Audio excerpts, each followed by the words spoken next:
Journeying into the world of Harry Potter. Ailiana, relying on her previous life's hacking skills and her current extraordinary abilities, amassed a fortune exceeding £10 billion by the tender age of 11, initially planning to emigrate to the United States a year later. Upon learning of the Silent Ones, she realized that neglecting magical education could very well lead to her demise before reaching 18, prompting her decision to postpone her immigration by 7 years. As a time traveler from the 21st century, Ailiana found herself ill at ease in the magic world still steeped in medieval customs, leading to numerous conflicts with others. She managed to form enmities with Hermione, Harry, Ron, the Weasley twins, Snape, McGonagall, Dumbledore, and Voldemort alike. Ailiana believed she was here to learn magic and was rather indifferent to whom she made enemies. In any case, in this realm where magic equates to power, challenges were met with combat. Casting spells silently and without a wand was deceptively simple, as she effortlessly wielded her hands to conjure. Delving into the 3 unforgivable curses, she thoroughly explored the realm of magic through the lenses of mathematics and science. Magic is merely a branch of science. The onlookers exclaimed, "You came to learn magic, yet how have you come to dominate the magical realm?" Ailiana retorted, "I never intended to learn magic, yet you insisted I come. Bear the consequences, I shall." Chapter 1. The Round-Faced Fat Hen of Scotland. Ailiana felt that the fortune of her current life was likely accumulated from her previous existence. Having crossed over to the 1980s, her body was remarkably healthy, devoid of the congenital heart condition that plagued her in her past life. This alone constituted the greatest surprise. Even more astonishing was her discovery of her superpowers. The catalyst for this revelation occurred when she was 3 months old. One day, her stomach growled with hunger, yet the caretaker at the orphanage failed to provide her with milk promptly. Lying in her crib, famished, she envisioned the steps to prepare formula, and to her astonishment, the bottle floated to her lips. Miraculously, the milk powder indeed prepared itself without any human intervention, and the bottle accurately glided to her mouth. Ailiana was acutely aware that such extraordinary occurrences could attract undue attention. Should anyone discover this, she might be branded an outcast. Subsequently, she dared only to fantasize about subtle matters unnoticed by others, most of which succeeded. By the age of 3, Ailiana uncovered a new facet of her superpowers: hypnosis. Initially, she simply observed that some individuals, when gazing into her eyes, would unwittingly follow her directives. To validate this, she conducted experiments on various individuals within the orphanage, manipulating them to perform an array of tasks. Initially, her attempts to hypnotize adults were not invariably successful. Upon reflection, she discerned that this was due to their formidable willpower. Later, as she entered primary school, Ailiana perused numerous psychology tomes in the library, ultimately devising her own systematic method of practice, which rendered her hypnosis infallible. In her previous life, Ailiana was a hacker, and the banking security systems of the 1980s appeared to her as an unbarred vault. Thus she exploited this vulnerability to pilfer a considerable sum of money. Subsequently, she sought the assistance of a lawyer named Thompson, employing hypnosis to leverage his connections to transfer the funds into an educational foundation, masquerading it as her family's inheritance. At the age of 7, Ailiana departed from the orphanage. Theft, after all, was not a sustainable solution.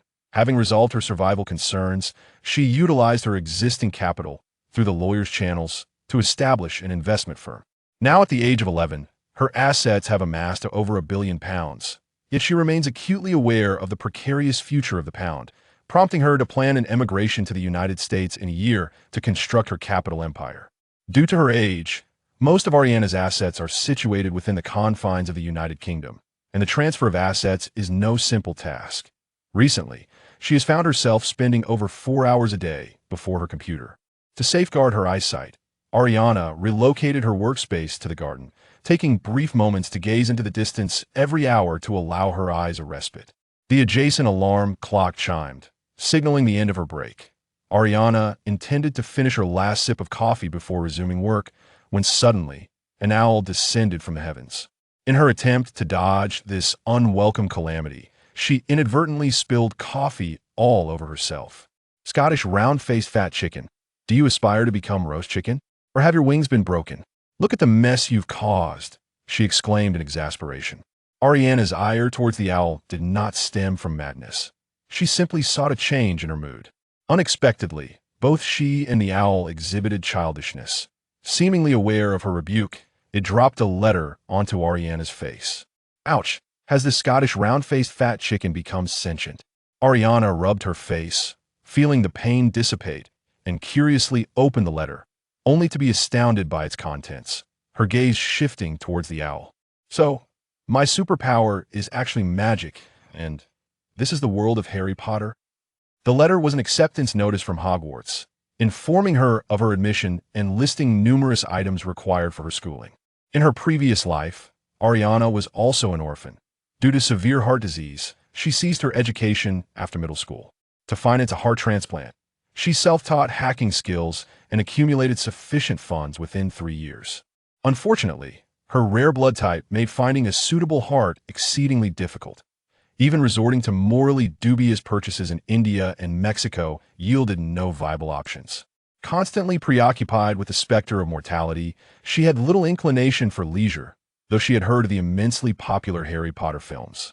Had Ariana remained that unmoored orphan, faced with this acceptance letter capable of altering her fate, she might have eagerly embraced the opportunity. Yet now, with her newfound wealth and a grand corporate vision, her investment firm poised to relocate to the United States and her assets in need of optimization, she found little time to pursue the study of magic. Thus, Ariana extracted a sheet of A4 paper from beside her computer and swiftly penned a letter of refusal regarding her enrollment, handing it to the coffee-soaked Scottish fat chicken. All right, here is my response. You may take your leave. However, the Scottish fat chicken did not depart. Instead, it remained, staring vacantly at Ariana while clucking incessantly. Are you hungry? Ariana inquired. The fat chicken, of course, could not respond, yet ultimately indulged in the nuts and biscuits Ariana provided. In Ariana's estimation, this magical institution was no different from an ordinary school. Upon discovering her latent magical abilities, they had dispatched an acceptance letter. Given her circumstances, it was entirely reasonable for her to decline such an offer. To her surprise, merely 2 hours after the fat chicken took flight, the doorbell of her home rang. Due to her supernatural abilities, Ariana never employed a live-in housekeeper. Her servants and gardener came in the morning and departed by noon, leaving her alone in the house. Typically, those who sought her out would call ahead, so upon hearing the doorbell, she presumed it to be a salesperson and refrained from answering. Salespeople would invariably leave if no one responded, a tactic she had long employed against them. However, to Ariana's astonishment, the door suddenly swung open with a resounding bang, as a tall, slender woman entered the courtyard before she could react. "Miss Collins, since you were at home, why did you not answer the door?" the woman inquired. Clad in a high-necked emerald green robe and adorned with a pointed hat, she was undoubtedly a witch. Although Ailiana has neither watched the film nor read the original work, she has glimpsed several snippets of Harry Potter, in which individuals adorn such hats. So, wizards are indeed a group of uninvited visitors. Ailiana gazes solemnly at the newcomer. Accused of being a miscreant, Professor McGonagall's expression darkened slightly. I received Miss Collins' rejection letter regarding her admission, which prompted me to inquire further about the situation. I rang the doorbell for 10 minutes, yet you did not come to answer. Professor McGonagall elucidates. She happened to be in the vicinity. Otherwise, she would not have arrived so promptly. The rejection letter had just been dispatched, and the individual should have been at home. After ringing the doorbell for such an extended period without a response, she felt a twinge of anxiety and resorted to the unlocking spell. That does not constitute a valid reason for your forcible entry, Ailiana retorts. There are numerous young muggle witches and wizards like yourself who require my explanation regarding the school's circumstances, and this is to prevent a waste of time. Professor McGonagall replies with utmost seriousness. Observing that the door remains undamaged, Ailiana nods and inquires. Very well. Does your esteemed institution have any objections to my rejection letter? You mention in your letter that you have other plans which preclude your admission.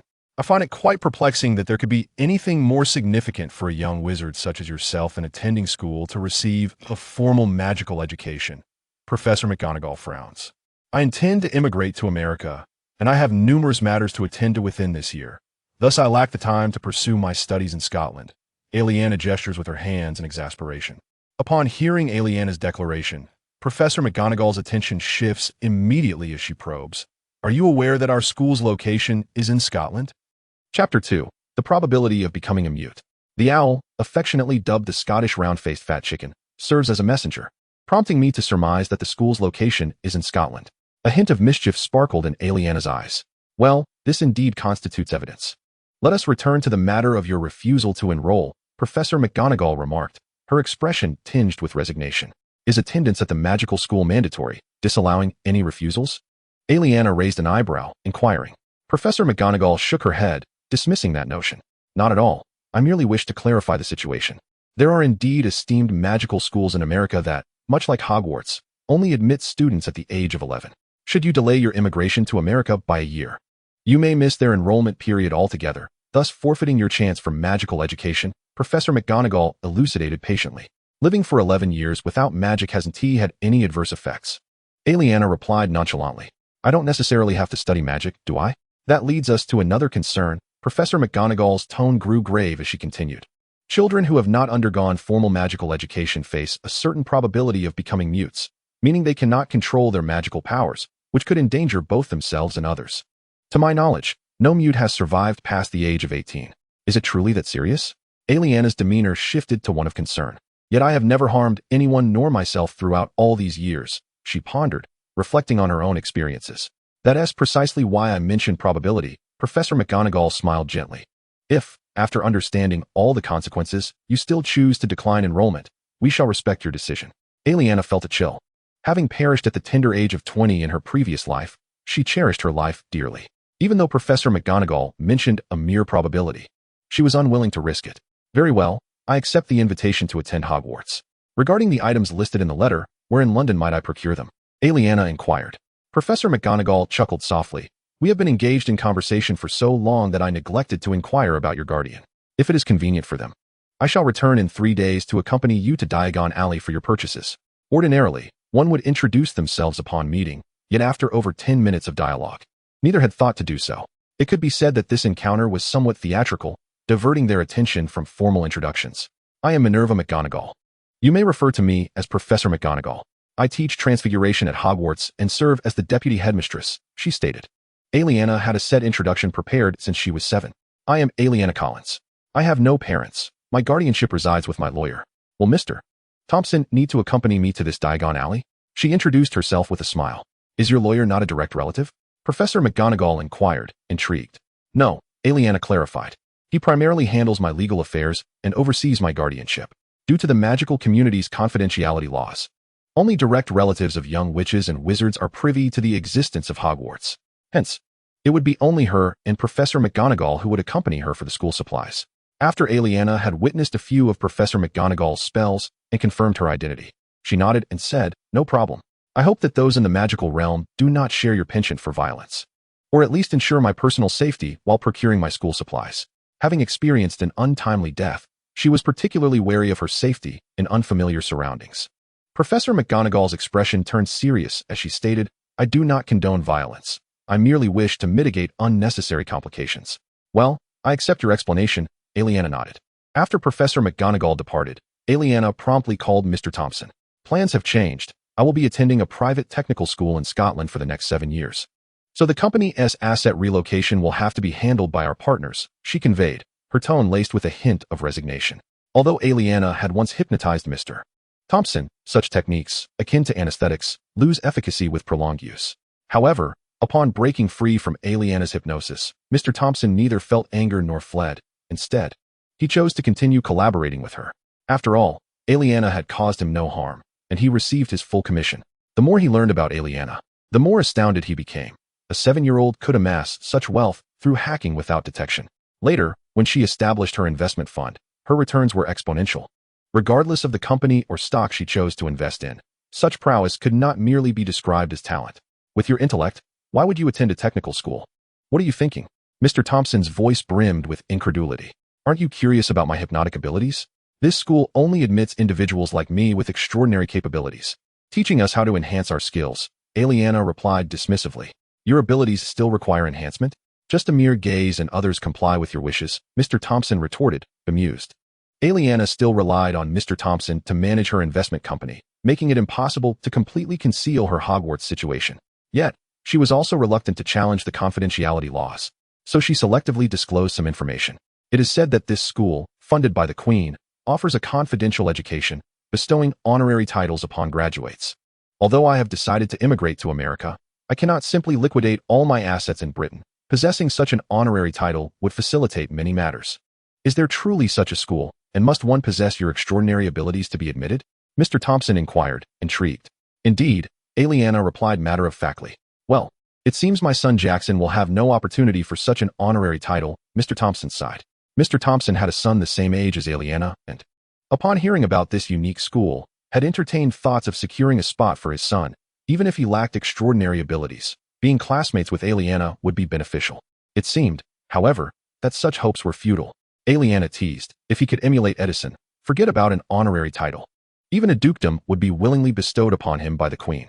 Jackson's intellect pales in comparison to yours. If you cannot become Edison, how could you expect him to? Mr. Thompson chuckled, unable to suppress his amusement.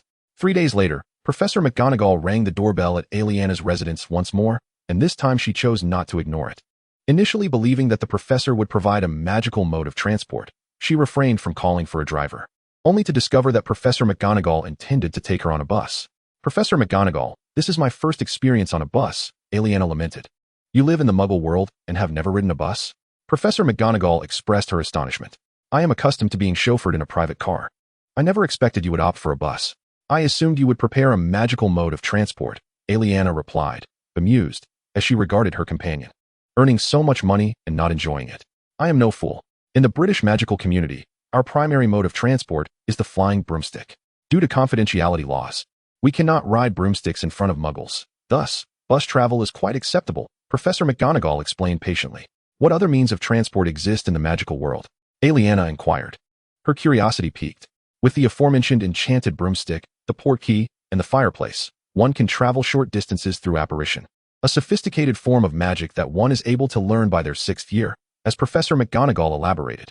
Ailiana inquired about these various magical modes of transportation and discovered that they were far less comfortable than the mundane airplanes and automobiles of the ordinary world. Residing in London, Ailiana was to meet a fellow student whom Professor McGonagall had brought from another county at the entrance of the Leaky Cauldron. Gazing at the dilapidated and grimy establishment, Ailiana could not restrain herself from commenting. If every ordinary person were to see this pub, our esteemed Prime Minister would likely find himself out of a job. A middle-aged man, waiting at the entrance with his family, could not help but chuckle at Ailiana's remark. This must be the classmate Professor McGonagall mentioned who resides in London. I have heard that people here are quite politically aware, and it seems to be true. To the middle-aged man, Ailiana, despite her youth, connected the sight of such a rundown pub to the Prime Minister's performance, leading him to the conclusion that she was indeed quite concerned about politics. Since they were both entering the same year, it was likely that his daughter would become Ailiana's classmate, prompting her to introduce herself. I am Ailiana Collin, a new student at Hogwarts this year. May I have the honor of making your acquaintance? She greeted the family. The girl beside the middle-aged man, with her frizzy hair held high, extended her hand to Ailiana and declared, Hermione Granger, I am also a new student at Hogwarts this year. Chapter 3. 3 sentences never stray from primary school achievements. A mere 10 minutes later, Ailiana discerned that Hermione Granger was rather proud. Hermione's conversation was incessantly centered around her primary school accomplishments, and even before acquiring her school supplies, she was already concocting plans to secure the top position in her year at Hogwarts. It seemed evident that her peers would hardly be fond of someone like her. What was your ranking in primary school? Hermione inquired, oblivious to Ailiana's growing aloofness. Just like yours, Ailiana replied with a hint of mischief. You were also first in your year? What score did you achieve? Hermione's eyes widened in disbelief. Full marks, Ailiana teased, observing her reaction. How is that possible? Perhaps the exams in London were easier? Hermione asked, a tinge of reluctance in her voice. Ailiana, having lost interest in the exchange, replied solemnly. If it brings you some comfort, you may think of it that way. Once we are at Hogwarts, let us see who can achieve the highest score. Hermione's competitive spirit ignited instantly. Ailiana, however, was disinclined to engage with this boastful prospective classmate. She coolly stated, I have numerous other commitments and may not devote myself entirely to my magical studies. The top position may well belong to you. Hermione, clearly lacking sensitivity to others' privacy, pressed further, what commitments do you have? Did you notice that I came alone to procure my school supplies? Ailiana reminded her. I was so excited to meet someone like me that I overlooked that detail. Why didn't your parents accompany you? Hermione continued to pry. Because they have long since passed away, and the secrecy laws prevent anyone not a direct relative from knowing about Hogwarts. Thus, I must procure my supplies alone.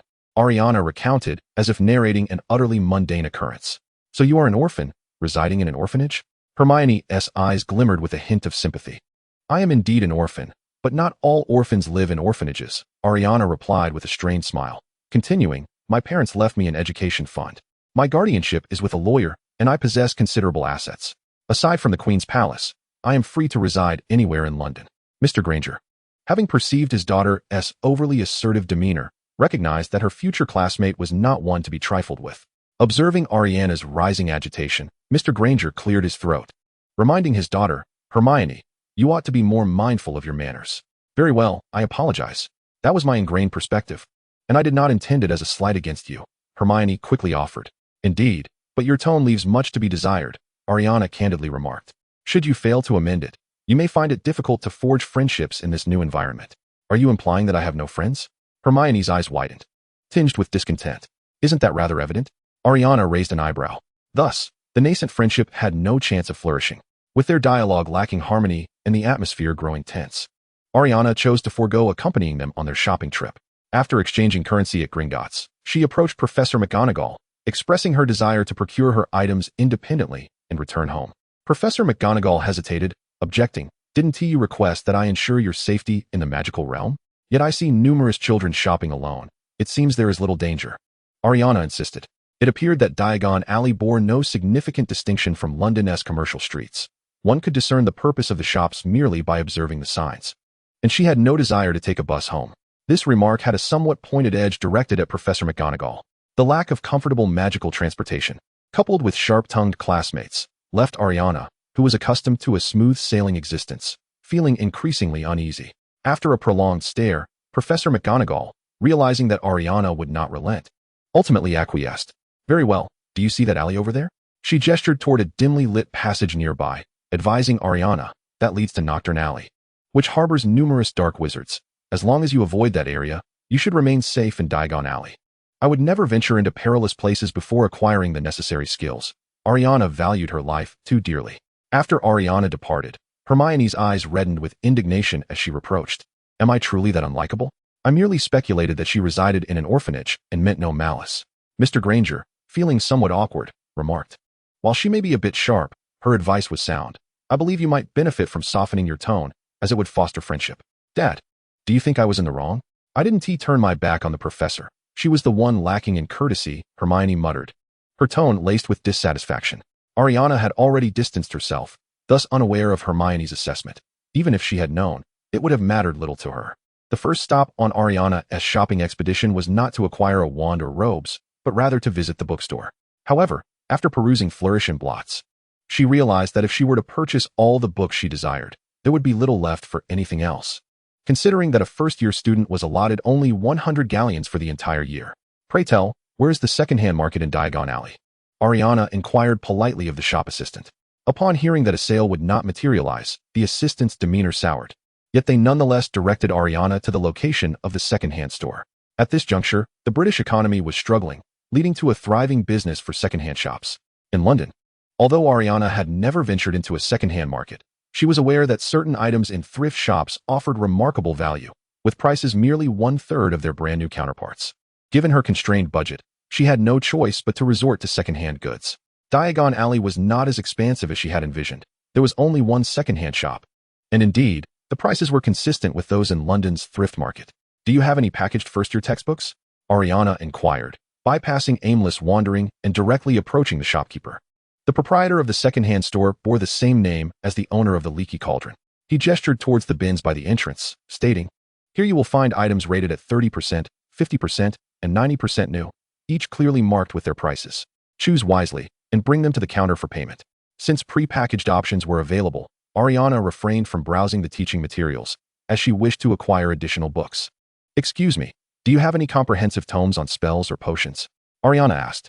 Tom, the shopkeeper, chuckled at her inquiry, remarking, You must be a first-year student this year. I'm impressed that you know to seek such books.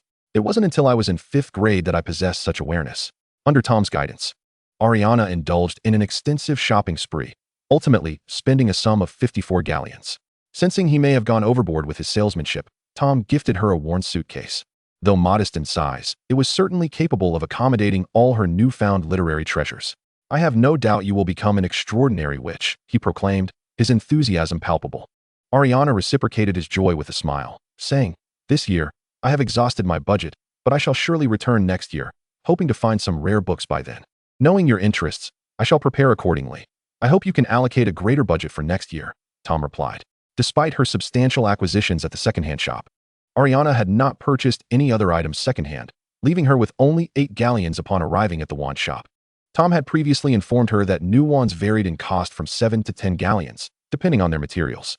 Unfamiliar with the wand selection process, Ailiana placed her 8 galleons on the counter as she entered the shop. "Shopkeeper, these are all the funds I have left.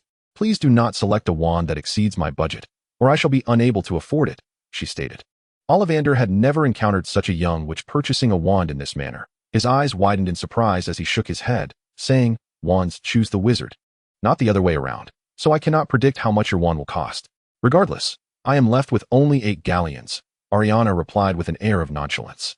"Most young witches and wizards arrive to purchase their wands at the beginning of the term. Why are you the last to come?" Ollivander huffed. Though he found himself at a loss regarding Ailiana, "Mr. Ollivander, it is futile to say anything now. I have only 8 galleons," Ailiana cheekily inquired. "If the cost exceeds my budget, may I pay the remainder next year?" "Well, it seems you are a muggle-born witch," Ollivander sighed. "If you find yourself short, I would be willing to accept your payment next year. Perhaps my wand will only require 7 galleons, Ailiana jested. Suddenly recalling something, she hastily asked, "By the way, do I need to budget for living expenses at Hogwarts?" Chapter 4, Cedric Diggory. If you do not order specialty sweets from Honeydukes and merely consume the complimentary candies provided by Hogwarts, you will have little to spend, Ollivander replied with a slight smile. Hogwarts does not charge tuition, accommodation and meals are also complimentary. Unless you engage in additional shopping, there is indeed no need for further expenditure. Of course, this assumes you do not conduct any magical experiments.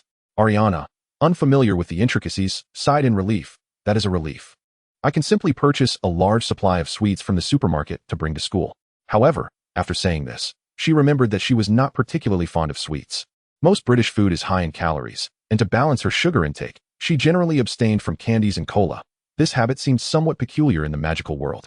Noticing that Ailiana was straying into other topics, Ollivander gently reminded her, "Young witch, do you not recall that you came here to purchase a wand?" "Indeed, Mr. Ollivander.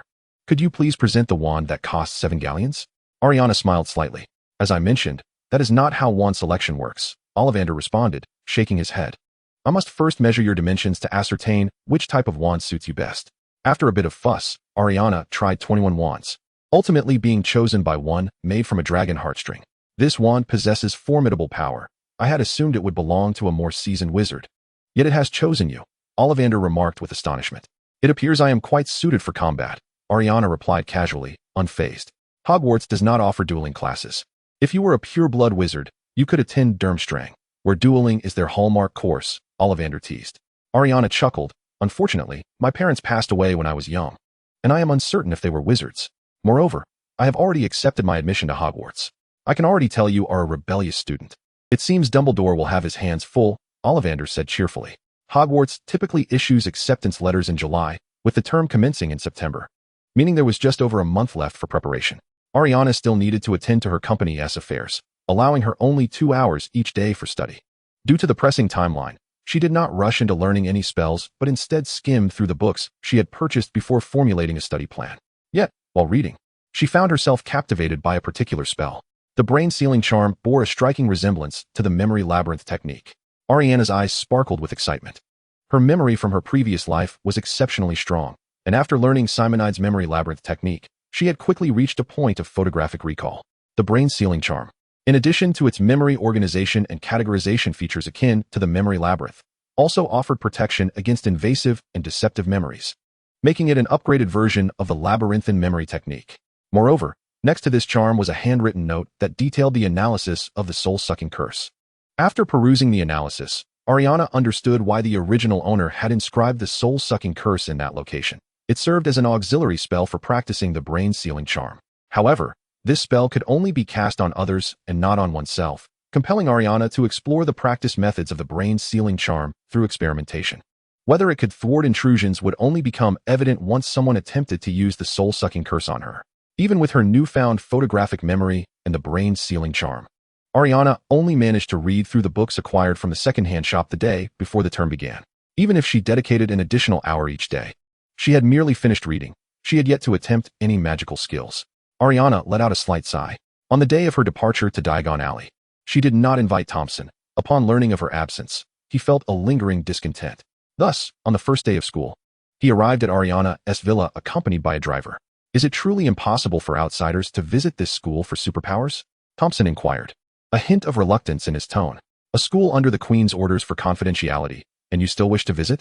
Do you long for a taste of incarceration post-visit? Ailiana teased, her words laced with mischief.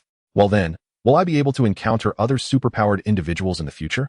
Thompson asked, his anticipation palpable.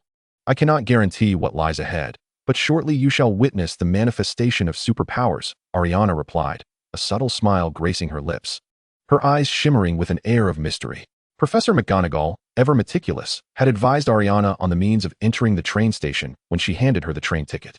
The method was to collide with the third pillar located between platforms 9 and 10, and she had specifically mentioned that magic had been cast there, ensuring that anyone with magical abilities would pass through unharmed. Upon arriving at the train station, Thompson was left astounded as he watched Ailiana dash toward a wall. Since she had not disclosed the principle behind it beforehand, he instinctively ran after her, intending to save her. Ailiana, endowed with magical prowess, seamlessly passed through, while he collided painfully with the wall. This is absurd, Thompson groaned, clutching his forehead, as the realization dawned upon him regarding the superpower spectacle Ailiana had referenced. Residing in London, Ailiana arrived neither too early nor too late. After boarding the train with her suitcase, she effortlessly located an empty compartment. Determined to avoid lagging behind her peers, she resolved to practice a few spells. Once she had stowed her belongings, Ailiana retrieved her wand, followed by a box of biscuits. Crumbling the biscuits, she placed the fragments on the table and, pointing her wand at the scattered crumbs, intoned, Reparo, with resolute conviction. Miraculously, the box of biscuits reverted to its original, unbroken state. Clueless yet intrigued, Ailiana nodded thoughtfully, remarking, as expected, a novice spell. I succeeded on my first attempt. Before she could further experiment by crushing the biscuits again, a sudden knock rapped against the closed compartment door. Upon opening it, she was greeted by two handsome young men, one of whom possessed striking features, with a flawless complexion and gentle, harmonious features that resonated with Ailiana's aesthetic sensibilities. May we sit here? The most charming of the boys inquired. Of course, there's ample space for 5 or 6, and at present, I am the sole occupant. Ailiana welcomed them with a slight smile, her tone imbued with warmth. The striking young man introduced himself. I am Cedric Diggory, and this is Lucas Greven. Are you a freshman? We are in our 3rd year. Are you practicing magic? Ailiana, wand in hand, clearly engaged in spellcasting, elicited a cautionary remark from Lucas. Practicing magic as a freshman can be perilous. It is advisable to wait for classes under the supervision of a professor. I am merely attempting some basic spells, Ailiana clarified. I only learned of the magical world upon receiving my acceptance letter. I fear that without any skills, I might hinder my classmates. Cedric chuckled and shook his head. Not at all. Even children raised in the magical world do not receive magical instruction from their parents before entering Hogwarts. So, do they attend primary school, like Muggle children, before coming to Hogwarts? Ailiana inquired curiously. There is no primary school in the magical world. Education is primarily conducted at home. Prior to attending Hogwarts, children study grammar and etiquette, Lucas interjected. Well, it appears that the pace of life in the magical world is rather leisurely, allowing parents the time to provide instruction, Ailiana concluded. Cedric and Lucas, both children of the magical realm, had only gained insight into the Muggle world after interacting with their classmates at Hogwarts. However, discussions about the Muggle world were rare at Hogwarts, leaving their knowledge limited. Is life in the Muggle world truly so fast-paced? Is the existence of primary schools due to parents lacking the time to educate their children? Cedric asked. Ailiana nodded. That is part of the reason, but more significantly, many believe that it is better for children to be educated by others, as parents often struggle to maintain discipline. It seems that way. When we misbehave, a little charm can render our parents helpless, Lucas chuckled. Since you are upperclassmen, may I practice a few simple spells under your supervision? Ailiana requested, her eyes sparkling with hope. All right, but nothing too complicated. I fear we may not be able to handle it, Lucas cautioned earnestly. Cedric, seeking precision, asked before Ailiana began, by the way. What spell were you practicing before we entered? Did you succeed?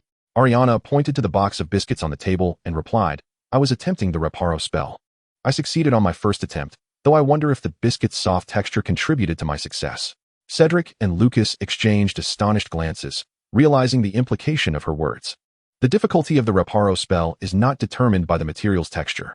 Would you like to try another spell? Cedric inquired. Ailiana, now aware of the anomaly, refrained from selecting a spell herself and countered, "What spells do you recommend?" Cedric pondered momentarily before responding. In truth, the simplest spell is not the repairing charm, but rather the Lumos charm. Allow me to demonstrate, and then you may attempt it. Lumos. Upon finishing the incantation, his wand tip emitted a gentle glow. Resembling a concentrated light, and a hint of warmth could be felt upon closer proximity. Ailiana mimicked Cedric's gestures, wielding her wand and reciting the incantation. Her wand tip also illuminated with a soft radiance. Lucas gazed at Ailiana in disbelief, pressing further, "You truly have not practiced before?" "I assure you, I have not," Ailiana replied, shaking her head. "If you doubt me, feel free to teach me some third-year spells." Cedric, concerned for Ailiana's safety, hesitated, but Lucas, undeterred, withdrew his wand. Eager to teach a more advanced spell. "Audiobook," Lucas proclaimed, and a book flew from his suitcase directly into his hands, though the other contents of the suitcase tumbled to the floor. In that moment, none of them paid heed to the scattered belongings. "This is the summoning charm, which is only taught in the 3rd grade. It's the only thing I've mastered during my holiday," Lucas stated. With merely 2 months between receiving the notification and the start of school, it would be impossible to preview this spell even if you purchased all the 3rd grade books. He added. Ailiana did not immediately mimic him, but inquired, "How can you be certain that the summoned object is your book?" After all, the incantation does not specify whose book is being summoned, nor how one can be sure it is this particular book. The incantation for the summoning charm is standardized. Yet the items it conjures can vary. Therefore, one must vividly envision the object they wish to summon, Lucas elucidated. Ailiana nodded, poised to raise her hand to cast the spell when suddenly, the carriage door was flung open from the outside. "Excuse me, have any of you seen a toad?" "Neville's toad is missing," a sharp voice inquired. Before the 3 inside the compartment could respond, Hermione Granger caught sight of Ailiana and exclaimed, "Oh, it's you, Miss Collin. It seems you are about to cast a spell. Allow me to witness it." "Oh, it's Miss Granger," Ailiana replied coolly, noting Ariana's disinterest in her presence. Hermione reminded her, "Ever since you left that day, Professor McGonagall has not smiled once. She is the Transfiguration professor at Hogwarts and will undoubtedly give you a hard time once the term begins." Hermione believed she was offering a friendly warning, but to Ailiana, it sounded exceedingly abrasive. Only elementary students concern themselves with a teacher's disposition. Hogwarts is clearly a technical secondary school, and Ailiana was unfazed. Hermione attempted to retort, but Ailiana cut her off, gesturing for her to be silent. "If you do not wish to witness my spell, then kindly leave." Being dismissed in such a manner caused Hermione's cheeks to flush slightly with indignation. Still unwilling to relent, she took a minute of silence before describing Neville's toad. "I shall await your failure," she added, casting a cold glance at Ailiana. Ailiana waved her hand, indicating for Hermione to remain silent, then picked up her wand, mimicking Lucas's gestures, and swiftly uttered the incantation. "Accio toad." After half a minute, when the toad had yet to materialize, Hermione prepared to mock Ailiana, intending to admonish her for aiming too high. Unexpectedly, the toad suddenly plummeted from above, landing squarely upon her head. Taken aback, Ailiana teased, "Perhaps this toad is aware of your incessant search for it, which is why, despite my casting the spell, it has chosen to land upon you." Hermione, rendered speechless with anger, shot a glare at Ailiana, seized the toad, and stormed out of the compartment, slamming the door with a resounding bang. Cedric observed the exchange with amusement, remarking, "It appears you two have already experienced quite the saga before even starting school." Fearing that the 2 older boys might perceive her as similar to Hermione, Ailiana took it upon herself to analyze Hermione's demeanor. She entered without knocking, and rather than introducing herself, she immediately assumed a superior position, demanding cooperation. "I find such individuals rather disagreeable.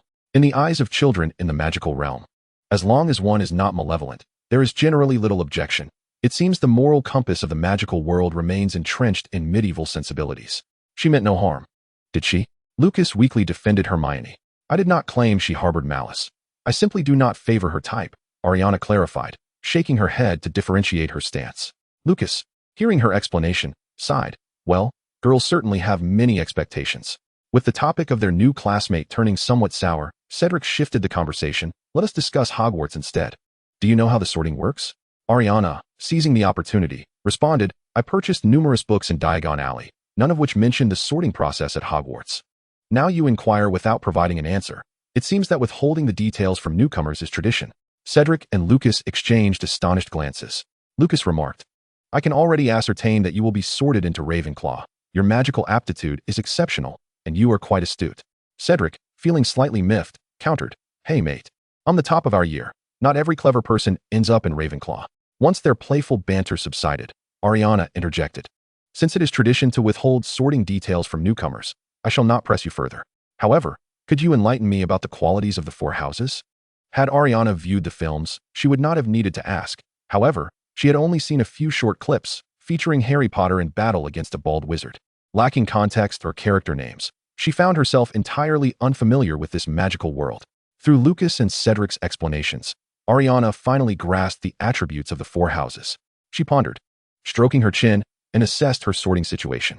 Given my personality, Slytherin might be the most suitable for me, Ailiana concluded with a nod. Cedric exclaimed in surprise.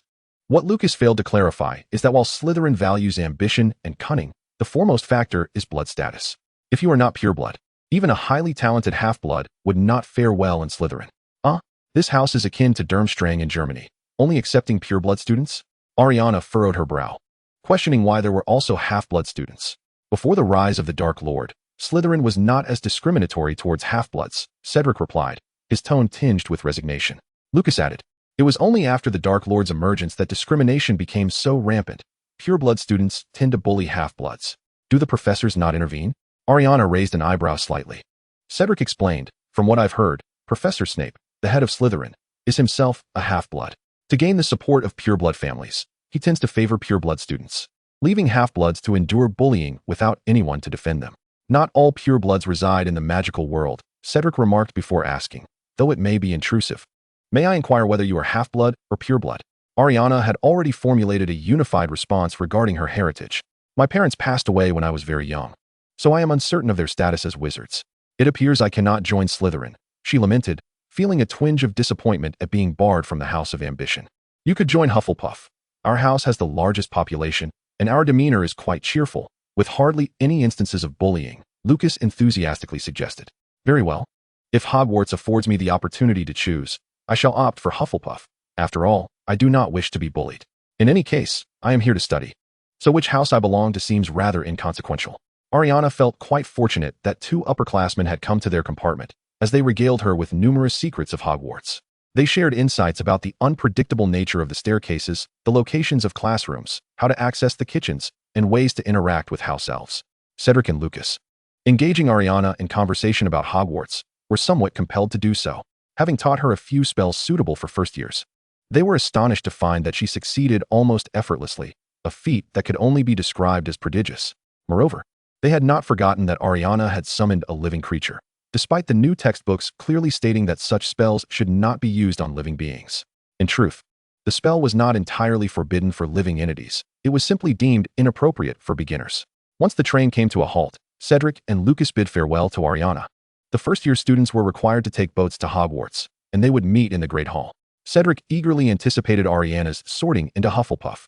After the two upperclassmen departed, Ailiana changed into her robe before disembarking. She initially sought to find peers of a similar age to join the throng, but upon stepping off the train, she was met with the commanding voice of a 3-meter-tall giant calling for the first years to assemble. First-year students, gather here, boomed the giant, his voice resonating throughout the station. Hey, Harry, how have you been over the past month? Hagrid greeted a diminutive boy with enthusiasm. Hearing Hagrid refer to this small boy as Harry, Ailiana noted that with only about 50 new students present, the likelihood of coincidental name-sharing was slim. Thus, it was highly probable that this boy was indeed Harry Potter. As she had surmised, a striking boy with platinum hair, standing to her left, disdainfully muttered, Blind Potter. Ailiana immediately confirmed Harry Potter's identity. He did not resemble the charming image portrayed in the films and appeared significantly smaller and less endearing. She leaned slightly closer to the platinum-haired boy, intending to gather more information, only to have him mistakenly interpret her approach as an attempt to greet Harry Potter, abruptly blocking her path. You're also a fan of Harry Potter, aren't you? Draco Malfoy interrogated. Ailiana, taken aback yet composed, replied calmly. I merely wish to be closer to that giant. Draco's demeanor softened considerably upon hearing her words. He lowered his hand and said, All right then. It seems I may have been overly sensitive. Ailiana had not purchased second-hand robes, and her other accessories were high-end, rendering her muggle origins undetectable. Draco assumed she must belong to some pure-blood lineage, as he was familiar with all the pure-blood children in Britain. By the way, what is your name? I am Malfoy. Draco Malfoy. Ailiana Colin, she replied with a slight smile. Colin, which country does that pure-blood wizard hail from? Draco inquired curiously. Ailiana presented her identity, shaking her head as she said, It seems you are a pure-blood wizard from Britain. I cannot ascertain my own lineage. My parents passed away when I was very young, but they left behind a substantial inheritance. Draco scrutinized Ailiana, confidently asserting, Given your age, your parents likely perished during the Wizarding War. You do not appear to be half-blood or muggle-born. Ailiana, surprised by his assertion, asked, You can discern a person's background merely by their appearance? Draco, realizing he had perhaps overstepped, felt a pang of anxiety, but maintained his stance for the sake of pride. Of course, I am quite adept at assessing people. Take Potter. For instance, he looks frail and malnourished, and he has befriended the Weasleys, a family of utter poverty. How could someone like that possibly be the savior who vanquished the Dark Lord?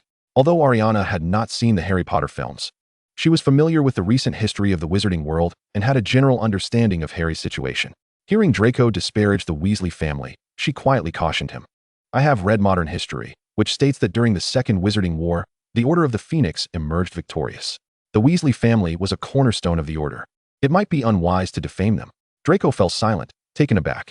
His father had never shared such details with him, instead focusing solely on belittling the Weasley family for their numerous children and resulting poverty, confined to a rickety house. Just because they won the war doesn't mean they are beyond reproach, Draco retorted defensively. I'm not so sure, Ailiana replied, shaking her head. In the Muggle world, the victors of a war are often deemed politically correct, and ordinary people who maliciously slander them may find themselves under scrutiny. I'll write to my father about it. Draco, feeling uncertain now, nodded in agreement. Ailiana slightly inclined her head, suggesting, You should clarify that. When your father responds, could you let me know? I am curious about how the Wizarding world defines post-war conduct. Draco relished the feeling of being needed and quickly agreed. Sure, I will inform you. However, you'd best be sorted into Slytherin. The other houses are tolerable, but if you end up in Gryffindor, I shall absolutely refuse to speak with you. Is it true that Slytherins cannot converse with Gryffindors? Ailiana inquired, puzzled. Of course not. Are you unaware that the two founders harbored mutual disdain? Draco replied matter-of-factly. This revelation deepened Ailiana's confusion.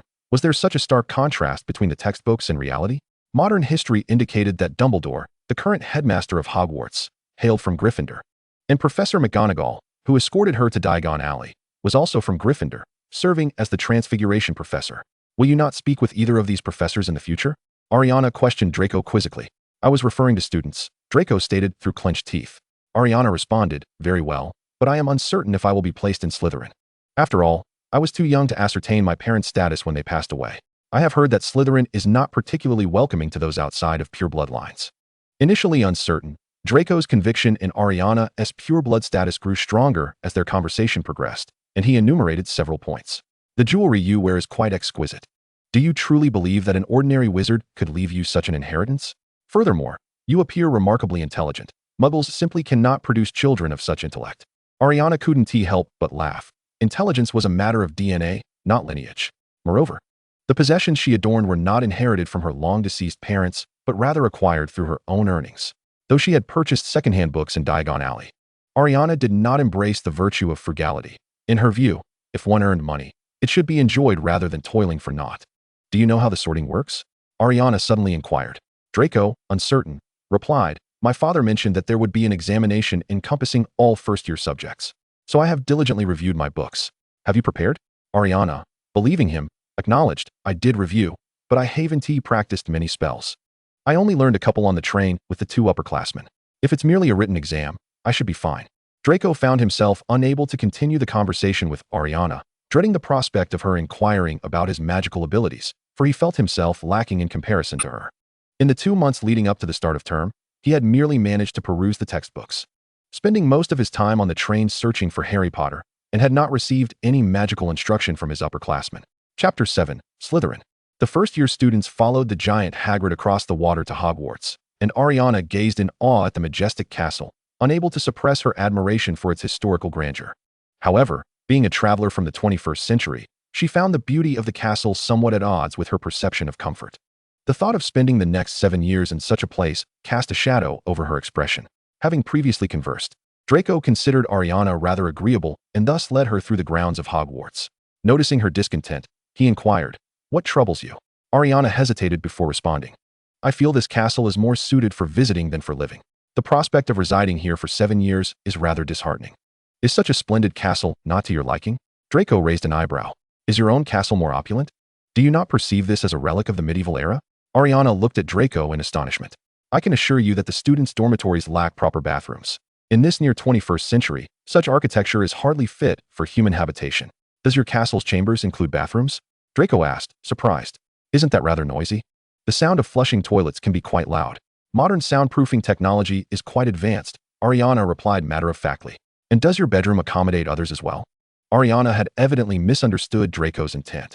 "Is the architecture in the Muggle world truly this impressive?" Draco gazed at her in disbelief. Ailiana did not answer, but instead countered. "Which county is your home in?" "In Birmingham," Draco responded. Without offering a critique, Ailiana subtly suggested, "By the looks of your attire, your family must be quite affluent. It would be prudent to purchase a villa in London for a significantly improved living environment." Not wanting to offend Draco, Ailiana added, "Birmingham has its fair share of organized crime and vagrants. Safety is undoubtedly a concern. Yet, London has too many Muggles who might discover our use of magic." Draco furrowed his elegant brow, then simply refrained from using magic. He stated in a matter-of-fact tone, "Pure-blood wizards take immense pride in their magical heritage. How could one possibly abstain from magic?" He gazed at Ailiana in disbelief, declaring, "We are wizards. How could we ever refrain from using magic?" Ailiana pondered for a moment before suggesting, "Perhaps you could purchase a grand villa in the suburbs, complete with luxury vehicles for easy access to the city, all while ensuring no Muggles are nearby. Would that not suffice? How much would that cost?" Draco inquired with curiosity. "I acquired a lavish villa last year for 13.25 million, and prices may have risen since then. Properties in any country are appreciating assets," Ailiana stated, revealing her substantial portfolio. "How many galleons is 13.25 million? Draco asked further. "Over a month ago, I exchanged Muggle currency for galleons at Gringotts. £5 equated to 1 galleon." "Do the math," Ailiana replied. Draco, being astute, quickly made the conversion, only to be astounded by the figure. "Over 260,000 galleons? Are Muggle castles truly that expensive?" His eyes widened in disbelief. To put it in perspective, a Nimbus 2000 broomstick costs only 1,000 galleons, and my father never purchased one for me. The excuse that first years cannot bring them to school is rather flimsy. Surely, one could store it at home, he reflected. Ailiana found this situation quite normal. Having studied the history of the magical world, there are only about 10,000 wizards throughout the entirety of Britain. Even if your family conducted business with every wizard, the profits would be minimal compared to the vast number of Muggles in the world, she reminded him. While pure-blood families may harbor disdain for Muggles, they are not entirely ignorant of Muggle affairs. Consider, for instance, that London alone is home to over 6 million Muggles. Draco nodded in contemplation, clearly unsettled by the sheer number of Muggles. Indeed, the Muggle population is overwhelming. Even if one were to earn a galleon from each, that would amount to unimaginable wealth. Your family must be quite wealthy to have purchased such an expensive castle. Ailiana responded with an air of practicality. Money sitting in a bank only depreciates. I acquire property to preserve its value. My intention was to immigrate to America next year, at which point I will need to liquidate these assets. Should your father be interested, he could purchase it from me. As classmates, I would be willing to offer a discount. Reflecting on her immigration plans, Ailiana felt a twinge of disinterest. Desiring to maintain his dignity, Draco remarked, I shall write to my father and inquire. I have yet to engage in family matters. As they chattered away about these commercial transactions during the sorting feast, they remained oblivious to the ongoing sorting until Draco's name was called, redirecting their attention to the teacher's table. Draco Malfoy, Professor McGonagall announced loudly. Draco stepped forward, and the sorting hat scarcely grazed his hair before it proclaimed, Slytherin. Professor McGonagall called names in alphabetical order by surname, and the ensuing students were rather unremarkable until Harry Potter was sorted into Gryffindor, causing quite a stir. After Draco departed, a black youth took his place. Likely drawn to Ailiana as he had observed her lengthy conversation with Draco, he leaned in to whisper, Gryffindor? What is the excitement about, really? He looks so scrawny. He hardly seems capable of defeating the Dark Lord. Perhaps his parents perished alongside him. Ailiana regarded the boy with surprise, as if to ask, Who are you? The young man introduced himself, Blaise Zabini. I noticed you conversing with Draco for quite some time. You must be a pure blood? Is it forbidden to converse with him unless one is a pure blood? Ailiana recited her lineage once more. Well, I understand why Draco spoke with you. You certainly give off a pure blood vibe. It seems we are among the last to be sorted. How about a chat regarding Harry Potter? Standing idly was rather dull. and Ailiana was indifferent to the suggestion. Blaise continued, his parents perishing alongside the Dark Lord seems a far more plausible explanation, does it not? Ailiana replied nonchalantly. But why do all the books claim he defeated the Dark Lord? Blaise frowned. He was just a year old at the time, without a wand. How could he possibly defeat the most formidable dark wizard? Perhaps it was indeed his parents who perished alongside him. Ailiana realized Blaise was not genuinely seeking her opinion and lost interest in the conversation. As Ariana's surname began with K, she was the next to be sorted, with only Blaise remaining. Upon donning the sorting hat, Ailiana immediately heard a voice within her mind. You are exceptionally suited for Slytherin, yet you are a muggle-born wizard. Can you see my memories? Ailiana gasped in astonishment. I cannot see memories. I merely perceive your attributes. You lack the audacity of a Gryffindor. Your morality is not sufficiently virtuous. And your pursuit of knowledge is not pure enough. You are unmistakably a Slytherin. Then Slytherin it shall be, Ailiana suggested tentatively. However, the sorting hat cautioned Ailiana, stating, the atmosphere in Slytherin has not been particularly welcoming to half-bloods in recent decades, let alone to a pure-blood muggle-born wizard like yourself. Upon hearing the hat's words, Ailiana felt a flicker of disappointment regarding her parents, yet she attempted to reason, if you do not speak of it, neither will I. Who would know? Besides, I have come to Hogwarts to study magic, not to engage in conflict. Very well, Slytherin, the sorting hat ultimately decided. As soon as Ailiana stepped down, she noticed Draco waving at her, motioning for the two burly boys beside her to make way for an empty seat. With a familiar face to introduce her, Ailiana naturally did not decline. I knew you would make it to Slytherin, Draco smiled faintly. The sorting hat said I am best suited for Slytherin, Ailiana replied vaguely. Draco, somewhat domineering, recalled how Ailiana had conversed with Blaise for quite some time after his own sorting, and thus inquired, what did you discuss with Blaise earlier? Ailiana briefly recounted the topic of their conversation, as she was quite oblivious to the magical world, and the newly acquainted Draco, equally uninformed, offered a suggestion. When you write to your father, it would be wise to inquire about this situation and see if there are any schemes afoot. All right, Draco nodded solemnly. Pondering that Ailiana had taken several minutes under the sorting hat, Draco curiously asked, if you are indeed suited solely for Slytherin, why did it take so long? Ailiana explained. I was asking whether he could access my memories. Before the term began, I acquired an old book on mind-blocking spells. The previous owner noted that to observe the results of the practice, one would need to use the Cruciatus Curse, but I had no other wizards around. And I cannot cast spells on myself. I thought the sorting hat might possess the effect of the Cruciatus Curse. Several individuals had intended to probe Ailiana's lineage, but upon hearing her mention the Cruciatus Curse, they were too frightened to approach. Draco's complexion paled slightly, and he cautioned Ailiana in a hushed tone. The Cruciatus Curse is one of the 3 unforgivable curses. The Ministry of Magic stipulates that anyone who employs such a curse is committing a crime. You must not practice it lightly. Ailiana, having studied modern history, was certainly aware of the Ministry's regulations regarding the 3 unforgivable curses. Yet she held little regard for the Ministry's laws and found Draco's reaction quite perplexing.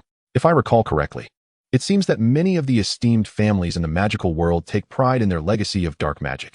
Is the Malfoy family not one of them? Draco could hardly admit otherwise and gritted his teeth. That is indeed the case, but one must consider the environment. Otherwise, it becomes quite bothersome to have the Ministry constantly inquiring, does it not? Ailiana then recalled that the Ministry could not arbitrarily interfere with Hogwarts education, meaning they would not come to the school. Thus, she enthusiastically remarked to Draco, the Ministry cannot enter Hogwarts without cause. Otherwise, we could secretly learn the Cruciatus Curse. I wish to test the efficacy of the mind-blocking spell. Chapter 8. The outrageous remarks at the table. Before Draco could ponder how to respond to Ailiana, the voice of Prefect Farley emerged from behind them. Miss Collin, I must remind you that from this moment forth, you are officially a member of Slytherin. Therefore, you are required to strive for the glory of our house. Should you dare to study the Cruciatus Curse, not only will you be expelled from Hogwarts, but Slytherin's house points will undoubtedly be deducted. Draco was taken aback, while Ailiana remained unfazed, simply stating, I find Hogwarts teaching to be excessively conservative. Since the spells have been developed, we ought to learn them. Otherwise, how can we defend ourselves against dark wizards who wield such spells? Are you suggesting we should employ the 3 unforgivable curses against dark wizards? Farley gazed at her in astonishment. Ailiana nodded matter-of-factly, of course. If dark wizards can wield them and we cannot, would that not be akin to exposing our necks while our adversaries wield daggers? I find that utterly devoid of safety. I will report your dangerously radical sentiments to Professor Snape, Farley declared before hastily departing. Once Farley was out of earshot, Draco dared to lean closer to Ailiana and whispered, You ought not to voice such thoughts at the table. Professor Snape will surely detain you. I am merely expressing an opinion. I am not actually planning to act on it. If the school were to confine me for such reasons, I would have to consider withdrawing, Ailiana replied, unperturbed. You do not plan to attend Hogwarts. Do you intend to go to Durmstrang in Germany? Draco inquired, puzzled. Following the Sorting Hat's assessment, Ailiana could hardly attend the purely blood-purist Durmstrang. She shrugged nonchalantly. I have discovered that my magical aptitude is rather commendable. Besides, I know the location of Diagon Alley and can procure books at any time. Self-study is not out of the question. What Ailiana did not realize was that those Slytherin students had intended to verify her lineage, had they discovered she was not of pure blood. A series of bullying tactics would have ensued. With her audacious remarks at the table, they all retreated, allowing her to escape this impending scheme. This year, the number of new students was rather scant. Hufflepuff welcomed 31, Gryffindor 20, Ravenclaw 13, and Slytherin a mere 9. Ailiana counted the newcomers and, filled with curiosity, asked an upperclassman ahead of her, "Excuse me, have you noticed that Ravenclaw and Slytherin have particularly few new students? Is that normal?" Before the upperclassman could respond, another chimed in. "It is typically like this every year, though this year with only 9, it is indeed fewer." Ailiana questioned, "With so many of them, and so few of us, how can we possibly compete for house points?" Draco, knowing the answer, eagerly interjected, "House points are not awarded per capita. Slytherin has already secured 6 consecutive championships. Ravenclaw consistently holds the second position, which is why these two houses only recruit the brightest. The foolish and inept are relegated to Gryffindor and Hufflepuff." "Very well," Ailiana nodded, inclined to believe him, then added, "However, this year's house points may not be particularly optimistic. As Harry Potter has joined Gryffindor, you think he can lead Gryffindor to seize the House Cup?" Draco frowned. Ailiana nodded slightly, her assessment based on the information at hand. After all, he was the one who had vanquished the most formidable dark wizard. "But he appears so frail, looking quite malnourished," Draco retorted. "Moreover, did you not analyze with Blaise that it is highly likely his parents perished alongside the Dark Lord, and he is merely heralded as a savior by design? In fact, he is the savior," Ailiana continued, "and who decrees that defeating the most powerful dark wizard necessitates physical strength? Perhaps I should test whether he possesses genuine skill." A glimmer of excitement sparked in Draco's eyes. Ailiana showed no intention of dissuading him. In fact, she felt a flicker of interest. "I have heard that Hogwarts does not offer dueling classes. How do you intend to test him?" she inquired. Draco replied matter-of-factly, "If there are no dueling classes, then we shall arrange a private duel with him. That way, we can assess his abilities." Ailiana felt a twinge of hesitation and suggested, "But we have not yet attended classes, and we know so few spells. Perhaps we could have some upperclassmen test him?" "But I cannot command the upperclassmen," Draco lamented. "Then perhaps we should wait a while. You might learn a few powerful offensive spells before approaching him," suggested Ailiana. "Agreed. That sounds reasonable," Draco concurred, finding the arrangement quite sensible. Among the new Slytherin students, there were 5 boys and 4 girls. While Ailiana was unaware of the situation on the boys' side, she knew that all the girls had been crammed into a single room. After surveying the room, Ailiana voiced her dissatisfaction, complaining, "There are only 9 freshmen this year. Considering the likely small number of students from other years, shouldn't each person have their own room?" Pansy, annoyed by the incessant whispering between Ailiana and Draco throughout the night, seized the opportunity to mock her, saying, "Miss Collins, do you not wish to share a room with us?" Ailiana candidly admitted, "Indeed, I am accustomed to having my own room at home, which is far larger than this. Transitioning from luxury to modesty is quite challenging." "What do you mean by that?" Pansy inquired. "Oh, it's an idiom from my homeland," Ailiana explained, essentially conveying that it is difficult to revert to a life of poverty after experiencing luxury. Pansy refrained from countering Ailiana further, as doing so would require her to acknowledge her own privileged status as a pure-blood heiress, making it implausible for her to admit to any risk of poverty. As Ailiana had anticipated, the castle's lavatory was not located within the bedrooms, but rather at the end of the corridor, signifying that it was a communal restroom. After freshening up, Ailiana resumed her complaints, stating, "I recall there being spells for expanding spaces. Why couldn't the school create a bathroom in each room?" Daphne, intrigued, turned to Ailiana and asked, "Collins, does your home possess such grandeur? You seem to find even this beautiful castle unsatisfactory." Ailiana, wishing to avoid coming across as disdainful, replied delicately, "It's not that I find it unsatisfactory, merely that it's somewhat inconvenient. Don't you agree?" She believed her response was sufficiently tactful, but the others, being proud members of prominent families, were reluctant to concede that the castle offered any convenience. Moreover, none dared to admit that their family estates lacked private bathrooms in their bedrooms. "Indeed, it is somewhat inconvenient that there are no private bathrooms," murmured the robust Millicent Bulstrode, adding, "We have to wait for others to finish using the restroom." She, too, did not wish to be looked down upon by her dormitory companions. Having navigated the scrutiny of bloodlines from upperclassmen, Ailiana also managed to evade the isolation from pure-blooded girls. However, her streak of good fortune ended the following morning. Upon arriving at the Great Hall with Pansy and the others, she was cornered by the dark-clad Severus Snape. I have heard that Miss Collins intends to study the 3 unforgivable curses. I wish to confirm whether Slytherin's house points will be deducted this year. Professor Snape's voice was deep and grave. Ailiana was taken aback by how swiftly the head of House Slytherin had reported her, and the fact that he personally confronted her seemed to suggest the matter was quite serious. Professor, you could use a reversal charm on my wand to see if I've cast the killing curse. Don't you find that a bit excessive? I merely spoke of it. Is that against the rules? Ailiana expressed her incredulity. Who can assure me that today you harbor such inclinations, yet tomorrow you won't commence practicing? Professor Snape retorted coldly. Professor, if mere words can lead to punishment, I shall formally request to withdraw from the school, Ailiana replied, visibly displeased. Snape sneered. Excellent. Threatening a professor before the first class has even begun. You ought to be grateful the Sorting Hat placed you in Slytherin. Otherwise, I would have deducted 50 points from you. You may deduct points now, Professor, for I have only spoken a few boastful words, Ailiana asserted defiantly, locking her gaze on Snape. Return to your head of house and take your schedule. Go to class, Snape snapped in irritation. Seeking to defuse the situation, Snape attempted to move on, yet Ailiana was unwilling to relent. She calmly stated, while you have not punished me, it does not diminish my impression of Hogwarts, which has significantly declined. The environment here remains rooted in the medieval era, and the professors have failed to progress, employing a method of education based solely on intimidation. Snape disregarded Ailiana's ire and continued, I will be watching you closely. Should you engage in any actions deemed inappropriate, I need not await your withdrawal request to expel you. I shall speak with the headmaster about my withdrawal this evening, Ailiana countered, ignoring Snape's threats. Although their altercation had taken place in a corner, their voices had not been hushed, and the entire hall had heard their exchange. For a moment, the Great Hall fell into a hushed silence. Once Professor Snape departed, Draco cautiously approached Ailiana, concern etched on his face. Are you truly considering discussing your withdrawal with Dumbledore? Chapter 9. It can be easily controlled. The first lesson was held alongside Gryffindor and was taught by Professor McGonagall in Transfiguration. Although Slytherin's head of house exhibited a poor demeanor, he dutifully escorted the freshmen to the Transfiguration classroom. In contrast to Slytherin's collective approach, the Gryffindor students tended to arrive in small groups, leading to several tardy arrivals. Draco couldn't help but chuckle softly as he watched Harry Potter and Ron Weasley, delayed and threatened by Professor McGonagall with transformation into a map. Another piece of evidence to support his claim of the so-called Great Savior. If he couldn't even navigate the staircases, how could he possibly defeat the most formidable dark wizard, right? Draco sneered in Harry's direction. Perhaps we should reserve judgment until after you duel him, Ailiana suggested, feeling Draco was somewhat overconfident. Professor McGonagall was a strict individual, and under her piercing gaze, both Ailiana and Draco dared not speak further.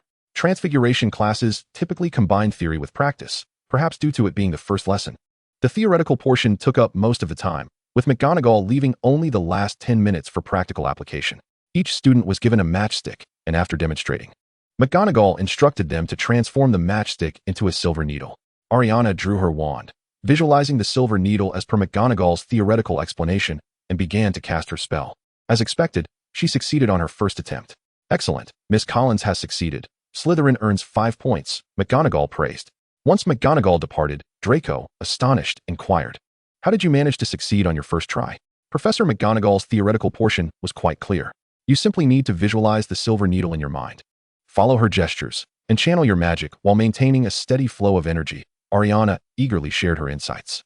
Regrettably, until the class concluded, only Hermione and Draco managed to elicit slight changes in their matchsticks, but neither achieved full success. Having succeeded, Ailiana was exempted from writing her essay, while the others were tasked with crafting 12 inches of parchment. As they exited the classroom, Draco continued to dwell on his thoughts, saying, Is your control over magic truly that strong? Achieving a consistent flow of magic is far from simple. Is it really difficult? Magic is inherently yours. If you wish to control it, shouldn't it come easily? Ailiana pondered, reflecting on her own ease with it. It's not as simple as that, Draco remarked, feeling somewhat disheartened. You may still be unaccustomed to your own magic, Ailiana comforted him. I sensed my magical abilities from the moment I was born and have been secretly using them over the years. It has become second nature to me. Do you truly have memories from when you were just born? Draco asked, astonished. Ailiana shook her head.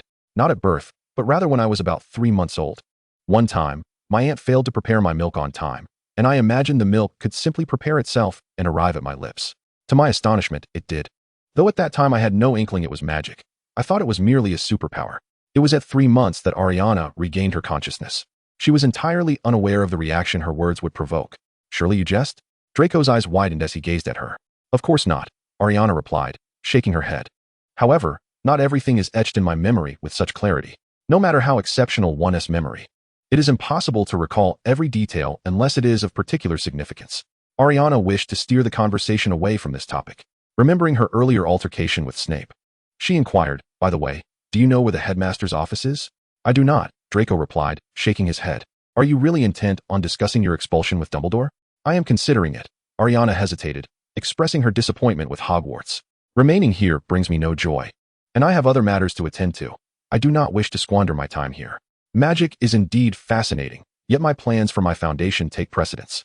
If the school remains inflexible, I am genuinely contemplating expulsion. What could possibly be more important than attending school?" Draco asked curiously, having spent a couple of days together. Ailiana had come to understand Draco quite well. Though he could be somewhat arrogant, he was a decent person, and she acknowledged him as a friend, thus revealing her intentions. "I mentioned before that my parents passed away when I was very young, so I managed the family estate. I intend to immigrate to America next year, and before then, I have an overwhelming number of matters to sort out." "Then why are you still at Hogwarts?" Draco looked at her, puzzled. At the mention of this, Ailiana became incensed. Complaining indignantly, "Professor McGonagall told me that without formal magical education, one might become a squib. I was merely concerned for my safety, but after studying the history of magic, I realized the criteria for becoming a squib are quite stringent, and my circumstances do not align." She bore a look of having been deceived. "If you insist on seeking out Dumbledore, you might first inquire with Professor McGonagall," Draco suggested. "She is the deputy headmistress and must know where the headmaster is." Their next class was at 2:30 p.m., and with ample time remaining, Ailiana decided to find Professor McGonagall to ask about Dumbledore's office. Draco, having nothing else to do, tagged along for the experience. "What? You plan to drop out after just one day of classes?" Professor McGonagall exclaimed, astonished at the accusation leveled against her. Generally, Muggle-born witches and wizards struggle to adjust to Hogwarts but are drawn in by the allure of magic. No one has ever suggested expulsion. Ailiana, resolute, replied, "Yes. I am profoundly disappointed with Hogwarts. Moreover, the circumstances surrounding the squib situation Professor McGonagall described do not pertain to me, since my life is not in danger. I believe whether I learn this magic or not is inconsequential." As a professor who cherished the school, McGonagall's face darkened at hearing such disparagement. "In what manner has Hogwarts disappointed you?" Ailiana answered matter-of-factly, "We are on the brink of the 21st century, yet this castle's infrastructure remains rooted in the Middle Ages. Schools in London have adopted apartment-style accommodations, with private bedrooms and some even boasting private bathrooms, while here, we are crammed into rooms with 4 occupants and share a communal bathroom in the hallway. Living in a basement is one thing," she continued, "but the absence of private rooms and bathrooms is simply intolerable. I did not come here to enjoy myself." McGonagall, her expression stern, replied, "While this aspect may not meet your expectations, the scenery at Hogwarts is undoubtedly superior to that of schools in London, wouldn't you agree?" Having made her decision, Ailiana was not easily swayed. "Perhaps," she retorted, adding, "but primary school does not necessitate boarding, so I am unaware of the scenery at London schools. However, the accommodations here are certainly inferior to my home." Having personally visited Ailiana's residence, McGonagall recognized the opulence of her villa. Yet she reasoned that one cannot compare home life to that of a school. The living conditions at school must accommodate everyone's needs. "It is impossible to cater solely to you," she attempted to persuade. Ailiana, however, pointed to Draco at the door, saying, "Why not ask Draco if he would prefer a private bathroom in his bedroom?" Draco, eager to maintain his pride, could only lower his head and mumble. Having a private bathroom in the bedroom would indeed be much more convenient. "Aside from this, what else do you find unsatisfactory?" McGonagall inquired, her gaze stern as she regarded the obstinate student.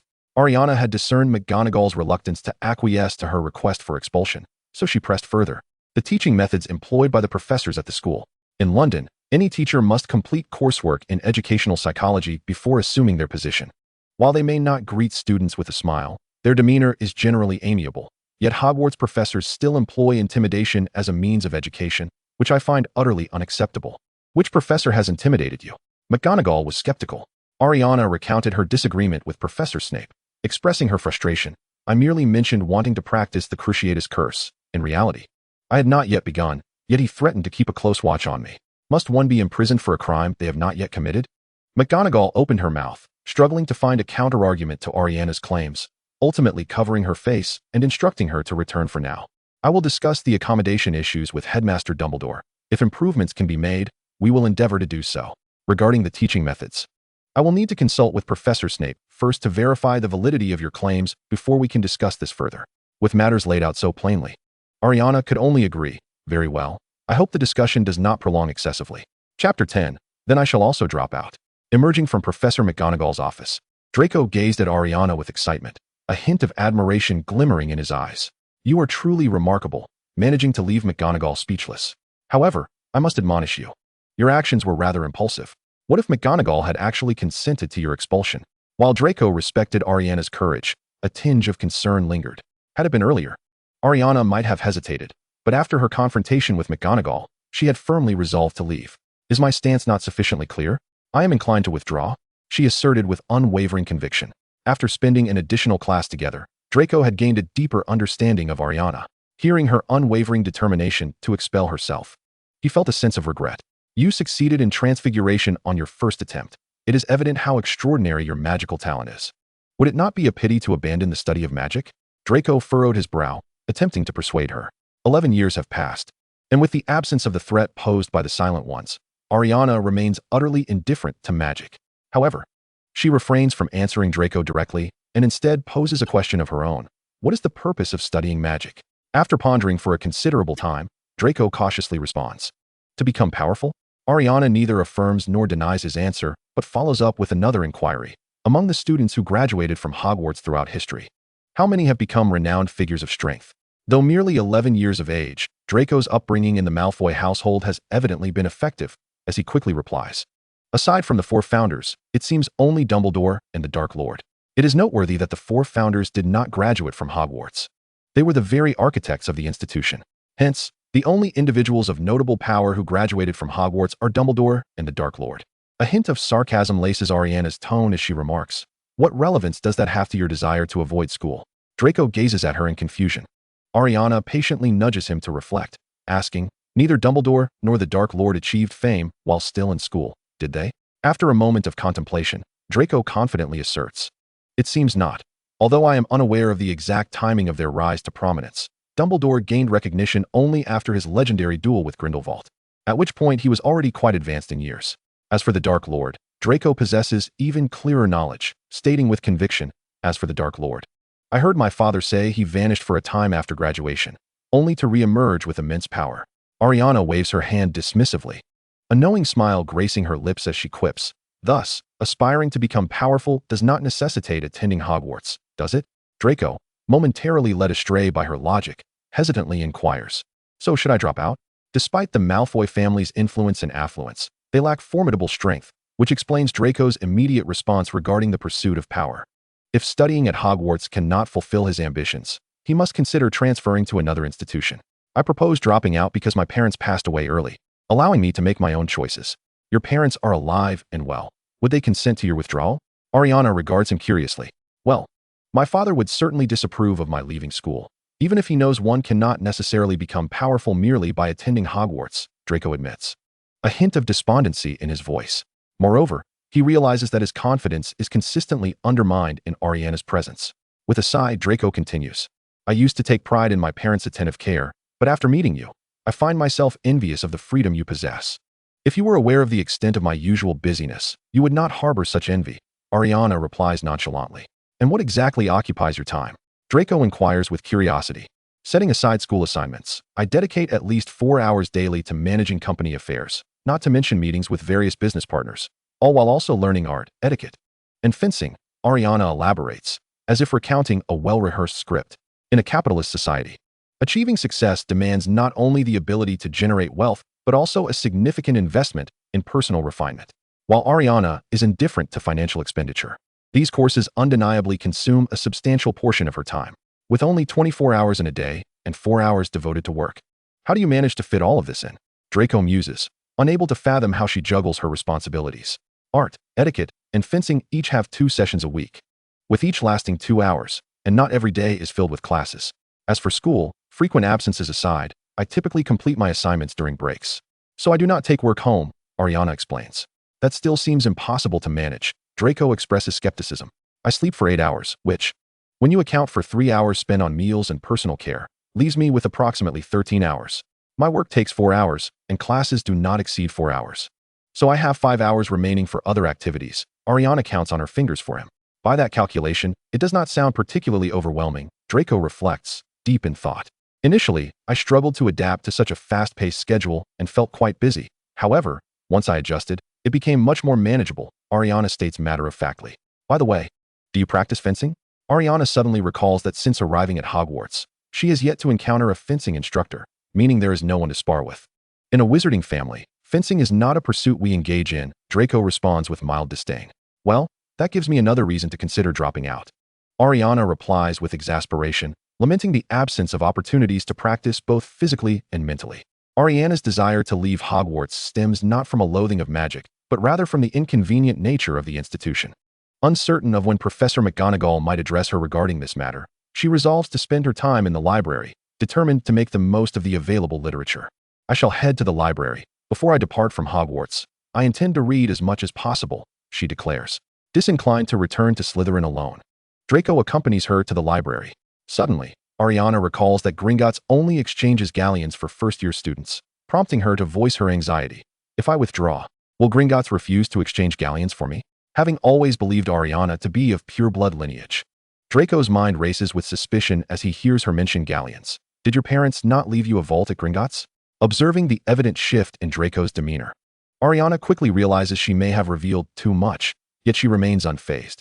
My memories date back to when I was 3 months old, at which time I encountered nannies and lawyers, but never my parents. I have no knowledge of whether there is a vault at Gringotts. While there are some peculiar items at home, I cannot ascertain their connection to Gringotts, she replies with unwavering calm. Draco, upon hearing this, sets aside his doubts and explains the significance of Gringotts' vault keys. The key to a Gringotts vault is the only means of access. If your parents left you such a key, they must have been wizards, he states earnestly. Ailiana contemplates the shape of the key as Draco described it, retrieves a piece of parchment, and, using her wand, begins to cast a spell. The parchment swiftly transforms into a key. Is this how it looks? She inquires, holding the key out to Draco. Having only learned transfiguration an hour prior, and having only successfully transformed a matchstick into a needle, a feat no one in her class had achieved, Ailiana's ability to transfigure another object so swiftly astonishes her. Are you certain you have not practiced transfiguration before? Draco, like Lucas, doubts Ailiana's prior experience. The principles are fundamentally the same, are they not? Ailiana responds with casual confidence.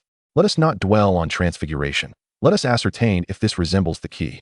Indeed, although mine is slightly smaller, Draco observes closely before nodding in agreement. Following Draco's guidance, Ailiana continues to adjust the size of the key until it ultimately resembles a Gringotts vault key. I believe there is a key like this among the items my parents left for me, though I have yet to identify what it opens. I had not thought to inquire with Professor McGonagall about it, she muses. Of course, Ailiana possesses no such key, yet she understands that in the heart of the ambitious, she must not stand out. Given that she will not remain at the school for much longer, she harbors little fear of being exposed. Indeed, you are a pure-blood wizard. Otherwise, how could your family possess such wealth, correct? Draco still harbored resentment over how easily Ariane could purchase a villa worth over 10 million. Upon hearing Draco mention his property, Ariane recalled his desire for a villa in the outskirts of London and casually inquired, have you not yet written to your father about purchasing that villa in London? Chapter 11. The Use of the Cruciatus Curse. Draco certainly had not written, nor did he know how to, especially concerning Ariane's matters, in which he had boasted profusely. Moreover, with Ariane's bloodline confirmed, he would inevitably need to invite her to Malfoy Manor, where his parents would surely expose the fabrications he had spun. He was troubled by how to navigate that predicament. For Draco to confess to his boasting was utterly out of the question. He could only grit his teeth and insist, I was too exhausted from packing yesterday. I will write today. Unbeknownst to Ariane, who was blissfully unaware of his inner turmoil, she enthusiastically informed him, you can tell your father that I own 6 villas, the most luxurious of which is valued at £13,250,000. If he finds currency exchange too troublesome, he may pay in galleons. And I shall extend a 95% discount to your family. I shall mention it. He nodded, internally tormented. Once they entered the library, their conversation ceased. After Ariane inquired about the appropriate location for first-year students' bookshelves from Madame Pants, she borrowed a dozen books in one go and settled into an empty seat, intending to finish reading before lunch. It was now 10:30, and lunch commenced at noon. How do you expect to finish so many books? Draco questioned, puzzled by Ariane's ambition. Isn't it true that I am about to drop out? I should read as much as I can, Ariane replied in a hushed tone. Just then, Madame Pants approached, prompting Ariane to suggest they discuss matters outside. Though Draco had promised not to engage with Ariane, he found it increasingly difficult to contain himself. For Ariane read at an astonishing pace. She flipped through a page in under a minute, and those pages were densely packed with various spell analyses. Could she truly comprehend all that? Yet, Ariane had delivered numerous blows to his ego, leaving him fearful that she might indeed grasp the material with such speed. Ariane's current focus was on speed rather than comprehension. She aimed merely to memorize the content and planned to spend an hour before bed organizing her memories with the aid of a memory concealment spell. While selecting her books, she calculated the time based on the total pages, finishing all 13 books with 5 minutes to spare before noon.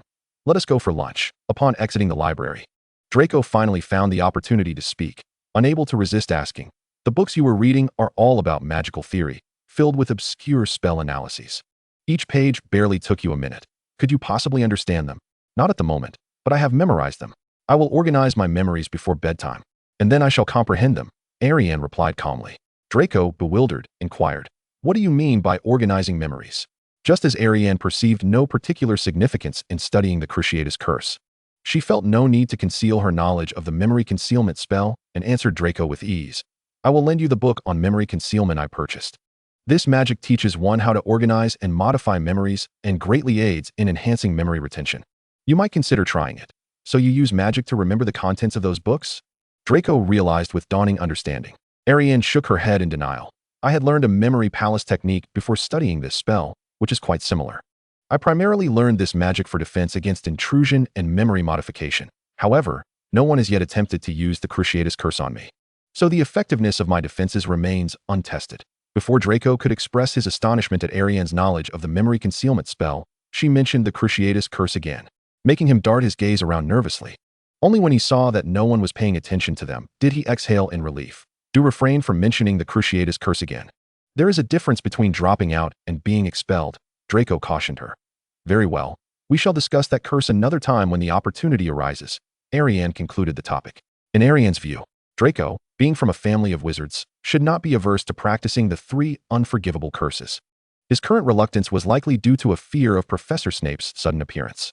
As she had anticipated, Draco leaned in and whispered, if you do not drop out, we could form a club and find a private classroom to study dark magic together. But I have already informed Professor McGonagall of my intention to drop out. If I now say otherwise, it will make me seem very foolish, Ariane frowned. Draco thought Ariane was woefully lacking in the common knowledge of the magical world and thus reminded her, I acknowledge your considerable magical talent. You could self-study by purchasing some spell books in Diagon Alley. However, I must inform you that Diagon Alley will never sell books on dark magic. Even Nocturne Alley has only a scant few. Therefore, if you wish to delve into advanced dark magic, remaining in Slytherin is your sole option. He spoke with utmost seriousness. What then if I change my mind? What about my pride? Ariane inquired, visibly troubled. Draco, noticing Ariane had missed the point entirely, retorted, pride and substance must be weighed. You must choose one. Ariane, having already lived to the age of 20 before dying in her past life, and now having lived 11 years in this one, deemed herself an adult and found the notion of choosing between pride and substance absurd. Why don't we establish the club today? So we can learn dark magic sooner and avoid being caught in a dilemma. Ariane proposed. Do you genuinely believe dark magic can be mastered in a day? Draco looked at her with incredulity. I do not know if it can be learned in a day, but I am certain that delaying the establishment of the club by a day means I will delay my acquisition of dark magic by a day, Ariane stated with conviction. While Draco could appreciate Ariane's reasoning, he still believed its feasibility was far-fetched. We have only just arrived at Hogwarts on the second day, the first day of classes. Where shall we find an undisturbed, private location to practice dark magic? Draco regarded her with a flat expression. Ariane, considering the matter was trivial, reminded him, when a problem arises, one must devise a solution. Hogwarts is vast. Do you truly think finding an unoccupied classroom where we won't be disturbed is difficult? Just answer me this. Do you wish to learn dark magic? Thus, in a haze of confusion, Draco found himself agreeing to Ariane's proposal to form a magical club, and they quickly settled on a name. The Accelerated Magic Society. That name is exceedingly lackluster. Draco couldn't help but critique. Does it not perfectly align with my expectations? The aim is to learn swiftly, hence the name Accelerated Magic Society. Now that we have the club established, the name chosen, and members secured, All that remains is to find a venue. Ariane expressed her satisfaction with the progress. I must remind you once more, today marks only our second day at Hogwarts, and the first day of classes. Where shall we find an undisturbed, private venue? Draco regarded the whirlwind of Ariane with a hint of exasperation. After a moment of careful thought, Ariane suddenly had an idea. I met 2 upperclassmen on the train.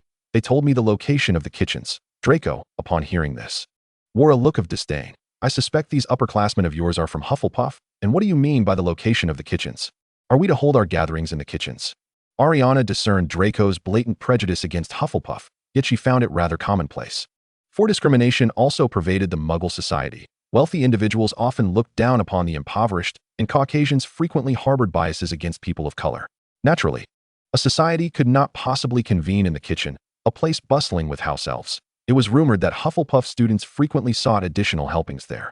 How could such a venue be suitable for meetings? Ailiana shook her head. Then what do you suggest we do in the kitchen?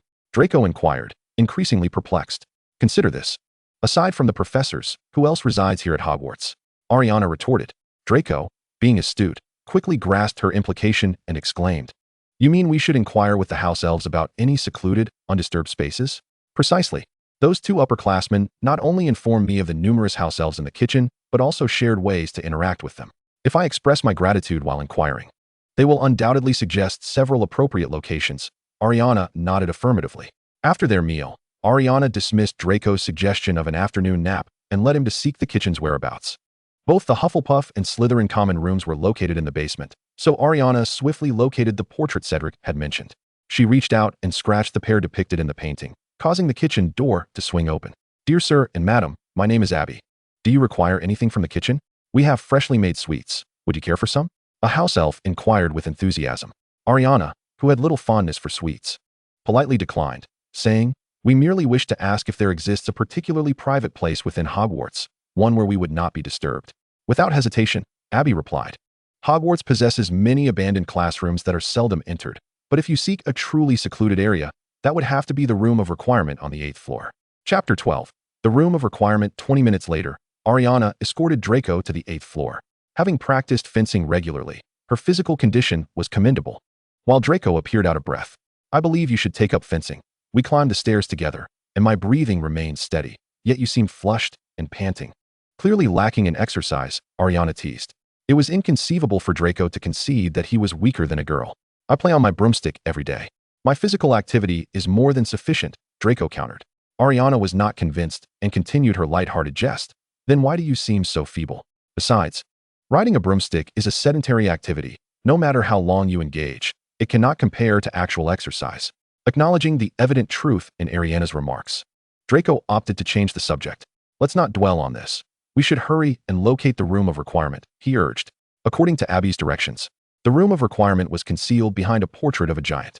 After a brief turn in the corridor, they spotted the painting, but instead of a giant, it depicted Sir Barnabas the Barmy attempting to teach a giant ballet, only to be squashed flat. The giant in the painting bore a bewildered yet fierce expression, as if ready to leap from the canvas at any moment. Staring at the artwork, the inexperienced Ailiana turned to Draco for guidance. Abby said we need to concentrate on a room and walk 3 times along this corridor. What kind of room do you think we should summon? Draco, uncertain himself, suggested. Since we aim to practice dark magic, perhaps we should open a room suitable for that purpose?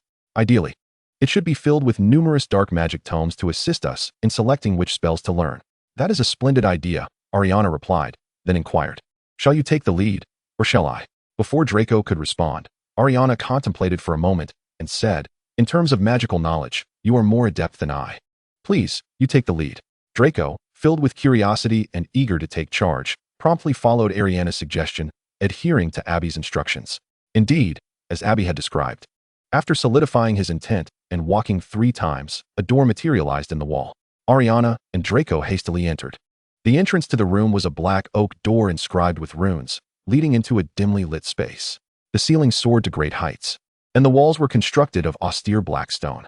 The floor was etched with intricate magical circles, as if poised to unleash some mysterious force at any moment. Towering bookshelves lined the room, filled with various ancient tomes, their covers adorned with enigmatic symbols and runes. Among the shelves, some books emitted a faint red glow, seemingly warning readers of their perilous nature. Compelled by curiosity, Ailiana instinctively moved toward the glowing shelf, But before she could take more than a couple of steps, Draco seized her arm. My father warned that some dark magic tomes are particularly dangerous. We should avoid those glowing ones, he cautioned. Ailiana nodded in agreement. These magical tomes are likely arranged from simple to complex, from the entrance to the depths. Let's begin with the ones near the entrance. For safety's sake. The two remained together, perusing the same book. After casually selecting one and opening it, Draco exclaimed, I've seen this book before. It contains various prank spells, like the Wolf's Fawn Club and Sticky Glue, among others. With no other wizards present, Ailiana could only look at him in confusion and ask, Are these considered dark magic as well? I suppose so. I secretly read it from my father's basement. He usually forbids me from going there, Draco admitted. Although he himself was uncertain. Upon hearing Draco's uncertain tone, Ailiana hesitated to delve deeper. After glancing at a spell, she furrowed her brow and inquired. Now we encounter another dilemma. We can't very well practice spells on each other, can we? After all, this is dark magic. And the introductory text warns that any injury caused by dark magic is notoriously difficult to heal. Life is precious. Just as Ailiana finished speaking, two cages appeared in the center of the room, each containing a large spider. It seems we are to practice on the spiders. This truly is the room of requirement. Manifesting precisely what we wish for, Ailiana chuckled. Let us commence our practice. It appears each of us has our own spider. As they approached the cages, Draco, possessing some knowledge of magic, questioned, This doesn't seem like an ordinary spider. It resembles an 8-eyed giant spider, and it appears quite lifelike. Where on earth did it come from? Ailiana had no insights to offer, so she waved her hand dismissively and urged, regardless of its origin, we must hurry and practice. Time is of the essence. Ailiana's innate talent for dark magic shone through, as she managed to succeed almost immediately, regardless of whether her technique was correct. Initially, she patiently guided Draco, but after several attempts yielded no success on his part, her patience began to wane. Ultimately, recognizing him as a friend she valued, Ailiana refrained from harsh words. Instead, she tactfully remarked, I do not know when I might have to withdraw from my studies. So I wish to learn as much as possible. You, however, have 7 more years at Hogwarts. This room is always accessible to you. So perhaps you can explore at your own pace, all right? Having mastered the entire section on prank spells, while Draco had yet to grasp even the first spell, the disparity in their progress made it unfeasible for Ailiana to wait for him any longer. Very well, I shall learn at my own pace, he conceded. As Ailiana continued her studies, she found the room of requirement to be a veritable paradise of magic, offering not only a plethora of professional magical tomes, but also an array of materials for magical experimentation. So engrossed was she in her studies that she lost all sense of time. Fortunately, Draco's scientific pursuits were rather laborious, and with a prodigy beside him to compare against, his confidence took a significant blow, making each passing moment feel like an eternity as he frequently checked the clock. When the hour struck 2, he urged Ailiana to leave. We have half an hour until class. We must return to Slytherin to collect our textbooks. Let us come back tomorrow, Draco declared. Although Ailiana was somewhat reluctant, she followed him out of the room of requirement, muttering, It matters little, for I am already planning to withdraw. Missing class is of no consequence, is it? Draco reminded her, during your previous altercation with Professor Snape, you were clearly in the right, which is why he did not deduct points or impose detention. However, if you skip class, he would be justified in punishing you, and your access to this room would be severely limited. Very well, you are correct. We shall return this afternoon, Ailiana conceded, having barely registered Draco's earlier suggestion to return the following day. May I bring Goyle and Crabbe along? Draco, unwilling to correct Ailiana's phrasing, merely inquired about the possibility of bringing others. He believed that having 2 simpletons join their studies might help restore his confidence. Ailiana did not object, only asking, Are they the members you intend to recruit? After a moment's thought, Draco shook his head and proposed, They are far too dim-witted. They do not seem suited for our magical society. Perhaps we could invite Nott instead? Among the 9 first-year Slytherins, Ailiana was familiar with Theodore Nott. Yet she was curious about Draco's choice. Why not invite Blaise? He spoke to me yesterday during the sorting because he saw you and me conversing. Surely, your relationship must be quite amiable, Ailiana reasoned. Upon hearing about Ailiana's acquaintance with Blaise, Draco retorted, I suspect that is precisely the case. Blaise is always competing with me. Even a new friend is not exempt from his rivalry. I will absolutely not extend an invitation to him. As for the choice of society members, Ailiana was indifferent. Smiling as she said, I respect your opinion. After all, I am uncertain how long I will remain at Hogwarts. So it is best for you to assume the role of president to avoid the complications of a handover should I depart. Very well. I shall not accompany you this afternoon. I need to find Nott and discuss this matter, Draco replied. Upon hearing that he would not be bringing a companion, Ailiana immediately voiced her discontent. You should accompany me. I fear that if I attempt to open the door according to my own will, it may not lead us back to the same room. Moreover, when it comes to recruiting members, it is better to attract others to join us rather than merely expanding our membership.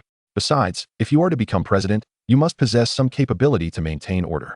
Implying that Draco had yet to demonstrate sufficient competence as a president, she expressed concern that if new members joined who were more capable than him, his position would inevitably be jeopardized. Once again persuaded by Ailiana's words, Draco resolved that he would not consider expanding their membership until they had fully mastered the magic within the room. The last thing he wanted was for someone as formidable as Ailiana to join, especially if she were not planning to withdraw, as it would threaten his status. Thus, the magical society would consist solely of the two of them for the foreseeable future. With the first-year curriculum being rather light, the establishment of their secret base allowed Ailiana's time to become significantly more fulfilling, and her magical prowess grew exponentially. Before long, it was time for Professor Snape's potions class, and Ailiana suddenly realized that a week had already elapsed. It dawned on her that Professor McGonagall had yet to approach her for a discussion. Chapter 13, or perhaps just wait a little longer. Potions class took place in the morning, and after the lesson concluded, the week's schedule came to a definitive close.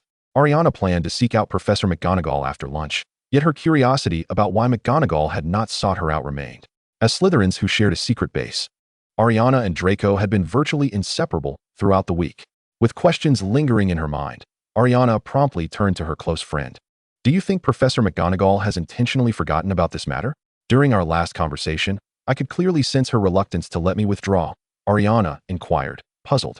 Draco, having no way of knowing such things, nonetheless found himself increasingly unwilling to see Ailiana leave Hogwarts after a week spent together. The two requests you made are not easily resolved. I suspect Professor McGonagall will need several weeks to confer with Dumbledore, he offered with a dismissive explanation. Since it is not easily resolved, why not just acquiesce to my withdrawal? Ailiana countered. Have you considered the number of points you have awarded to Slytherin this week? Not only does Professor McGonagall, as deputy headmistress, hesitate to let you go, but I believe Professor Snape also feels some remorse for your earlier dispute, Draco replied, exasperated as he regarded his new friend. Throughout the week, Ailiana had undoubtedly stolen the spotlight in class, earning 5 points from the professor in every lesson. Even amidst her lackluster enthusiasm, in Draco's eyes, Ailiana was far more impressive than that annoying show-off, Granger. Yet they cannot simply disregard my request. They cannot pretend nothing has transpired. Ailiana frowned as she gazed at him. Previously uttering a casual excuse, Draco now felt as though it might actually be the case. Did I not mention that they are likely still deliberating? He answered her languidly. Determined to withdraw, Ailiana could not allow herself to be overlooked by Professor McGonagall, especially as it pertained to her own dignity. With no classes in the afternoon, I must seek out Professor McGonagall to clarify whether I can indeed withdraw. There must be a resolution, Ailiana stated firmly. I see you have been quite engrossed in your studies on dark arts in the room of requirement. There is still so much you have yet to learn. Perhaps it would be better to wait a little longer? Draco attempted to persuade her. Ailiana shot him an incredulous glance, replying, What I mean is not to withdraw next week. According to my ideal plan, I intend to cease attending after the Christmas holidays.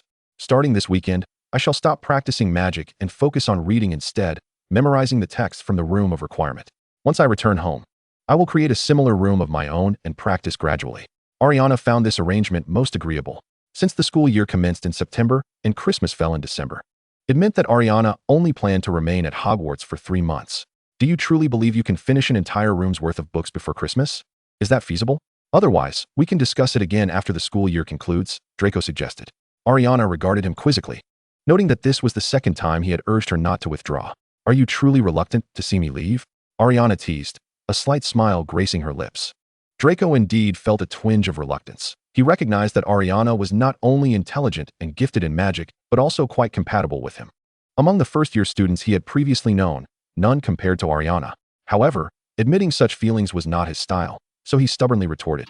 Did we not agree to test whether Potter truly lives up to the title of the Chosen One? I have yet to challenge him to a duel. This reasoning is quite commendable. Draco silently praised himself in his mind. I see you've been provoking him for an entire week. I reckon he'll agree to your duel challenge next week. I won't be leaving until Christmas, so there's ample time to ascertain whether he truly lives up to his reputation, Ailiana remarked in a light-hearted tone. Draco opened his mouth, yet found no other justification after a prolonged pause, prompting Ailiana to erupt into laughter. Just admit you'll miss me. There's no shame in that, she stated with certainty, gazing at Draco. Well, I suppose I will miss you a bit. I've met this year's Slytherin freshmen before, and none of them resonate with me, Draco sighed, conceding. Upon hearing this, Ailiana inquired with some confusion, what about not? Isn't he suitable? Draco had initially considered Theodore not as a potential member for their group. However, after a week of acquaintance, Ailiana discovered that Not was exceedingly aloof, rarely uttering a word, while Draco was quite talkative, making it evident that their worldviews clashed. As Ailiana had surmised, Draco immediately complained. Being around him is no different from being with a piece of wood. Draco was undeniably his closest friend at Hogwarts, and Ailiana didn't wish to appear too callous. Alright, it seems that I'm the most entertaining person in our year. However, my departure from Hogwarts doesn't imply that we cannot keep in touch. Didn't you mention that your father is interested in my villa? We can visit after the holiday and decide then, Ailiana reminded him. 3 days prior, Draco had grown weary of Ailiana's persistent inquiries about the villa, hence he fabricated a story about his father's keen interest in the pricey property. Yet, due to Lucius's reluctance to engage with muggles, they would need to wait until Ailiana's holiday to view the house. Given that Slytherin was filled with many pure-blood wizards, and Ailiana had been there for a week, she was well aware of these individuals' tendencies and thus had no reason to doubt Draco's response. Desiring to shift the topic, Draco urged Ailiana to hurry to class. Professor Snape is exceedingly strict. It would be prudent for us not to be late. This week, Ailiana hadn't encountered Professor Snape. Although she had heard tales from her classmates about his severity, she hadn't yet experienced it firsthand. Perhaps if she did, she wouldn't be so fearful. We still have half an hour, and the potions classroom is in the basement. We can reach it in under 10 minutes, Ailiana dismissed. You're considering dropping out. So naturally, you're indifferent. But I have no intention of leaving, hence I prefer to arrive early, Draco countered. Well, as a professor, no matter how strict he may be, he cannot cast spells on young witches and wizards. I fail to comprehend why everyone is so terrified of him, Ailiana shrugged. Draco scoffed at this notion. How do you know he wouldn't use magic on young witches and wizards? My father mentioned that Professor Snape was quite enamored with the dark arts during his time at school. Perhaps he might even curse someone. Draco lowered his voice to enlighten Ailiana. We have encountered some curses in our studies. If one were to be cursed, one could sense it. Besides, the Room of Requirement contains an entire collection of books on dark magic. We can simply look up a counter curse when the time comes. Ailiana remained puzzled as to what precisely Draco feared. We're nearing the classroom. Let us refrain from discussing dark magic, Draco stated, feeling somewhat exasperated. He sometimes struggled to ascertain who was truly living in the Muggle world. It seemed to him that Ailiana embodied a child raised in a wizarding family more than he did, perhaps due to the formidable reputation of Professor Snape. Not only did Slytherin students arrive early to class, but even the typically carefree Gryffindors were punctual. This marked their first potions lesson, and as anticipated, Snape conducted a roll call. While others fared reasonably well, when he reached Harry Potter's name, Snape's tone was laden with derision, and he posed 3 challenging questions to him. Unsurprisingly, Harry Potter failed to answer any of them. Snape's tone grew even more venomous as he mocked. It appears that fame does not equate to merit. I've heard that in other classes, our illustrious savior has also performed rather mediocrely.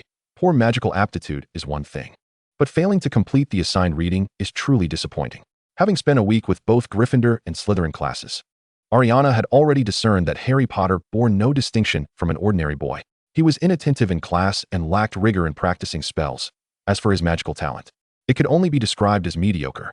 Not only could he not compare to a genius like Ailiana, but even talented students such as Hermione and Draco surpassed him effortlessly. Observing Harry Potter's flushed face and strained demeanor, Draco began to doubt his previous decision. Weasley shared numerous classes, and I truly haven't observed any potential for a savior in him. Are you sure about this duel? Draco questioned hesitantly. Let us proceed. He might be playing possum.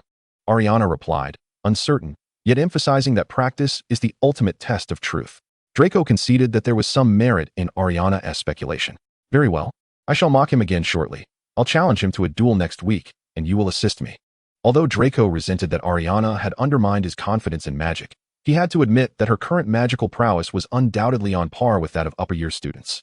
If Harry Potter truly was feigning incompetence, having Ailiana as his assistant would ensure he would not falter. Chapter 14. Potter, you've stirred the potion in the wrong order.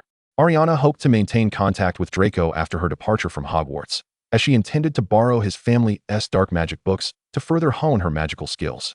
Naturally, she would not refuse such a modest request from Draco. However, to guarantee their success, she quietly assured him, this weekend, I shall learn a few particularly powerful spells. We must ensure our triumph. Draco realized that Ailiana only intended to read and not practice spells, and hearing her adjust her plans filled him with a sense of pride.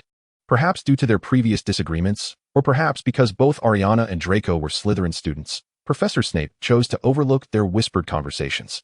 Of course, it was also possible that he was so engrossed in deducting points from Gryffindor that he had no time to attend to anyone else. Potter, you've stirred the potion in the wrong order. 1 point deducted. Snape's voice was frigid. Potter, you've infused too much magical energy. 1 point deducted. Ailiana glanced towards Gryffindor and, intrigued, asked Draco, does Professor Snape harbor a grudge against Potter's parents? Draco raised an eyebrow, countering, why do you ask that? Ailiana was speculating based on the information available to her. Potter is our age and resides in a Muggle neighborhood, which suggests he was previously unfamiliar with Professor Snape.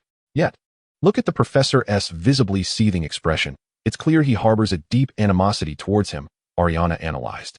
I'm not certain. Perhaps I could write to my father to inquire? Draco had developed a habit of asking his father whenever he was uncertain. I'm merely curious. There's no need to involve anyone else. Ailiana shook her head. She then observed Professor Snape deducting points from other Gryffindors, but soon returned his focus to Potter, further solidifying her thoughts. How old is Professor Snape? I recall that in modern history, it is noted that Potter's parents married 3 years after their graduation, and a year later, Potter was born. Given that Hogwarts students graduate at the age of 17, this implies they wed at the tender age of 20, making them 32 when Potter was born. Severus Snape serves as Draco's godfather, but had previously stated that their relationship should remain undisclosed within the school, which is why he has refrained from revealing this information to others. Draco, of course, is acutely aware of Snape's circumstances and promptly responded. Professor Snape is also 32 this year. Ailiana's expression reflected her realization of this fact. Thus, it follows that they were contemporaries. Potter's parents belonged to Gryffindor, while Professor Snape was from Slytherin, indicating a long-standing rivalry between the two houses. Ailiana nodded in agreement. Though engaged in conversation, their hands remained busy. Ailiana lacked experience in potion-making, yet Draco, being well-versed, guided her to avoid any missteps. Once their potion was complete, before they could submit it, Snape approached and commended. Excellent work, Malfoy and Colin. Your healing potion is superb. 10 points to Slytherin. This marked the first time since their earlier altercation that Snape had spoken to Ailiana. However, before she and Draco could graciously express their gratitude, a pungent odor filled the classroom.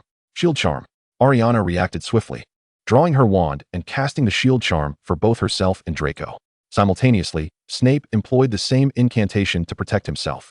It turned out that Neville's potion cauldron had exploded, and aside from the 3 protected by their spells, the other students were left to suffer the consequences.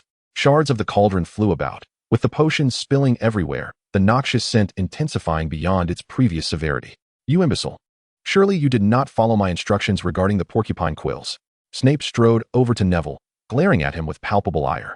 He cast several healing spells, but the force of the explosion had been too great, and the failed potion was corrosive. The healing spells had little effect, leaving Neville in tears. Snape berated him, but as Neville continued to weep, Snape redirected his fury towards Harry Potter. Potter, you are seated right next to him. Why did you not remind him to add the porcupine quills only after the fire was extinguished? Are you not delighted to see so many classmates injured? Perhaps it distracts from your own foolishness. How could Harry accept such an accusation? Since entering the magical realm, he had been the center of admiration, and his temperament had swelled considerably compared to his days with the Dursleys. Throughout the lesson, Snape had relentlessly mocked him, and now, the pent-up frustration was on the verge of erupting. I did not observe his actions, nor was I pleased to see my classmates hurt, Harry retorted loudly, his voice laced with indignation. Very well, defying a professor earns Gryffindor 5 points off. Snape glared at him, his eyes ablaze with fury. Snape's bullying tactics were intolerable not only to Harry, but also to Ailiana, who had never been one to suffer in silence. Why should I lose 50 points for standing up to a professor while Potter only loses 5? Ailiana exclaimed. Snape, already harboring grievances against Harry, had his share of discontent towards Ailiana as well. Upon hearing her public retort, he turned his gaze sharply toward her. Miss Cullen, I have no desire to argue with you. Kindly be silent at once. Ailiana was inclined to retort, yet Draco seized her arm, whispering, Professor Snape would never deduct points from Slytherin. He merely seeks to intimidate you. Ailiana scoffed, retorting, his teaching methods are abominable. I dare say there are hardly any students at Hogwarts who will master potion-making under his tutelage. As Snape was Draco's godfather, he naturally defended him. Intelligent individuals will undoubtedly succeed. Like the two of us.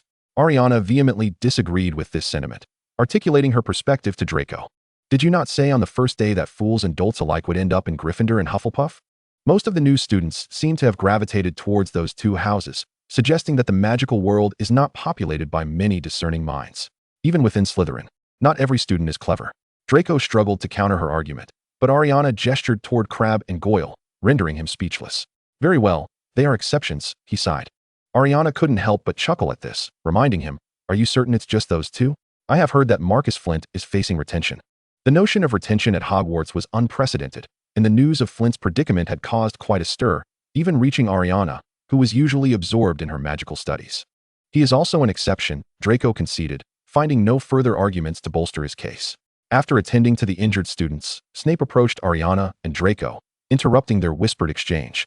Miss Collin, please elucidate how, within just a week of the term's commencement, you acquired knowledge of the shield charm. He scrutinized Ailiana, attempting to discern any signs of deceit on her countenance. Without hesitation, Ailiana replied, the library contains numerous analyses of the shield charm. However, I did not learn it from a library book, but rather from a second-hand book purchased in Diagon Alley, which includes a detailed spellcasting process. Although Ailiana had not formally studied this magic prior to the term, she had reviewed its analysis, and her adeptness stemmed from practicing the shield charm extensively on a dummy during the week to gauge the efficacy of disarming charms. Ailiana's demeanor was remarkably composed, leaving Snape unable to determine whether she was being truthful. Now tell me, aside from the shield charm, what other spells have you mastered? Snape's voice took on an increasingly aggressive tone. Ailiana recognized Snape's intent. He sought to ascertain whether she had practiced any of the unforgivable curses. She provocatively met his gaze, stating, you could simply ask me directly if I have practiced the killing curse. Snape wasted no time in acknowledging his intent, asking, very well. Then please answer sincerely. Have you practiced the killing curse? In the past week, several professors had conferred with Snape regarding Ailiana, all praising her as a rare magical prodigy, capable of grasping nearly every spell upon first learning it. Even if her gestures were incorrect or her pronunciations flawed, she had already begun to perform simple spells silently. At the opening feast, Ailiana had emphatically declared her intention to study the killing curse, and afterward, Snape had inquired about her capabilities from other students. Those seated beside Ailiana informed him that she had mentioned possessing a book on the brain-constricting charm, which contained a comprehensive analysis of the killing curse. Given Ailiana's magical talent, if she were determined to learn the killing curse, it was likely she had already mastered it within the week. Chapter 15. All of us have drawn our wands. Ailiana took the initiative, casually inquiring, if I choose not to respond, will you cast a backfire spell on my wand? An infringement upon my right to privacy? In a nation that values human rights, such an act would be utterly unacceptable, unfortunately. The magical world does not adhere to such enlightened principles. Without a moment's hesitation, Professor Snape nodded coolly and replied, that possibility cannot be ruled out. He regarded Ailiana with an air of entitlement, his gaze imbued with a hint of scrutiny. Observing Severus's demeanor, coupled with his prior conduct towards Harry Potter, Ailiana was predisposed to consider him a most despicable individual. Thus, she glared back defiantly and proclaimed once more, if that is the case, as the head of Slytherin, I demand that you arrange an immediate meeting with Professor Dumbledore. I wish to discuss my expulsion. Professor Snape, momentarily taken aback by her words, let out a derisive laugh and retorted, is seeking out Professor McGonagall not sufficient? Now you wish to go straight to Dumbledore? Truly, you are a foolish great oaf. Snape was well aware that Professor McGonagall had already conferred with him about Ailiana's desire to leave Hogwarts. Like McGonagall, he believed it entirely normal for Muggle-born students to experience a period of adjustment upon their arrival at Hogwarts. However, drawn by the allure of magic, no one had ever suggested withdrawing, and thus he dismissed Ailiana's words regarding expulsion as inconsequential. McGonagall had intended to address Ailiana's dissatisfaction with Snape's teaching methods, but witnessing Snape's venomous remarks, labeling Ailiana a foolish great oaf, rendered her unable to voice her concerns. Initially, McGonagall had planned to resolve the accommodation issues before proceeding with Ailiana's grievances, but to her surprise, Ailiana was unyielding in her stance. Do you think I jest about my intention to withdraw? I have made up my mind. Even without your consent, I shall not return to school after Christmas. Ailiana stated with unwavering conviction, her eyes radiating determination. Upon hearing Snape's words, Ailiana realized that Professor McGonagall had not mentioned her concerns regarding his teaching. Snape regarded the irate young witch before him with confusion, struggling to comprehend her line of thinking. All students at Hogwarts were captivated by magic. Why was she so different? Was she truly contemplating expulsion merely because the dormitory lacked a private restroom? Snape's eyes reflected his bewilderment.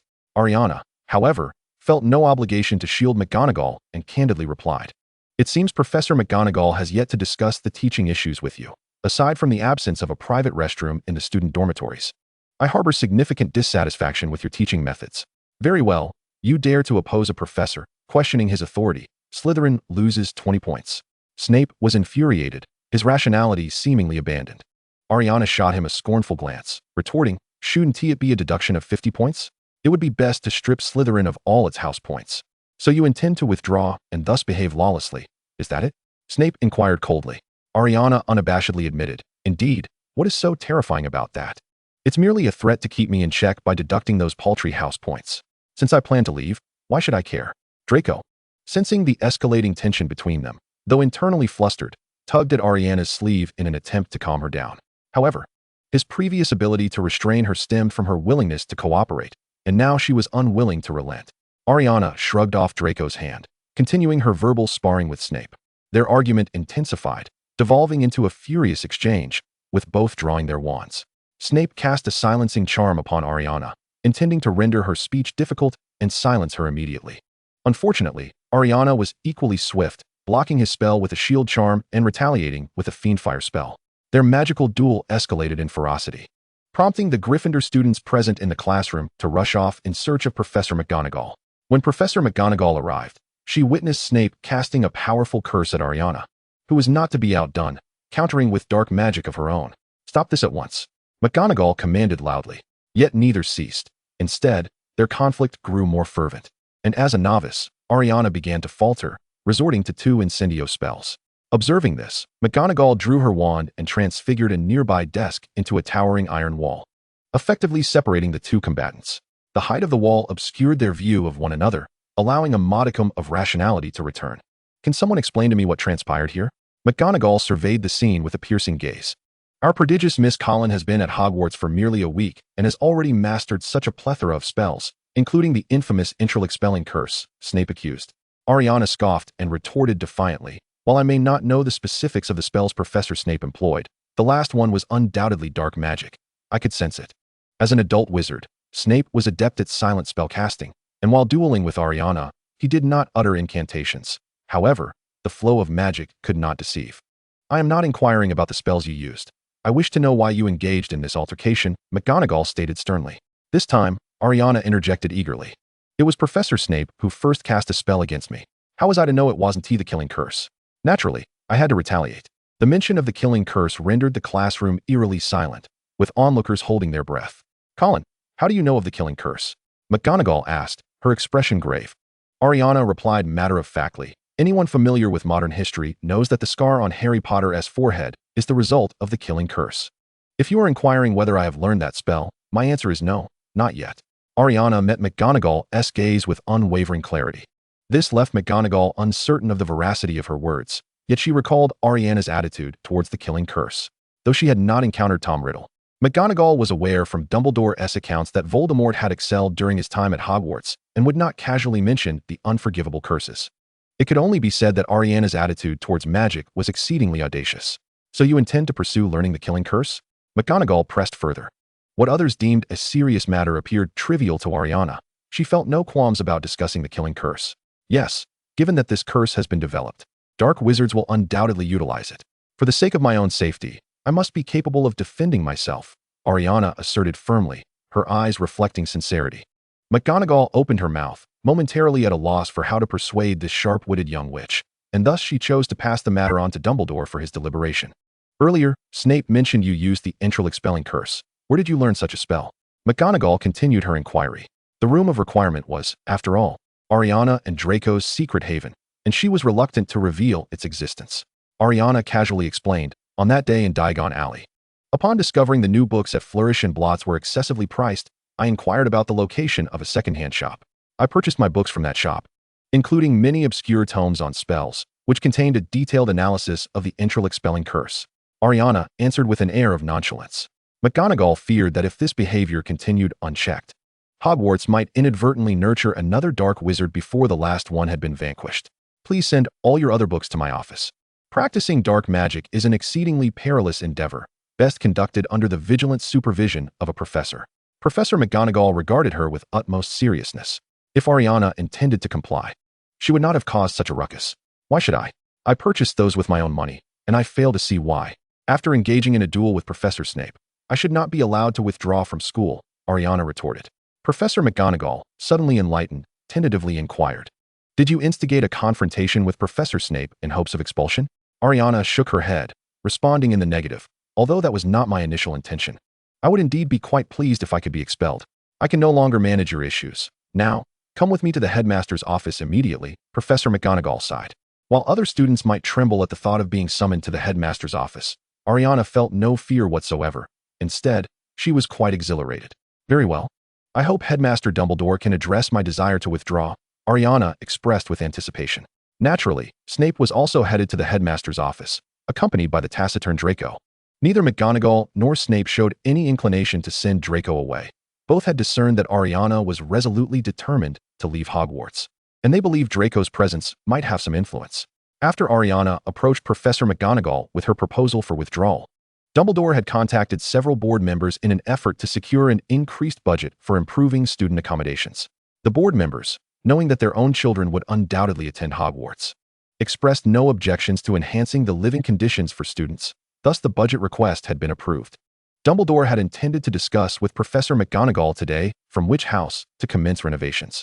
Upon seeing the individuals who had entered his office, he immediately realized that Ailiana had not waited for him to seek her out, but had instead caused a commotion to draw his attention.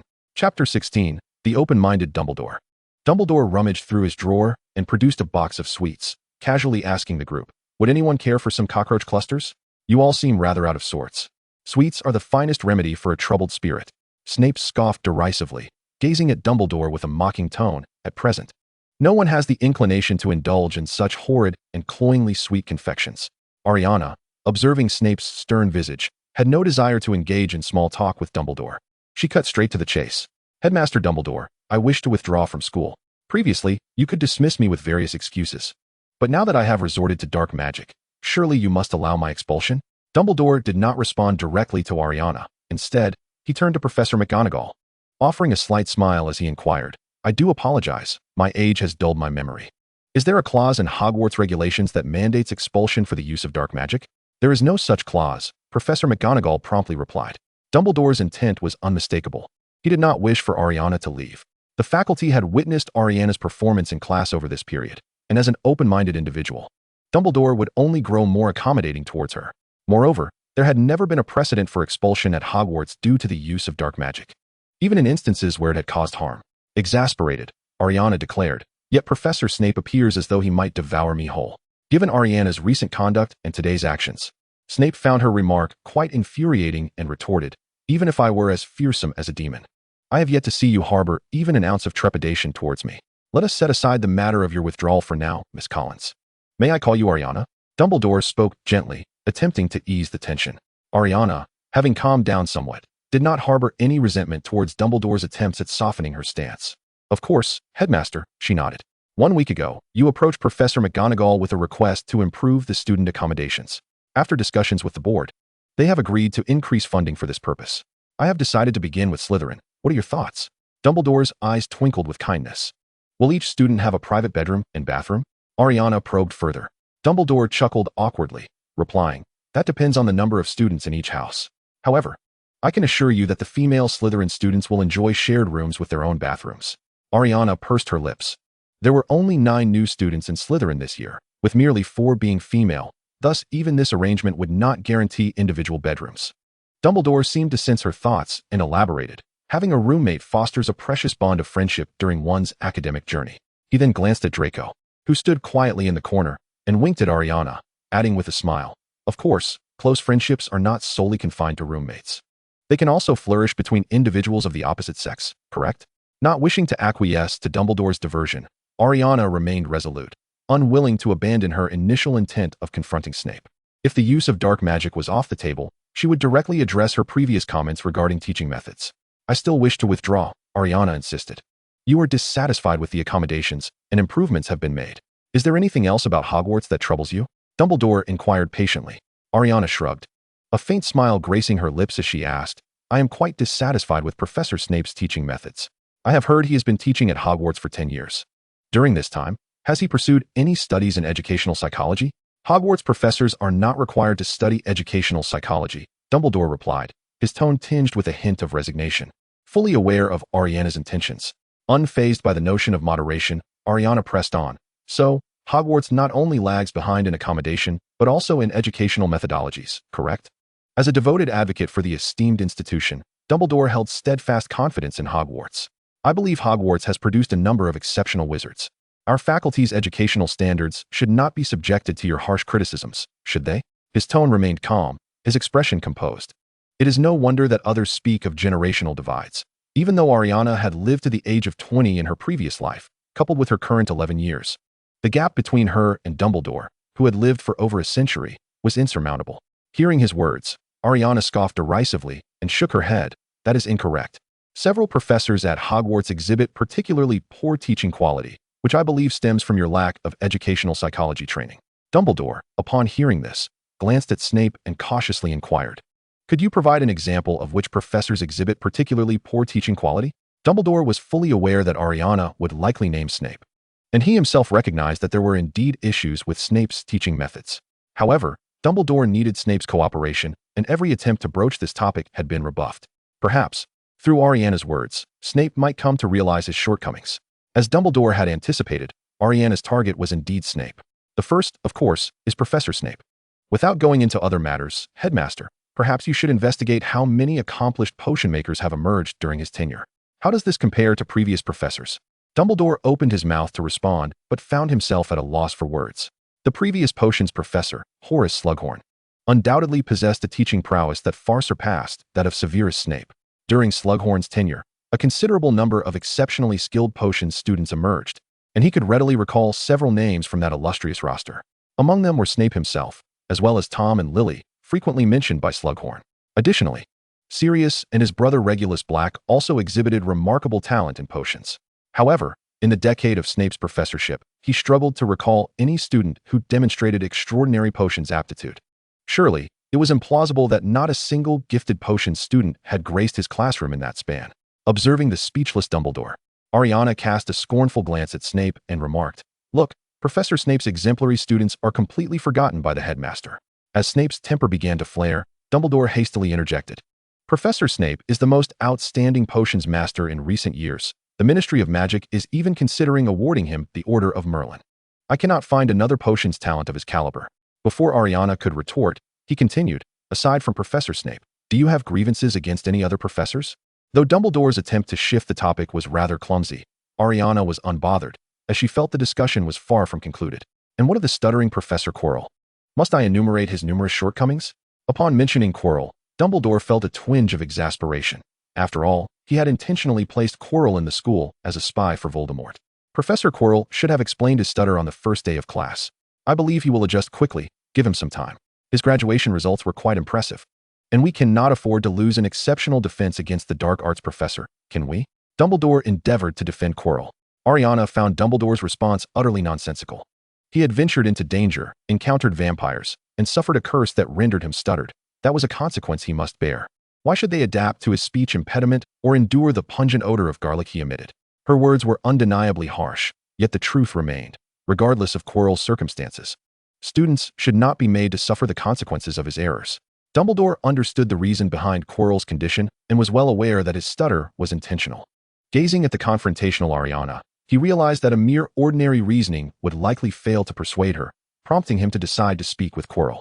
If Quirrell could not demonstrate genuine expertise to the young witches and wizards, then Dumbledore would have to contemplate his departure from Hogwarts. He surmised that Voldemort would not consent to Quirrell's dismissal. "Very well, I shall speak with Professor Quirrell and urge him to regain his composure." "So as not to waste your time," Dumbledore declared with a resolute tone and a glint of seriousness in his eyes. Noticing Dumbledore's eagerness to dismiss her, Ailiana quickly pressed, "And what of Snape's teaching methods?" Chapter 17. Let the troll teach me how to do it. Before Dumbledore could respond, Snape sneered and immediately retorted, "I would never allow a troll to instruct me on how to conduct myself." After saying this, Snape advanced toward Ailiana, evidently attempting to intimidate her. Startled, Ailiana took a few steps back, pointing at Professor Snape while looking at Dumbledore. "Headmaster, observe. Professor Snape not only threatens me, but also mocks me as a foolish troll. Moreover, he has accused Harry Potter, the orphan of the Order of the Phoenix, of reveling in the misfortunes of his classmates." In her bid to gain Dumbledore's trust, Ailiana had invoked Harry Potter's name. Anyone familiar with Hogwarts history would know that Harry's parents were members of the Order, and the leader of the Order was the very elderly man before them. She was confident that Dumbledore would care for Harry. Upon hearing Ailiana mention Harry, Snape's composure unraveled. That was not an accusation. He certainly took pleasure in his classmates' injuries, attempting to mask his own foolishness. He bellowed. In Snape's eyes, Ailiana was an unknown orphan, perhaps akin to Quirrell, both serving as pawns for Voldemort. Such individuals must never be allowed near Harry. Yet, in Ailiana's view, Snape's audacity to criticize the orphan of the Order of the Phoenix in Dumbledore's presence was utterly outrageous. If Dumbledore had not lost his wits, he should discern that I am not slandering Professor Snape. Look how he treats the war orphans with such malice. Can a person like this truly educate students? She leaned in closer to Dumbledore. Snape could not abide such accusations. He drew his wand and directed it at Ailiana, venomously unleashing his words. Entering Hogwarts with knowledge of dark magic, showing utter disrespect for professors. There's no need for her to withdraw. A person like her should be expelled immediately, lest she become the next Dark Lord. The possibility was indeed considerable. Mastering various curses in mere days, and having never before encountered potions, she could still concoct flawless brews. It was rumored that the Dark Lord had once been similarly gifted. Ailiana, of course, rejected this indictment and retorted sharply, even if I were to become the Dark Lord, I would not harm others. Rather, it is you who has caused harm to countless gifted students over the past decade. Can you, in good conscience, assert that those talented students were not intimidated by you, ultimately abandoning the subject out of fear? In truth, Ailiana's earlier assertion that Snape had failed to produce a single exemplary potion's student struck a nerve. Yet, before her two colleagues, he refused to concede. Hearing Ailiana reiterate this fact, he became infuriated and barked, "Silence, you foolish troll." As the tension escalated, Professor McGonagall, witnessing Dumbledore's passive observation, felt compelled to intervene. Enough. This is the Headmaster's office, not a venue for your quarrels. Regrettably, the two had already ignited a fierce argument. Ailiana showed no regard for Professor McGonagall and cast a scornful glance at both the Headmaster and Deputy Headmaster. Do not presume that your status as professors grants you the authority to dictate my actions. Any argument devoid of reason is futile, even if it is Merlin himself who speaks. With that, she took a few steps back toward the door. Ailiana was self-aware enough to recognize that these three individuals represented the pinnacle of Hogwarts power. They could easily dispose of her. Her bravado stemmed from her youth and relative inexperience in the magical world, believing these formidable figures would not truly act against her. Dumbledore was not merely a spectator. His reluctance to intervene during Ailiana and Snape's heated exchange was because he perceived in Ailiana the shadow of Tom Riddle. Both were orphans of exceptional talent, yet they diverged in significant ways. Tom excelled in disguise, never revealing his true intentions. Ailiana, in contrast, was open. Whether expressing her desire to learn the Cruciatus Curse or the brain-closing spell she had already mastered, she never concealed anything from anyone. Moreover, any sense of dissatisfaction she harbored was voiced openly, even in the presence of her head of house, and though she knew she could not prevail, she showed no inclination to retreat. Had Tom, in the beginning, expressed his discontent and grievances as openly as Ailiana did, perhaps he would not have strayed so far from the righteous path. Albus Dumbledore has long been troubled by his failure to guide Tom Riddle onto a better course. In a magical world with such a limited population, the emergence of a genius is indeed a rare phenomenon. Having lived for many years, Dumbledore, along with only Tom, is well aware of the scarcity of true brilliance, as even Ailiana knows that since Hogwarts' establishment, he and Tom are the only widely recognized powerful wizards. Witnessing the confrontation between Ailiana and Snape, Dumbledore was momentarily reminded of his own past with Tom. In that time, he found himself resembling Snape today. Yet there was one aspect in which he could not compare to Snape. Despite Snape's harsh treatment of Ailiana, which suggested a readiness to unleash his wrath upon her, he harbored no genuine malice towards her. Conversely, Dumbledore had approached Tom with palpable hostility, perceiving him as morally deficient and resorting to magical intimidation. It was only later, as Tom posed a threat to the magical community, that Dumbledore sought to understand him more deeply, discovering that Tom's erratic nature was largely shaped by his environment, and perhaps his intimidation had played a part in that influence. Enough. With Professor McGonagall's furious exclamation, Dumbledore finally regained his focus and approached Ailiana and Snape to address the issue at hand. Could you both cease hostilities for a moment? I believe that another confrontation will not resolve this matter, will it? His tone was exceedingly gentle. Dumbledore turned to Ailiana and advised, Ailiana, I understand you are fixated on Professor Snape's teaching methods, hoping to persuade me to agree to your withdrawal. Am I correct? After two heated arguments and a confrontation with Snape, Ailiana was now exceedingly angry, having long forgotten her original intentions. While this was indeed true, her previous accusations had been devoid of exaggeration. Even Harry Potter, a war orphan, faced Snape's relentless pressure, let alone someone of her humble standing. She felt she could no longer remain at Hogwarts. Her earlier criticisms of Snape's teaching were merely a matter of her unease. Her true objective today was unequivocally to withdraw. However, she now insisted on this decision solely due to Snape's coercive tactics, marking a significant shift in her stance. If I were to convince Professor Snape to alter his teaching methods, would you choose to remain at Hogwarts to continue your studies? Dumbledore probed directly at the heart of the matter. Ailiana paused, realizing her intentions had been seen through, yet before she could conjure another excuse to argue for her withdrawal, Professor Snape interjected with a scathing remark. Dumbledore, has your mind finally been dulled by that sickly sweet candy? You're actually willing to listen to a foolish little troll. This statement not only attacked Ailiana personally, but also took aim at Dumbledore himself. Severus, may we allow Ailiana to respond, if you please? Dumbledore regarded the frenzied Snape with a mixture of exasperation and patience. Ignoring Snape, Ailiana focused on Dumbledore and candidly asked, Mr. Headmaster, it seems you are quite certain I will choose to withdraw, which is why you disregard Professor Snape's protests, correct? Indeed, so what is your answer? Dumbledore did not divert the conversation, directly acknowledging her insight. Ailiana readily admitted, it is evident, is it not? I wish to withdraw. Could you share your reasons with me? I believe, given your magical talent, that Hogwarts and the world of magic should still hold some allure for you, should they not? Although Ailiana pointed out several shortcomings of Hogwarts, Dumbledore remained steadfast in his confidence regarding his institution, not to mention, who could resist the allure of magic? Regardless, Ailiana was resolute in her decision to withdraw today, abandoning any further excuses. Well, there is nothing in my reasoning that cannot be shared. When I first received the acceptance letter from Hogwarts, I outright rejected it. Later, Professor McGonagall came to my home to explain the situation, informing me that without formal magical education, there was a risk of becoming a squib, and for the sake of my safety, I enrolled in Hogwarts. Dumbledore nodded, finding no fault in this explanation. McGonagall's reasoning held merit, as history has shown that those who became squibs often did so due to a lack of formal magical education. Ailiana was no longer a novice in the magical world. She was not easily swayed by Dumbledore's words. That statement seems a bit excessive, does it not? The emergence of squibs is often due to the repression of their magical abilities, a circumstance that does not apply to me, so I will not become a squib. She regarded the elderly professor with a mocking expression. Unfazed by Ailiana's exposure of his argument's flaw, Dumbledore simply inquired, do you have any other reasons? Of course. There are additional reasons. Whether it be dissatisfaction with the school's accommodation or discontent with Snape's teaching methods, these do not encapsulate my true motivation for wanting to withdraw.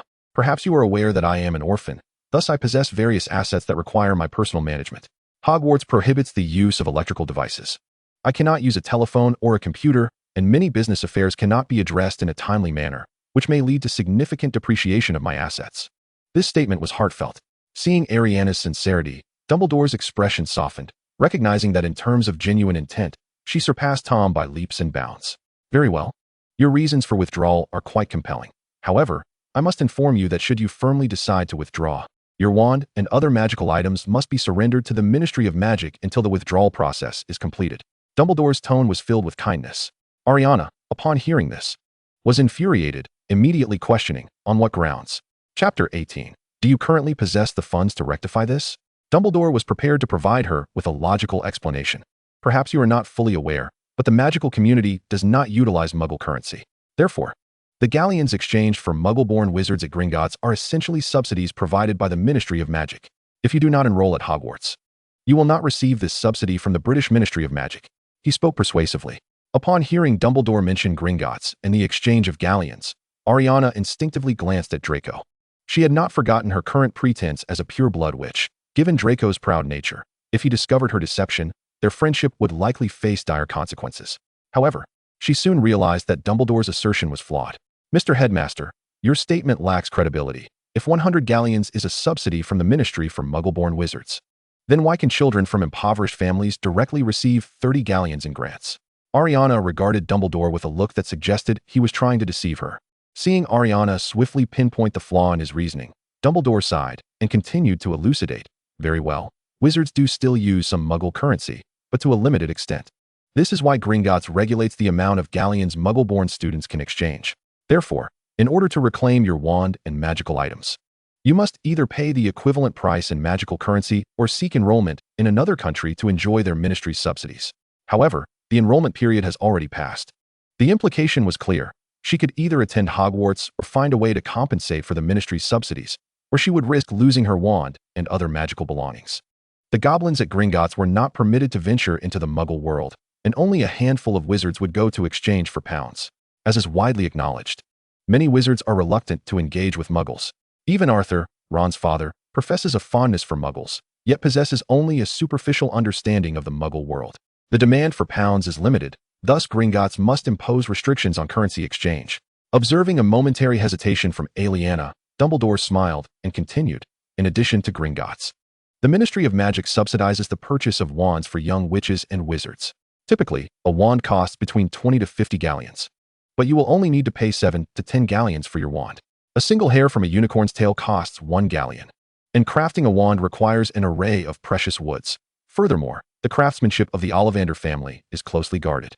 Under these circumstances, how could a wand possibly be priced so low? Upon hearing Dumbledore's explanation, Ailiana found herself at a loss for a rebuttal, yet she could not easily acquiesce. What difference does it make? I can reimburse the amount later. I've confirmed with Draco that there's a key to Gringotts in a box left to me by my parents, and surely there are some galleons within. Even if there aren't, Draco's family intends to purchase a villa in my name, worth over 2 million galleons. I am not short of funds, Ailiana asserted with conviction. However, as soon as she uttered these words, the 3 professors present turned to Draco in unison. While they were aware of the Malfoy family's vast wealth, they found it difficult to believe that they could produce such a sum all at once. Draco, under the scrutiny of the 3 professors, felt his face flush crimson. Ailiana, having lived in a Muggle community and lacking interaction with other wizards, tended to believe her own assertions without question. Yet the 3 professors were seasoned wizards who had long resided in the magical realm. Although Dumbledore and McGonagall may not be well versed in the Malfoy family, Snape, being a close friend of Draco's father, was acutely aware of their circumstances. Since when was Lucius interested in a Muggle villa, and to such an extent as to spend over 2 million galleons just like that? Snape gazed at Draco with a piercing look. Noticing Ailiana's confusion, Draco could only grit his teeth and press on.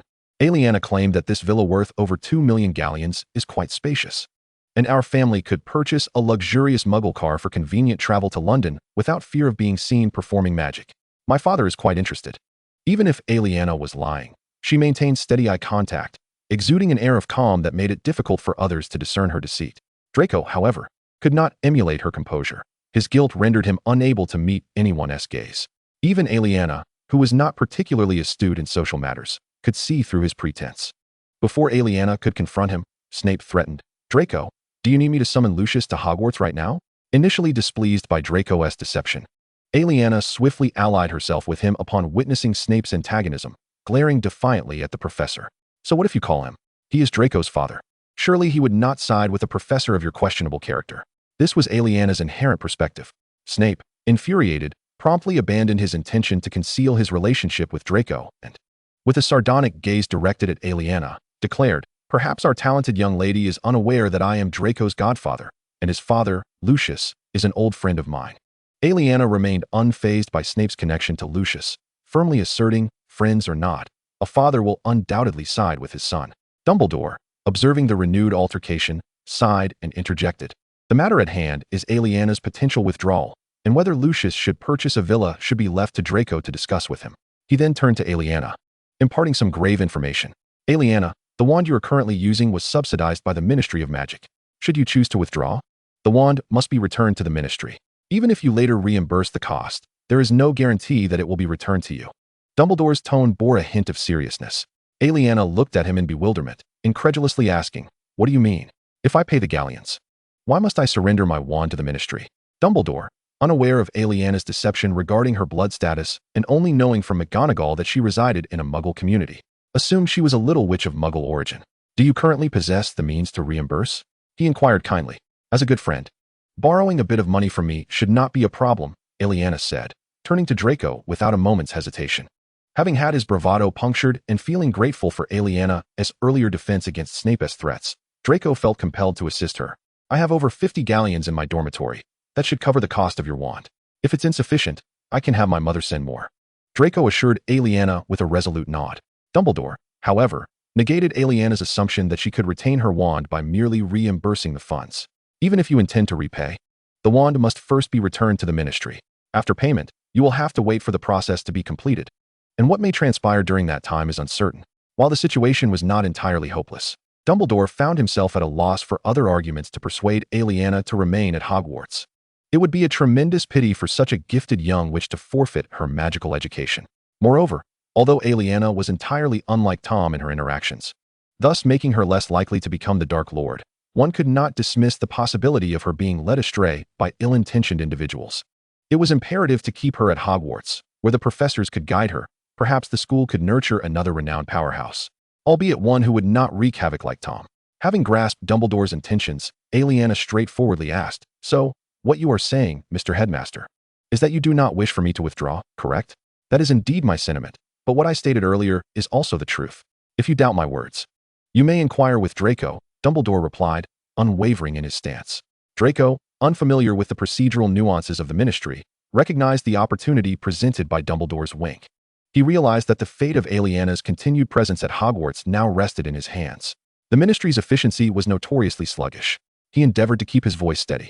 Draco was not lying, having accompanied his father to the Ministry and witnessed the lethargy of their operations, likening them to sloths. Furthermore, he genuinely did not wish for Ailiana to leave Hogwarts, silently apologizing to her in his mind. Typically, a wizard uses only one wand throughout their life. Aside from the wand's durability, there is also a matter of compatibility, as only the first wand is truly suited to its owner. When Ailiana had procured her wand, Mr. Ollivander had mentioned this very fact. Upon receiving it, she felt as if the void left by her unwell heart in her past life had been filled. Especially once she began to use it, this sensation intensified. She wished to avoid experiencing the feeling of an untimely demise as she had before. Chapter 19, The Foolish Troll. Dumbledore, observing Ailiana's demeanor soften, recognized the impending success of his persuasion and sought to amplify his efforts.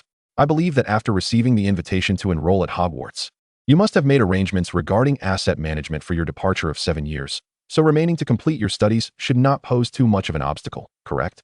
Dumbledore gazed at Ailiana with a face full of paternal affection.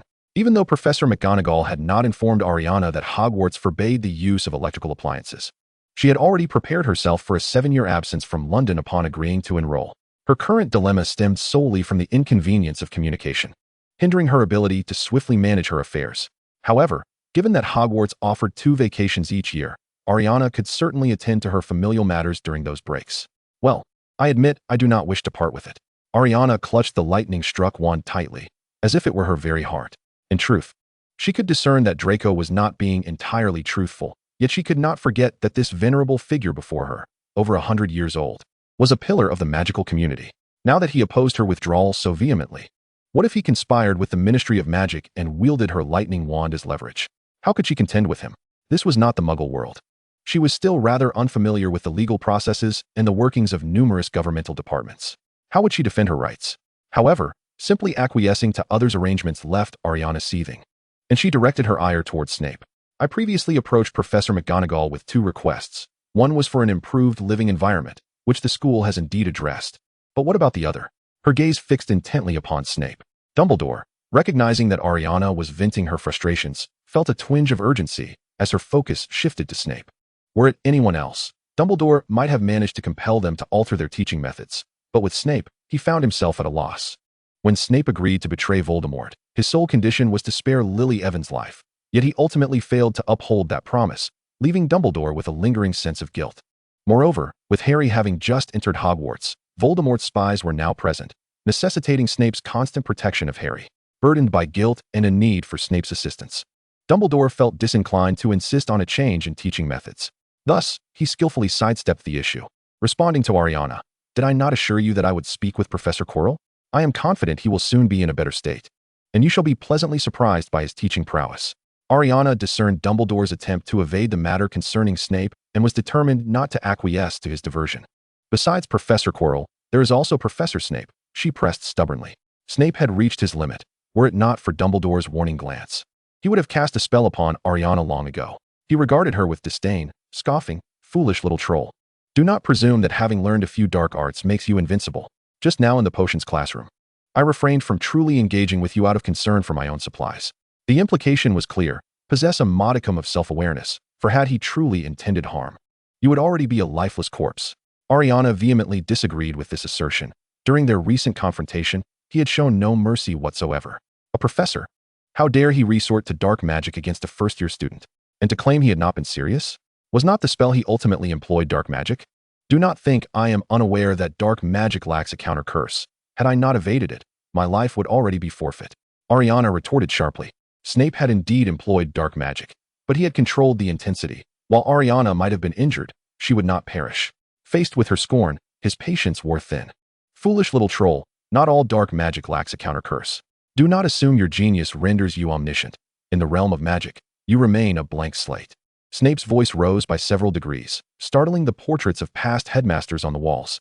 Ailiana, however, remained unfazed by his outburst and turned to Dumbledore, vehemently declaring, "Headmaster, if Professor Snape continues to hurl such vitriol at me, with personal attacks, I shall renounce this wand. I demand a withdrawal from the school immediately."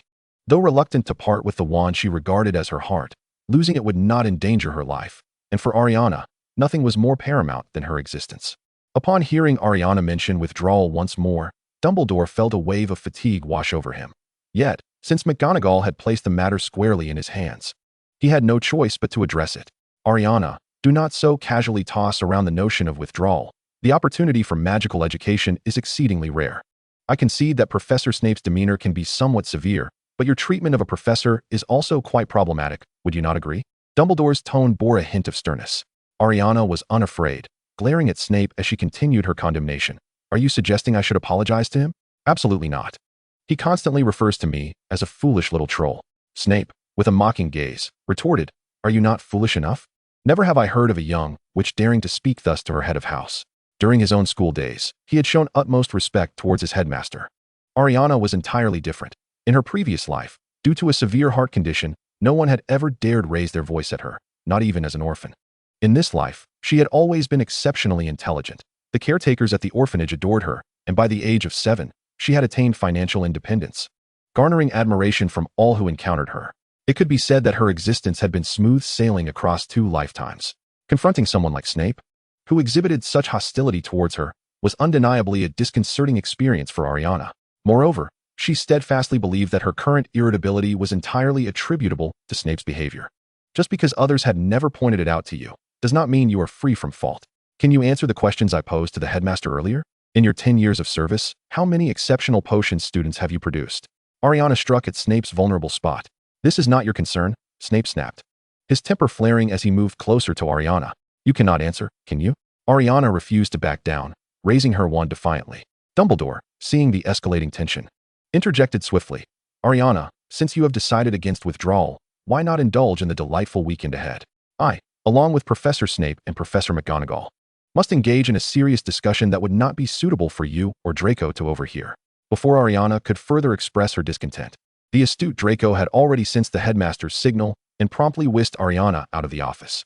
Once the 2 youngsters had departed, Dumbledore rubbed his forehead, noting the absence of sweat, and offered an awkward smile to his 2 colleagues.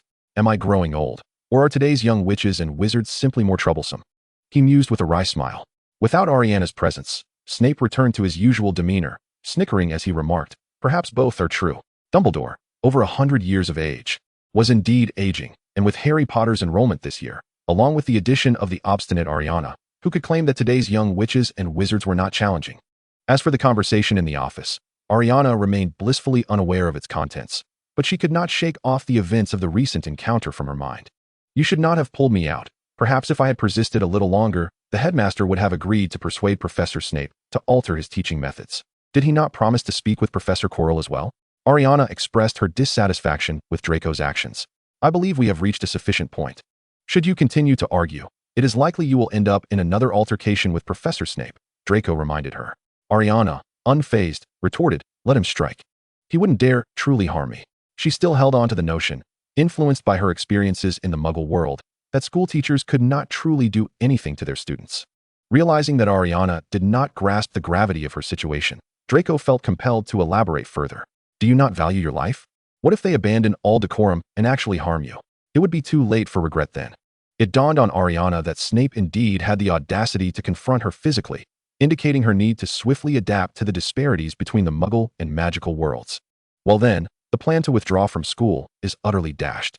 I must devise a method to address the issue of electrical appliances at Hogwarts. Otherwise, the depletion of my assets will be unbearable. Not only was her immigration plan on hold, but the withdrawal plan was also futile. leaving Ailiana in a state of profound frustration. This is a golden period for development. Missing a single day could mean losing a fortune. Let us proceed to the library. Ailiana suddenly suggested to Draco. Ever since discovering the Room of Requirement, she had neglected the library, and Draco, who accompanied her, had similarly refrained from visiting. What purpose does a trip to the library serve? Draco inquired, puzzled. Ailiana replied matter-of-factly, Hogwarts cannot utilize electrical appliances. It must be an issue with the magnetic field. Scientific methods can resolve magnetic field problems, but I currently lack the requisite literature to verify this. I shall have to wait until Christmas to address it. But I cannot afford to be idle in the meantime. Although Draco was unfamiliar with scientific methods, upon hearing Ailiana mention books she intended to read during the holidays, he surmised they must pertain to the Muggle world. If this issue necessitates Muggle literature, why then go to the library? Surely it contains none of the scientific texts you seek. As a good friend, Ailiana felt it her duty to impart some common knowledge of the Muggle world to Draco. Otherwise, their communication would inevitably falter. Wizards and Muggles are both human, and there are numerous commonalities between them. For instance, potions have their Muggle counterparts in chemical solutions. Many concepts overlap. I believe alchemy could offer solutions to magnetic field dilemmas, she elucidated. After listening to Ailiana's explanation, Draco nodded, but then recalled another matter. Then you should have borrowed books from Dumbledore earlier. Did you not read every history book? Surely you know he was friends with Nicholas Flamel, the father of alchemy. Ailiana was, of course, aware of this information. I currently have no foundational knowledge of alchemy. I shall first borrow some introductory texts from the library before seeking his books. Still caught in the excitement of Ailiana's presence at Hogwarts, coupled with his earlier actions in the office, Draco found himself somewhat dazed and followed her to the library. However, upon reaching the 4th floor, they were intercepted by Hermione. Colin, I wish to speak with you privately. Chapter 20. Divergent Perspectives when they first met. Ailiana had cautioned Hermione that unless she altered her attitude, she would not make any friends, even in a new environment.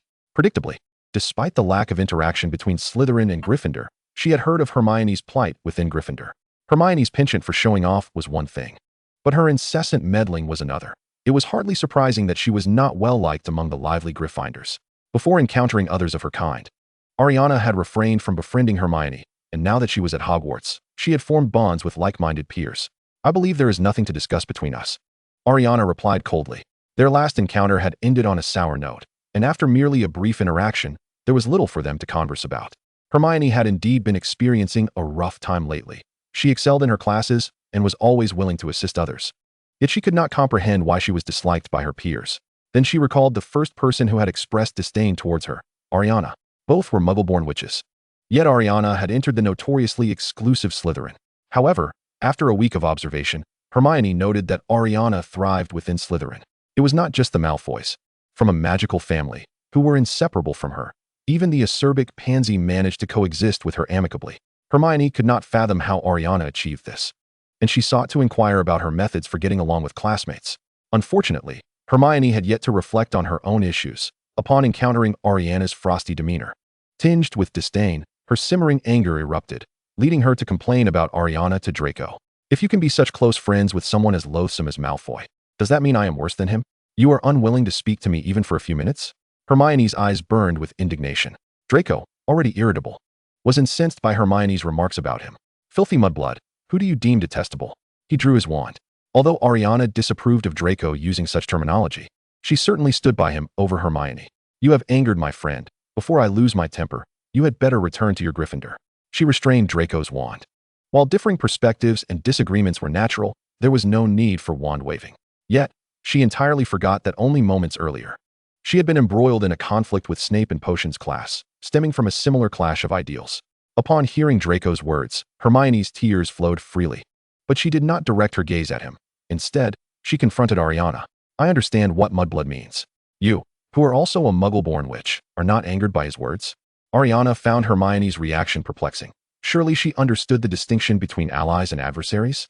If I do not assist Draco, should I then aid you? She shrugged, replying nonchalantly. I do reside in a Muggle community, but that does not imply I am a Muggle-born witch. According to Draco's assessment, both my parents are wizards.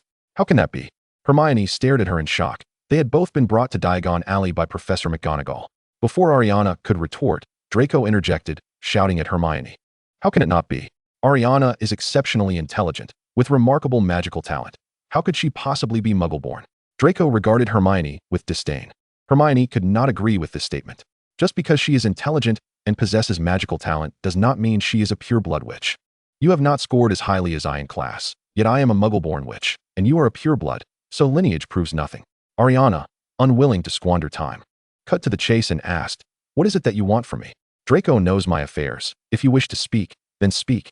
If not, kindly step aside." Hermione hesitated, gazing at Ailiana for a moment, but ultimately said nothing and turned to flee. The actions of the girl left both Ailiana and Draco utterly perplexed. They were entirely at a loss to comprehend the significance of her sudden appearance, followed by a hasty retreat. Draco cast a resentful glance at her departing figure before turning to Ailiana, inquiring, "Were you acquainted with her prior to this?" Deception often contains a grain of truth amidst a sea of falsehood, and thus, Ailiana refrained from concealing her prior encounters with Hermione. Professor McGonagall had taken them to Diagon Alley to procure their school supplies, and within mere moments of interaction, Ailiana realized that they were fundamentally incompatible. Hermione incessantly prattled on about her primary school achievements, and, upon learning of Ailiana's perfect scores, audaciously questioned whether the examination papers in London were particularly easy. Is it not irksome to deal with such a person? In an effort to divert Draco from fixating on the Muggle issue, Ailiana sought to redirect his attention. Predictably, Draco's focus swiftly shifted to this matter. Indeed, even if she is a pure-blood witch, such a personality would hardly attract any friends. "I've heard that even the Gryffindors cannot tolerate her," he remarked with venomous disdain. Although Ailiana harbored no fondness for Hermione's demeanor, she felt compelled to offer a semblance of fairness. "You were quite right during the welcome feast. It seems the foolish ones have all gravitated towards Gryffindor." Despite Hermione's rather irksome nature, she possesses a genuine passion for learning. How could such a person be embraced by Gryffindor? If she were in Ravenclaw, her situation might be somewhat better. Since the rise of the Dark Lord, Slytherin's standing had been precarious, yet it was not devoid of amicable alliances. Perhaps due to the self-assuredness that comes with being intellectually inclined, or perhaps because both houses were relatively small in number, Slytherin and Ravenclaw maintained a surprisingly cordial relationship. That is unlikely. Ravenclaw's members tend to be quite self-absorbed. Individuals like Granger, who crave the spotlight, would hardly be welcomed, Draco asserted in defense of Ravenclaw. In matters of triviality, Ailiana was disinclined to engage in a dispute with Draco. She shrugged and replied, "Very well, you possess greater knowledge of the wizarding world. I shall defer to your standards." Triumphant in his debate, Draco beamed, declaring, "Of course, there is nothing in the magical realm that escapes my knowledge." Hearing his boastful proclamation, Ailiana gently reminded him, "So, it is precisely because of my ignorance that you deceived me into believing your father wished to purchase my villa." Upon hearing Ailiana broach this subject, Draco, caught off guard, took a considerable amount of time to conjure a feeble excuse. "The fact that we get along so well suggests our preferences are quite similar. You yourself have stated your concern for appearances. I must be the same." He smiled awkwardly at Ailiana. Ailiana opened her mouth, struggling to formulate a rebuttal.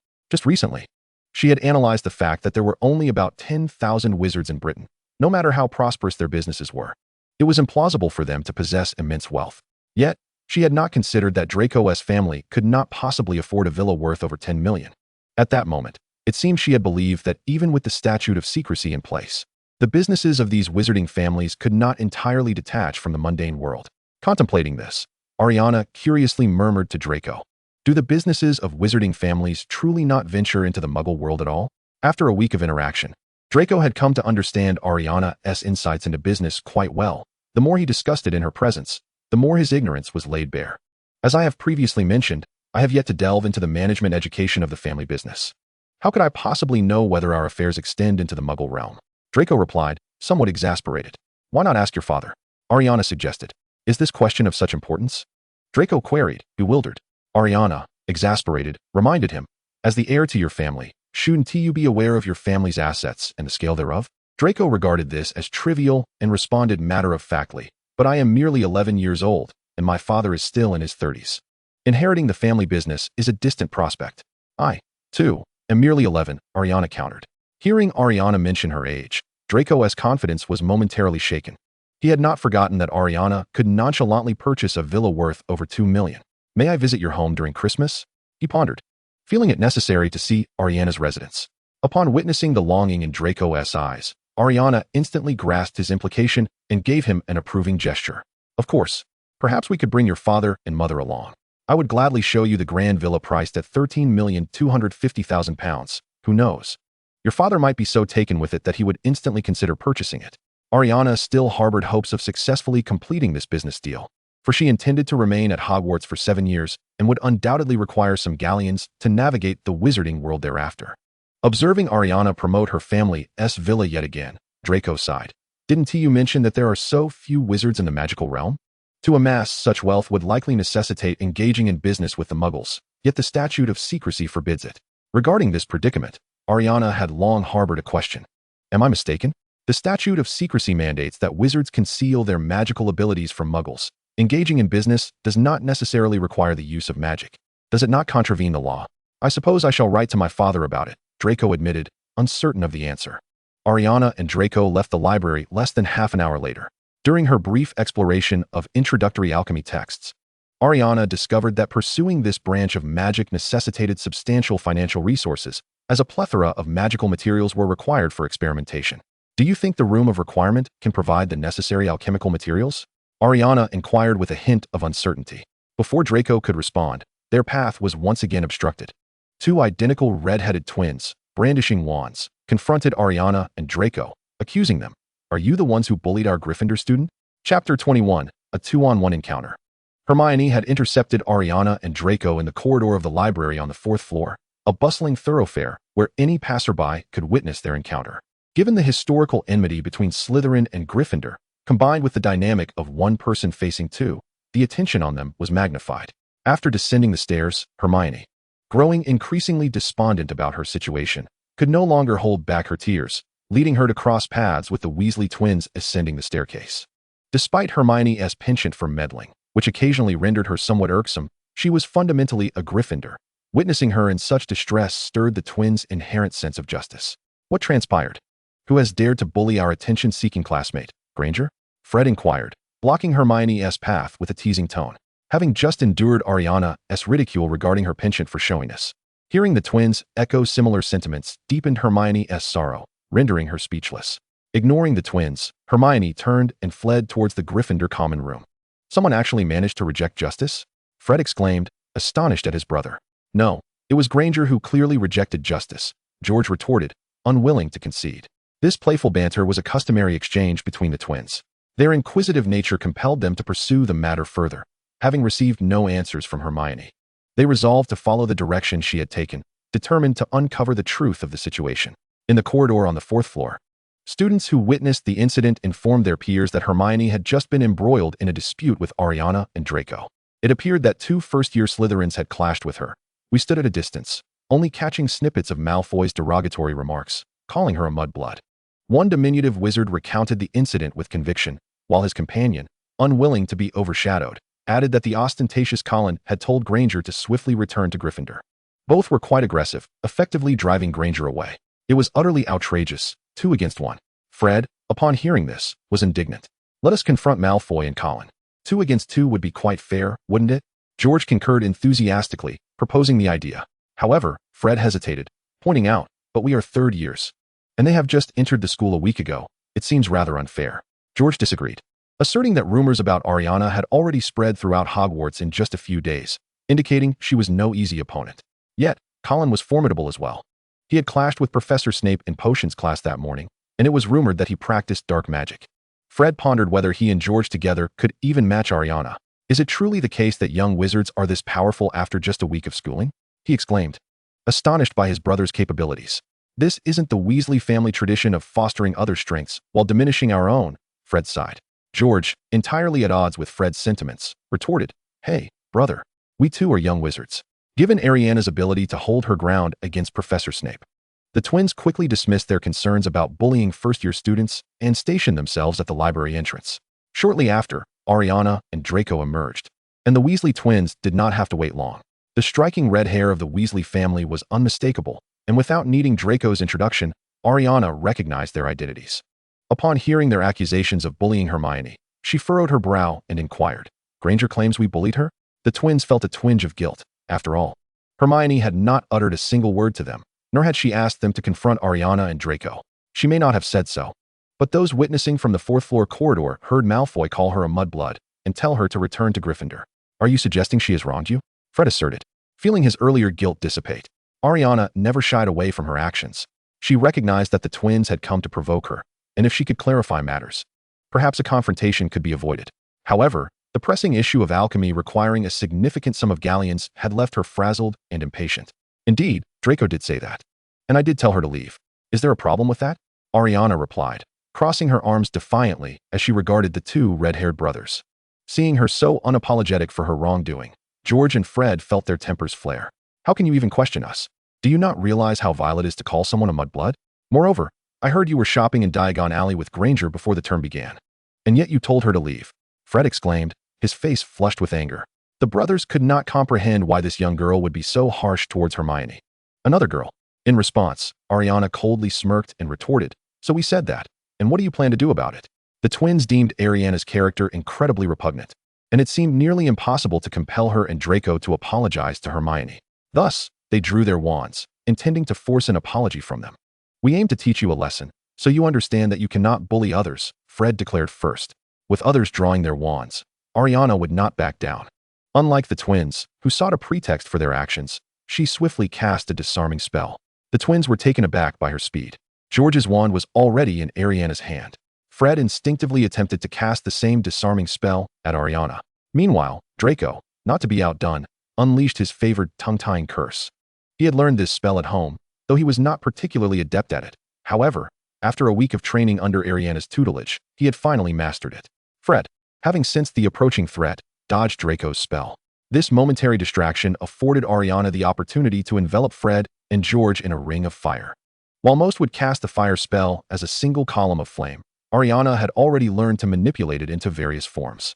In the room of requirement, she could shape the flames into diverse configurations, and this circular fire was her forte, serving both offensive and defensive purposes.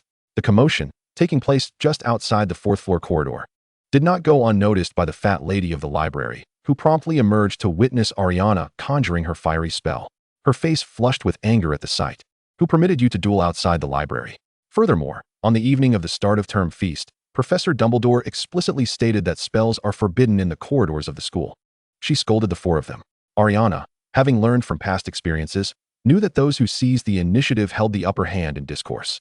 She would not allow George and Fred to speak first. It was the Weasley twins who drew their wands against us. We were merely defending ourselves. She stated this with unassailable conviction, for it was indeed the truth. George and Fred could hardly accept this accusation. George immediately countered, though we drew our wands. It was these two Slytherin brats who cast the first spells. My wand is still in Colin's grasp. It was an undeniable fact that George's wand was in Ailiana's possession. With a disdainful laugh, she tossed the wand at his feet. Had we not acted in self-defense, your wand would now be in our possession, she taunted, locking eyes with George. Seeing the treatment of his brother's wand, Fred's anger surged, and he raised his wand once more. Just then, the fat lady hurried over and positioned herself firmly between the four, sternly admonishing, "Enough. You are all coming with me to Professor McGonagall's office." At that moment, Professor McGonagall had just returned to her office and, upon noticing Ailiana following the fat lady, felt a headache coming on. Naturally, Fred and George, known troublemakers, were involved in yet another conflict with Ailiana. What transpired here? She demanded, attempting to impose a semblance of order upon the raucous group. The fat lady succinctly recounted the events, concluding with a fierce declaration, "This Colin has been using a fire spell outside the library. If the flames had spread into the library, the consequences would have been unimaginable." Ailiana, unfazed by the fat lady's remarks, promptly retorted, "I am exceedingly confident in my control over my spells. Let alone the ordinary fire spell, even the most potent flames, I can manage with great precision." Upon hearing Ailiana mention fiend fire, an immediate silence enveloped the office, causing even the Weasley twins to retreat a few steps towards the door. The brothers had no desire to genuinely provoke Ailiana. Should she, in a fit of displeasure, unleash fiend fire, it would not be a trifling matter. Unlike Ailiana, who was a novice from the Muggle world, the magical community was well aware of the perilous nature of fiend fire. Once it touched anything, the outcome could be utterly catastrophic. "Have you mastered the fiend fire curse?" Professor McGonagall gaped at the audacious young witch before her, her voice laced with astonishment and ire. Chapter 22. It would be best to expel her. Ailiana, of course, had never studied the fiend fire curse, nor had she even encountered an analysis of it. Her awareness of the incantation stemmed from its historical significance as Grindelwald's notorious creation. The accounts of the two wizarding wars were vividly etched in her memory. Although Grindelwald's most renowned spell was the Confundus charm, she found herself particularly intrigued by the narrative of him setting Paris ablaze. Upon further investigation, She discerned that it was indeed fiend fire. Moreover, Grindelwald had wielded it as a defensive enchantment during his duel with Dumbledore, resembling a fiery shield, from which her inspiration for the application of flames was derived. Ailiana was well cognizant that Professor McGonagall deemed this a grave spell and believed she ought not to study it. Her stance on dark magic remained resolute. Since the curse had been developed, it was inevitable that someone would seek to learn it. If she refrained while others pursued knowledge, would she not be placing her head upon the executioner's block? The preservation of her life would merely hinge on the whims of others, and she had no intention of being subjugated. I assure you, I have not, Ailiana replied with a calm demeanor. The book I purchased does not contain an analysis of the fiendfire curse. Perhaps it resides within the forbidden section of the library, but I surmise that neither you nor Professor Dumbledore would permit me to venture there. Ailiana was not naive. She certainly would not divulge to Professor McGonagall that she had alternative sources of dark magic texts. McGonagall was undoubtedly aware of this. Yet Ailiana would not reveal the room of requirement. Unsure of the extent of the dark magic texts Ailiana had acquired, Professor McGonagall feared that allowing her to continue her reckless studies might lead to dire consequences. Thus, she resolved to confiscate her books. By the way, I neglected to mention earlier that all the books you purchased from Diagon Alley are to be delivered to my office. I shall inspect them before returning them to you. McGonagall considered the confiscation of a student's books to be a commonplace occurrence, yet she did not anticipate Ailiana's vehement reaction.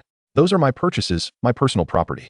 Even as a professor, you have no authority to dictate my belongings, Ailiana retorted, incredulity etched across her face. She could not fathom why these professors felt entitled to demand the confiscation of others' possessions, especially when she had committed no wrongdoing with them. This is for your safety, McGonagall insisted, refusing to relent. Ailiana bristled at the notion of others cloaking their self-serving motives under the guise of concern for her well-being. With a sardonic gaze fixed upon Professor McGonagall, she boldly remarked, "Is this truly for my safety, or is it for the safety of others at the school? The books are available in Diagon Alley. Anyone can procure them. Even within the forbidden section of the library, relevant spell analyses exist. Are you suggesting that others, upon reading them, would be incapable of mastering the spells? The truth of the matter is that dark magic is not something one can simply learn at will."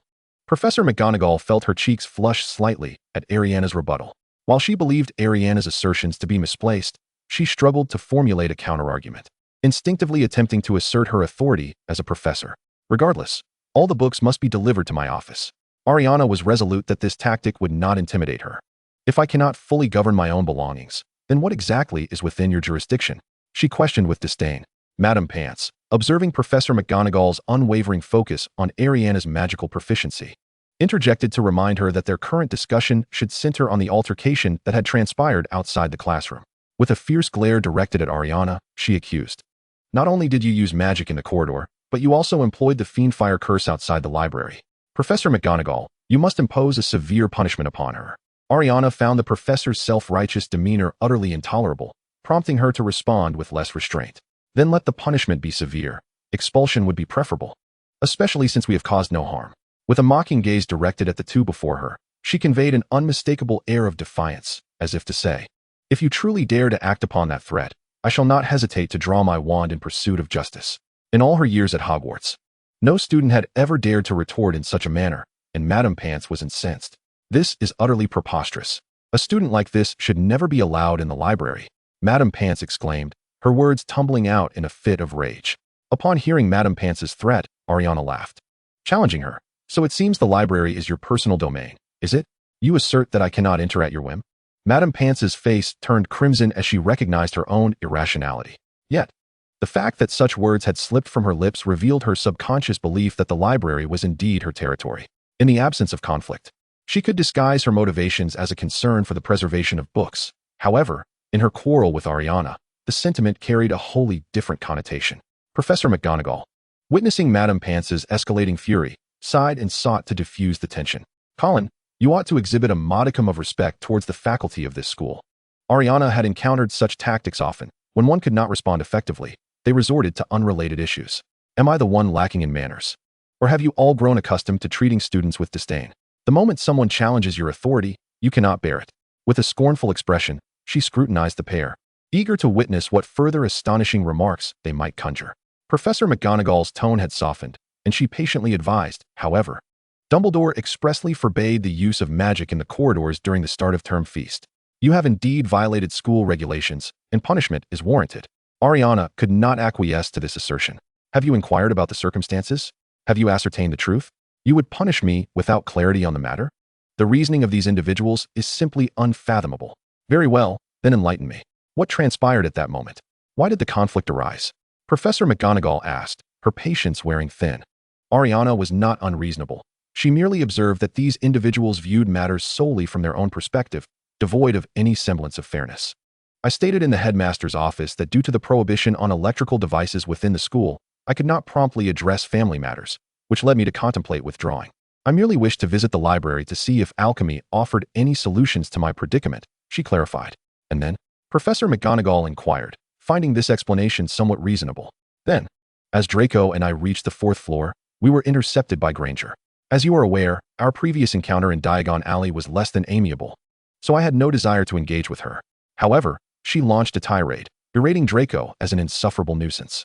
In a fit of anger, Draco retorted, and I suggested that if she had business, she should state it. Otherwise, she ought to return to Gryffindor.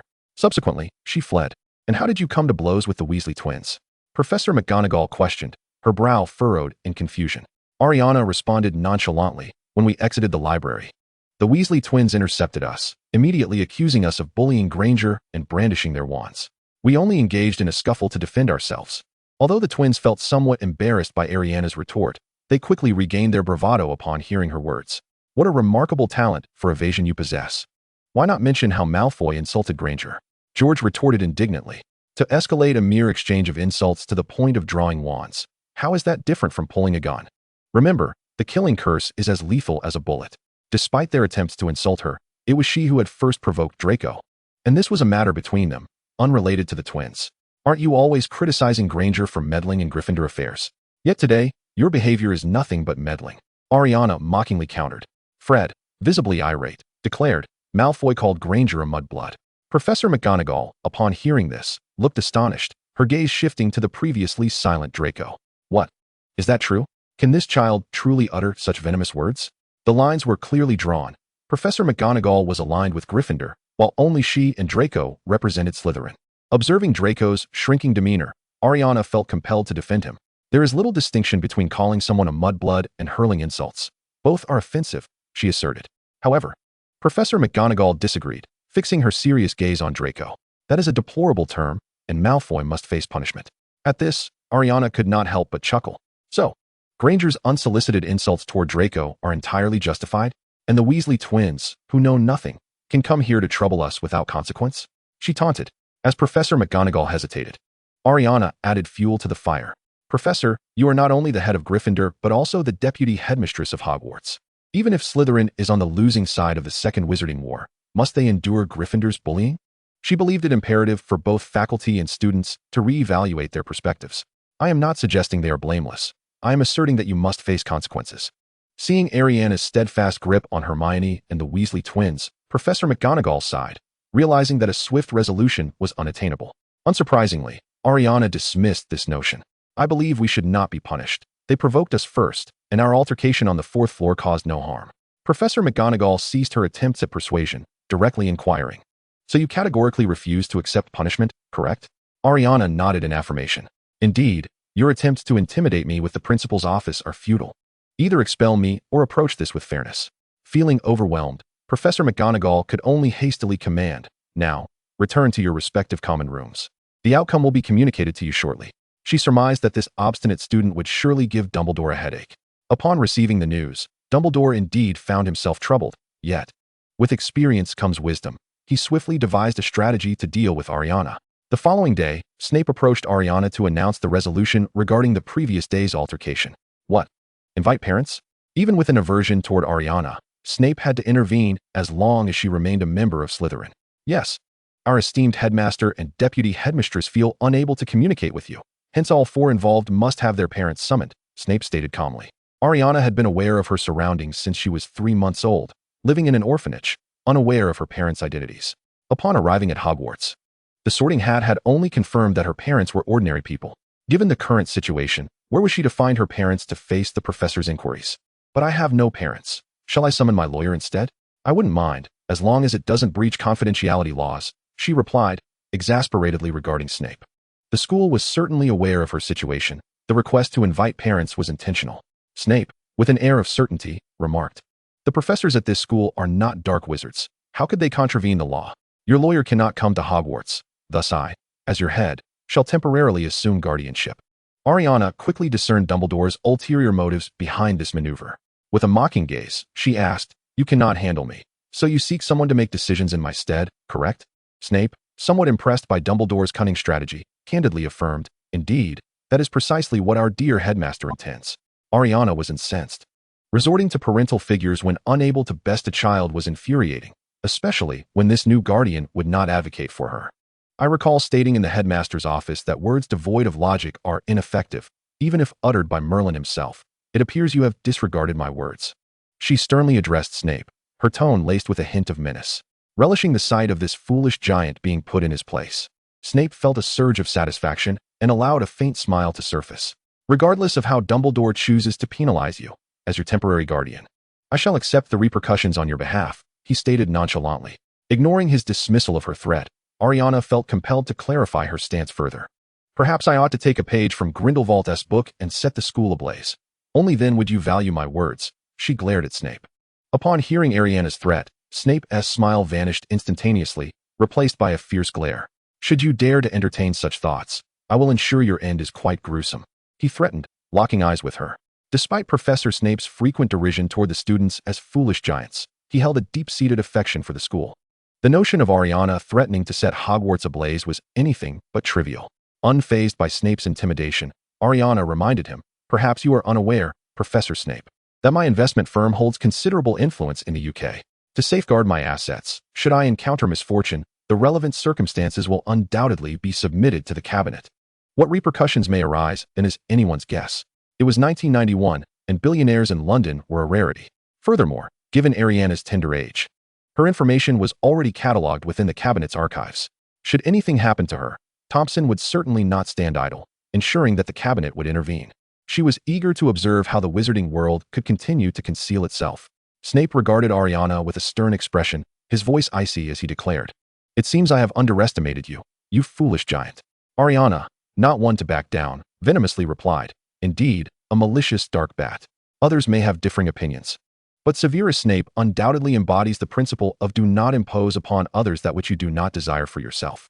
He had, after all, bestowed a nickname upon Ailiana. Yet upon hearing her retort regarding that very moniker, he found himself utterly unable to accept it. Deductions of points from Slytherin for the sake of a nickname was unprecedented. It was evident that he was on the verge of a breach in his composure. Ailiana, however, cared little for the triviality of house points, and with a sharp tone, she remarked, "I find the system at Hogwarts to be profoundly flawed. Why should only professors have the authority to deduct points from students? There should exist a mechanism for students to evaluate professors. Perhaps you could propose this mechanism to Dumbledore while he is busy scheming against you." Snape concluded that further discourse with Ailiana would merely be an exercise in futility, and with a flourish of his black robes, he departed like a bat into the night. When one is engrossed in pursuits of passion, time invariably slips away, and before long, it was Sunday evening. In the room of requirement, Draco observed Ailiana feverishly flipping through books, feeling rather perplexed. Had she not resolved to remain at Hogwarts? Why then was she not practicing magic, but rather poring over texts? Her discontent palpable? Had she not decided against withdrawing? Draco regarded her with a furrowed brow, reflecting on the myriad conflicts that had transpired since their arrival at Hogwarts. Ailiana could not help but sigh. "I find my time here at Hogwarts exceedingly uncomfortable. I may reach my limit one day, at which point I could relinquish my Thunderwood wand and still choose to withdraw. Thus I must learn as much as I can." A note of pessimism tinged her voice. "But without a wand, how can you cast spells?" Draco asked incredulously. Ailiana replied matter-of-factly, "Is it not possible to cast without a wand? Furthermore, I have borrowed a book on wand making from the library. I refuse to believe that I cannot fashion a wand myself. While Thunderwood is rare, it is not unattainable with sufficient funds, and as for snake nerves, surely I can find ample rare serpents for experimentation. Though a second wand may not have the same affinity as the first, if the materials are identical, it should still suffice." Draco began to grasp the source of Ailiana's unhappiness. "Are you troubled by the school's intention to punish you? Yet it has been 2 days without any word on the matter. Perhaps they will not impose any punishment." He sought to comfort her. Given that she had already prepared herself psychologically for the loss of her wand, Ailiana's discontent stemmed from deeper issues. Gazing at Draco's refined features, tall stature, and confident demeanor, It was clear he was a child nurtured in affluence and love. Perhaps their values aligned harmoniously, despite their brief acquaintance. Ailiana felt a growing closeness to Draco and could not help but reveal her innermost thoughts. Chapter 24. It is impossible to conjure from thin air. Perhaps due to her upbringing and comfort, she had previously believed that being without parents was no different from others. Yet with Dumbledore requesting parental presence, she felt the emptiness of having none. You all have someone to call upon, yet I do not, Ailiana murmured. Draco, unsure of how to respond to such matters, pondered various solutions until a notion struck him. What if I ask my mother to intervene on your behalf? He suggested tentatively. Ailiana promptly dismissed the idea without a second thought. They all know I have no parents, and several professors are acquainted with your mother. What grounds would she have to assist me? She shook her head. Draco found the matter somewhat complicated, so he opted for his usual method of problem-solving to uplift Ailiana's spirits. Why dwell on such disheartening thoughts? Let us speak of something joyous.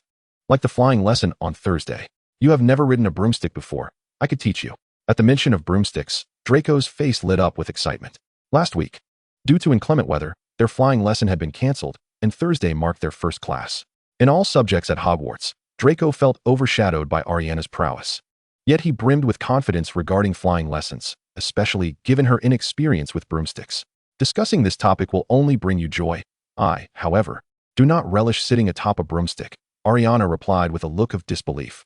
Draco, confident that no one could dislike broomsticks, responded. I found it strange before I rode one too. After trying it, you'll understand how exhilarating it is, trust me. Ailiana was still unaware of what the flying lesson would entail.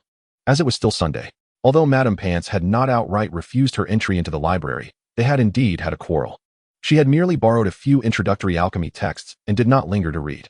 After securing the books, Ailiana brought Draco to the room of requirement. This time, it was she who opened the door, envisioning a space suitable for beginner alchemy. To ensure accuracy, she meticulously visualized the materials she would need. Upon entering, the sparse alchemical materials within the room rendered both of them silent. Draco hesitantly inquired, Did you truly consider the materials required when you opened the door? Of course. I did. Would you like me to recite them for you? Ailiana retorted, unable to accept the stark reality before her. How could she possibly learn alchemy with so few materials? Before Draco could confirm anything, Ailiana's confusion grew ever more pronounced. Isn't it peculiar that most of the creatures we practice dark magic upon are living beings, yet the room of requirement can conjure them? However, alchemical materials are lifeless. While there are some, they are either missing this or that. What is the reasoning behind it? Ailiana did not expect Draco to provide an answer. Indeed, while the room had produced some materials suitable for novice alchemy, they were either incomplete or in poor condition, clearly remnants from others' use. Although it was the room of requirement, it could not conjure just anything. After all, they had previously discovered it could not produce galleons. Draco looked at her incredulously. Ailiana, in her financial plight, had once attempted to see if the room could conjure galleons, only to be met with disappointment as she opened the door with thoughts full of currency, only to find nothing inside. She stroked her chin thoughtfully and speculated. I have a theory. The items that appear in the room of requirement must belong within the realm of Hogwarts. The creatures we use for dark magic practice must originate from the Forbidden Forest, provided they are unclaimed. With so many students and professors at Hogwarts, all of whom possess wealth, it is curious that the room cannot produce galleons. Draco gazed at Ailiana in astonishment and asked, Are you suggesting that this room of requirement can summon anything within Hogwarts' domain at will? That is my hypothesis, as it is impossible to create something from nothing. It must be transferred from elsewhere. She nodded, affirming her theory. Since the alchemical materials are lacking, do you still intend to pursue your studies? Draco asked her. Ailiana replied with an air of certainty. Of course I shall study, but it will have to wait until after Christmas. Then, I will return home to gather some resources and visit Gringotts to check on my vault. If I have galleons, I shall purchase the necessary materials myself. At the thought of Ailiana utilizing the room of requirement to conjure galleons, a smile crept across Draco's face. And what if your vault contains no galleons? He queried, bemused. Ailiana shrugged, feeling unfazed by the challenge. Wizards have existed for centuries. While the statute of secrecy was only enacted in the 17th century, wizards do not require pounds. They must need other commodities from the ordinary world. When the time comes, I shall procure what is necessary and sell it within the magical realm. If your father is willing to purchase my grand villa, I won't even need to investigate what the wizarding world requires. Despite the impossibility of the transaction, she wore a look of regret. But I cannot bring this up with my father. Draco felt a twinge of guilt regarding the matter as well. Ailiana shot him a glare, indignantly retorting, Isn't the school supposed to call our parents to discuss our altercation? I will speak with him myself then, coward. Draco, not one to remain silent, immediately countered with irritation. Hey, who are you calling a coward? Having spent considerable time together, they had established a foundation of camaraderie. Such minor disputes did not affect their bond, and Ailiana was unperturbed by Draco's frosty demeanor. Who else could it be? I've noticed that you are afraid of quite a few people. Fearing Dumbledore is one thing, but even your godfather? It's merely a villa we're discussing. And you can't even bring it up with your father. She regarded Draco with disdain. Draco completely disagreed with her assertion. What do you mean, just a villa? Over 260,000 galleons. You can ask around Slytherin and see which family can afford to buy one casually. He looked at Ailiana in exasperation. Ailiana was not only dissatisfied with various issues at Hogwarts, but she also had plenty of criticisms regarding the magical world's rules, particularly her understanding of the Statute of Secrecy. I believe you all have been rendered foolish by the Statute of Secrecy. That law exists to prevent you from exposing yourselves before muggles, not to cease all business endeavors. She scoffed. Moreover, the Ministry of Magic's regulations forbidding the disclosure of magic in the ordinary world had indeed led these wizarding families to obediently refrain from conducting business with muggles. Why are they so compliant? They lack any hint of the avarice typically associated with Westerners. Unable to pursue alchemy, Ailiana and Draco decided to exit, with Draco preparing to open the room of requirement and then enter the chamber filled with dark magical tomes. However, as soon as they stepped outside, they were confronted by the Weasley twins and Hermione, who had blocked their exit. Chapter 25, Why Aren't You Angry? Both the room of requirement and the headmaster's office were located on the 8th floor, while the Gryffindor common room was on the 7th. To avoid unnecessary trouble, Ailiana always cast an invisibility charm on both herself and Draco whenever they ascended the stairs. Despite their caution, they had assumed they would remain undetected. It was a surprise to find themselves cornered so swiftly. There's a secret chamber here. I knew they must have vanished in here since the map didn't reveal anything, George exclaimed, his eyes gleaming with excitement as he looked at Ailiana and Draco. Once they emerged, the door to the room of requirement immediately closed, leaving the twins marveling at the now solid wall. The Gryffindor common room is on the 7th floor. How is it that we've been in our 3rd year and never discovered such a secret chamber above us? Fred remarked, equally astonished. Although taken aback by the encounter, Ailiana and Draco quickly regained their composure. They knew from Abby that while the room of requirement could open different chambers, it actually contained only one room, meaning that if someone was inside, those outside could not access it. This implied that the Weasley twins and Hermione had no idea how to open the room of requirement, and their secret hideout remained concealed. Ailiana took the initiative, addressing the trio. It seems you possess a map that reveals the location of others. What do you seek from us? Are you looking for a fight? George, having lost the anger of the day he lost his wand, looked at Ailiana with curiosity. It seems the title of genius is well-deserved. We merely let slip a word, and you deduced we have a map that shows people's locations. Ailiana realized that if they disclosed her and Draco's entrance into the room, Dumbledore would undoubtedly suspect her of learning dark magic from there. She had yet to finish examining the books within. Thus, she threatened them with the map, stating, You do realize that such a map infringes upon everyone's right to privacy, and I must report it to the headmaster. The Weasley twins were not Dumbledore and could not fathom that Ailiana had learned dark magic from this chamber. Upon hearing her intent to inform the headmaster about the map, they immediately grew anxious. We came to apologize. That day we caused trouble without understanding the situation. Hermione has already informed us of what transpired. George gazed at them with earnest sincerity. Fred also pleaded, In light of our sincere apology, please do not report us to Dumbledore regarding our possession of such a map. All right, what kind of map? Show it to us, Ailiana demanded, maintaining her composure. To preserve their prankster artifact, the Weasley twins reluctantly revealed the Marauder's map, demonstrating how to use it. To open it, just utter the incantation, I solemnly swear that I am up to no good. And to close it, say, Mischief managed. This is the Marauder's map. A tool for mischief. George held the map himself, evidently wary of Draco and the others attempting to seize it. Unfamiliar with the situation, Ailiana gazed at the two in astonishment, asking, Did you invent this? You're quite impressive. George shook his head, explaining, We are only in our 3rd year. We won't encounter alchemy until 6th grade.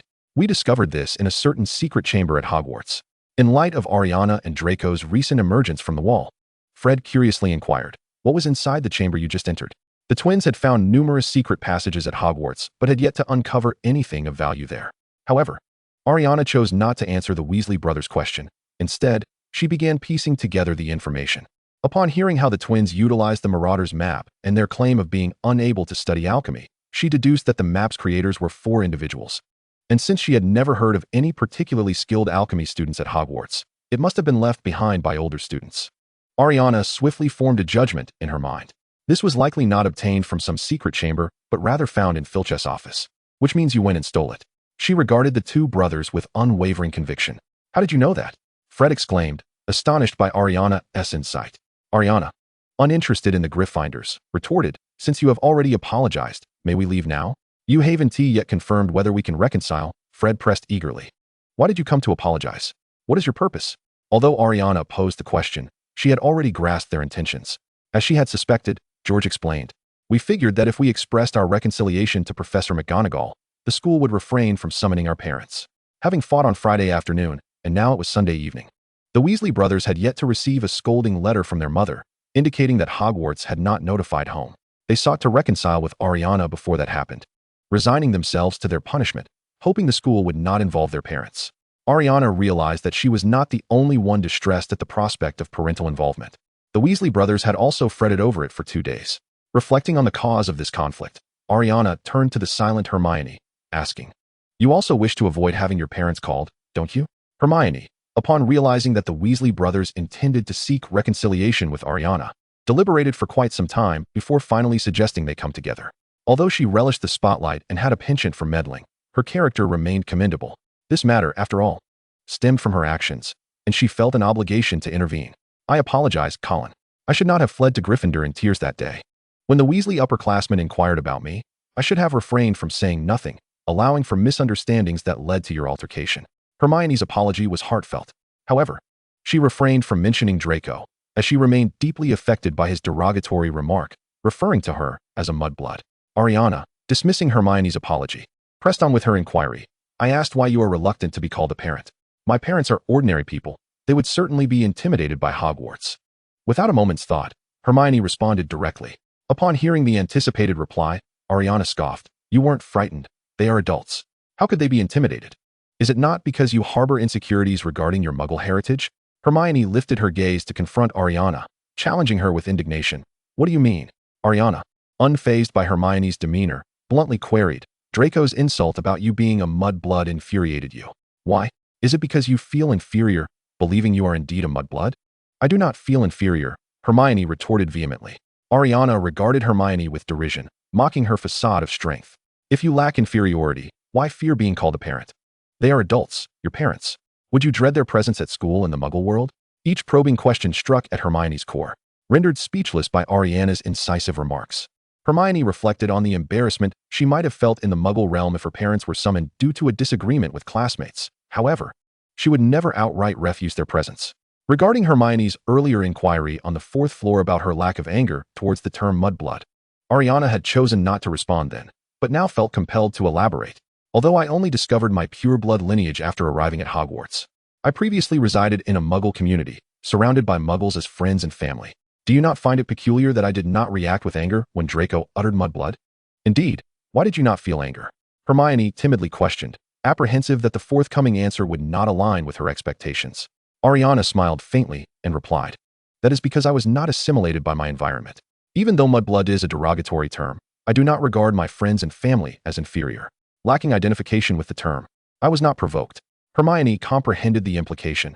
Ailiana suggested that she had been influenced by her surroundings, subconsciously viewing herself as a mudblood and thus reacting with such intensity. She struggled to counter this assertion, for she had begun to recognize the truth. Having been at Hogwarts for merely over a week, she had indeed been affected by the environment. Aside from the grievances surrounding the term mudblood, Ailiana had not forgotten that it was Hermione who had approached her that day. You confronted Draco and me because you observed me thriving among the exclusive Slytherins while you struggled in the welcoming Gryffindor, did you not?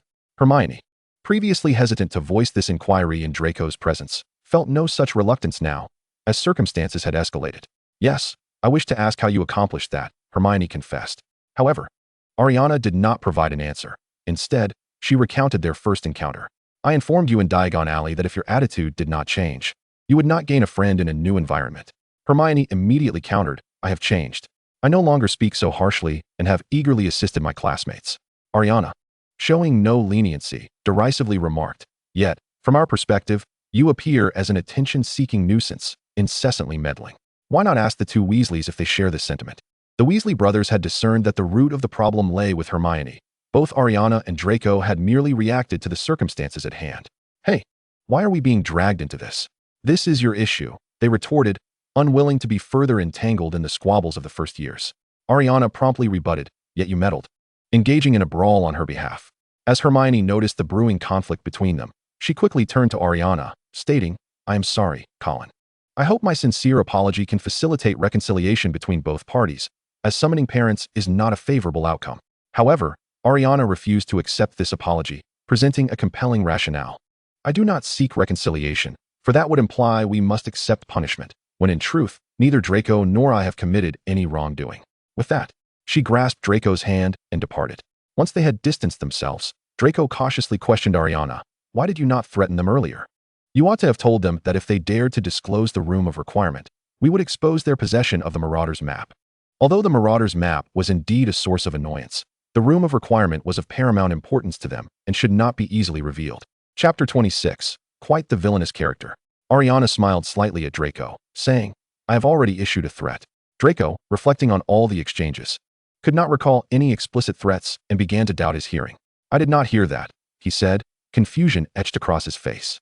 Observing his bewilderment, Ailiana reminded him, "Did I not assert that their possession of the map infringes upon everyone's privacy rights and accuse them of stealing it from Filch's office?" And then, Draco had indeed heard that part. As he remained puzzled, Ailiana elaborated further. "Are you foolish? Consider it from their perspective. If they were to report us to Dumbledore for entering the Room of Requirement, would we not retaliate by revealing their possession of the Marauder's map and the theft involved? Which do you think is a more serious offense, ours or theirs? Currently, it is they who seek something from us." Ailiana had directly articulated their ultimate objective. Draco's eyes widened with understanding as he nodded. "I see now. While you did not state it outright, you effectively issued a threat." Ailiana felt a surge of pride as she imparted wisdom to Draco. "Isn't my approach quite clever? They will not divulge our visits to the Room of Requirement, and we can maintain the moral high ground, easily manipulating them." Draco, inspired by Ailiana's words, began to fantasize. "Indeed, if I were to quarrel with Potter again, I could use this matter to threaten him." A hint of anticipation gleamed in his eyes. Yet, Ailiana expressed some skepticism, inquiring, "But Potter is the chosen one. The Weasley brothers do not hold much sway with him, do they?" Draco remained aggrieved by the earlier conflict with Harry on the train, where he had approached with good intentions only to be met with scorn. "You call him the chosen one. Should he not assist the Weasley brothers?" he retorted with irritation. Ailiana appraised Draco, noting that while his features were striking, his unkind demeanor marred the image of a privileged young gentleman. "In this guise, you resemble quite the villain," Ailiana humorously remarked. Draco found himself momentarily speechless at her comment. Although he did not speak during the earlier confrontation with the Weasley twins, every word Ailiana uttered resonated within him. Thus, he retracted his sharp demeanor and, feeling rather sheepish, inquired, "By the way, are you upset about my use of the term mudblood?" Indeed, it was rather displeasing. However, she felt it unnecessary to overtly express her discontent and create a rift between them. Furthermore, given the plethora of events that had transpired in recent days, Ailiana had long since forgotten her initial feelings. In comparison to the prospect of involving their parents, this matter seemed rather trivial. She replied with a hint of indifference. Draco, perceptive as he was, could discern that Ailiana still grappled with the issue of involving their parents, yet being merely 11 years old. He felt a desire to assist, but found himself utterly powerless. If that is the case, why not just agree to reconcile with the Weasley twins? That way, you wouldn't have to involve your parents, and you wouldn't feel so upset, he tentatively suggested. However, if they reconciled, it would render her earlier arguments with the professors and her scathing remarks towards Hermione seemingly futile. After the reconciliation, we would be subject to punishment. We are Slytherins, under Professor Snape's jurisdiction.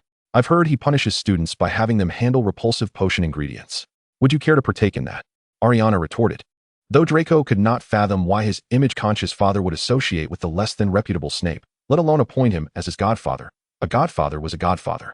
He had no choice but to endure whatever training was bestowed upon him. Actually, I've often been sent by my godfather to deal with those dreadful potion ingredients. You get used to it, Draco said nonchalantly. Ailiana looked at him with a mixture of pity and concern. It appeared that this child had been so oppressed that he had grown accustomed to the revolting potion materials. Draco was proud. He could tolerate Ailiana's teasing and even her calling him a coward, yet he absolutely could not bear her pity. Thus, he deftly shifted the topic. Let us not dwell on these unhappy matters. Instead, let us think about the flying class we have on Thursday. In recent days, Draco had boasted about his flying skills in the common room, even claiming he nearly crashed a broomstick. which clearly displayed his passion for the sport. Though Ailiana was not well versed in the nuances of friendship, she understood that to avoid capsizing their camaraderie, it was best not to criticize her friend's interests, choosing instead to overlook his boastful demeanor. When she heard Draco mention the broomsticks again, she could only remind him with a hint of resignation. "Ive already said that's something you would enjoy, not me." Draco, however, dismissed her nonchalant response with confidence, asserting, "We get along so well. Our interests must align, and I'm certain you'll enjoy it too. Trust me." Before they even attended the flying class, Ailiana was taken aback by the transformation in Professor Quirrell during their defense against the dark arts class on Monday. It was unclear how Dumbledore had managed to converse with Professor Quirrell, but after just one weekend, the stammering had ceased. The now articulate Quirrell was not only eloquent, but also demonstrated spells with remarkable precision. Even Draco noted Quirrell's unusual behavior. "Do you think Professor Quirrell doesn't want to teach us? How is it that after Dumbledore spoke with him, his stutter vanished?" Draco pondered aloud. Perhaps the prior impression of Quirrell's timidity lingered too heavily. Even with his newfound fluency and adeptness in magic, Draco still held him in some contempt. And his words were not particularly quiet. The class was shared with Gryffindor, and the classroom was not large, so Draco's voice carried, attracting the attention of many. Draco's reputation at Hogwarts was less than favorable, and most students were wary of crossing him. However, fresh from his altercation with the Weasley twins, Ron Weasley was not among those intimidated. Chapter 27, Tom Riddle. Upon hearing Draco's remarks about the professor, Ron seized the opportunity to chastise him loudly. "Professor Quirrell is nothing like that. You lot went to Dumbledore, hoping he would expel him because of his stutter. Harry and I saw him crying in the washroom." Ron exclaimed, his face flushed with indignation. Though Harry felt that Ron's public reprimand of Draco was inappropriate, he ultimately supported his friend, stating, "The professor was cursed, which is why he stuttered. Can't you show a little compassion?" He had only 1 week since the term began. Harry's tone lacked the fervor of Ron's. Encouraged by Harry's defense, Ron became bolder. "Slytherin is just despicable, always scheming. Just a few days ago, you were brawling with George and Fred, causing them to face parental summons."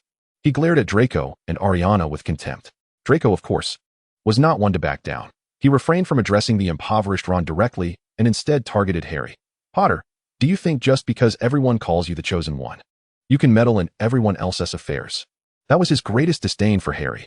Pansy yearned to be close to Draco, but his constant companionship with Ailiana thwarted her chances. Noticing Ariana's silence, Pansy spoke up for Draco. "Exactly.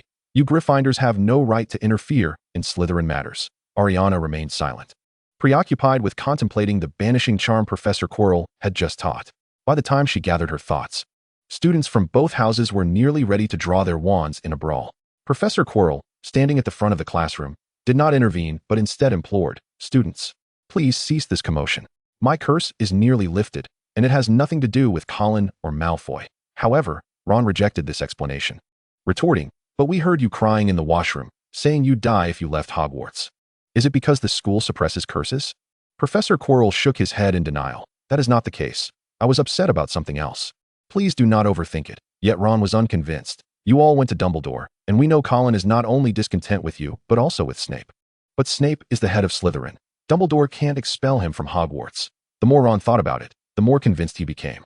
Many Gryffindors rallied behind Ron, voicing their disapproval of Ailiana.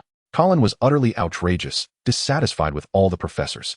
It was said that when Professor McGonagall kindly took him to Diagon Alley, his demeanor was exceedingly rude. Snape, his house head, was not exempt, having had a confrontation in the potions classroom. Now he was targeting Professor Quirrell. Ailiana, incensed, kicked her desk with a loud bang that silenced the classroom instantly, then stood upon her chair. "Have you finished? If you truly have grievances, stand up and let us resolve this with our wands," she declared, brandishing her wand. Ron stared at Ailiana in disbelief, mockingly asking, "Are you intending to take on over 20 Gryffindors by yourself?" Now it had escalated into a conflict between two houses, and Slytherin students gathered around Ailiana and Draco. Blaise smirked at Ron, countering, "Who says Colin is alone? We Slytherins number 9. Ron was clearly a blusterer. Upon seeing Ailiana draw her wand, he was immediately reminded of her confrontation with Snape in the potions classroom. He felt the urge to back down, yet his classmates behind him would not allow it. "Ron, impart a lesson to Colin. Her audacity is simply intolerable." Only Hermione cautioned, "Ron, we are still in class. Do not act impulsively." Regrettably, Hermione was still in the phase of being disliked, hence no one heeded her. In truth, the members of Gryffindor were merely verbally supporting Ron in his attempts to trouble Ailiana. However, Ariana's decisiveness was unparalleled. before the Gryffindors could even draw their wands. She had already cast a binding charm on the most vociferous Ron. "What are you doing?" Harry glared at Ailiana with anger. Even professors did not intimidate Ailiana, let alone this rather diminutive savior. "Do you wish to fight me? Then bring it on," she bellowed. Although Ailiana rebuffed Harry, she remained cautious of his status as the chosen one, fearing he might indeed be a wolf in sheep's clothing. The second target of Ailiana's spell was Harry. Unlike the binding charm cast on Ron, this time she employed a disarming spell. Unbeknownst to Ailiana, Harry's prowess against the Dark Lord would prove effective. She was no Tom Riddle, and the disarming charm took immediate effect. Despite Harry's lack of strength, the renown of his title was still advantageous upon losing his wand. The other Gryffindors quickly united. It was merely the second week of the school year, still a Monday, and so far, the only spells taught were the Lumos charm and the recently demonstrated banishing charm, which the students had yet to practice. Against Ailiana, Gryffindor's combat capability was nearly non-existent. Slytherin, however, was different. Aside from the prodigious Ailiana, the others had learned a few dark curses prior to the term. With the collective effort of 9 individuals, Gryffindor could not approach them. Aside from Harry being disarmed, Ailiana had cast binding spells on the rest. In just a few minutes, she had bound all 20 or so Gryffindor students together. Concealed in the shadows, Tom Riddle excitedly remarked in Quirrell's mind, "This young witch's magical talent is astonishing. You must befriend her, and once I am resurrected, ensure she is by your side for proper guidance. Talented young witches like her are rare." Chapter 28. The binding spells on over 20 individuals. "Master, this is untenable. It has only been a few days since term began, and Colin has already caused quite a stir. Dumbledore is undoubtedly watching her closely, not to mention Snape." Quirrell found himself in a predicament concerning the Dark Lord's demands. Despite Snape's constant disparagement of the young witch as a foolish giant, he was wholly dedicated to the safety of Hogwarts. Otherwise, he would not have earned Dumbledore's trust. Yet Tom Riddle was unconcerned with such matters. "You are a professor. Have a private discussion with her regarding her academic progress, or inquire if there are any magical concepts she finds unclear." He believed it was entirely normal for professors to engage students in discussions about magic. However, Quirrell felt it would raise suspicion if he approached Colin alone after Dumbledore had only recently spoken with him. He considered contacting Ailiana to be exceedingly perilous. The utmost priority was to obtain the Philosopher's Stone and expel the Dark Lord from his body for a swift resurrection. Hearing Quirrell repeatedly reject his proposal, Tom Riddle grew irate. "Enough of this. This is my command. Shortly, summon her to your office and entice her with a few dark spells," he ordered sternly. Quirrell attempted to resist, trying to persuade his master, "But she can learn dark magic on her own. I heard she used the intral-expelling curse against Snape." To gain the Dark Lord's trust, he continued explaining certain circumstances. Colin had also mentioned possessing a detailed analysis of the soul-binding curse. Dumbledore would never allow her to continually study dark magic without supervision. Tom Riddle, unwilling to indulge in further dialogue, stated directly, "I have issued a command." Realizing there was no room for negotiation, Quirrell resigned himself to comply, nodding, "Very well. I will resolve the current situation first." Quirrell now believed that Dumbledore was genuinely troubled by this obstinate young witch, as he himself felt exasperated. "Colin, how could you cast spells on your classmates? Quickly, release them." Quirrell finally descended from the podium. Ailiana assumed Quirrell would act like the other professors and immediately rebuked him, "But they cast spells on me as well. I merely evaded their attempts. Professors should not side with them out of sympathy. That is unjust." Currently, Tom Riddle was directing Quirrell's thoughts, and he certainly would not favor Gryffindor. "I do not intend to side with them. I merely ask that you release them, as we are still in class." Quirrell's tone remained calm. This was the first time since arriving at Hogwarts that Ailiana heard a professor not indiscriminately siding with Gryffindor. Rather than being obstinate as she was with Snape, she raised her wand and cast a spell at the clustered Gryffindors. In an instant, the binding spells on over 20 individuals were undone. Observing Ron, who was poised to stir trouble once more, Ailiana felt a strong urge to retaliate with a malevolent curse. Finally, a fair professor had appeared, and Ailiana did not wish to embarrass him entirely. "Professor, if they provoke me again, I cannot guarantee I won't resort to the binding curse. Coincidentally, I have yet to find a suitable target for practicing the soul-binding curse." She deliberately glared at Ron, attempting to intimidate him. Just like the mention of fiendfire in Professor McGonagall's office, Ron was taken aback and dared not provoke Ailiana further. The Dark Lord, upon hearing Ailiana express admiration for his infamous curse, could not suppress his pride. However, he remembered that he was currently acting as a professor, conducting a lesson. The Ministry of Magic stipulates that the use of the 3 unforgivable curses constitutes a criminal act. "You wouldn't want to challenge the law, would you?" he stated with utmost seriousness. Ailiana was merely intimidating Ron. She had no intention of casting the soul-binding curse in class, no matter how arrogant she might be. She recognized the consequences of defying the law. She certainly did not wish to end up in Azkaban.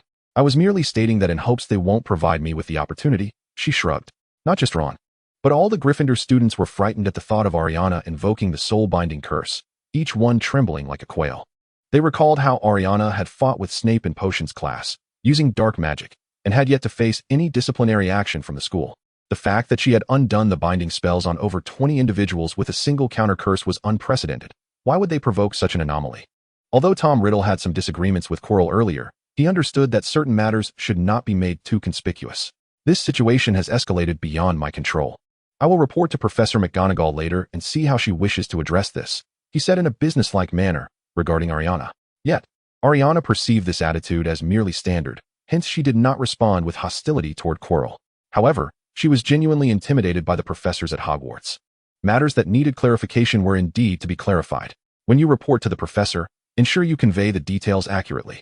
I do not wish to find myself blamed for the Weasley and Potter hearing you discussing me in the lavatory and weeping over other matters. She truly admired the peculiar thought processes of Gryffindor, as there were few sane individuals from top to bottom. After agreeing, Tom Riddle did not forget his objective. I will report faithfully. I observed your magic being executed exceptionally well. Just now, you undid the binding spells on over 20 individuals with a single counter curse. If you wish to learn any spells that you find perplexing, feel free to seek me out in my office.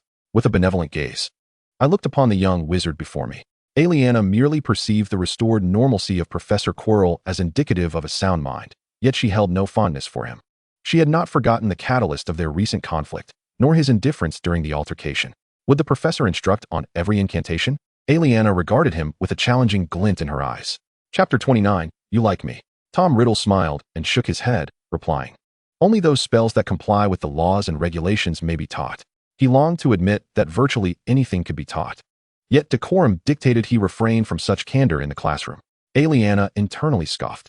Even Draco discerned the rapidity of Quirrell's recovery as suspicious. Having navigated the complexities of society for years, Ailiana was far from oblivious. Her unfamiliarity with social niceties did not equate to a lack of intellect. Do I really need to seek you out for spells that adhere to the law? The library contains thorough analyses, she remarked, exasperation evident in her expression. Tom Riddle, now the Dark Lord of the cutting board, had transferred much of his emotional burden to his Horcruxes, rendering him prone to volatility. Upon hearing Ailiana's dismissal of his invitation, a flicker of irritation crossed his features. The library's spell analyses are mere textual descriptions, without an instructor's guidance, gestures, pronunciation, and the quantification of magical output. How does one learn? He retorted. Ailiana, unfazed, reminded him, does the professor believe I acquired so many spells in just over a week? How could I have learned them? Tom Riddle found himself momentarily at a loss for words. No other professor would have taught so many spells to young witches and wizards within a mere week, especially one who dabbled in dark magic. Thus, he followed Ailiana's lead and inquired, where did you learn your spells? I hear you even employed the intral-expelling curse. Having answered this question countless times, Ailiana effortlessly replied, I purchased several secondhand books in Diagon Alley, many spells inscribed by their previous owners. Tom Riddle, skeptical of her explanation but wary of repeating Professor McGonagall's mistake, cautiously probed, might I see those books? Those old tomes were merely a pretext to appease the professors. She would never consent to relinquish them. No, you would undoubtedly confiscate them after viewing, she stated matter-of-factly. Unable to obtain the old books, Tom Riddle directly extended an invitation. After dinner, come to my office. I wish to see how many spells you have mastered. Ailiana quickly assessed that the professor's reasoning was sound, albeit lacking in intelligence. I shall not attend, for that is my private matter. I have no obligation to satisfy your curiosity, she retorted, irritation lacing her tone. Upon hearing her unequivocal refusal, Tom Riddle's demeanor shifted. This is a professor's order, and you must comply. Ailiana scoffed, boldly asserting, the professor is responsible solely for teaching.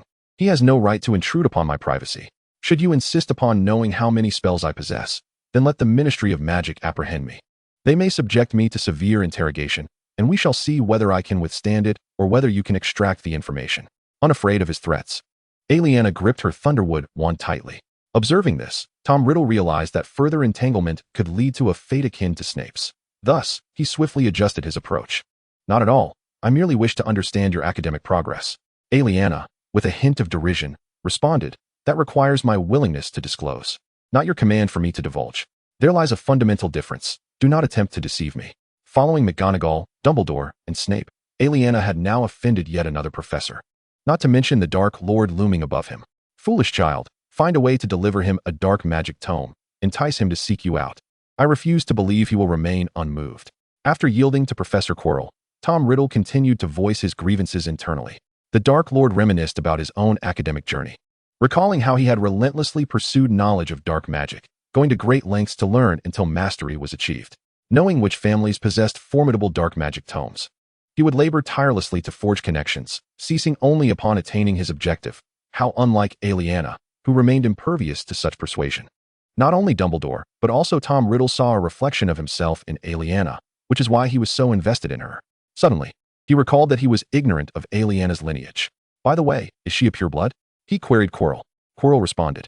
It is said her parents passed away when she was very young. She believed herself a muggle until she discovered, upon entering Hogwarts, that her parents had left her a vault key to Gringotts. As news of Ailiana's altercation with the Weasley twins spread, so too did her lineage. No wonder her magical aptitude is so high. She is of pure blood, Tom Riddle mused, an expression of realization dawning upon him. Of course, his visage was obscured by Quirrell's scalp. Even if she did not decline Quirrell's invitation, Ailiana had no intention of visiting his office after dinner. She was summoned to meet Dumbledore, and this time Draco had no opportunity to accompany her.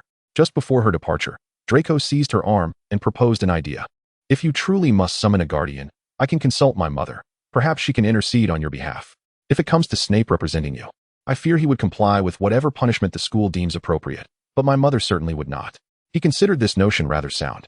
Ailiana raised an eyebrow, frowning at his suggestion. But we are merely classmates. Would the school permit your mother to represent me? Draco pondered this for a moment, concocting a solution. What if you were to be my girlfriend? That way, we would not only be classmates, and my mother could represent you. He stated this with a sense of inevitability. Ailiana was not an actual 11-year-old child. Although she had been single in her previous life, her experiences had shaped her perspective. You like me? She exclaimed, astonished at Draco's proposition. Chapter 30. Replacing one's family. Unlike Ailiana, Draco lacked the experiences of a previous life. He remained an innocent 11-year-old, and despite Western norms of precocity, he was still too young to grasp the implications. What I mean is, we could pretend to be together, as long as you don't speak of it. And I don't either. Who would know we are merely play-acting as a couple? He expressed this with an air of conviction, entirely oblivious to the potential emotional harm it could cause Ailiana. In her previous life, Ailiana had been preoccupied with thoughts of survival, leaving little room for romantic considerations. In this life, she remained in a youthful state, likely devoid of the necessary hormones for such sentiments. Thus, she was not irritated by Draco's directness. Is that truly feasible? She questioned, skepticism evident in her gaze. The definitions of direct kinship appeared to differ between cultures, and she was uncertain whether a boyfriend's mother could indeed substitute for one's own family. Draco had contemplated this idea for several days and was confident of its viability. Can it work? We should at least try. Otherwise, Professor Snape will represent you in accepting the school's punishment. With so many offenses, you might even face expulsion. If that were the case, it would still be acceptable. However, should you be dispatched to Azkaban, that would be disastrous. He certainly did not wish to visit his friend in prison. Ailiana felt that Draco was woefully ignorant of the legal ramifications. How had she committed so many offenses? Moreover, the principal instigator of the conflict was not her. She had not committed murder or arson. And although she had mentioned a few times her intention to learn the killing curse, she had yet to study it. There was no justification for her to be sent to Azkaban. She gazed at Draco, utterly speechless. Do you truly believe Dumbledore is the paragon of fairness? I overheard my grandfather's portrait mention that when the Dark Lord was a student at Hogwarts, Dumbledore, envious of his remarkable talent, often targeted him. Draco's expression was one of resolute conviction. As a scion of Slytherin, despite the stigma of magical crimes and the public reluctance to support the Dark Lord, Draco privately harbored a favorable opinion of him. After all, the Dark Lord represented the interests of magical families, while Dumbledore, despite being a pure-blood wizard, was an ardent supporter of Muggles. Having been at Hogwarts for nearly 2 weeks and having perused numerous history books, Ailiana was well aware that portraits in the magical world could converse. How does your grandfather know about such matters? She inquired, curiosity glimmering in her eyes as she regarded Draco. Draco had not even confided this matter to his parents. He glanced around to ensure no one was within earshot before recounting the details to Ailiana. I am unsure of my father's reasoning for placing my grandfather's portrait in the Chamber of Secrets. I stumbled upon it while sneaking into play. Our family has always had platinum hair, and upon recognizing me, he shared many stories, claiming to be the Dark Lord Senior. His father had never disclosed this information to him. The Malfoy family had been Slytherins for generations, and since the Dark Lord claimed to be a descendant of Slytherin, it was quite plausible they had known one another during their time at school. However, these were merely bygone tales, and Ailiana was not particularly invested. She redirected the conversation towards the topic of informing their parents. Nodding, Ailiana declared, "Very well. From this day forth, we shall publicly announce our relationship. Given that we are often in each other's company, it should not raise any suspicions. We must also establish a timeline to ensure our accounts align. All right. When you visit Dumbledore's office later, if he requests Professor Snape to represent your guardian, simply say you would prefer your mother." Draco responded with an okay gesture. "Thank you, Draco." Ailiana was genuinely grateful for Draco's assistance. Draco, however, remained unconcerned, feeling a sense of fulfillment in being able to aid a friend. Though he had known many peers, none had truly qualified as friends. At least, after meeting Ailiana, his perception of Pansy and the others had diminished. He patted his chest and chuckled. "We are friends after all. In the headmaster's office, Professor Snape threatened me, and you stood in front of me. Furthermore, he had deceived her regarding the villa incident. Yet she had not been angered. If you are in trouble, I will undoubtedly assist you." This was one matter for which he had yet to apologize to Ailiana. Ailiana too believed Draco to be an exceptional friend. Recalling his struggles with magic and the relatively weak dark spells he had mastered, she made a decision. "Indeed, friends help one another, and with my magical aptitude, it is certain that I will become significantly more powerful than you in the future. At that point, I shall stand before you, protecting you from any harm." She spoke with unwavering confidence. It was no wonder Ailiana boasted so boldly, from Dumbledore's and others' attitudes. It was evident that individuals with her remarkable talent were a rarity. As long as she mastered her magic and learned to apply it creatively, she was destined to become a formidable witch upon graduation, rendering the task of safeguarding Draco a mere trifle. Yet, Draco was reluctant to accept Ailiana's goodwill. "I am but slightly inferior to you. Among our year, none can surpass me. Why would I require your protection?" He wore an expression of defiance. Ailiana, however, replied with exasperation, "Do you think our future adversaries will merely be from our year? Do you not believe that if word of today's event spreads, the upperclassmen of Gryffindor will surely take action?" They needed to exercise caution, as she suspected those who might ambush them were at least in 5th or 6th year. "Surely not. While I often call Gryffindors a bunch of fools, I am aware they disdain acts of ambush," Draco said skeptically. "How is that even possible? These two houses represent opposing factions in the Wizarding War, with generations of enmity," Ailiana immediately countered. "For instance, your Aunt Bellatrix Lestrange, did not she cause Neville's parents to become incapacitated? The blood feuds are innumerable. They would only resort to ambush if they were unable to confront me in a fair fight. Do you truly believe they could defeat me without employing such tactics?" She questioned, gazing at the naively incredulous Draco. Chapter 31. A single individual challenges 20. Through their interactions, Ailiana came to perceive that the Malfoy family did not take pride in dark magic. Otherwise, Draco's parents could not have raised him so innocently. Unfortunately, Ailiana was unaware that while the Malfoy family did not boast of dark magic, they nonetheless held it in high regard. Lucius had refrained from exposing his son to such things because his wife had nearly suffered a miscarriage during her pregnancy. Moreover, having lost his father at a young age and faced a very difficult situation, he doted on Draco solely to spare him the pain he once endured. "All right, I will escort you to the headmaster's office. Wait by the door to avoid being alone," Draco agreed, recognizing the prudence in Ailiana's words. They indeed needed to be cautious. Ailiana, concerned for Draco's safety, suggested, "Then you should bring Goyle and Crabbe along. You would be alone while waiting at the door. What if they ambush you?" "All right." Draco nodded. Unsurprisingly, the news about the incident in defense against the dark arts class spread quickly, and Gryffindor erupted in outrage. "What? There are over 21st-year students this year, and only 9 from Slytherin, yet they failed to prevail." To clarify, only Colin had taken effective action. The other 8 Slytherins merely provided support. Gryffindor, known for their impulsiveness, could hardly contain themselves upon hearing that Ailiana had challenged over 20 opponents single-handedly. She must be taught a lesson, otherwise Slytherin may think Gryffindor is easy prey. Indeed, this first year which is particularly audacious, disregarding even Professor McGonagall and Dumbledore. And now directly provoking Professor Quirrell in class. Who knows where she is? We must find her and settle the score. She seems to have been taken to the headmaster's office by Professor McGonagall. Upon hearing that Ailiana had been summoned to the headmaster's office, the faces of Gryffindor members lit up with excitement, believing that Dumbledore would punish her. Dumbledore certainly wished to reprimand Ailiana. However, he hesitated, fearing the repercussions of unilaterally imposing a penalty. The intent behind summoning her guardian was indeed to temporarily transfer Ailiana's guardianship from Lawyer Thompson to Professor Snape, allowing Snape to directly supervise her actions, thus legitimizing his authority.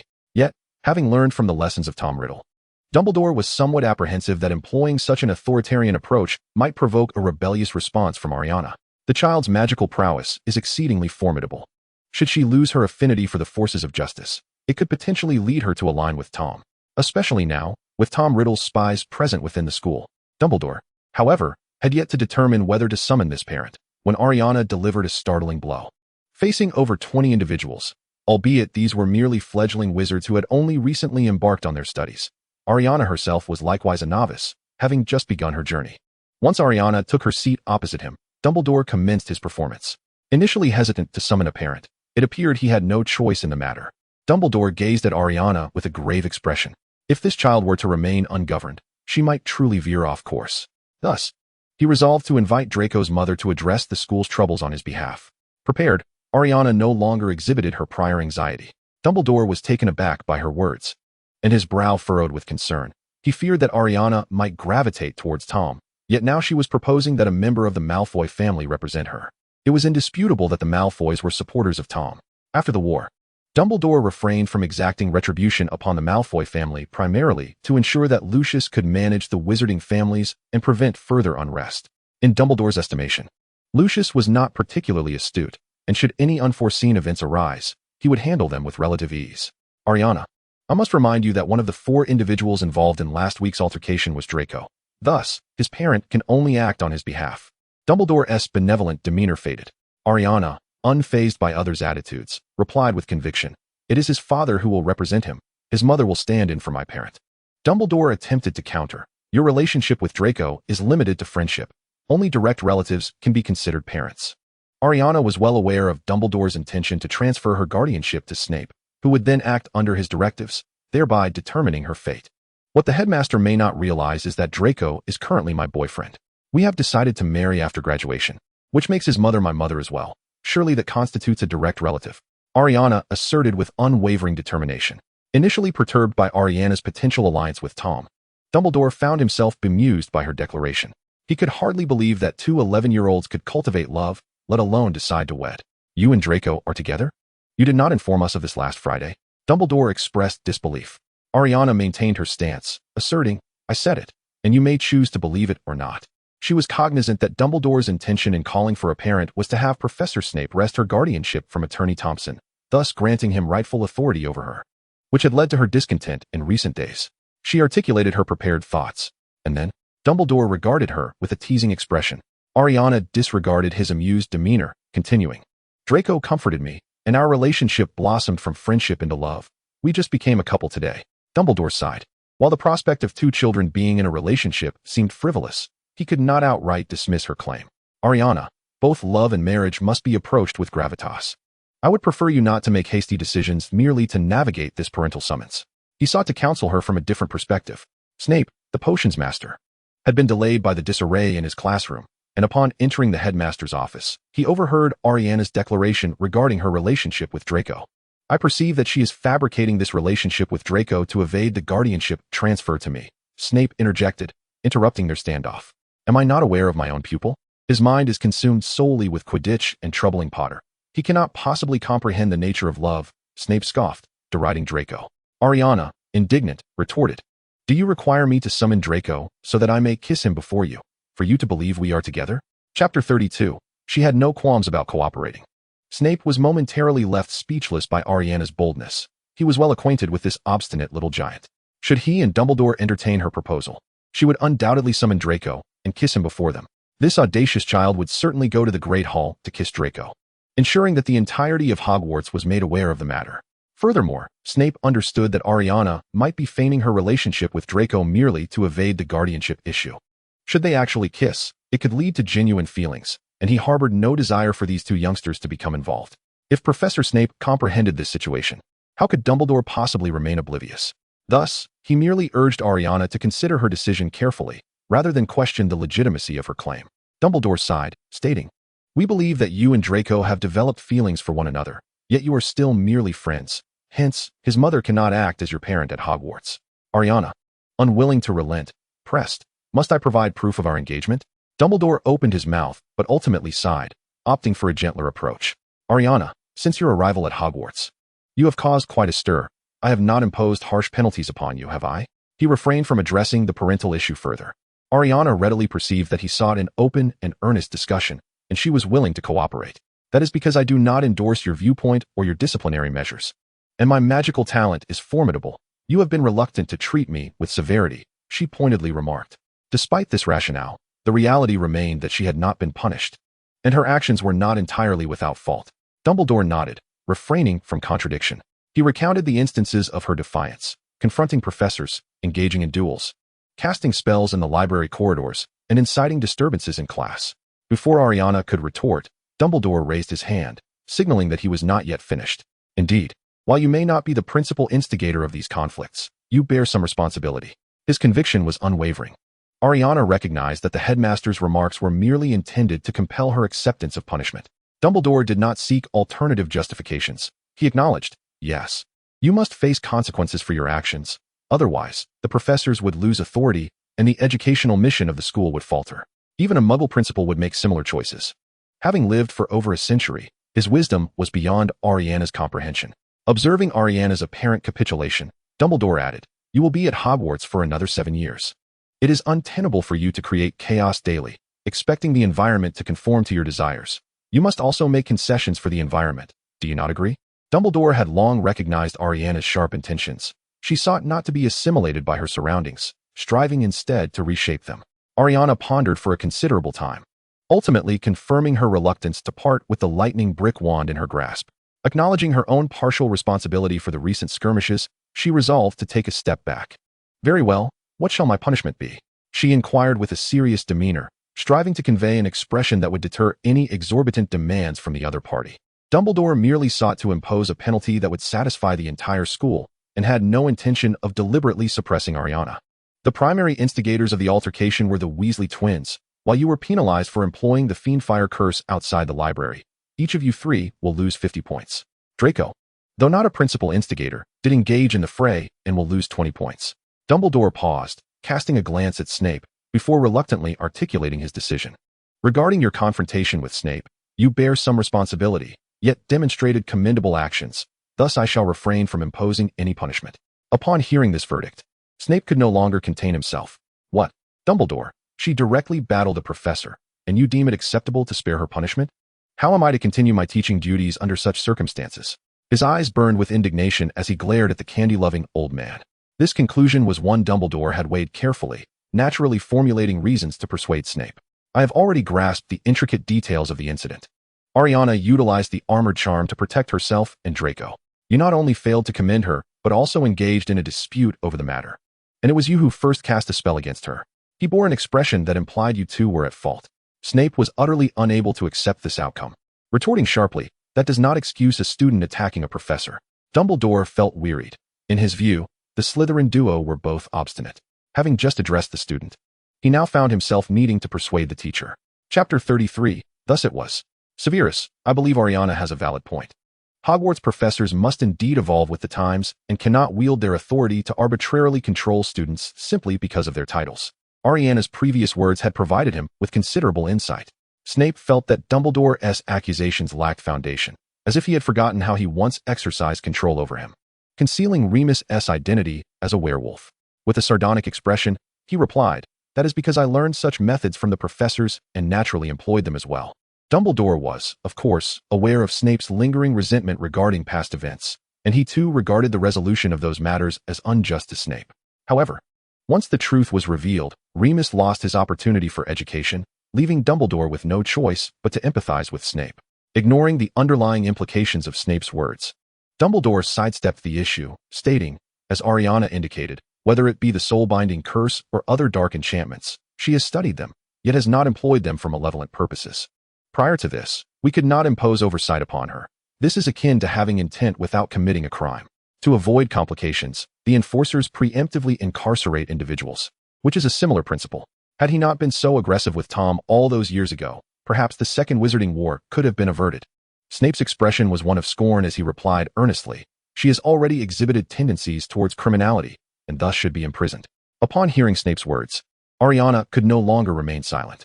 In the wizarding world, I cannot speak, but in the mundane realm, at least 1/3 of the British population contemplates assassinating the Prime Minister daily. Why have the police not imprisoned them? She challenged. The economic situation in Britain at that time was indeed dire.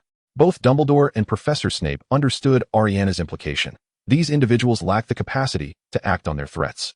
Speaking of assassinating the Prime Minister was merely an expression of discontent, devoid of any genuine capability. Essentially, it was mere bravado. The only distinction between Ailiana and those boastful citizens lay in their respective abilities.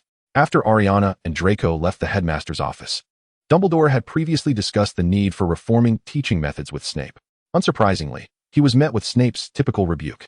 However, he had heard that this morning, Snape's lesson to Gryffindor was not as acerbic as before. At the very least, he had refrained from arbitrary point deductions. This indicated that Snape had indeed begun to recognize his shortcomings, though he was too proud to admit it aloud. It was quite maddening. The most formidable white wizard in the magical realm yielding to a foolish little troll. Snape was incensed. Yet, Dumbledore had made his resolution, stating firmly, Ailiana has already alerted us that if there is merit in the argument, she is willing to consider any opinion. Since she now had a guardian in the magical community, it seemed unnecessary for me, as the head of Slytherin, to involve myself in her troubles. After Snape finished speaking, he turned and exited the headmaster's office. Dumbledore paid no heed to his colleague's temper and directed his attention back to Ailiana, continuing to articulate the results of her punishment. In addition to the aforementioned penalties, there is also the matter of your leading the altercation with Gryffindor in defense against the dark arts class. Before Dumbledore could finish, Ailiana interjected hastily. But I was not the instigator. It was Ron Weasley who rallied over 20 Gryffindors to confront me over Professor Quirrell's behalf. I merely defended myself. As events had transpired recently, Dumbledore had yet to gather sufficient information, and upon hearing Quirrell's name intertwined in the matter, his heart sank. Professor McGonagall, who had remained silent for quite some time, finally spoke. I have investigated the situation. The conflict originated from Weasley and Potter overhearing Professor Quirrell lamenting his desire to remain at Hogwarts, leading them to believe Colin had lodged a complaint against him. Upon hearing this, Dumbledore felt a sense of clarity. So it was, then, the primary instigator of the brawl was indeed not Ailiana. We can no longer err subjectively. Assuming her strength makes her culpable. After a brief contemplation, Dumbledore addressed Ailiana. As for the punishment regarding this altercation, we shall confer with several professors and announce our decision in a few days. Indifferent to the division between houses, Ailiana did not perceive the previous 2 penalties as particularly severe. Moreover, as she was not the principal culprit in the classroom brawl, she assumed a mere point deduction would suffice, thus remaining unconcerned. What Ailiana truly cared about was the matter of involving her guardians. Since I have already accepted the punishment, does that mean there is no need to summon my parents? Chapter 34. The vault is more challenging. With the matter resolved, why summon any parents? Would they come to Hogwarts merely to witness the alteration of teaching rules for a small witch? What if others raised a ruckus? You are aware that my intention in calling for your parents primarily concerns your educational matters, since you have shown a willingness to accept guidance from the professors. There is no need to involve them, Dumbledore replied with an air of certainty. Ever since Draco had proposed that his mother stand in for his parents, Ailiana had ceased to fear Dumbledore's threats. Well, in truth, I quite wish to invite my parents to the school. I would like to meet Draco's father. He is rather timid, afraid even to mention purchasing a grand villa in London to his father, Ailiana expressed with a tinge of regret. She remained troubled by the inability to sell the villa to the Malfoy family, initially deceiving Draco by claiming that her parents had left her a key to Gringotts, which was entirely untrue. She contemplated that if this business deal were to materialize, she would not have to worry about how to mislead Draco come Christmas. Ailiana, possessing considerable wealth in the mundane world and excelling in transfiguration, found that acquiring a Gringotts key was trivial. However, accessing the vault itself posed a significant challenge. Furthermore, Draco had suggested spending Christmas at her home, leaving her little time to amass funds to facilitate her deception. Securing this order would not only mitigate the risks associated with Draco, but also alleviate her future concerns regarding galleons. After perusing several alchemical texts, Ailiana developed a keen interest in various alchemical products, yet the prerequisite for their creation was abundant galleons. Upon hearing Ailiana's words, Dumbledore, who opposed her relationship with Draco, felt a pang of reluctance. He believed he should probe further. Now that we have no disagreements, please tell me honestly, are you truly together with Draco? He gazed sincerely at Ailiana. Should her answer be negative, she could forego the pretense of intimacy with Draco, significantly diminishing the prospect of their future together. Ailiana pondered that a single lie could necessitate multiple others to sustain it. She intended to disclose to Dumbledore that they were not together. Yet as the words hovered on her lips, an intrusive thought compelled her to swallow them back. Regarding the school's disciplinary measures, Ailiana was willing to concede to some extent, but only concerning previous issues. She recognized that there were numerous aspects of Hogwarts she could not abide, and future conflicts were likely inevitable. This time, she might avoid involving her parents, but eventually, Draco's mother would have to assume that role. Ailiana nodded in acknowledgement, stating, "Yes, while Draco can be somewhat arrogant, he is genuinely considerate of me." She looked at him with earnestness. "The headmaster is aware that both my parents have passed away. Marrying early would mean having a family sooner, wouldn't he it?" Dumbledore, somewhat at a loss for words, marveled at her remarkable ability to fabricate. "You and Draco are merely 11. Isn't it rather premature to contemplate marriage?" He hoped Ailiana would exercise greater caution. Ailiana, resolute in her decisions, promptly countered his statement. "But I've heard that many at Hogwarts marry right after graduation. Our relationship can only last 7 years. Such a brief period may not be sufficient to fully understand one another." She shrugged, feigning disappointment. "In modern times, there's even the 7-year itch after graduation. We can part ways without any obligations to our parents, which is a rather perfect arrangement." Dumbledore, left without recourse, could only listen to her earnest yet fanciful musings. He knew well that Ailiana and Draco were not together, but the absence of a relationship today did not preclude the possibility of one in the future. Whispers circulated about the inseparability of the two. At their tender age, they were still oblivious to romantic inclinations, yet in 2 or 3 years, as they matured, would they not develop feelings for one another? Affection often arises for those deemed exceptional, and despite his reluctance, he could not deny Ailiana's prowess, her striking features, brilliant intellect, and formidable magical talent. Should she remain on a righteous path, she would undoubtedly emerge as another renowned powerhouse at Hogwarts, following in Tom's footsteps. Dumbledore was acutely aware of the historical significance when Tom led a reform among the magical elite, with each family sending forth a woman to his side. Yet Tom, captivated by dark magic, had little regard for any pureblood which outside of the exceptionally talented Bellatrix. How could the Malfoy family possibly refuse the prospect of a powerful Ailiana? Chapter 35. It can't be the Savior Potter, can it? Dumbledore attempted to advise. Though Draco possesses an appealing demeanor, Hogwarts harbors students of equal or greater merit. He continued, "Your talent is profound. You are destined to become a formidable witch. The Malfoy family admires strength, and should you make promises now, it would be difficult to retract them later." This statement effectively reduced Draco to mere aesthetics while further tarnishing the Malfoy family's reputation. Dumbledore, perceiving himself as a pillar of the magical community, remained vigilant about the various factions, and naturally, he had long been informed of Draco's capabilities by Snape. Judging by his performance since enrollment, Draco was outshone even by the Muggle-born Hermione, let alone the prodigious Ailiana. Should Ailiana genuinely desire a relationship with Draco in the future, it would likely be solely for his handsome visage. While such sentiments may have been driven by personal bias, Dumbledore sincerely hoped that a powerful wizard from a pure-blood lineage would not emerge, as it would only amplify their ambitions. Ailiana regarded the elderly wizard with exasperation. Did he not recall that she was only 11? "Headmaster, are you suggesting I consider a marriage partner? Just moments ago, you remarked that I was too young to contemplate such matters," she retorted, her refusal evident. Dumbledore immediately countered, "Yet you yourself have already entertained the thought. I merely suggest you exercise caution. So, Headmaster, who do you believe would be more suitable for me? It wouldn't be the Savior Potter, would it?" Ailiana mocked, casting a sardonic glance in his direction. Should the old man dare to affirm such a notion, she would promptly seek out Harry for a duel upon exiting the headmaster's office. The brawl and defense against the dark arts had made it abundantly clear to Ailiana that Harry was no underdog. Dumbledore hoped fervently for a union between Ailiana and Harry, but witnessing her playful demeanor rendered his words moot. Having endured considerable hardship at his aunt's home, Harry was undoubtedly less appealing than the illustrious Draco. Dumbledore maintained a fondness for the savior he had nurtured. "I was referring to Cedric Diggory from 3rd year. He is a Hufflepuff and remarkably handsome. You would instantly recognize who I mean," he asserted, believing Cedric to be an excellent choice.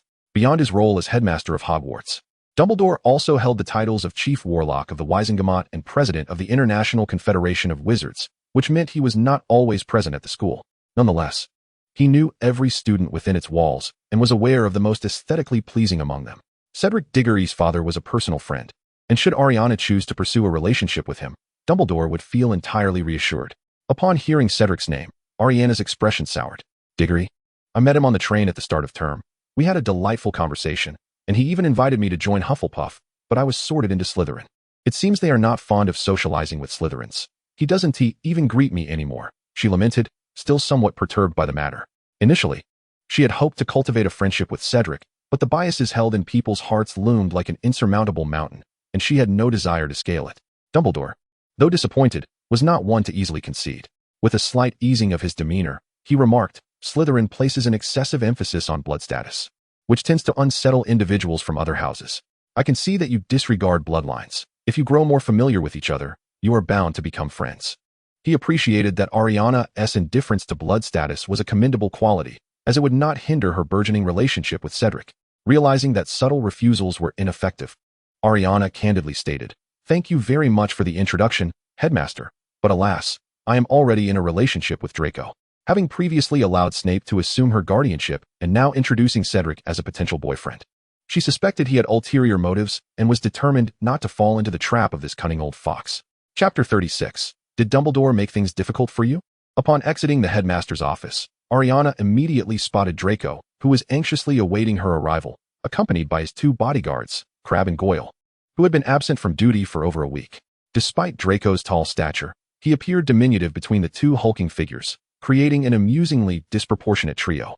Observing this peculiar assembly brought a smile to Ailiana's face, though she also felt a warmth from being awaited in such a manner.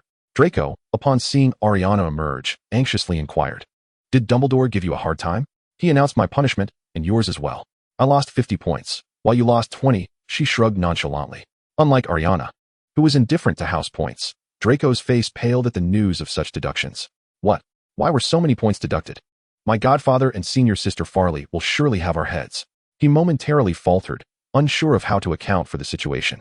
Ailiana found his reaction amusing and retorted, The points were deducted by Dumbledore. If they are angry, they should direct their ire at him. Such unreasonable giants. Draco, puzzled by Ailiana's response, asked, Have you started speaking like my godfather?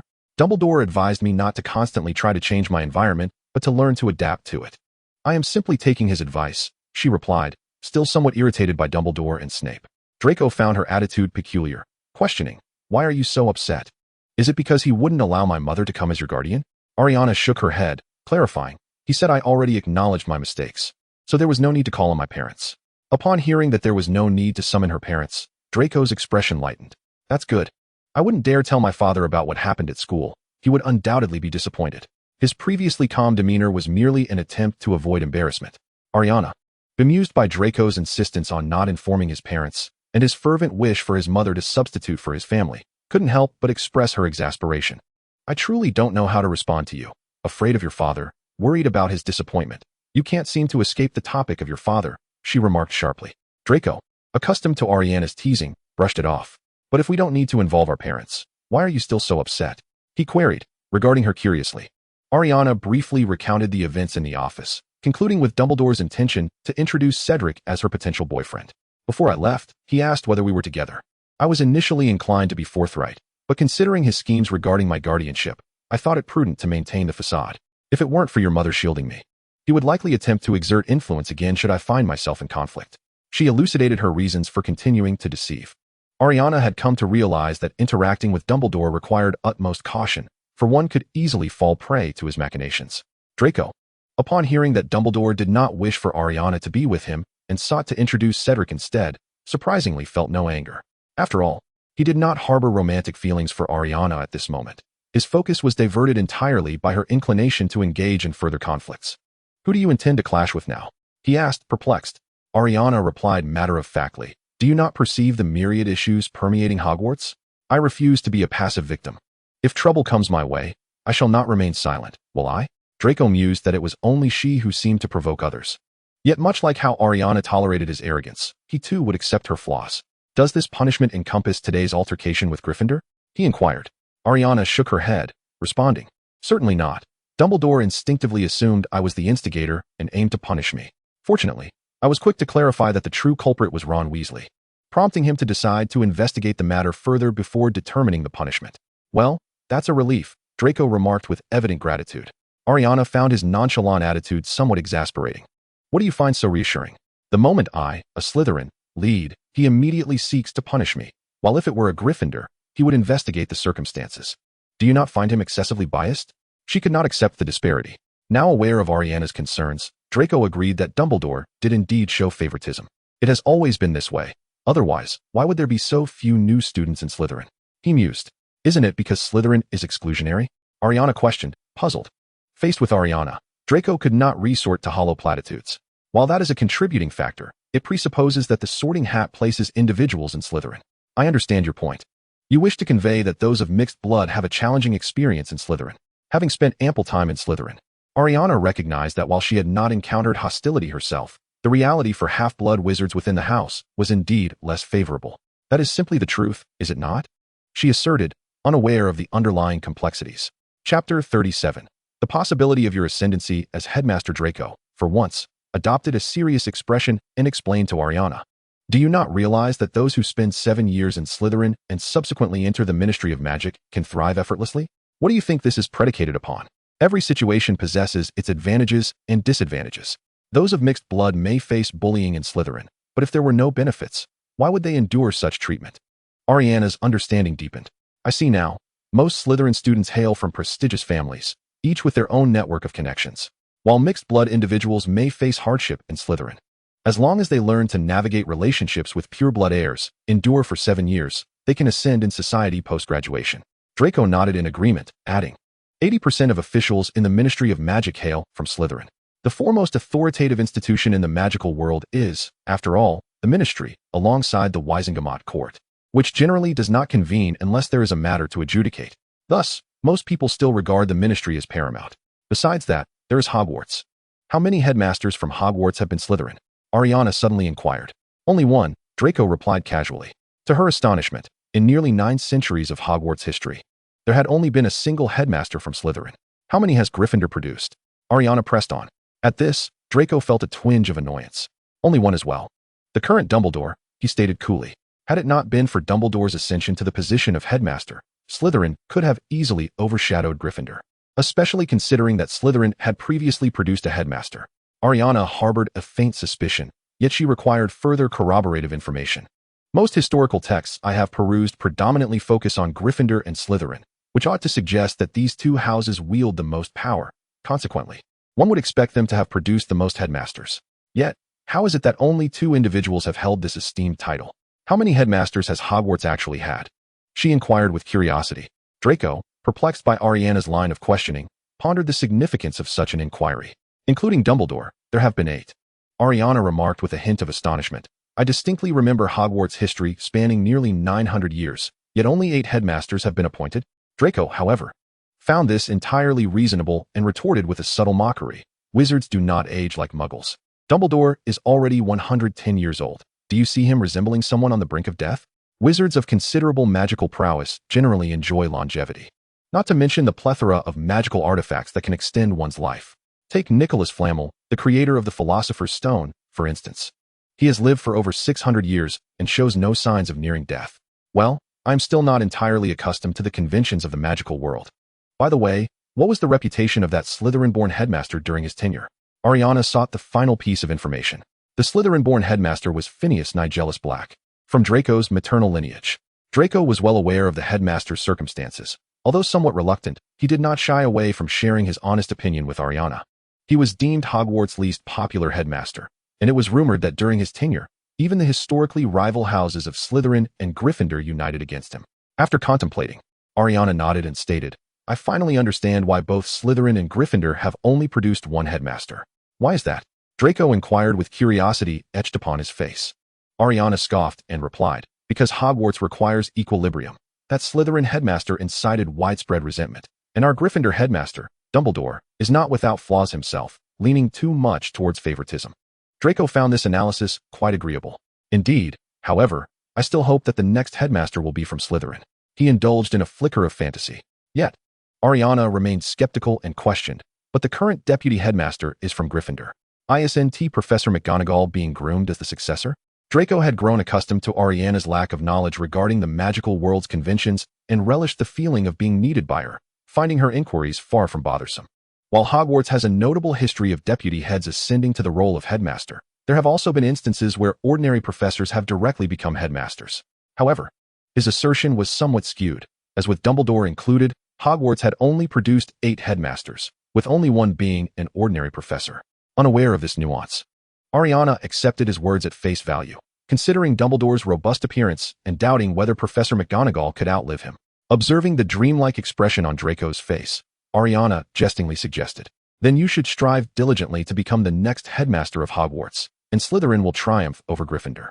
Though Draco was somewhat arrogant, he was not devoid of self-awareness. He could boast to outsiders, but with Ailiana, his closest friend, there was no need for pretentiousness.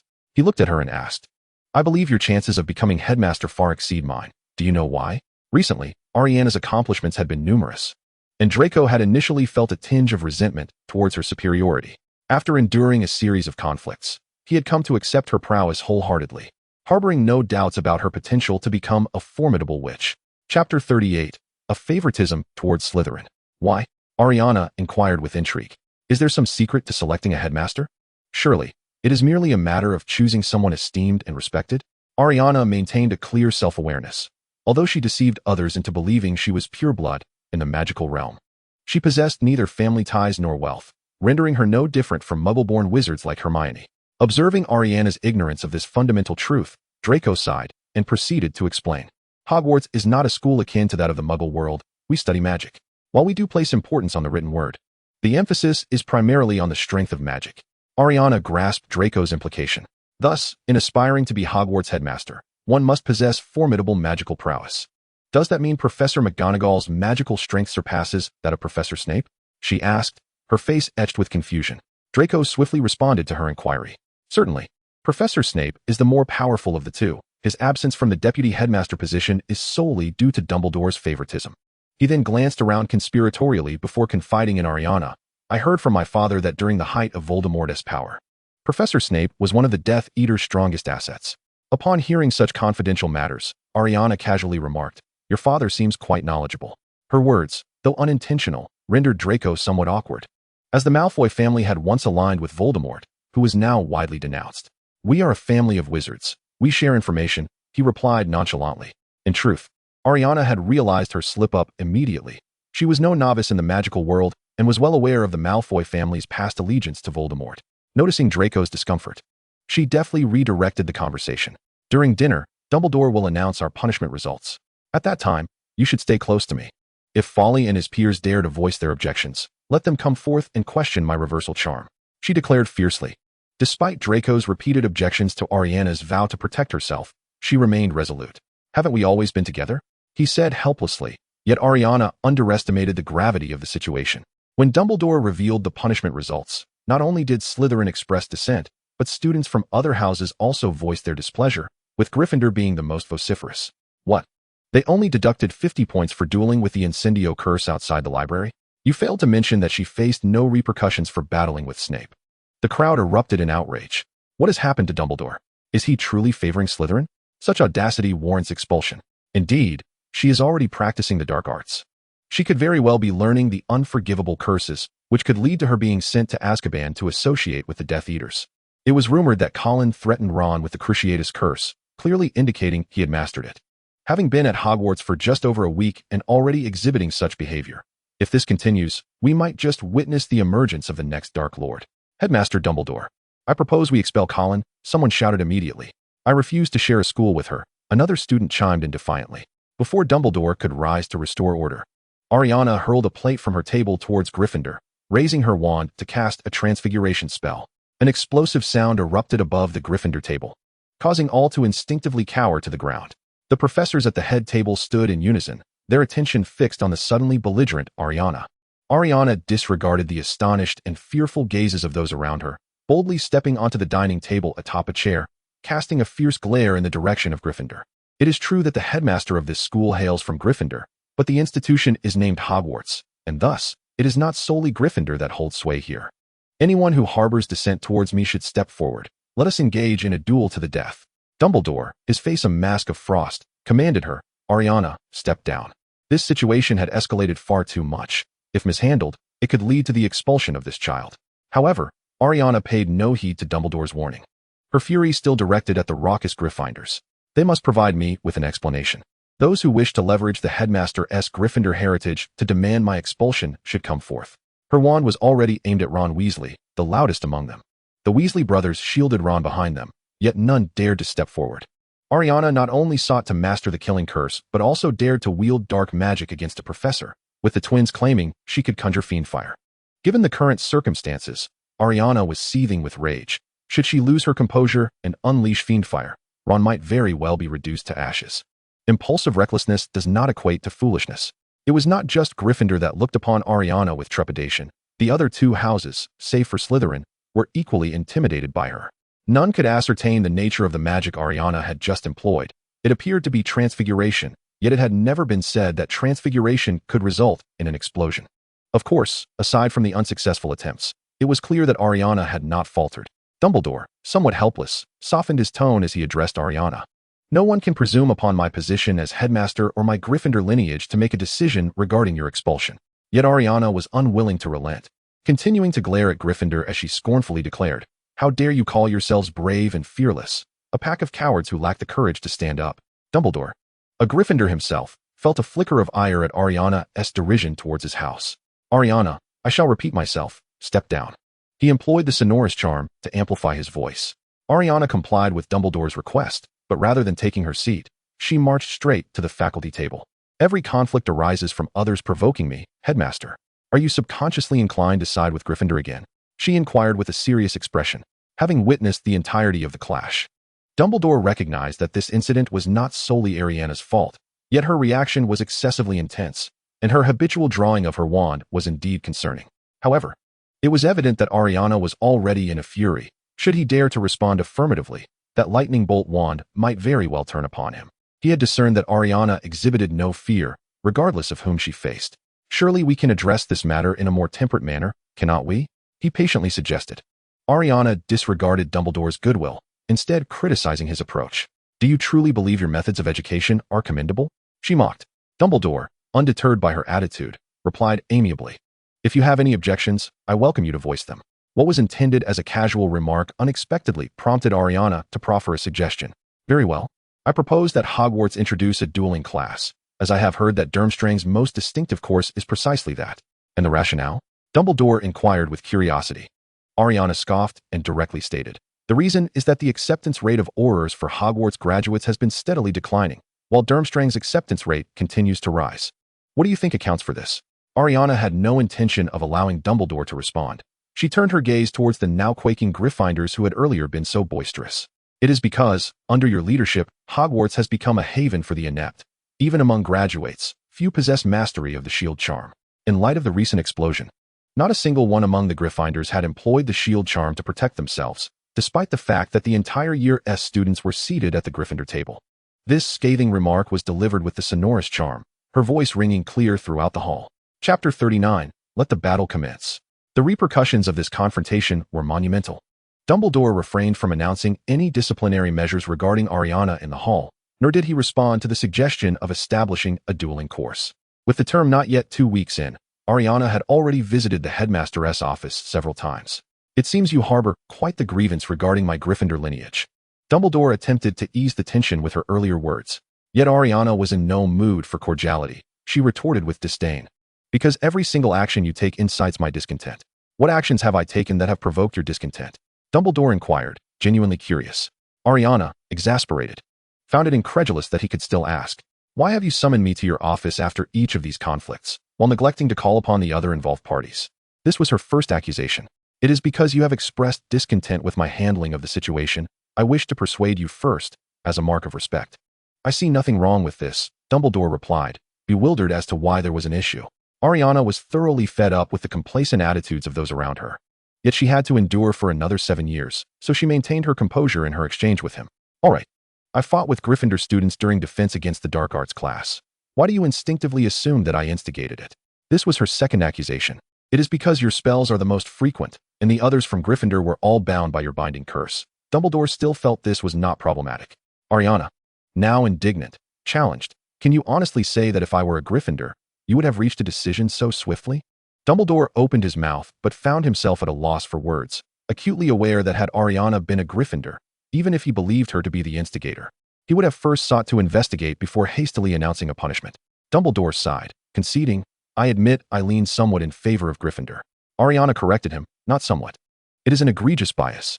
Today I have come to understand why Hogwarts has produced only one Gryffindor and one Slytherin headmaster, because your entrenched mindset prevents you from adopting a neutral stance. Before Dumbledore could retort, the portrait of Phineas Black on the wall erupted in protest, exclaiming, "The Slytherin girl is utterly oblivious to her own audacity in critiquing the headmaster." While Phineas Black's voice was loud, his tone was amicable, clearly indicating his admiration for Ailiana, albeit solely due to her Slytherin heritage. However, Ailiana paid him no mind. Her focus unwaveringly upon Dumbledore. It is said that Headmaster Black was the least popular headmaster in history, in my estimation. You Dumbledore are no different, merely that he wore his bias openly, while yours is more subtle. Ailiana's remarks were rather excessive. After all, Phoenix Black had wreaked havoc throughout Hogwarts, while Dumbledore merely exhibited a partiality towards Gryffindor. Observing Ailiana's inability to be swayed, Dumbledore refrained from adopting a too assertive stance. "Very well. I shall reflect upon my own shortcomings, but for now, let us address your issues." He shifted the topic. Ailiana scoffed, retorting sarcastically, "What punishment do you intend to impose upon me, considering my magic has not harmed anyone?" This statement was one Dumbledore could not concur with. He inquired, "You employed a transfiguration spell earlier. Why did that object explode?" "That was a muggle bomb. I have discovered that transfiguration is a versatile form of magic. With intellect and knowledge, anything can be transformed," Ailiana responded with ease, as though it were a commonplace action. In truth, it was not as simple as she suggested. She had discerned a pattern while practicing transfiguration. To successfully transfigure an object, one must understand the energy required for that object and simultaneously channel the corresponding magical energy. Of course, this is merely a rudimentary guideline. One must also maintain a steady output of magical energy, which is a more intricate matter. Ailiana's decision to practice conjuring bombs stemmed from her belief that the magical world was fraught with danger, necessitating robust self-defense mechanisms.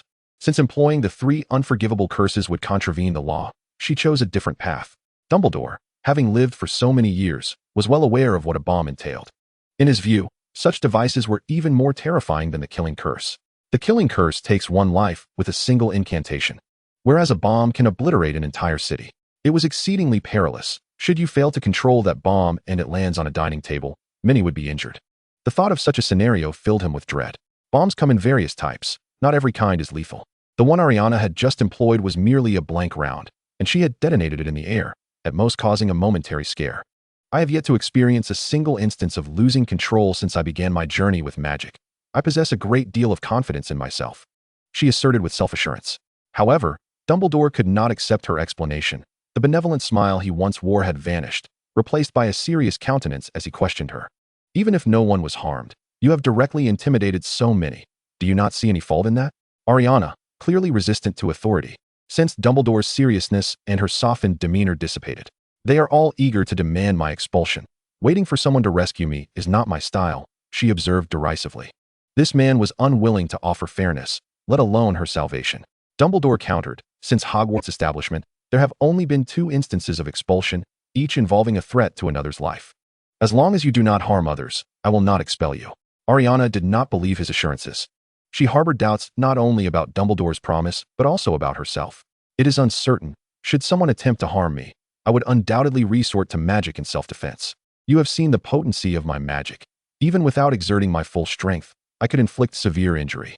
Observing the sharpness returning to Ailiana's demeanor, Dumbledore softened his tone slightly, advising her, "Ailiana, Hogwarts is the safest place in the world. There is no need for such hostility. I did not suggest that this place is dangerous, but it is rife with injustice, discrimination, and conflict, all of which leave me profoundly uncomfortable." Because of her lineage and considerable power, Ailiana had evaded much of Slytherin's bullying. Many issues did not directly concern her, yet she had not been blind to them. Following his interactions with Ailiana, Dumbledore indeed contemplated adjusting the school's management system, but that was not feasible at present. "Before I can rectify the school's administration, your actions today must be met with consequences," he stated firmly, gazing at Ailiana. She responded resolutely, "If this punishment exceeds my threshold of endurance, I shall refuse it." Dumbledore found himself in a predicament. Failing to penalize Ailiana would leave him without credibility, yet if he were to impose a punishment, expulsion seemed the only means to quell the public outcry. However, the girl's talent was undeniably formidable, having stirred up such a commotion at the school. It was likely that Tom was already aware of her presence. If she were to depart Hogwarts today, she would likely join Tom's ranks by tomorrow. "Give me some time. I must devise a punishment that you can accept while also calming the ire of others. This is no simple task." Since an immediate resolution was unattainable, he decided to postpone the matter. Ailiana recognized Dumbledore's dilemma. In truth, she had already offered him a potential solution. You could agree to my proposal of establishing a dueling class. I would gladly accept challenges from anyone during that class, regardless of year, blood status, or house. If anyone harbors resentment towards me, let them come forth with their wands for a duel. If they are dissatisfied, let them engage. Chapter 40. This is not a punishment for you. Allowing Ailiana to accept challenges would indeed provide an outlet for everyone's grievances, yet as the school's administrator, Dumbledore still needed to offer the rest of the student body an explanation. This is merely a method to quell the unrest, not a punishment for you, Dumbledore reminded her. Ailiana was not a school administrator. She shrugged and replied, well then, take your time to ponder, Headmaster, as you have yet to determine a suitable punishment for the brawls that occur in classrooms. Seeing that Ailiana had relinquished her sharp demeanor, Dumbledore was pleased to cooperate. Listen to yourself. Is this reasonable? You have yet to face one punishment, and now another looms. He gazed at the obstinate young witch with a look of exasperation. Conflicts do not simply vanish into thin air. They either must be resolved internally or transferred to others, and Ailiana was certainly unwilling to shoulder that burden. After all, a multitude of lice is not bothersome, and an abundance of debt is no cause for worry, she remarked with a nonchalant expression. Dumbledore, sensing that avoiding discussions of conflict made their interactions less contentious, took the opportunity to make a request. May I ask you a favor? Or rather, a plea. In future conflicts with others, allow the professors to intervene. Refrain from impulsively resorting to your wand. Ailiana was hesitant to agree to this request. That depends on the situation. If someone brandishes their wand, I shall certainly do the same. How else would I know what spell they are casting? I must act preemptively. She replied earnestly. Dumbledore, weary of conversing with her, waved his hand dismissively, signaling her to return to the common room.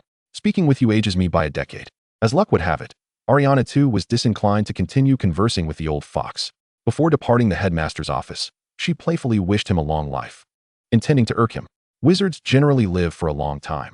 It was said that Headmaster Albus had lived for over 200 years.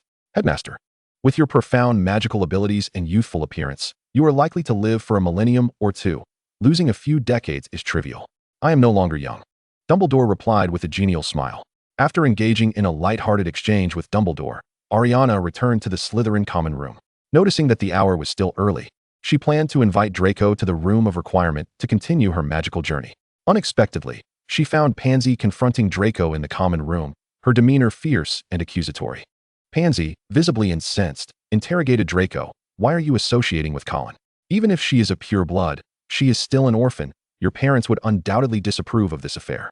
In the same room, Pansy could discern that everything Ailiana brought was quite extravagant, suggesting her family must be affluent.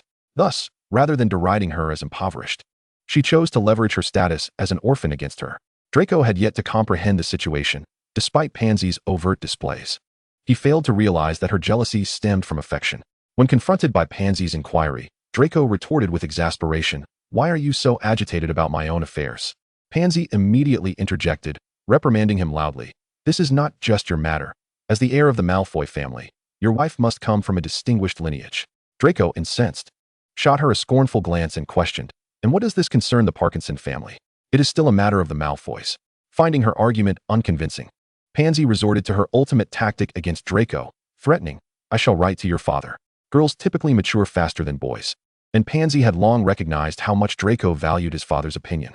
Upon hearing Pansy's threat to contact his father, Draco erupted in fury, shouting, "What right do you have to write to my father?" After Draco returned to the common room, he announced his relationship with Ailiana. Others were puzzled as to why the Malfoy heir would choose to associate with an orphan. As Draco had stated, this was his affair with the Malfoy family, and others had no place in it. However, given the Malfoy family's esteemed position among wizarding families, many were intrigued. Pansy had harbored feelings for Draco since childhood, considering him her personal possession. Although she found Draco's constant attachment to Ailiana irksome, she was not overly concerned. Despite Ailiana being a pureblood, her parents had passed away long ago, and she had grown up in the Muggle world. The Malfoy family would never permit Draco to marry such a woman. To her astonishment, Draco had publicly declared his romance with Ailiana in the common room. How could this be? What would happen to her? With only around 10,000 people in the British magical community, and even fewer from wizarding families, Pansy had little interest in the older boys, and only 5 new boys had joined Slytherin this year. If she did not marry Draco, she would have to choose between Nott and Zabini. Nott was perpetually gloomy and hardly spoke. Marrying him would be akin to wetting a block of wood. As for Zabini, he was not of pure white descent. How could a Parkinson heiress marry such a person? Goyle and Crabbe were entirely outside Pansy's considerations. Draco was indeed intimidated by his father when Pansy threatened to write to him. Despite his furious retort, a flicker of fear passed across his face, and he took a few steps back, his bravado diminished. Ailiana had just arrived at the common room, witnessing Draco being cornered by Pansy. Having not overheard their previous conversation, she assumed they were arguing over trivial matters. Approaching Blaise, who was watching the scene unfold, she whispered, "Are they quarreling over hair gel?" Given her daily companionship with Draco, she was well aware of his hair gel usage and, influenced by Muggle notions, cautioned him that such habits might lead to baldness. Draco informed her of the existence of magical potions and spells that could prevent hair loss, rendering such concerns unnecessary. Ailiana, sharing a dormitory with Pansy, was also aware that Pansy used the same brand of gel. Blaise could not suppress a chuckle at Ailiana's remark. Indeed, they were squabbling over a hair gel brand called Colin. He shrugged. Aside from Ailiana, who pretended to be a pure blood, the new Slytherin students hailed from wizarding families, which perhaps contributed to the class's harmonious atmosphere.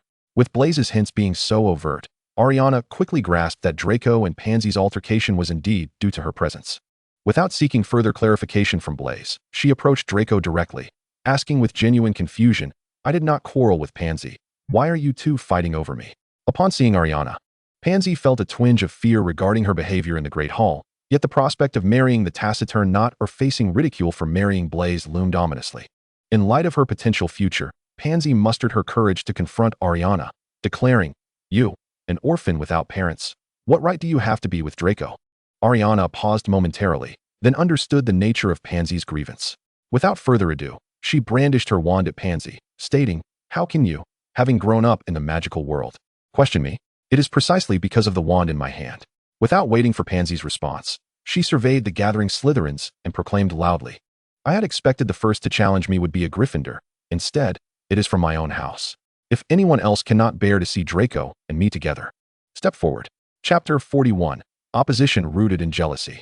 Ailiana recognized the Malfoy significant standing within the wizarding families, and she knew that Pansy was not the only one who opposed her relationship with Draco.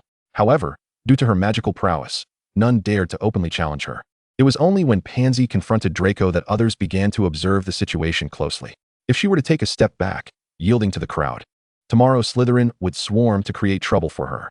Although Ailiana did not fear conflict, it was preferable to extinguish trouble before it ignited. If matters became unsolvable, she would bring them to light and resolve them through strength. In the Muggle world, she could leverage money to negotiate with politicians. In the magical realm, her wand was her only recourse. Regardless of the world, might dictated authority. In contrast to the impulsive Gryffindors, Slytherin exhibited a far more prudent demeanor. Upon noticing Ailiana's gaze upon them, the Slytherins began to express their sentiments. "No one has a problem with your relationship. Pansy's opposition stemmed from jealousy. She liked Draco, but we do not harbor any affection for him. Indeed, Colin possesses remarkable magical talent, is a pure blood, and appears quite affluent. The Malfoy family would likely not object, who decreed that orphans could not unite with aristocratic families." Although the Dark Lord was a descendant of Slytherin, the Slytherin family had long since perished. Was he not akin to an orphan? As long as one had the capability to ascend to power, there were plenty of noble families willing to forge alliances. Dumbledore himself was aware of the magical families that had sent women to Tom, and all wizarding families were familiar with this history. With Colin's exceptional magical talent, he would undoubtedly become as formidable a wizard as the Dark Lord himself. Those with discernment could easily see that Ailiana's future achievements would be remarkable. Seeing that no one dared to speak out, Ailiana led Draco to the room of requirement. Once inside, she inquired, "Why were you afraid of Pansy just now?" "I was not afraid of her," he proclaimed, unwilling to admit his fear. Yet, Ailiana was not blind. Draco had not only retreated from Pansy, but also displayed a look of terror. "As I entered the lounge, I observed that you had been compelled to retreat several paces by her. Her spells lacked the finesse with which you wield yours. What could she possibly use to threaten you?" She did not press Draco for a confession, but directly inquired about the reason. Witnessing Ailiana's relentless pursuit of answers, Draco found himself in a position of concession. "Well, she threatened to inform my father about our relationship. I hadn't given it much thought beforehand. I hadn't discussed it with my family and simply suggested being with you. I'm uncertain how my father would perceive this," he lamented, his face marked by dejection. It is no wonder Draco hesitated to divulge the reason to Ailiana, especially since she often mocked him for his fear of his father. He, too, wished to maintain his dignity and reshape his image. Ailiana, unaware of this, deemed it a trivial issue and tentatively asked, "Couldn't you just tell your father that we are merely pretending to be together?" Here, Ailiana stumbled upon a fundamental misunderstanding of the magical world, prompting Draco to sigh and enlighten her. "Do you not grasp it yet? Regardless of whether my father is aware or not, the pretense of being a couple is something we alone comprehend. Others will still perceive you as the girlfriend of the Malfoy heir." He regarded Ailiana with a look of exasperation. "Ah, I see now. It's a matter of resources, correct?" Ailiana's realization struck her. "Indeed. This situation pertains to the reputation of the Malfoy family. I cannot be certain of my father's stance, and since I did not consult him beforehand, I fear Pansy might inform him," Draco acknowledged with a nod. Upon hearing this backstory, Ailiana felt the urge to criticize Draco's cowardice once again. "Your timidity is shocking. You can't even tell your father about buying a villa, nor can you discuss your girlfriend with him. Will you let him choose your spouse for you one day?" she exclaimed, astonished. Unexpectedly, Draco nodded in acquiescence, stating, "Such is the way of magical families. What if he picked Pansy for you?" Ailiana pressed. To her surprise, Draco responded nonchalantly, "What is wrong with Pansy?" He described her short hair, high cheekbones, and diminutive face, concluding that she fell short of beauty.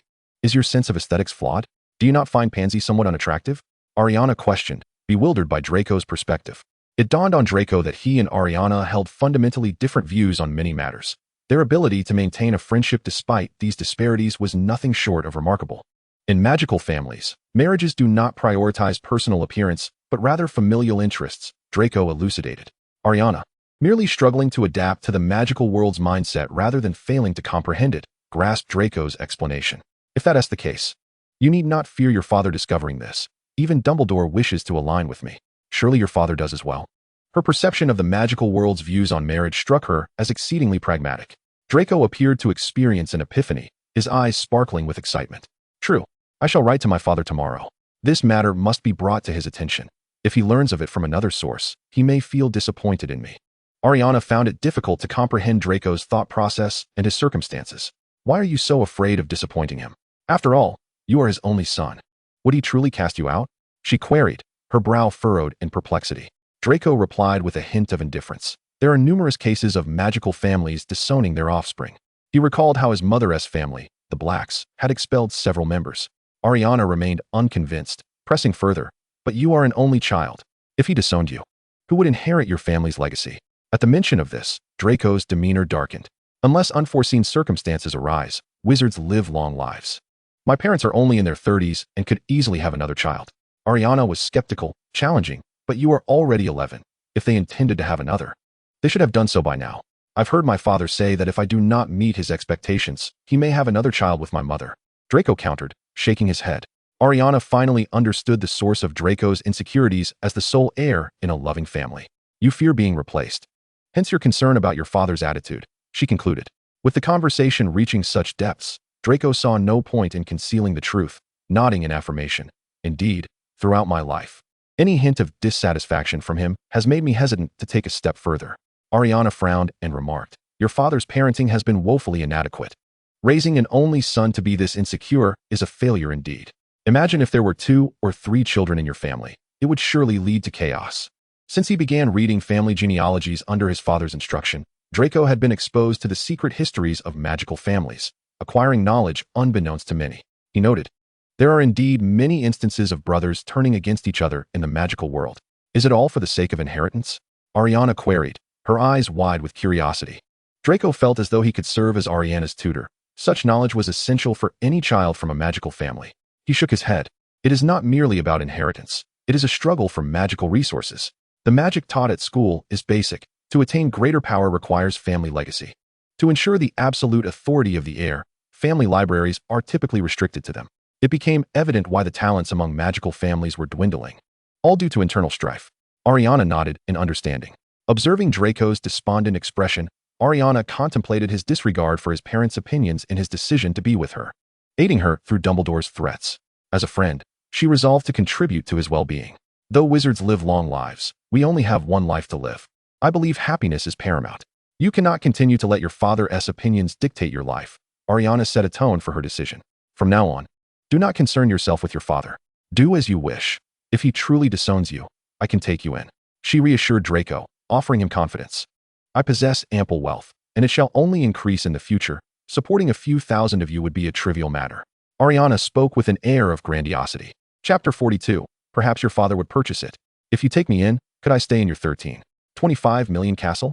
Draco still yearned for that extravagant mansion. Both houses and cars depreciate in value. To maintain the worth of her properties, aside from the villa she resided in, all other estates under her name remained vacant. Did I not tell you? I purchased this villa solely for investment. The castle is currently unoccupied. You need not wait until your father casts you out. You can stay there during your Christmas break. In truth, Ailiana secretly hoped Draco would be disowned, for that would compel him to seek refuge with her. Even if he discovered her not being pureblood, he would lack the courage to turn against her. While such thoughts were rather selfish. Very few individuals in this world are without selfishness. She was merely an ordinary person. Naturally, such candid thoughts were not to be shared with Draco. Unaware of Ailiana's inner musings, Draco's gloomy disposition brightened upon hearing her bold declarations. Very well, I shall seek you out come Christmas. And then we shall reside in that grand castle. I am eager to witness the opulence of a structure valued at over 2 million galleons. Draco's face radiated anticipation. This magnificent villa was procured by Ailiana at an auction, and it stands as the most luxurious among her properties. Were it not for its suburban location, which renders travel rather inconvenient, she would have taken up residence herself. It will undoubtedly leave you feeling that it is worth every galleon. She spoke with ambiguous intent. At this moment, Draco, his intellect restored, discerned the underlying implication in Ailiana's words, and he resignedly declared, "Hey, I never indicated an intention to purchase." Ailiana, with an air of certainty, replied, "Of course, you wouldn't buy it, but perhaps your father might. I still wish to sell the villa to your family." "Why?" Draco inquired curiously. Recalling the fibs she had spun, Ailiana felt a twinge of fatigue. Had she known earlier, she would have concocted a different excuse to deceive Draco. What if my parents' vault lacks galleons? After all, it is their money. Using my own would convey a sense of independence. Ailiana stated with earnestness. Had this been their initial interactions, Draco might have harbored doubts, but after experiencing numerous events together, they had become the best of friends. And he certainly could not easily question her sincerity. "Aren't your current holdings all inherited from your parents?" he asked, puzzled. To this, Ailiana felt no concern whatsoever. "Consider this. I have had memories since I was 3 months old, which means they must have passed away before that time. It has been 11 years now. If I possessed no talent, could I have amassed such wealth?" The parents she had never met had left her with no inheritance. Her initial funds had been derived from the mere pennies deducted from every account at the Bank of England. Upon learning that Ailiana had managed to accumulate such wealth from her parents' scant assets, Draco felt a profound admiration. "Well, whether in the arcane arts or in commerce, you are remarkably adept." Satisfied to have swayed Draco's opinion, Ailiana triumphantly painted a grand picture for him. "With a friend like me by your side, you need fear nothing. Not even Dumbledore or your father." She thumped her chest with conviction. "Oh, by the way, what punishment did Dumbledore impose for the incident in the Great Hall?" After addressing his own affairs, Draco finally recalled Ailiana's predicament. In his 11 years, he had never experienced a week as tumultuous as the past one. He could only remark on Ailiana's remarkable capacity to stir trouble. Ailiana, nonchalantly, replied, "It's just like before, a brawl. Dumbledore is contemplating the matter, and the punishment will be announced later. Only you could elicit such consideration. Had it been any other Slytherin, he would have simply declared the punishment outright." Draco praised her with a thumbs up. Ailiana, however, felt no sense of accomplishment, instead expressing indignation. "That is precisely why I assert that under his leadership, Hogwarts has turned its students into a bunch of spineless cowards.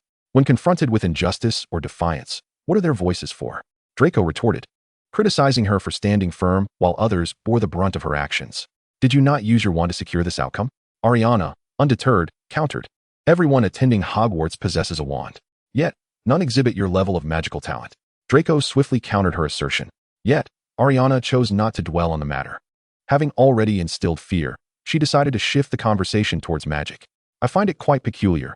You assert that human organs are the same, that eyes, noses, and ears bear no distinction. Yet how is it that my magical prowess is so formidable, while yours appears so feeble?" She furrowed her brow in contemplation. Draco immediately refuted. "My magical ability is not weak, I assure you." Ailiana retorted. "Yet, you failed to subdue a wolf with a disarming charm." Since resolving not to drop out of school, Ailiana had resumed her role in teaching Draco magic. After experimenting with several dark arts, she discovered that Draco's wand was highly resistant. Consequently, she opted to instruct him in conventional offensive spells, with the disarming charm being the most practical. After all, in a duel against a wizard, disarming the opponent's wand ensures a significant advantage, as few wizards can cast spells without their wands. However, Draco required several days to master it, and his execution remained feeble. This accusation was one Draco would not accept. The target of the disarming charm must wield a weapon. How can you expect me to disarm a wolf that is unarmed? Its teeth? Its claws? Ailiana practiced every spell she taught Draco beforehand, and thus she retorted, "But I can do it, as you witnessed." That wolf succumbed to my disarming charm. Ailiana's magical strength was exceptionally high, while Draco's attempts at the charm were lackluster. Seeing Draco's frustration, she attempted to demonstrate again, but misjudged the force, resulting in the wolf's demise. Draco found himself overwhelmed with critiques of Ailiana's unconventional methods. Others used the disarming charm to seize the opponent's weapon. The incapacitating effect is merely incidental, yet you have wielded it as a means of defeat, he remarked, his brow furrowed. Ailiana would not accept such criticism. She believed her understanding of spells surpassed Draco's, and he ought to heed her advice. Since it has this effect, it proves its presence within the charm. You must attune yourself to the distribution of magical energy. She attempted to instruct him further. I do not sense the distinction you speak of. Draco shook his head. Ailiana frowned and countered, "Impossible. We are both wizards, so there must be some blockage in your understanding. I need to devise a specialized training regimen for you." Even before entering the magical realm, Ailiana had wielded her magic as effortlessly as using her hands. She could not fathom why Draco struggled so. Noting Ailiana's exasperation, Draco continued his critique. "Do not speak of me, even the renowned savior. If you set him to learn the disarming charm in 4 days, I would wager he would stumble." He doubted Harry's capacity for rapid learning, asserting that Ailiana's expectations were simply too high. Ailiana, perceptive to Draco's grievances, shook her head and replied, "Why compare yourself to someone weaker? Your benchmark should be me." "No, my benchmark can never be you." Draco resolutely shook his head. "With that mindset, you will never become strong." Ailiana urged him to reconsider. Observing her unwavering determination, Draco felt a twinge of apprehension and meekly stated, "Did you not claim you would protect me? Therefore, I need not become strong, correct?" Ailiana gazed at him with seriousness. "It appears you have reconciled yourself to the mindset of weakness. Do not forget, not everyone stands with you as I do." Gazing at Draco, whose resolve remained firm, Ailiana contemplated employing a provocation. "Although I have attempted to convince you that Harry cannot be underestimated, his selection as the savior undoubtedly holds significance. What if he surpasses you in magical prowess in the future?" Not only Severus Snape understood that Draco's thoughts revolved around Quidditch and Harry, but Ailiana, who spent her days in close proximity to him, also recognized it. As anticipated, upon hearing that Harry might eclipse him, Draco sprang to his feet. "Impossible." Ailiana shrugged, asserting that relying on others was futile and that strengthening one's own abilities was the undeniable truth. Draco, feeling somewhat despondent, lamented, "But I find it exceedingly difficult to learn." Having tutored Draco for a week, Ailiana was well aware of his progress and felt it was time to slightly adjust her approach. "I shall delve into the theory for a while longer to ascertain the issue. I believe there must be a way to amplify your magical power," she stated with ease. However, to Draco, this notion seemed utterly fanciful. "I find that impossible. Such magical prowess is innate. Otherwise, why, in nearly 900 years of Hogwarts history, have only Dumbledore and the Dark Lord emerged as such formidable wizards?" he asserted with conviction. Ailiana, unfazed, replied, "I shall not allow others to dictate what is impossible. I will seek the answers myself, even if the ultimate conclusion remains unattainable." Abandoning a quest without attempting it was not her life philosophy. Observing Ailiana's unwavering determination, Draco had no choice but to acquiesce. "Very well, I shall assist you in your studies, for I am the president of the Accelerated Magic Society. And who could deny that Ailiana is my dear friend?" When this matter arose, Ailiana felt a twinge of discontent and tentatively remarked, "Had I known I could not drop out, I would not have relinquished the presidency to you. I desired to be president myself." It was one thing for Draco to be less adept at magic than Ailiana, but if she were to cede the position of president to him, he might lose face in their friendship. "Then you shall be the vice president," he offered, providing her with but this solitary option. Seeing Draco's unwillingness to budge, Ailiana complained, "It is truly infuriating. I proposed the establishment of this magic society. I named it, and even secured the venue, yet I am not the president." Witnessing Ailiana's discontent, Draco felt a resurgence of confidence that had been diminished by magic, and he even sported a charming smile. Realizing he owed Ailiana something, he pondered for a moment before saying, "To compensate for your loss, I shall persuade my father to purchase your grand villa. Surely that suffices? Are you no longer afraid of your father?" Ailiana asked, astonished. Draco shrugged. "You said it yourself. Should my father cast me out, you would take me in. What have I to fear?" Ailiana gave him a thumbs up, and to ensure the business materialized, she painted a vivid picture. "Such loyalty. If you can convince your father to buy my villa, I shall procure you the latest model of a flying broom. With a substantial sum of galleons on the horizon, Ailiana would have no further concerns, thus the intermediary fee must be paid. Chapter 43. The Magical World as a Timid Turtle. The following day, Draco penned a letter detailing his association with Ailiana and dispatched it, only to find Lucius storming into Hogwarts on the third day. Despite Ailiana's assurance of shelter, Draco, having grown under his father's oppressive authority, instinctively felt trepidation upon hearing that his father awaited him in the office of the headmaster. Observing her anxious friend, Ailiana resisted the urge to scold him and proposed, "If you are truly fearful, I shall accompany you." Though Draco was tempted, reason prevailed. "But my father has summoned only me. If I bring you along, he may become even angrier." He shook his head in resignation. Based on Draco's previous experiences with his father's discipline, he feared that presenting himself in such a cowardly manner before Professor Snape would lead to dire consequences. What of it? The worst that could happen is being cast out of the house. At that point, you could simply live with me. Luxury cars, opulent mansions, the finest attire, the best chefs, all your needs would be catered to, Ailiana boasted, thumping her chest confidently. Besides Draco being her friend, Ailiana believed his magical knowledge could benefit her, making his sheltering far from a loss. Ultimately, fear triumphed over reason, and Draco accepted Ailiana's kind offer. "All right, I shall bring you along." Though Ailiana's presence provided him courage, he still donned an expression of noble sacrifice. To those who knew better, it was merely a visit to meet his father. To an outsider, it might have seemed as though he was heading to the gallows. To alleviate Draco's tension, Ailiana jokingly inquired, "Are you genuinely planning to bring me along?" Draco, fearing Ailiana's reluctance, quickly responded, "Did you not say you wanted to discuss the villa with my father? You only agreed yesterday to persuade your dad to buy my villa, and today you expect me to go alone?" Ailiana stifled a laugh, reminding him. Draco looked at her with utmost seriousness, insisting, "But you just said you could accompany me." "Very well." Timid Draco, Ailiana could no longer contain her laughter. Draco soon realized that Ailiana was jesting and retorted, "You must refrain from mocking me in public." "All right." Brave Draco who needs a companion for courage, Ailiana shrugged. Gryffindor is known for bravery, while I am a Slytherin, and Draco had no desire to be associated with valor.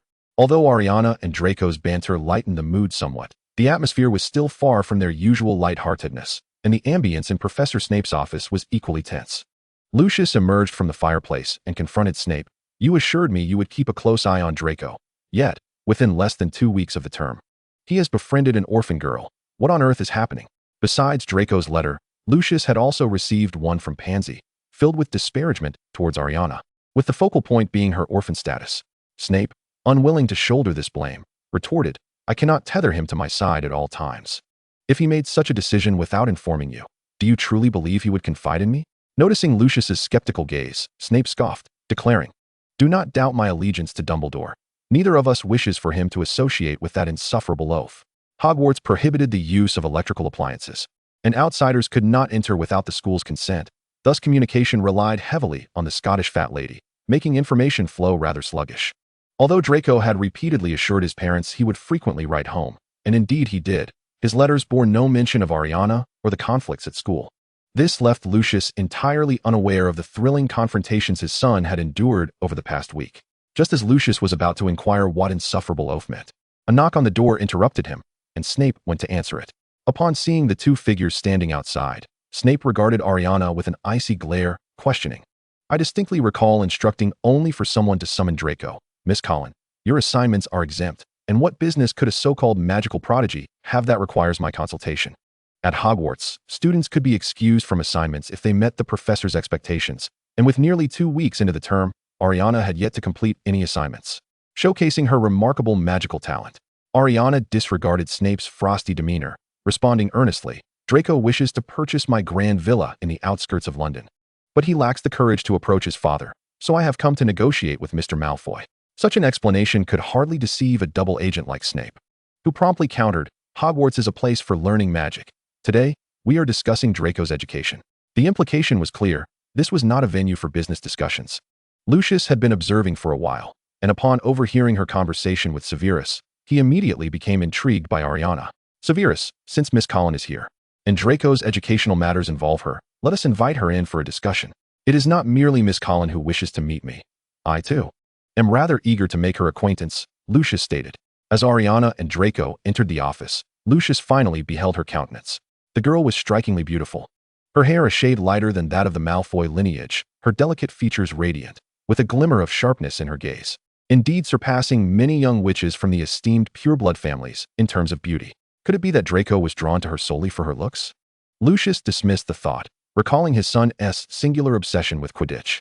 Upon entering the office, Ailiana greeted Lucius with a smile, complimenting him. "See, Professor Snape. It's you who appears perpetually displeased. Mr. Malfoy, however, is the very pillar of a magical family, exhibiting impeccable manners." Snape scoffed, muttering, "Foolish little troll," while internally reflecting that had Lucius not learned of her pureblood status from him, he would hardly be so courteous.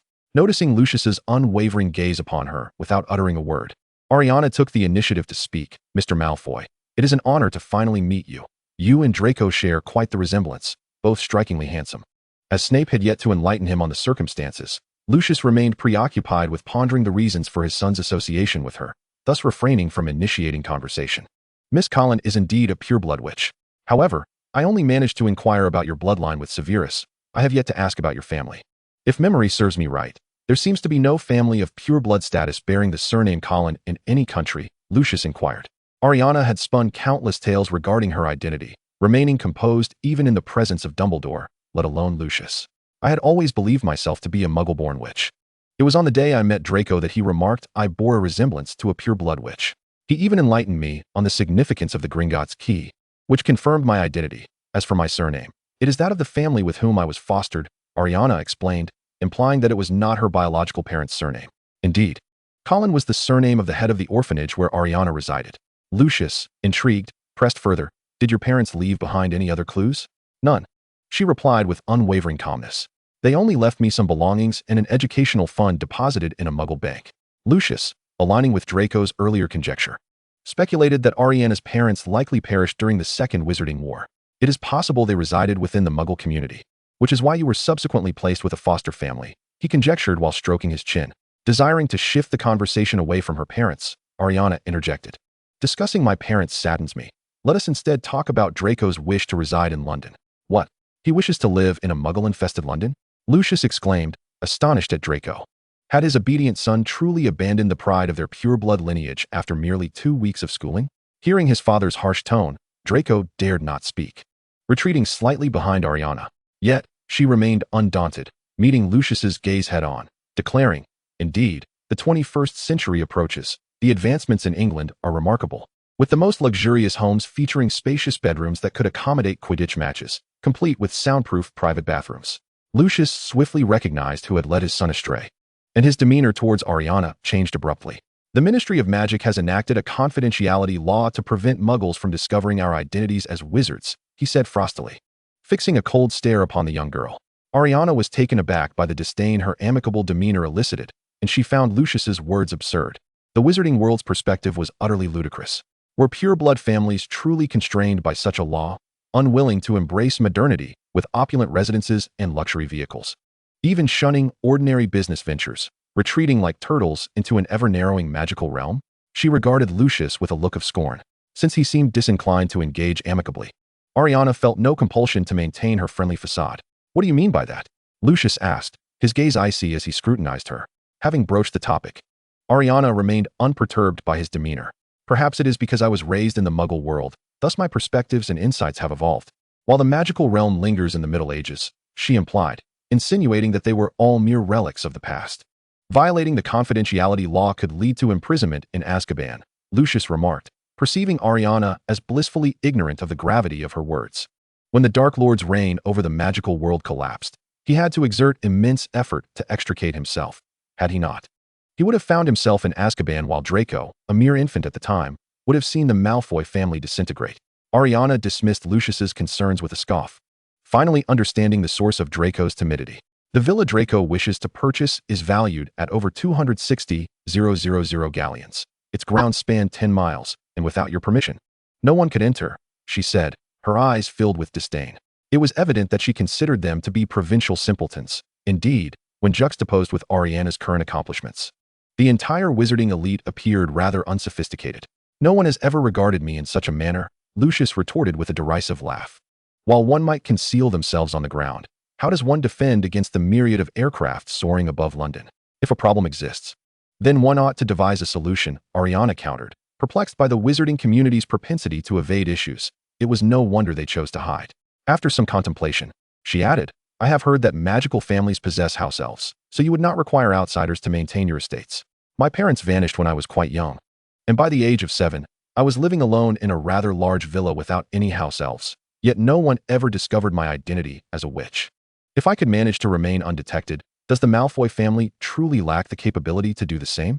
She shot Lucius a mocking smile. Lucius scoffed.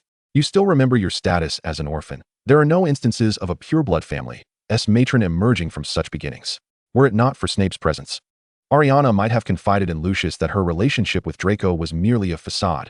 However, given the current circumstances, she refrained from doing so, and facing such a Lucius, she found no desire to share. There has been no precedent, but there will be. Draco is your son, not your pet, and he need not comply with your every whim. This accusation was undeniably malicious. Like Draco, Lucius saw no issue with this assertion and was unwilling to continue arguing with the young witch. He turned his attention to Draco, standing behind Ailiana. Naturally, matters of marriage require parental consideration. Draco, have I not taught you to confront challenges rather than hide behind others? He scolded his son. Ailiana stepped forward, completely shielding Draco behind her, and asserted boldly, I have promised him that I will always stand in front of him. Then, elucidate Draco's fears. For you possess the authority to revoke his status as heir, hence his trepidation towards you. However, with me as his friend, he need not fear any longer. What does this imply? Lucius sensed an inkling of something amiss, and unease settled within him. Observing Lucius, who appeared somewhat shaken, Ailiana smugly remarked, this means that even if you were to cast him out, I, as a wealthy friend, would provide him sanctuary. Ensuring his quality of life would not diminish compared to residing in the Malfoy household. Lucius could scarcely fathom how, merely sending his son to school, and with less than 2 weeks having passed, it had escalated to the point of familial betrayal. He had previously jested with Narcissa, suggesting that should Draco misbehave, they could simply have another child, a mere threat to instill fear in his son. Setting aside the fact that Narcissa's health precluded any possibility of bearing another child, as a devoted husband, he could never bring himself to part with her. Thus, Draco's position as heir was as solid as a rock. Though he remained blissfully unaware of this reality. I never stated that I would cast him out. Lucius maintained a stoic expression as he gazed at his son. Ailiana, with a mocking demeanor, retorted, yet you did say that should he falter, you and his mother would conceive another child. Is it not true that there are numerous instances in the magical world of children being disowned? Are you truly oblivious to your own son's predicament? So naive, believing every word spoken to you. Lucius, unwilling to engage further with Ailiana, kept his focus on Draco, inquiring, Little dragon, do you not intend to speak with your father? After a minute of silence, Draco finally stepped forward, yet he took the initiative to grasp Ailiana's hand, posing a question that would only serve to infuriate Lucius further. Father, Ailiana has told me of her magnificent castle worth 2.6 million galleons. Do we possess such wealth? He wished to remain trustworthy in Ailiana's eyes. Lucius felt an overwhelming surge of frustration, nearly reaching the brink of apoplexy. Even if the Malfoy family possessed such riches, acquiring a castle was beyond the realm of possibility. Was their own castle not lavish enough? The Malfoy castle was renowned as the most opulent among all wizarding families. Lucius asserted this fact with a furrowed brow. Enchanted by the allure of that grand villa, Draco had incessantly inquired about its amenities from Ailiana, his desire only growing with each question. However, our castle lacks an entertainment room, a swimming pool, and convenient luxury vehicles. I've heard of a playground in London filled with attractions for children. If we were to purchase that castle, I could visit London frequently. Draco's face radiated hope. Lucius, incredulous, wondered how his son had come to this. You would deplete the Malfoy family's entire savings simply for amusement? Draco contemplated the notion that it was not solely for entertainment, but also a matter of prestige. Yet, seeing his father's eyes bulging with anger, he dared not voice his thoughts further. Upon hearing that the Malfoy family could indeed afford a villa worth over 200,000 galleons, Ailiana, disregarding Lucius's dark demeanor, interjected, It seems the Malfoy family is capable of purchasing my grand villa. Sir, you may be unaware, but in the Muggle world, significant purchases are typically not paid in full upfront. Generally, a deposit is made, with subsequent monthly payments. Should the Malfoy family wish to buy, they could utilize this method. Her face glowed with excitement, as though the deal were already sealed. Just as Draco was fixated on the villa, Ailiana was equally fixated on the transaction. The Malfoy family possessed a castle, thus there was no need for additional purchases. Ignoring Lucius's darkening expression of refusal, Ailiana continued, Isn't it better to own more houses? They all maintain their value. I, being the sole heir in my family, possess 6 properties under my name. She employed a provocative tactic. While this method worked wonders with Draco, Lucius was evidently impervious to such manipulation. He never anticipated a day would come when he would find himself in a financial comparison. And yet here he was. Noticing Lucius's continued silence, Ailiana proposed. Seeing is believing. Otherwise, I shall invite your entire family to visit during Christmas, and you may decide then. If you choose not to buy, that is also acceptable. You wish to invite the Malfoy family to your home? Lucius questioned, perplexed. He was astonished that matters had escalated to this point, yet Ailiana viewed it as perfectly reasonable, nodding in affirmation. What issue could there possibly be?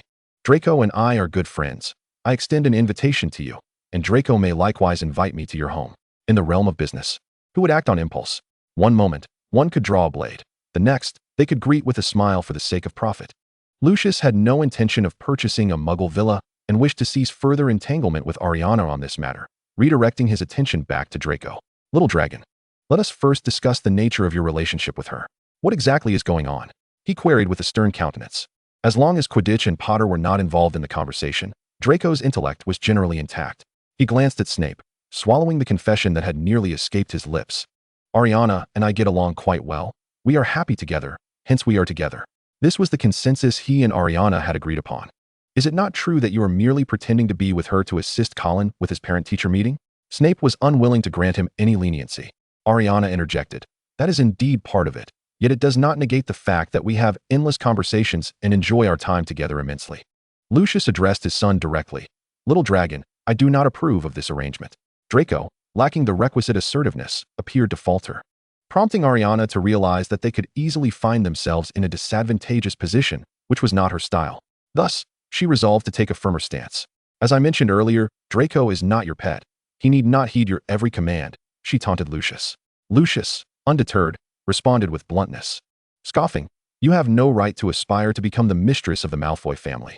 Ailiana chuckled lightly, her tone casual as she queried, Mr. Malfoy, would you dare utter such words in the presence of the Dark Lord? Chapter 45. Indeed, the Fiendfire is in use. Here at Hogwarts, the most powerful white wizard in the magical realm resides upstairs, and this insipid little sorcerer dares to invoke the Dark Lord. What do you mean by that? Lucius regarded Ailiana with a composed expression. Faced with the cowardly Malfoy, Ailiana felt exasperated. The Dark Lord had been dead for a decade, yet he remained so fearful. It means I could potentially become the third renowned powerful wizard after Dumbledore and the Dark Lord. With that, Ailiana drew her wand and, without warning, swiftly cast Fiendfire, encircling both him and Snape in flames of an icy blue hue. This act startled the 3 individuals in the room. Fiendfire? Lucius's eyes widened in disbelief. The only one still at liberty, Draco, anxiously tugged at Ailiana's hand, cautioning, Ailiana, those are my father and godfather. Snape was infuriated. This audacious little witch had no qualms about brandishing her wand, and she had indeed mastered Fiendfire. Colin, what are you doing? Are you attempting to attack a professor again? This time, it was not I who initiated it. I shall see how Dumbledore justifies your actions. Snape's voice boomed, while he scolded Ailiana. His true concern lay in the fact that Lucius was not one of the school's petty wizards. Should he truly offend him, none could protect this obstinate child. Observing the terrified trio, Ailiana swiftly withdrew her flames, shrugging at the 2 frightened adults, deeming their reactions overly dramatic. She pondered to herself that the fire charm could not only be countered by the ironclad charm, but was also well known to be dispelled. What were they so afraid of? This is my enhanced version of the fire charm, not the Fiendfire. I merely wish to showcase my potential to Mr. Malfoy, she declared. How can that be? To date, only Grindelwald has been able to control Fiendfire, Lucius replied, incredulity plastered across his face. Ailiana, exasperated, confirmed, so this is not Fiendfire. Could you refrain from making a mountain out of a molehill over such trivial matters? Furthermore, as you stated, Fiendfire cannot be controlled by others. Yet I managed to manipulate this flame with ease. It is evidently not the same. Finally realizing the gravity of the situation, Lucius weighed his options and ultimately turned his gaze to his friend. Severus, what is Headmaster Dumbledore's assessment of Miss Colin? He fixed his stare on Snape, attempting to gauge whether he would speak the truth. What else is there to say? A rebellious little troll who refuses to be disciplined, Snape curtly responded. Upon hearing this, Ailiana bristled, immediately looking at Snape and retorting, Humph, he describes you as a rather troublesome black bat. See, there is a distinct lack of respect in her words towards the professor, and her wand is carelessly pointed at him, Snape remarked, indicating Ailiana. affirming he had not exaggerated. Despite his demeanor, Snape could surmise that Lucius was indeed intrigued by this troublesome girl. He feared that if Ailiana feigned an interest in Draco, Lucius might very well engineer a scenario where their pretense turned into reality. Unbeknownst to Ailiana, who remained blissfully unaware of Snape's good intentions, she stated nonchalantly, "Is there a quicker way to prove my potential as a powerful witch than to let my abilities speak for themselves?" Although Lucius's demeanor had softened somewhat towards Ailiana, the information at hand was still too scant. He resolved to speak with his son privately before determining how to handle the matter. "Miss Cullen, may I have a word with Draco alone, without your and Severus's presence?" His tone reverted to the politeness he had exhibited during their initial encounter. Seeing that his father was not as enraged as before, Draco felt emboldened. He released Ailiana's hand and said, "Ailiana, I can manage. You can step outside with my godfather." Lucius had merely threatened Draco with the possibility of a sibling, not resorting to violence or declaring he would cast him out. After all, they were flesh and blood. And Draco himself acquiesced, leaving Ailiana with no grounds to oppose. Thus, she and Snape exited the office together. As soon as the door closed, Snape asserted, "What you just demonstrated was indeed fiend fire." "I already told you, this is an altered fire charm," Ailiana replied, exasperated. "It is still fiend fire," Snape maintained resolutely. Mimicking Snape's tone, Ailiana retorted, "Professor, with your rather barren intellect, do consider that I did purchase some old books from a second-hand shop in Diagon Alley. Do you truly believe they would contain an analysis of the fiend fire charm? It is likely even the restricted section of Hogwarts lacks such content." Ever since Draco informed her that the school only taught basic magic, Ailiana had inquired whether the restricted section contained advanced dark arts. Although Draco had not provided her with a definitive answer, he had offered a plausible conjecture. Since neither Dumbledore nor the Dark Lord gained their notoriety during their time at Hogwarts, they likely only received a fundamental magical education during that period. Their subsequent strength stemmed entirely from further research. Ailiana remained hopeful, and thus, under the cloak of night, she stealthily ventured to the restricted section using the invisibility charm. Though there were books that emitted faint sounds and oozed illusory blood, creating a rather terrifying ambience, none emitted the malevolent red glow characteristic of the Room of Requirement. Later, she learned from upperclassmen that during 5th and 6th years, students could request permission from professors to enter the restricted section. Given Hogwarts's conservative educational model, it was improbable that dangerous materials would be accessible to students. Therefore, Ailiana speculated that Hogwarts must harbor a hidden library, from which the exceedingly malevolent dark arts tomes in the Room of Requirement originated. Seeing that Ailiana remained unaware of the implications, Snape taunted, "Do you think the fiendfire charm was developed without reason?" Although Ailiana learned spells quickly, she was cautious with every dark arts incantation, carefully considering each one to ensure it did not endanger her life before practicing. Thus far, she had not encountered any book containing an analysis of the fiendfire charm. Could it be that it was derived from an in-depth study of the fire charm? "They say fiendfire is difficult to control, yet I manage it quite well," she queried, gazing at Snape in bewilderment. Noticing Ailiana's reluctance to remain circumspect, Snape tentatively inquired, "Would you be willing to let me test it?" Ailiana shrugged and replied nonchalantly, "Isn't my usual stance clear by now? If the spell has been researched, anyone should learn it. It is for self-protection. Follow me," Snape instructed and strode ahead.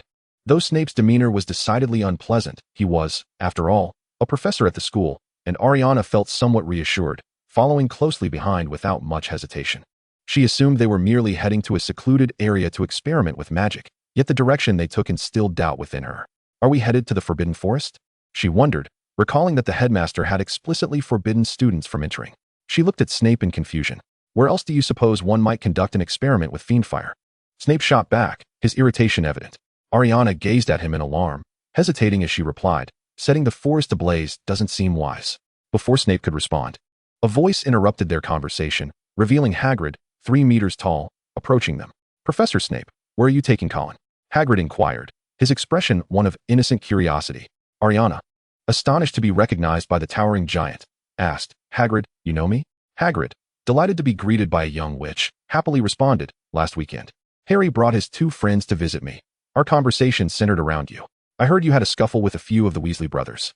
Hogwarts has welcomed another little troublemaker." He did not perceive any issue with Ailiana's spirited behavior. Having merely engaged in some playful brawling, Ailiana felt no qualms either. She appreciated Hagrid's stance and replied in kind, "Oh, I even had a tussle with the Savior Potter. I thought he was playing dumb and cautiously used the disarming charm first." Upon hearing this, Hagrid gasped, "What? You fought with Harry? Is he hurt?" Knowing that this little troublemaker was susceptible to soft persuasion, Snape interjected to prevent any potential conflict. Enough, Hagrid. Potter is under Dumbledore's protection. No one can harm him. I am taking Colin into the Forbidden Forest for a magical experiment. With that, he intended to lead Ailiana into the Forbidden Forest. Hagrid, being kind-hearted, felt somewhat perturbed by Ailiana's altercation with Harry, yet upon hearing Snape's words, he hurriedly interjected, Colin may be a bit mischievous, but you cannot conduct magical experiments on her. He displayed a cautious demeanor. Snape, unfazed, retorted, Humph, it remains uncertain who will be conducting experiments on whom. After speaking, he ignored Hagrid and, accompanied by Ailiana, ventured into the Forbidden Forest. In a secluded area, he requested her assistance in mastering the control of fiendfire. Years ago, he had shifted allegiances from the Dark Lord to Dumbledore, a transition that, while hailed as a noble redemption by outsiders, was predominantly motivated by his feelings for Lily. Severus Snape remained deeply fascinated by the dark arts, and the prospect of learning new spells outweighed any concerns he might have had about the unconventional nature of his instructor. Ailiana's research on the fiendfire spell revolved around controlling the temperature of the flames, incorporating transfiguration spells, and utilizing transformed gasoline, while also managing the gas density of the environment. She elaborated on numerous physical and chemical formulas, ultimately translating them into a quantifiable amount of magical energy, including the delineation of controlled zones and the output based on a steady input of magic. Snape, with a scowl, remarked, Do you truly believe I can comprehend such a chaotic array of mathematical formulas? Chapter 46. How could she possibly be reckless? Ailiana had already calculated the final output of magical energy, with the controlled zones clearly marked on paper. What was unclear? Simply follow my instructions. Input the magical density and total amount according to the spell's designated zones, she stated, her expression one of utmost certainty. Draco, still perplexed by the concept of spell zones, recognized that Snape, being a mature wizard with a profound obsession for magic, understood these areas, albeit only vaguely. The notion of accurately delineating zones for magical output and controlling the quality, density, and range of magic through such equations seemed utterly implausible to him. He regarded the young witch as a foolish little giant. Ailiana, losing her patience, retorted, But this is precisely how I cast spells. Snape, with a cold smirk, replied, It seems you are fortunate not to have harmed yourself. With past experiences of an untimely demise, Ailiana cherished her life and would never act recklessly. The dangers inherent in the dark arts necessitated caution. Once the formulas were validated, the calculations under the mental shielding spell would ascertain safety. How could there be any danger? I value my life, she asserted earnestly. If only there were a supercomputer, the calculations would be far more precise. Alas, electricity was not permitted at Hogwarts. Snape recalled why Ailiana had mentioned the soul-bonding curse during the school feast. Considering her recent accomplishments in spell work, he felt compelled to gauge her proficiency in various spells. To test the efficacy of the mental shielding spell, it was unnecessary to resort to the soul-bonding curse. The legilimency spell would suffice. He subtly urged Ailiana to connect the dots, knowing that both the soul-bonding curse and legilimency were forms of mental magic, one for control, the other for reading. As someone well-versed in historical tomes and magical theory, Ailiana was certainly aware of legilimency. Although not as malevolent as the unforgivable curses, it remained a forbidden spell, one she had no opportunity to learn. Recognizing the implication in Snape's gaze, she readily stated, Very well. Let us test the effectiveness of the mental shielding spell I have been studying for 2 months. Ailiana was cognizant that he sought to pry into her memories. Yet for the sake of testing her skills, she was willing to endure it. Initially, Snape had merely intended to probe her, fully prepared for her sharp retorts. He was taken aback by her willingness to comply. He finally comprehended why Dumbledore exhibited such patience with Ailiana, although she was often unruly and possessed a unique worldview. She remained a blank slate in the magical realm, malleable to others' influence. Legilimency. Without giving Ailiana a chance to prepare, Snape suddenly launched an incursion into her mind. Ailiana felt a surge of magical energy infiltrating her consciousness, and she quickly discerned that this sensation bore little resemblance to the descriptions of legilimency found in literature. The initial resistance was formidable. As Snape attempted to penetrate her memory, the spell dissipated into nothingness, failing to adhere to the expected resistance parameters. My spell has failed, he exclaimed, astonished. Ailiana, still processing the incident, took 3 minutes to respond. Legilimency is not inherently undetectable. I could perceive the trajectory of your magical energy. And then I employed a counterspell to negate it. What do you mean? Snape was utterly perplexed by her explanation. What do you mean? Ailiana inquired, puzzled by his confusion. Snape inhaled deeply and clarified. Legilimency can only be resisted with willpower. There is no counterspell. Lacking paper and quill, Ailiana whimsically plucked 2 leaves and transfigured them, sketching the magical trajectory she had witnessed. She then applied the working memory capacity formula and reaction time formula, ultimately consolidating them into a linear regression model. Upon seeing yet another chaotic array of mathematical formulas, Snape felt overwhelmed. During his academic years, he had not even opted for arithmancy and had never attended a Muggle school, leaving him ill-equipped for such matters. He groused, "Only you at Hogwarts could possibly comprehend this." Ailiana, upon hearing this, expressed disappointment and shrugged. "Well, I deduced the counterspell from these formulas. I believe Hogwarts could benefit from more cultural courses." Snape sneered, "Once you become headmaster, you may arrange things as you see fit." Draco had mentioned that the headmaster of Hogwarts prioritized combat prowess. Once I surpass Dumbledore in skill, might I challenge him for the position of headmaster? Who knows how long Dumbledore will live? The possibility of competing for the role seems more plausible. "I eagerly await that day," Snape mused, a rare smile gracing his features. Observing Ailiana's less confrontational demeanor, Snape considered imparting some advice, albeit in his characteristic acerbic tone. "The Malfoy family's standing in the magical community is rather complex. If you seek a supportive figure in the magical world, their family may not be the best fit." He refrained from elaborating further. Ailiana, incredulous, gazed at him and queried, "Are you suggesting you would be a suitable option?" Snape, possessing a modicum of self-awareness, acknowledged that he was hardly ideal, yet he was certainly preferable to the Malfoys. "At least I am neutral. I will not place you in a dilemma when allegiances are drawn." The dark mark upon his arm remained. The curses from Hogwarts' defense against the dark arts class were still in effect. The Dark Lord could not possibly be dead, and when he returned, everyone would have to choose their side, Ailiana included. Given the young witch's formidable magical talent, she was likely to influence the course of events in the future. It was prudent to preemptively mitigate risks and prevent her from growing too close to the Death Eaters. Ailiana, somewhat exasperated, reminded him, "Professor, I must point out that the moment a young witch or wizard dons the sorting hat at Hogwarts, neutrality is no longer an option." Snape scoffed, retorting, "Foolish little giant. You know nothing." Ailiana bristled at his words and posed a question to Snape. "Professor, it seems that our cohort holds Harry in high regard, while Draco's reputation is less favorable. Why, then, is my relationship with him the strongest?" Although many admired Harry for his status as the chosen one, it did not negate his innate kindness and gentle demeanor. In contrast, Draco resembled an incorrigible troublemaker, eliciting disdain from most. "Because he is foolish," Snape observed with a sardonic expression. Ailiana disregarded Snape's remarks about Draco and explained, "Although he can be arrogant and insufferable, he was the first in the magical realm to extend a hand to me. Whenever I have questions, he patiently provides answers, and despite my frequent disdain for his cowardice, he never takes offense." Snape's mood soured immediately as memories of his past with Lily resurfaced. He had a poor reputation and a volatile temperament, yet Lily always embraced him. "You two are indeed complimentary," he remarked, "but I must caution you. Draco may be naive, yet his father will never allow you to whisk away his sole heir." Though he no longer mocked Ailiana for her affection towards Draco's foolishness, his words offered little consolation. On that note, Ailiana quipped, "Did not Mr. Malfoy threaten Draco with the prospect of a younger sibling to usurp his position? Once Draco aligns with me, they could certainly have another." Having deeply understood Draco's character, Snape could firmly assert that this pupil of his would never become a second Lucius Malfoy. Draco's foolishness had been glaringly evident of late.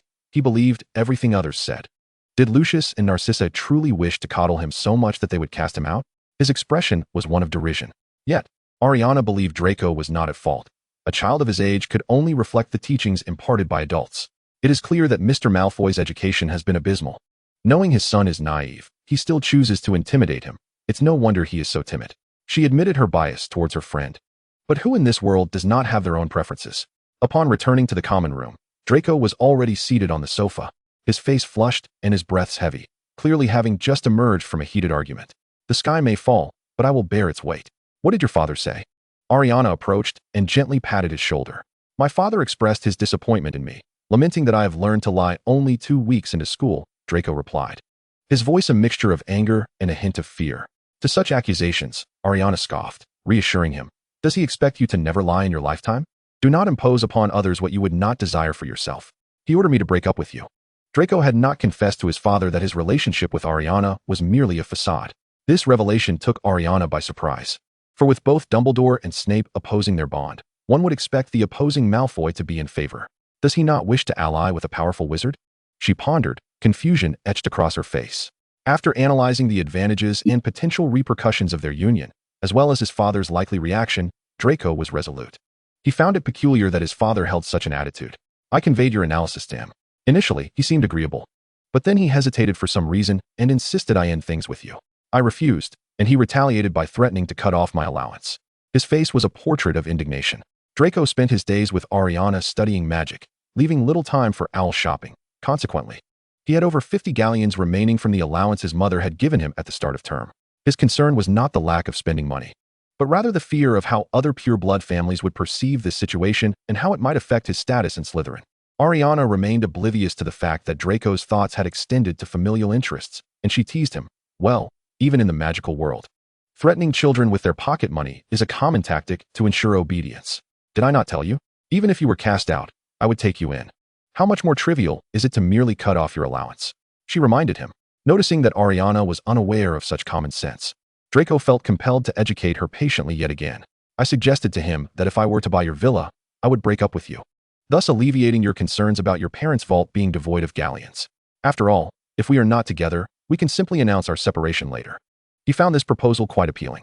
In the past, he would have capitulated to his father's demands, but after being frequently influenced by Ailiana, he now possessed an abundance of courage and was certainly willing to defy his father. Do you think my father truly treats me like a pet? It's not unusual for me to agree to one of his conditions in exchange for one of mine. Yet he threatens to simply withhold my allowance if I do not comply. His frustration was palpable, and in his fervor, he seemed to forget the educational aspect of their conversation. Unable to bear seeing Draco in such a negative state, Ailiana contemplated for a moment before asking, I have a strategy that could coax him into agreement. Would you like to hear it? However, Draco misinterpreted her words, assuming she intended to use her wand to persuade his father. After all, despite their current disagreements, he had no desire to see his father harmed or humiliated by Ailiana's magical intervention. He is still my father. You wouldn't want to use fiend fire to coerce him, would you? He asked hesitantly, eyeing her with concern. Understanding Draco's implication, Ailiana rolled her eyes and retorted, Am I the type to wield my wand to intimidate others? Draco was tempted to affirm that she was, yet he chose to refrain from saying anything that might hurt their friendship. Please, share your method, he urged. Ailiana recognized Draco's attempt to divert the conversation, yet she was unconcerned, seamlessly shifting topics to inquire, In your household, is it your father or mother who takes the lead? Draco pondered the dynamics between his parents before replying, Generally, it is my father who makes the decisions. If my mother offers an opinion, he tends to listen. That's good. Write a letter to your mother, asking her if raising you is akin to raising a puppy, where disobedience results in being cast out. After all, it's merely a matter of dating, not marriage. Why does your father treat you this way? Then you can threaten your mother that if your father does not apologize, you will never return home. This was Ailiana's ingenious, yet fictitious plan. Yet, Draco was not accustomed to such thinking and was taken aback, exclaiming, Huh? You mean I would really not return home? Your godfather has already stated that your parents care deeply for you. Your father may be a man, possibly a bit hardened, but your mother is a woman and undoubtedly softer-hearted. Seeing your intention to stay away, she will surely persuade your father to apologize, and who knows? Perhaps even the villa could be secured. She envisioned a future where she could shelter Draco, asserting that it would take far more than pounds to establish such a reality. If she could pull off this deal, she would be wealthy in any realm. Is that truly feasible? Draco inquired, uncertainty creeping into his voice. Ailiana challenged him. You must demonstrate to your father your unwavering resolve. Otherwise, he truly will treat you like a pet. Are you willing to endure such indignity? Even the mild-mannered Harry would refuse to be treated as a mere dog. And how could someone as proud as you, Draco, accept such a fate? Very well. If he is threatening me, then I shall reciprocate. However, I only possess over 50 galleons, and given that my mother may not send me sweets anymore, I must conserve my spending. He began contemplating the consequences of this situation. Such trivial matters pose no challenge to Ailiana, who confidently declared, I have plenty of sweets in my dormitory, all of which I shall give to you, for I have little taste for them. Draco regarded her with a bemused expression, questioning, If you dislike candy, why do you possess so much? The mention of this subject irked Ailiana, prompting her to retort, It was Mr. Ollivander who said that young witches and wizards have a fondness for sweets. I purchased them to make friends. Yet Pansy and her companions refused to indulge upon seeing the Muggle labels. Not only do those of Slytherin eschew Muggle confections, seemingly to maintain a facade of superiority, but pure-blooded students from other houses also abstain, leaving half-bloods and Muggle-borns reluctant to present Muggle items. Mr. Ollivander must surely be aware of this situation. Yet he cheerfully encouraged Ailiana to bring additional Muggle sweets to Hogwarts. Besides this, she owed him 2 galleons since her wand had cost 10. As a pure-blood wizard, Draco naturally wished to conform, but contemplating a lack of candy, he pondered for a moment before stating to Ailiana, "Just don't let anyone discover that I consume Muggle sweets. Blaise and the others would look down upon me." Ailiana lacked the patience to correct his narrow mindset. Simply responding, "For the sake of great triumph, enduring a little discomfort is permissible." "Very well," Draco conceded. Having mastered the spell for enlarging and shrinking objects, Ailiana minimized the entirety of the sweets and transported them to the room of requirement. Initially, Draco exhibited disdain, but after sampling them, he exclaimed, "Wow, Muggle candy is quite delightful." Ailiana shrugged, remarking, "I maintain that the magical world's perspective remains stuck in the Middle Ages, when travel was by carriage. Now it is by car and airplane. We cannot judge the current Muggle world through the lens of the past." Given the opportunity, Ailiana sought to broaden Draco's horizons, considering they would be coexisting for 7 years. Observing the suitcase brimming with various candies and chocolates, Draco mused, "As long as I remove the labels, no one would discern whether these sweets are crafted by the magical world or purchased from the Muggle realm. If my parents refused to relent, I could simply peel off the labels and have others believe they were sent by my mother, thus concealing the rift between us." Ailiana suddenly understood, realizing that Draco's concerns about his father's withdrawal of allowance stemmed from a fear of others discovering the discord with his family. Acknowledging her ignorance of such matters, Draco felt compelled to elucidate the realities. "My standing in Slytherin is not merely due to my magical prowess. Your skills far surpass mine, yet your influence pales in comparison." He highlighted this distinction. Ailiana scoffed, responding, "The magical world comprises only about 10,000 individuals. I fail to see the point of all this rivalry." Draco, accustomed to Ailiana's disdain for the magical realm, was unperturbed and replied, "The environment is what it is. You cannot consistently apply Muggle logic to the wizarding world. Indeed, altering one's surroundings is not an overnight endeavor. Prudent concessions are essential." She nodded in agreement, saying, "Very well, when the time comes. You can lend me your owl to send a letter to my lawyer, instructing him to regularly deliver sweets to you. I shall ensure he removes the labels." "Let's do that. I am fortunate to have you," Draco expressed with relief. With familial matters resolved, Draco resumed his haughty demeanor, especially with Thursday's eagerly anticipated flying lesson approaching. The following morning at the Great Hall's dining table, Draco boasted of his flying skills while flanked by 2 bodyguards. Others, wary of the Malfoy family's influence, offered perfunctory compliments. Yet Ailiana regarded him with exasperation. Noticing the absence of a response from her friend, Draco felt something was amiss and tugged at Ailiana, asserting, "I can undoubtedly teach you to become a top-notch flyer. Trust me." Ailiana withdrew her hand, deadpan as she quipped, "You've already proclaimed that 8 times today." Ignoring her exasperation, Draco eagerly replied, "Haven't you ridden a broomstick before? I'm merely concerned you might embarrass yourself in front of everyone." Unable to endure any longer yet reluctant to humiliate him in front of a crowd, Ailiana devised a diversion, pointing towards Gryffindor's table. "It seems there is some excitement over there. Don't you want to see?"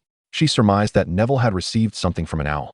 Knowing Draco would not be deterred by him, Draco fell for the ruse, promptly standing and declaring, "I shall go investigate."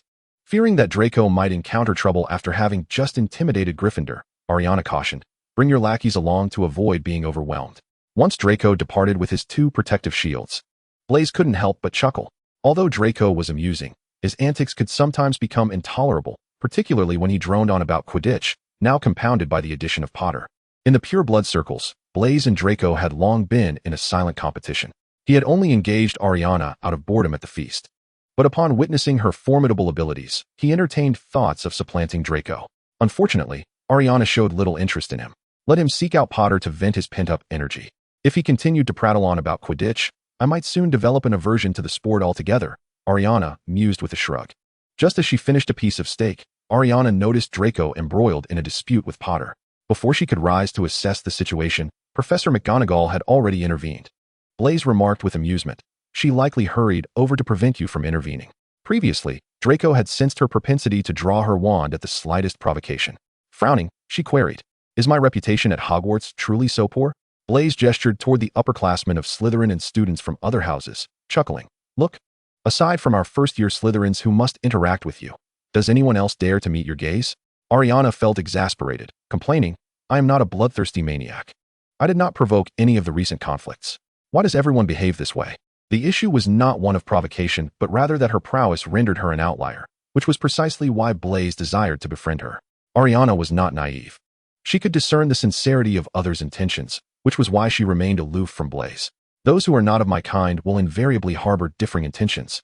A notion that applies not only across species, but also among various groups.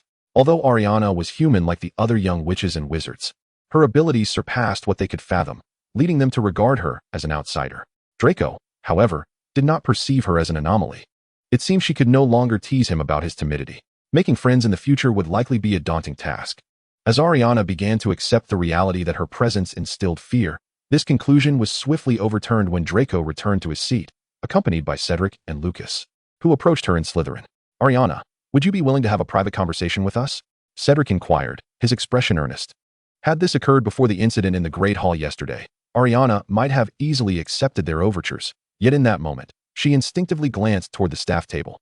And as anticipated, the candy-loving old man was indeed observing her intently. "If Dumbledore sent you, then let's not discuss it further. After all, the school year has nearly commenced for 2 weeks now. You may as well pretend you haven't seen me," Ailiana remarked with a touch of irritation as she regarded the two handsome gentlemen. "Who among us isn't a little princess?" Cedric, however, appeared utterly perplexed and inquired, "Indeed. It was Dumbledore who instructed us to come. Is there a problem with that? We have something of great importance to discuss with you." Given the favors she owed Cedric and Lucas, stemming from their knowledge of the kitchen's location and the room of requirement, Ailiana was not keen to sour their relationship. She nodded and replied, "Very well, where shall we converse?" The Hufflepuff students, aside from their love for food, were also quite playful. Lucas proposed, "How about a stroll by the Black Lake? I know a lovely spot to sit, and the scenery is quite splendid."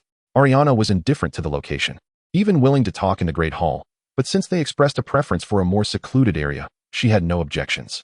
She turned to Draco and asked, "Could you please bring my books to the Defense Against the Dark Arts classroom? I'll join you shortly. Make sure not to be late.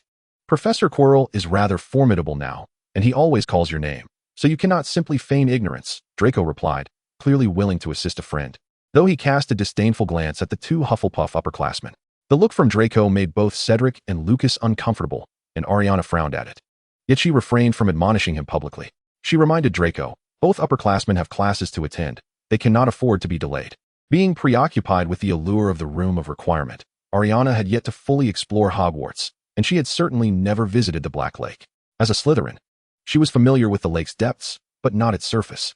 Under the sun, the Black Lake sparkled with a shimmering brilliance, its waters a deep azure green, while the distant shores were encircled by lush trees that mirrored beautifully upon the surface, creating a tranquil and picturesque tableau. Regrettably, the atmosphere among the 3 charming young witches by the lake was far from idyllic. If this is merely an apology, then I shall pass. After all, the choice of whom to converse with lies with the individual. Ailiana established the tone for their conversation. Chapter 49. Can you promise me one thing? Regarding Ailiana's silence since joining Slytherin, Lucas thought little of it, but Cedric felt somewhat culpable, having been persuaded by Lucas. He had initially believed they were drifting apart entirely, but Dumbledore had given him the courage to seek out Ailiana. "You previously mentioned being uncertain of your lineage, and Slytherin places great importance on that. Considering your situation there, it might not be favorable for you to associate with us Hufflepuffs. So we refrained from greeting you when we saw you," Lucas candidly stated, unburdened by guilt. Ailiana chuckled softly and replied forthrightly, "Perhaps that is partly true, but more so. You fear I might speak ill of you to assimilate into Slytherin, am I correct?" Without waiting for Lucas to respond, she continued, "Moreover, your sharp demeanor upon seeing me in Slytherin is hardly in line with the Hufflepuff friendship standards, is it?" As Lucas struggled to respond to Ailiana's pointed remarks, Cedric interjected, "I apologize. Those are indeed 2 of the reasons." Yet Ailiana remained unperturbed, calmly stating, "I accept your apology, for you did teach me magic on the train and impart much knowledge about Hogwarts." Even if she could not fully repay their kindness, she would never pay back malice with malice. "Can we still be friends?" Cedric asked, his eyes filled with hope, clearly eager to mend their friendship. Ailiana shook her head in refusal, thinking it better to part ways amicably, as their worldviews were incompatible and the adverse influence of their environments would inevitably drive them apart. It would be far less painful to decline from the outset than to suffer heartbreak later, and she was acutely aware that their visit was entirely orchestrated by Dumbledore. "I apologize for the negative impression we have given you," Cedric said, his expression filled with remorse. The pleasant interactions among the 3 on the train left him somewhat regretful about the outcome. Ailiana shook her head, insisting there was nothing to apologize for.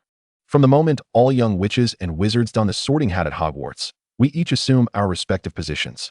Even if we wish to break from tradition, our surroundings compel us to adapt to the rules." She felt a tinge of disappointment towards Cedric and the others, yet she harbored no ill feelings. It was simply a matter of personal choice. One cannot force what is not meant to be. Reflecting on the incidents Ailiana had caused since her arrival at Hogwarts, Cedric speculated, "This must be why you have had so many conflicts with others. You resist conforming to the rules of the magical world, do you not?" Since Dumbledore was aware of this, Ailiana felt no need to conceal her thoughts from others. "Indeed, I find this place rife with medieval absurdities. Everyone behaves as though they are emperors clad in new garments, pretending not to see others' nakedness, thereby convincing themselves they are adorned in splendid attire." Her expression was one of derision, finding the metaphor quite apartment considering Ailiana's display of magical talent and her assertive demeanor over the past 2 weeks. Cedric could only wish her well. Perhaps you truly could be the one to shatter the rules, for none of us possess such potential. Having reached a mutual understanding, Ailiana departed from the Black Lake to attend her defense against the dark arts class.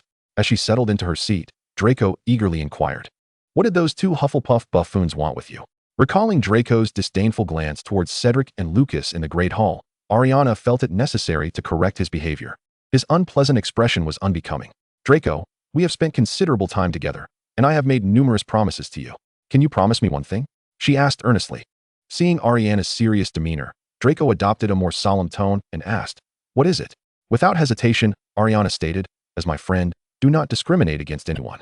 Draco, believing her admonition stemmed from the earlier encounter, replied irritably, "But it is undeniable that all Hufflepuffs are buffoons." Ailiana countered, "Even if you think that way, do not let it show." Draco realized that Ailiana was not merely reacting to the 2 boys, but was preparing him for the conflicts to come. "All right, I won't say such things anymore, but it's all for your sake. After all, you are my best friend," he conceded. Seeing Draco acquiesce to her request, Ailiana reciprocated, saying, "Friendship is mutual. Since you have agreed to my terms, if you have any requests of me, do not hesitate to voice them. I will certainly amend what I can. But if I don't take a firm stance, how can I defend myself against others?" Draco's focus remained on the earlier request. Ailiana elucidated, "I merely urged you to refrain from discrimination against others. When someone provokes you, it is only natural to respond assertively. These 2 notions are not mutually exclusive." Draco nodded in comprehension. However, the previous topic remained unresolved, and Ailiana inquired, "Do you have any requests of me?" Draco stroked his chin, contemplating for a moment before shaking his head and responding, "It appears not. You are exemplary in every aspect. Should I think of anything in the future, may I still bring it up?" "Certainly, as long as we remain friends at that time," Ailiana replied without a hint of hesitation. Draco, brimming with confidence, assured her, "We shall undoubtedly remain lifelong friends. After all, we have known each other for quite some time and have never quarreled." "Yet you have never argued with Goyle and Crabbe either," Ailiana pointed out, addressing his attitude with a playful tone. Draco, perceiving the jest in her words, retorted, "Do you believe they could ever be friends?"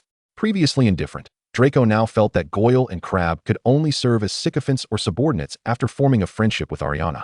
"Well, lacking any independent thought and merely following your lead, they are indeed ill-suited for friendship," Ailiana remarked with a shrug. In her view, friendship entailed mutual understanding, counsel, and collective growth.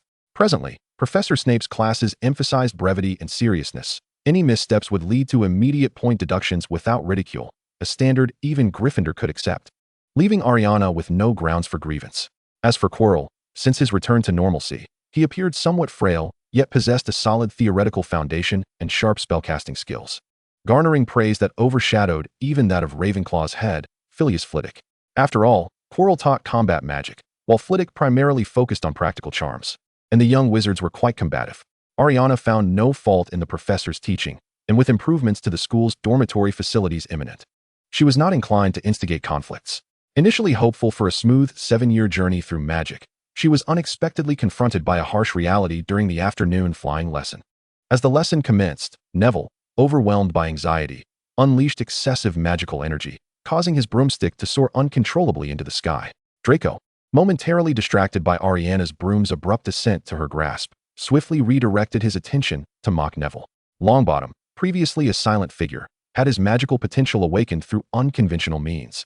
Such a person ought to have received proper family training, rather than come to Hogwarts to be ridiculed. Ailiana, having had no prior encounters with Neville, was unconcerned about how he would descend, confident that the professor would manage the situation. Thus, she curiously examined the operational mechanisms of the broomstick. Ron, noticing her lack of alignment with Draco, felt emboldened. "Malfoy, how could you not know that only those with innate magical ability can truly excel?" Neville shouted indignantly. "How dare you mock me for being raised in the Muggle world? Draco retorted, astonished, as he turned to Ron. You dare to insult Ailiana? This impoverished soul must have lost his mind. Hadn't Ailiana faced Snape in battle? Were the lessons in the defense against the dark arts classroom and the Great Hall not sufficiently severe? Chapter 50. Can it not be researched? Ron's penchant for unfiltered speech persisted. Following the incidents in defense against the dark arts and the Great Hall, he had been reprimanded by several brothers. Yet he still harbored resentment towards Ailiana. With no intention to insult, he inadvertently let slip a remark that included her, a subconscious blunder. Harry, save me. Ron nervously hid behind Harry, acutely aware of the collective experiences everyone had shared with Ailiana's formidable prowess, fearing she might cast an ill curse upon him. Not only did Harry Potter shield Ron, but a gathering of 20 Gryffindor wizards also converged together. Naturally, aside from Neville, who was still airborne, though he soon descended rather abruptly, crashing into the underbrush and breaking his arm. Before Draco could summon Ailiana, Professor Hooch rushed over to assist Neville, who lay injured in the grass. I must take Neville to the hospital wing. You all must place your broomsticks on the ground. No one is to ride them secretly before my return. She glared at the assembled wizards. Professor Hooch had intended to threaten expulsion for disobedience, but had heard of Ailiana's previous tumultuous behavior and swallowed her words. If anyone dares to ride the broomsticks or cause mischief in my absence, 50 points will be deducted. She directed this warning specifically at Ailiana. Unfazed, Ailiana retorted, Professor, are those words directed at me? This kind of discrimination is unacceptable. I shall report you to Dumbledore. I am merely stating my position clearly. Perhaps fearing that Ailiana would again undermine her authority, Professor Hooch quickly departed with Neville. While Hooch did not wish to treat Ailiana differently, her past disturbances were indeed significant. As for others, she knew that young wizards often resembled hyperactive children. If they were to accidentally soar into the sky in her absence, the consequences could be far more dire than a mere broken arm. Although potions in the magical world were quite powerful, they were not a cure-all, nor did they possess the ability to restore life. Once Professor Hooch left, Ailiana stepped into the midst of the two confronting houses, and upon her arrival, the Gryffindors wore expressions of sheer terror. She gazed at Draco incredulously, wondering why he could not remain silent for even a minute. Everyone is already quite fearful of my propensity to draw my wand. Must you further intimidate them? Do you wish for me to be a pariah at Hogwarts for 7 years? She admonished Draco to temper his provocations. Draco, recognizing Ailiana's intent, nevertheless retorted obstinately.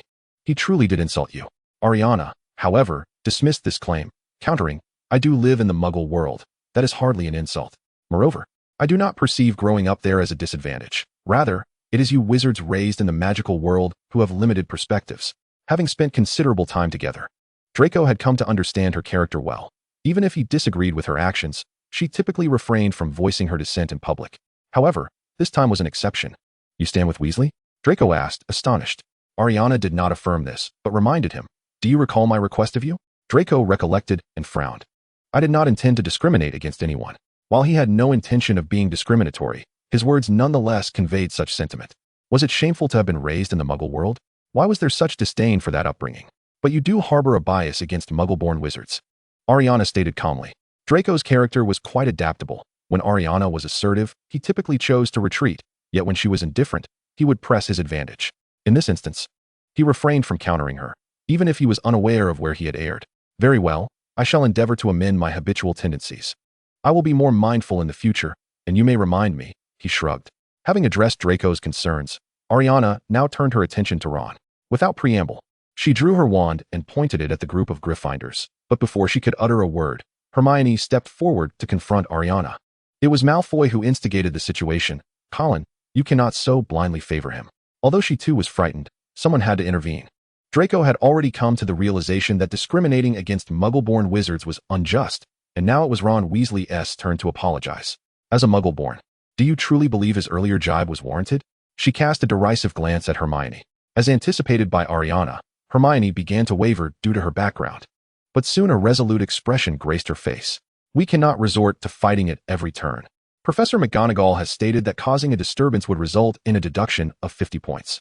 Hermione still positioned herself protectively in front of Ron. Despite having instigated a conflict by confronting Ailiana, Hermione remained oblivious to her own shortcomings, incessantly invoking the professors while disregarding others' feelings. Ailiana, however, was disinclined to engage with this obstinate little prude. She turned her gaze behind her and called out, Ron Weasley, apologize, and this matter will be resolved. If you refuse to do so, would you care to test one of my newly developed spells?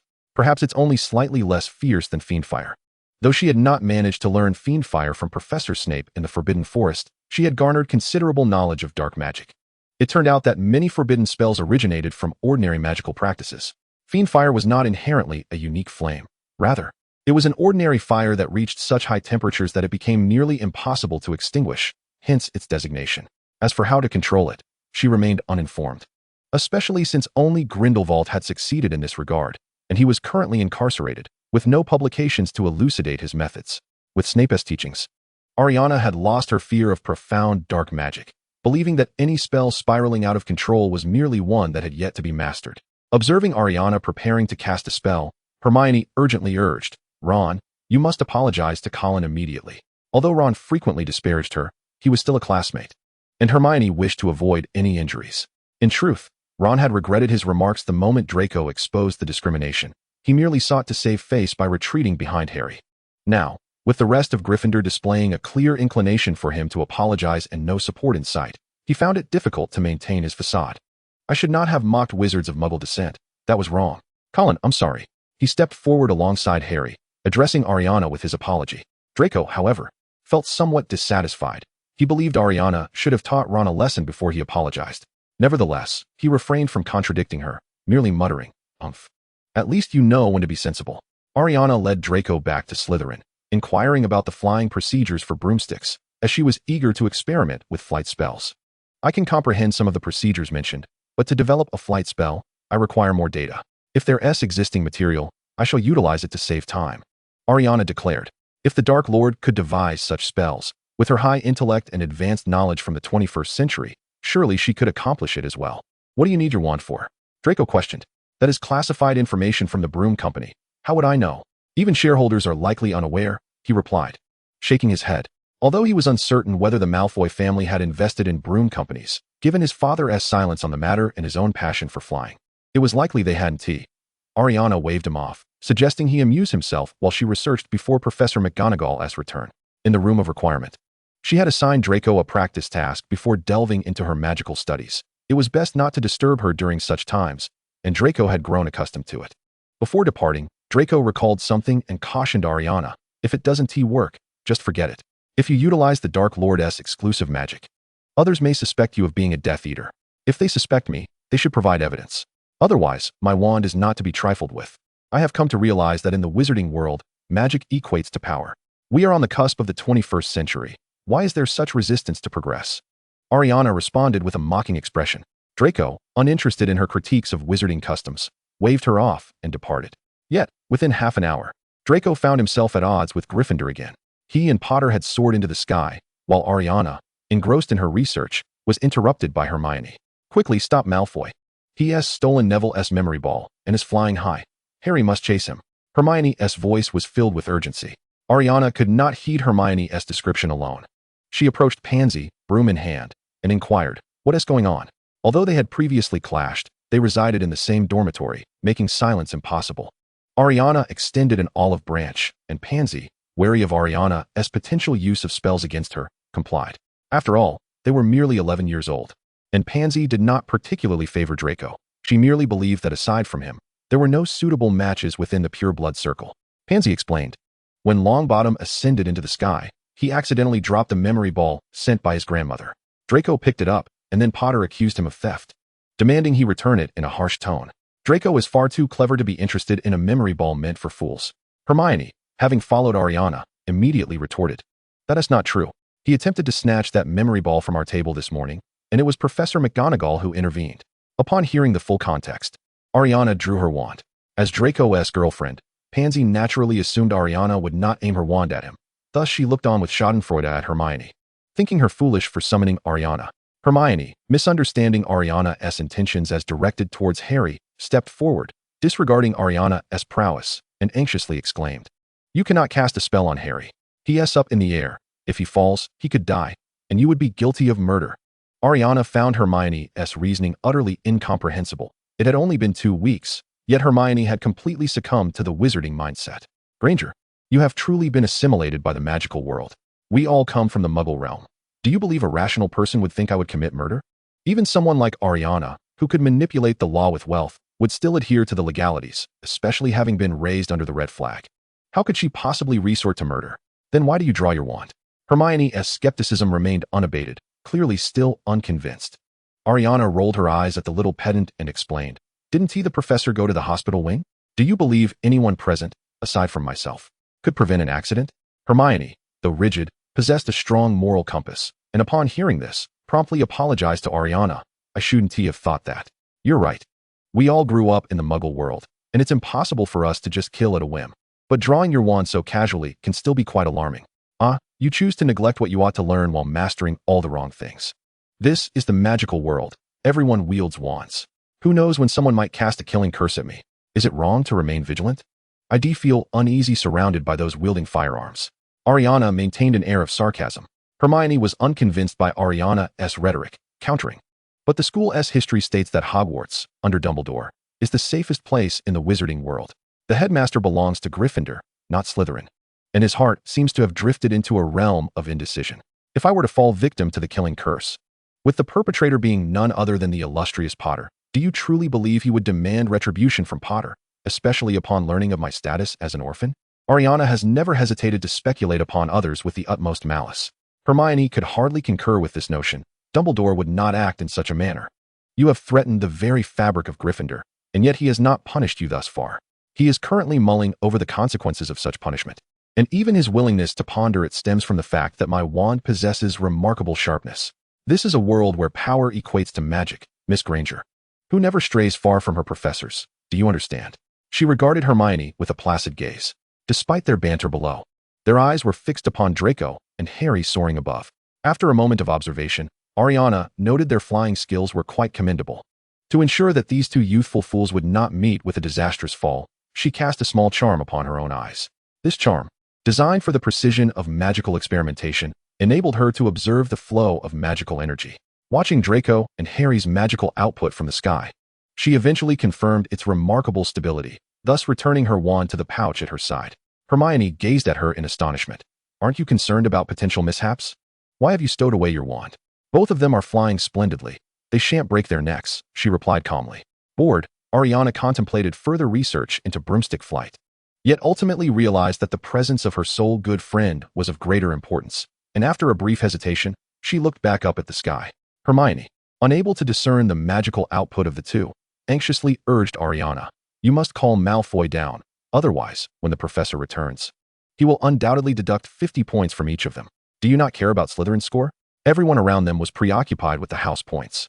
Ailiana had conducted her own research and, unsurprisingly, found an abundance of points to critique. "You have all been vying for these house points, yet I inquired. And the result is merely a decorative arrangement in the Great Hall at year's end, with the house cup being placed in the lounge of the victorious house. And then it ends there." She wore a look of disbelief. Pansy, who had remained silent until now, could not restrain herself from countering Ailiana. "It is a matter of collective honor," Ailiana retorted. "Even collective honor should come with corresponding rewards." Pansy, perplexed by Ailiana's logic, questioned, "Do you truly expect the school to reward you with galleons?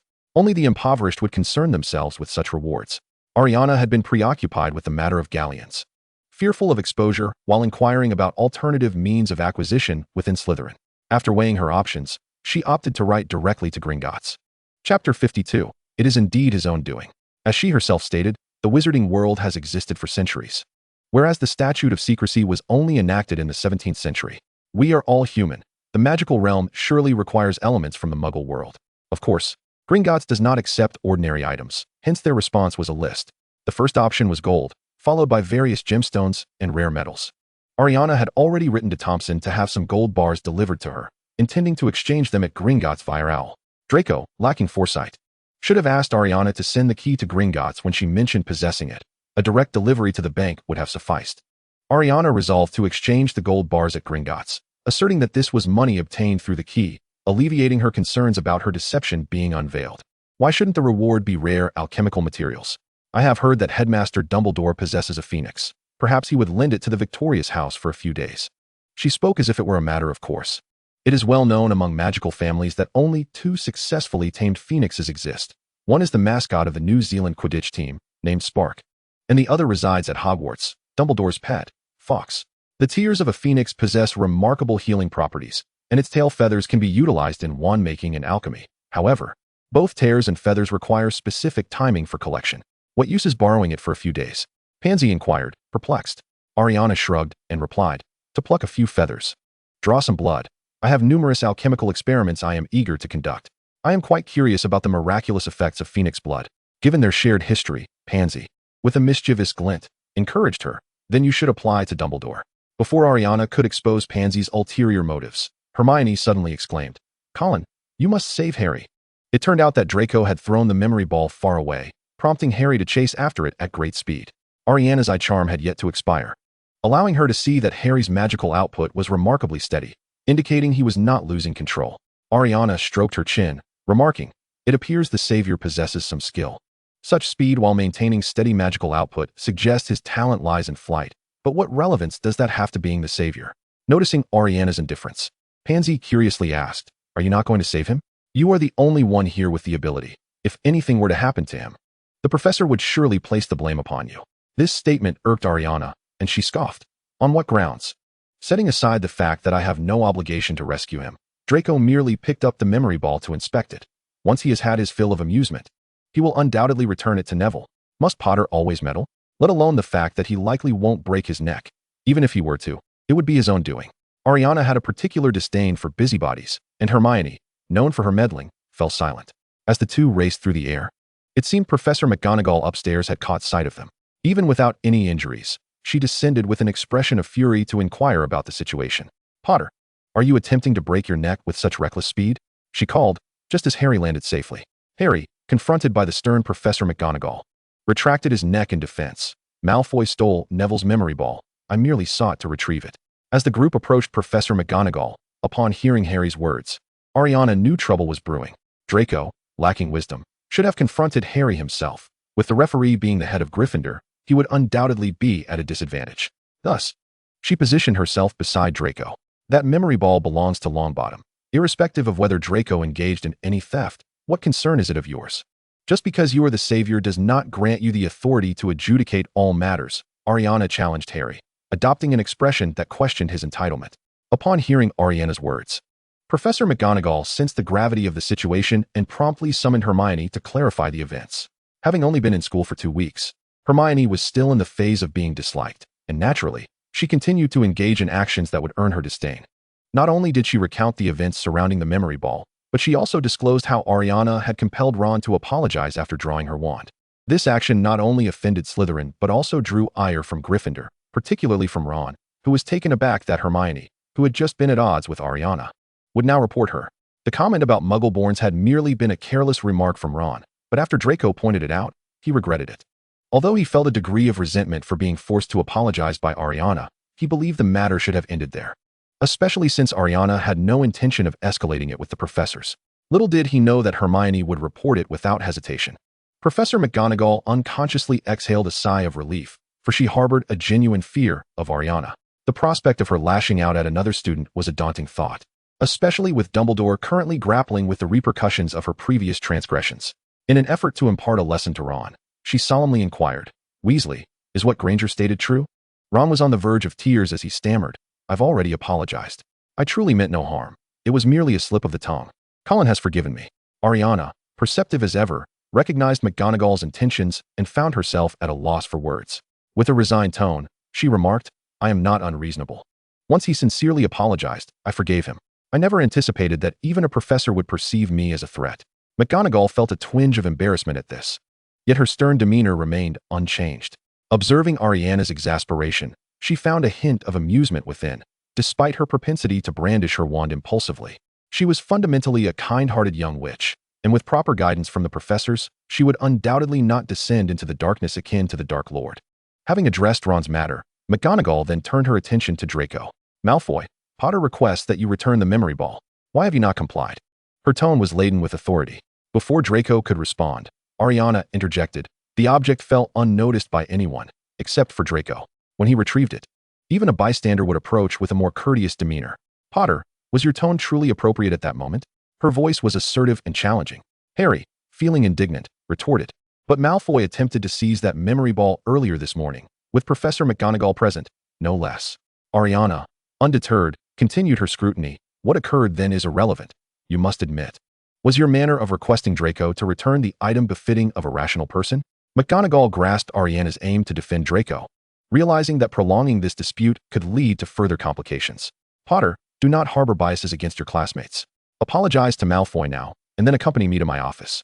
Professor McGonagall will not allow you to fly so swiftly, she ultimately decreed. Harry, despite his inherently kind nature, felt cornered. Even though he disapproved of Hermione's tendency to meddle, he would still intercede when Ron overstepped. In all of Gryffindor, Hermione could only rely on Harry's support. Hermione quickly interjected on Harry's behalf. It was Malfoy who provoked Harry first.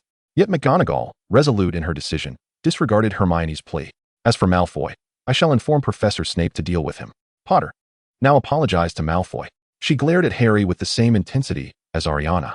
Faced with the unwavering resolve of Professor McGonagall, Harry lacked the fortitude that Ariana possessed and could only lower his gaze. I'm sorry. I shouldn't have spoken to you in that manner regarding your belongings. His tone was firm yet betrayed his dissatisfaction with the outcome.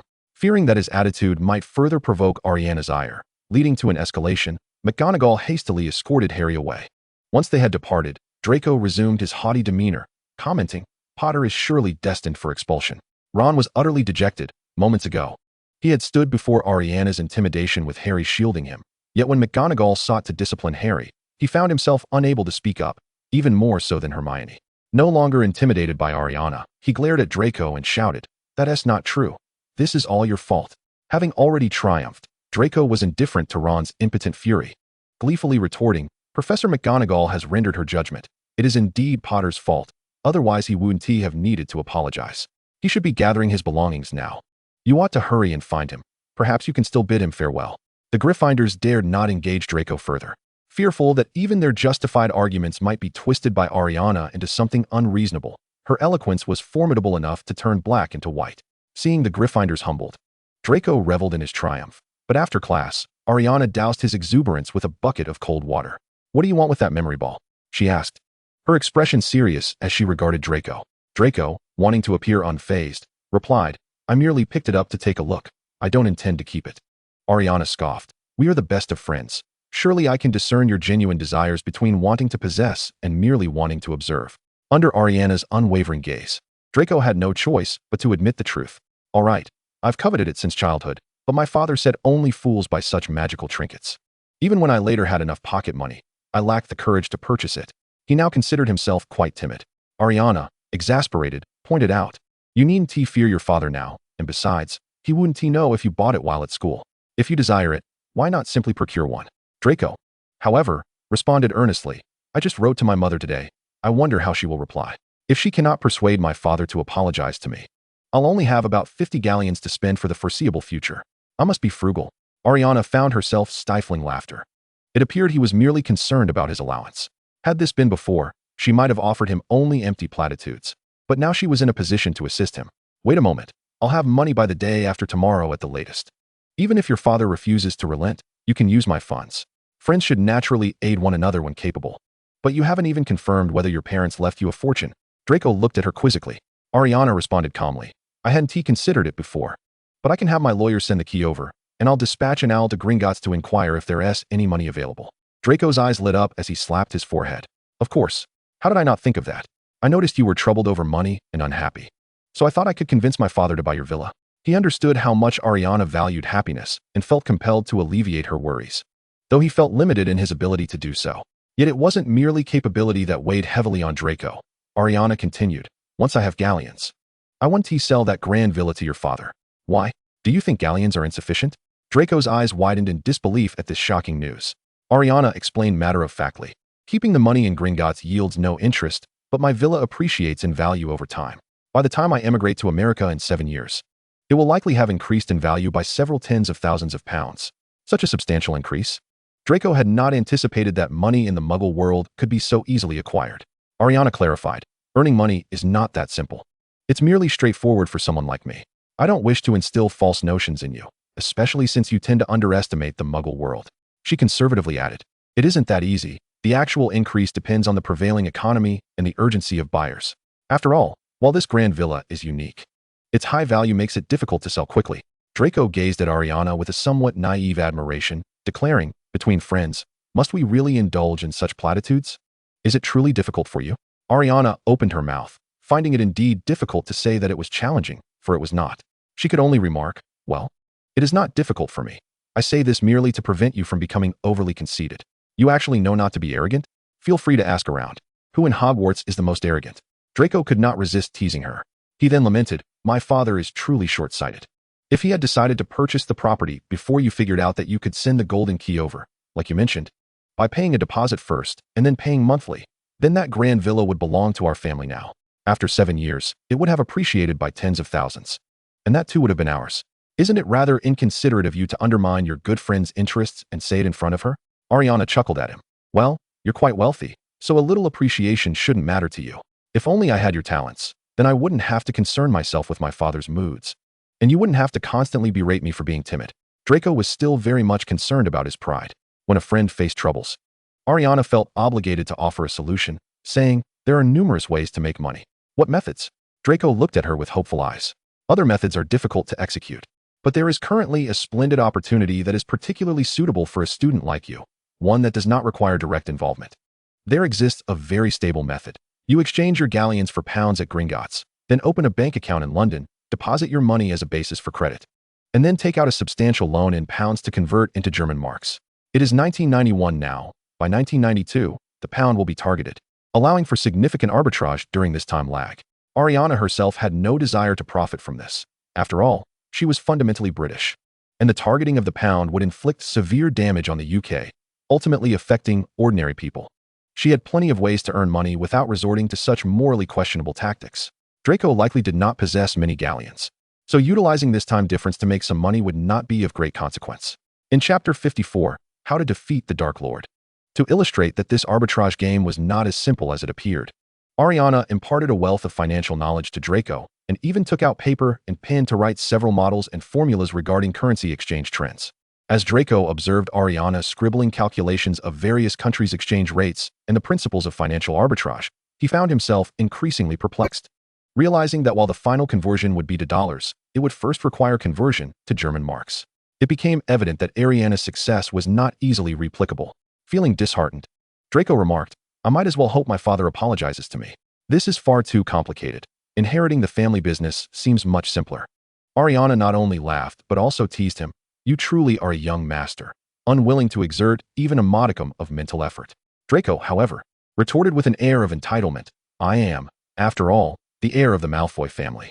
Since Ailiana had told him that his father had no intention of having another son, that it was merely a scare tactic, Draco's courage had significantly bolstered. The complexity of the economic theory Ailiana presented dampened his enthusiasm, but she had already planted the seeds of self-reliance within him. And he could not help but inquire further about the rules of the arbitrage game. It was clear he wished to struggle a bit longer. Lacking knowledge of the Muggle world, Draco would question every unfamiliar term Ailiana mentioned for an extended period. Ailiana, already lacking in patience, directly stated, this won't do. Have Thompson prepare some foundational books to send over. You should read those first. With no foundational knowledge, teaching became exceedingly taxing. During their studies of magic, Draco had grown accustomed to Ailiana's exasperated demeanor whenever he failed to grasp a concept after 2 attempts. He did not mind her disdain, only feeling a bit anxious. Did you not say that this arbitrage method only yields quick profits? There is still time after I finish the books, right? He queried, looking perplexed at Ailiana. Ailiana answered with a grand flourish. This arbitrage game will only officially commence in September when we return to school, so there is ample time. Moreover, you are my friend. I have countless methods to share, so there is no need to fret about how to make money. Draco, currently viewing Ailiana through a thick lens of admiration, immediately believed her. Thank goodness for your help. Otherwise, I would still feel like my father's lapdog. Reflecting on the days when his father would constantly intimidate him, Draco shuddered at the memories. Noticing Draco's current disposition, Ailiana worried that she might inadvertently lead him into the Muggle world, provoking the Malfoy family against her. I only said that to provoke your father. Which family's lapdog stirs trouble like you? She gently advised. However, Draco misunderstood, reflecting on his behavior, and inquired, do you think I should not provoke Potter? Ailiana was counting on Harry to help vent Draco's excess energy. Otherwise, being dragged into discussions about Quidditch daily would drive her mad, so there was no way she could deny it. No, did I not also criticize him for meddling? She replied, feigning seriousness. In truth, what I dislike most about him is his meddling. He acts under the guise of a savior, yet engages in matters that a savior should not. Draco exclaimed in indignation. On the train, I approached him with good intentions to befriend him, yet Weasley mocked my name. Not only did he fail to address the situation justly, but he also sided with Weasley. How can such a person be considered a savior? It is utterly ridiculous. His face bore an expression of bitter resentment. This was the root of Draco's ongoing animosity towards Harry. He believed that if Harry considered himself a savior, he ought to take a neutral stance. From Draco's perspective, it did seem unjust, yet from Harry's viewpoint, it was understandable. Having lived with the Dursleys, Ron was the first friend he made upon entering the magical world. And this friend constantly showered him with praise, making it only natural for Harry to favor Ron, especially in contrast to Draco's haughty demeanor. Ailiana could only advise. Your worldviews are incompatible. Forcing a friendship will only backfire, much like how I rejected Cedric and his friends. You rejected them? Draco exclaimed, astonished. That day, he had been so concerned about Ailiana siding with others that he did not pursue the matter further. Though Ailiana's rejection had not stemmed solely from the two Hufflepuffs, it was certainly influenced by them, and Draco felt somewhat perturbed, not expecting Ailiana to have refrained from befriending them. Sensing Ailiana's indifferent expression and understanding her disinterest in discussing the topic, Draco promptly shifted the conversation. Let us not dwell on such unpleasant matters. After today, Potter will leave Hogwarts, and I shall no longer think of the events on the train.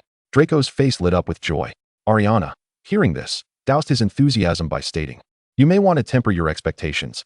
I have already discerned that Potter is merely the emblem of the savior erected by Gryffindor. Dumbledore will not allow him to leave Hogwarts. Following that class, while Ailiana acknowledged Harry's remarkable talent in flying, she still deemed him quite ordinary in other respects. Having pondered over the information she gathered during this time, she concluded that Harry was simply a banner raised by Gryffindor to restore confidence in the wizarding world. After all, how could a mere child triumph over the Dark Lord, and why would there be so much information circulating about him? Draco, unwilling to concede, queried. The issue had already been resolved. Professor McGonagall still took him away in a huff. Was it not an expulsion? The head of Gryffindor expelling its own savior? Just listen to yourself. Is that even possible? She reminded Draco to engage in introspection. Very well, it appears I must continue to tolerate him. Parading around with that nauseating savior facade all day long. Draco sighed. The headmaster and deputy headmaster of Gryffindor. Even the savior himself hails from Gryffindor. Had it not been for Ailiana, who knows how much more the Slytherins would have been bullied. Draco was not lacking in discernment. He had begun to sense that even his godfather leaned towards Gryffindor. Although the number of students entering Slytherin was diminishing, it was not entirely absent. And there were still remnants of the illustrious Slytherin from decades past. Why had so many pureblood Slytherins failed to ascend to headship? While a half-blood godfather ultimately assumed that position, he could not believe it was devoid of Dumbledore's clandestine machinations. Even if such thoughts had crossed Draco's mind sporadically in the past, he had no one to discuss them with, and they would swiftly fade from his memory. But now he had Ailiana. He mused that under his godfather's leadership, Slytherin might eventually cease to exist. This statement from Draco was rather abrupt. Chapter 55. A disagreement leads to conflict. Ailiana, oblivious to the depth of Draco's thoughts, teased him about his audacity. After just having threatened your father, now you intend to challenge your godfather's authority? She regarded Draco with amusement. Don't you think my godfather is rather obedient to Dumbledore? Draco dismissed Ailiana's jest. Ailiana shrugged and remarked, "Isn't it expected for a professor to heed the headmaster? Very well, I merely find it peculiar that a Slytherin headmaster, who espouses pure-blood ideals, is a half-blood himself. Perhaps it is part of Dumbledore's scheme." His countenance was grave, as though he had unearthed a significant revelation. Yet Ailiana replied, "Oh, about that. I overheard Cedric and the others on the train discussing how Professor Snape, being a half-blood, often favors purebloods to secure the support of the old families. Perhaps his ascension to headmaster is a deal struck between Dumbledore and the pureblood families. Snape is merely Dumbledore's pawn. This is my hypothesis. In the world of adults, there is rarely a straightforward dichotomy of right and wrong. It is all about the exchange of interests." Draco, easily distracted, was unwilling to ponder such complex matters any longer and suggested, "Let us not discuss this. Let us talk about Quidditch instead." Alarm bells rang in Ailiana's mind as she hastily waved the flag for Harry, saying, "The flying broomsticks aren't as thrilling as you claim, aside from magic. Hogwarts can be rather dull. I'd rather watch you mock Potter." Unfortunately for Draco, at this moment, his attention was more focused on his good friend than on Harry. "Do you find flying broomsticks uninteresting? It seems I must take you to a Quidditch match. It will surely ignite your enthusiasm." His expression was resolute. Ailiana, disinterested in Quidditch, clung to the topic of Harry. "I've already concluded that Potter isn't just playing the fool. Do you still intend to challenge him to a duel?" Unaware of Ailiana's true intentions, Draco fell into her trap, replying, "I do wish to trample that hypocritical savior persona of his into the ground. But if I tell him you are my assistant, he will undoubtedly refuse the duel. not just him. But no one in all of Hogwarts would be willing to fight you. Mentioning this matter soured Ailiana's mood, and she, like Draco, began to feel indignant. Now I am seen as a demon by everyone, brandishing my wand at the slightest provocation, ready to fight. I am, after all, a person who cherishes peace. She complained emphatically. Draco was tempted to scoff at Ailiana. If someone like her professed to love peace, then surely the entire world was filled with quails. As long as Harry was not involved, he could still divert Draco's attention. During dinner, Ron completely forgot what S confidentiality request and boisterously announced in the hall that Harry had joined the Gryffindor Quidditch team. Upon hearing this, Draco's expression darkened, and he exclaimed in anger, "I shall seek out Professor Snape. My flying skills are no less than Potter's. If he can join the team, why can't I?" Ailiana looked at this immature fool in disbelief. Just moments ago, he had been hatching conspiracies against Snape, and now he sought to gain favor with him. "You may approach him, but he will use that as leverage to pressure you into breaking up with me," she calmly warned Draco. "Surely not." Draco was taken aback by her words. Though he had no experience dealing with his parents, Ailiana's insights in psychology were not without merit, and she cast a mocking glance at the naive Draco. "Now your godfather and father are both waiting to exploit your weaknesses. Think for yourself. What weaknesses do you possess?" she advised. While Draco was somewhat influenced by Ailiana's perspective, it had not been long enough for him to shed his haughty persona. He still believed himself to be without flaws. "What weaknesses could I possibly have? I am flawless," he declared with pride. Ailiana could not help but laugh, and, under Draco's glare, she finally replied seriously, "Quidditch is your weakness. They might even buy you the latest broomstick just to persuade you to break up with me." "Surely not." Draco revealed a glimmer of longing. Ailiana, however, was indifferent to the prospect of Draco parting ways with her for a broomstick. After all, she was not particularly desperate for parental approval at the moment. Worst-case scenario, she could bribe the Ministry of Magic to preserve her lightning-struck wood wand. She had money now. To make someone relent often requires a mix of coercion and temptation. Hasn't your father already utilized your allowance as a means of pressure? The next step would be luring you with a broomstick, she reminded Draco. Although Draco coveted a broomstick, the manufacturing companies were still operational. As long as he triumphed in this confrontation, he could procure a broomstick at any time. Yet, friends are irreplaceable. I would never betray you for a mere broomstick. "You are my dearest friend," he asserted with determination. Ailiana playfully inquired, "What if it were 2 broomsticks?" Having resolved his determination, Draco was unwavering, even for 1,000 broomsticks. He would not forsake her. Moreover, he found her assertion to be astute. Spending his own money would indeed signal independence. "I've decided to learn from you how to earn money properly." Initially, he had found the topic of economics rather dull. Perhaps it was the merchant genes of the Malfoy family, but after a brief introduction, he discovered it was not as daunting as he had imagined.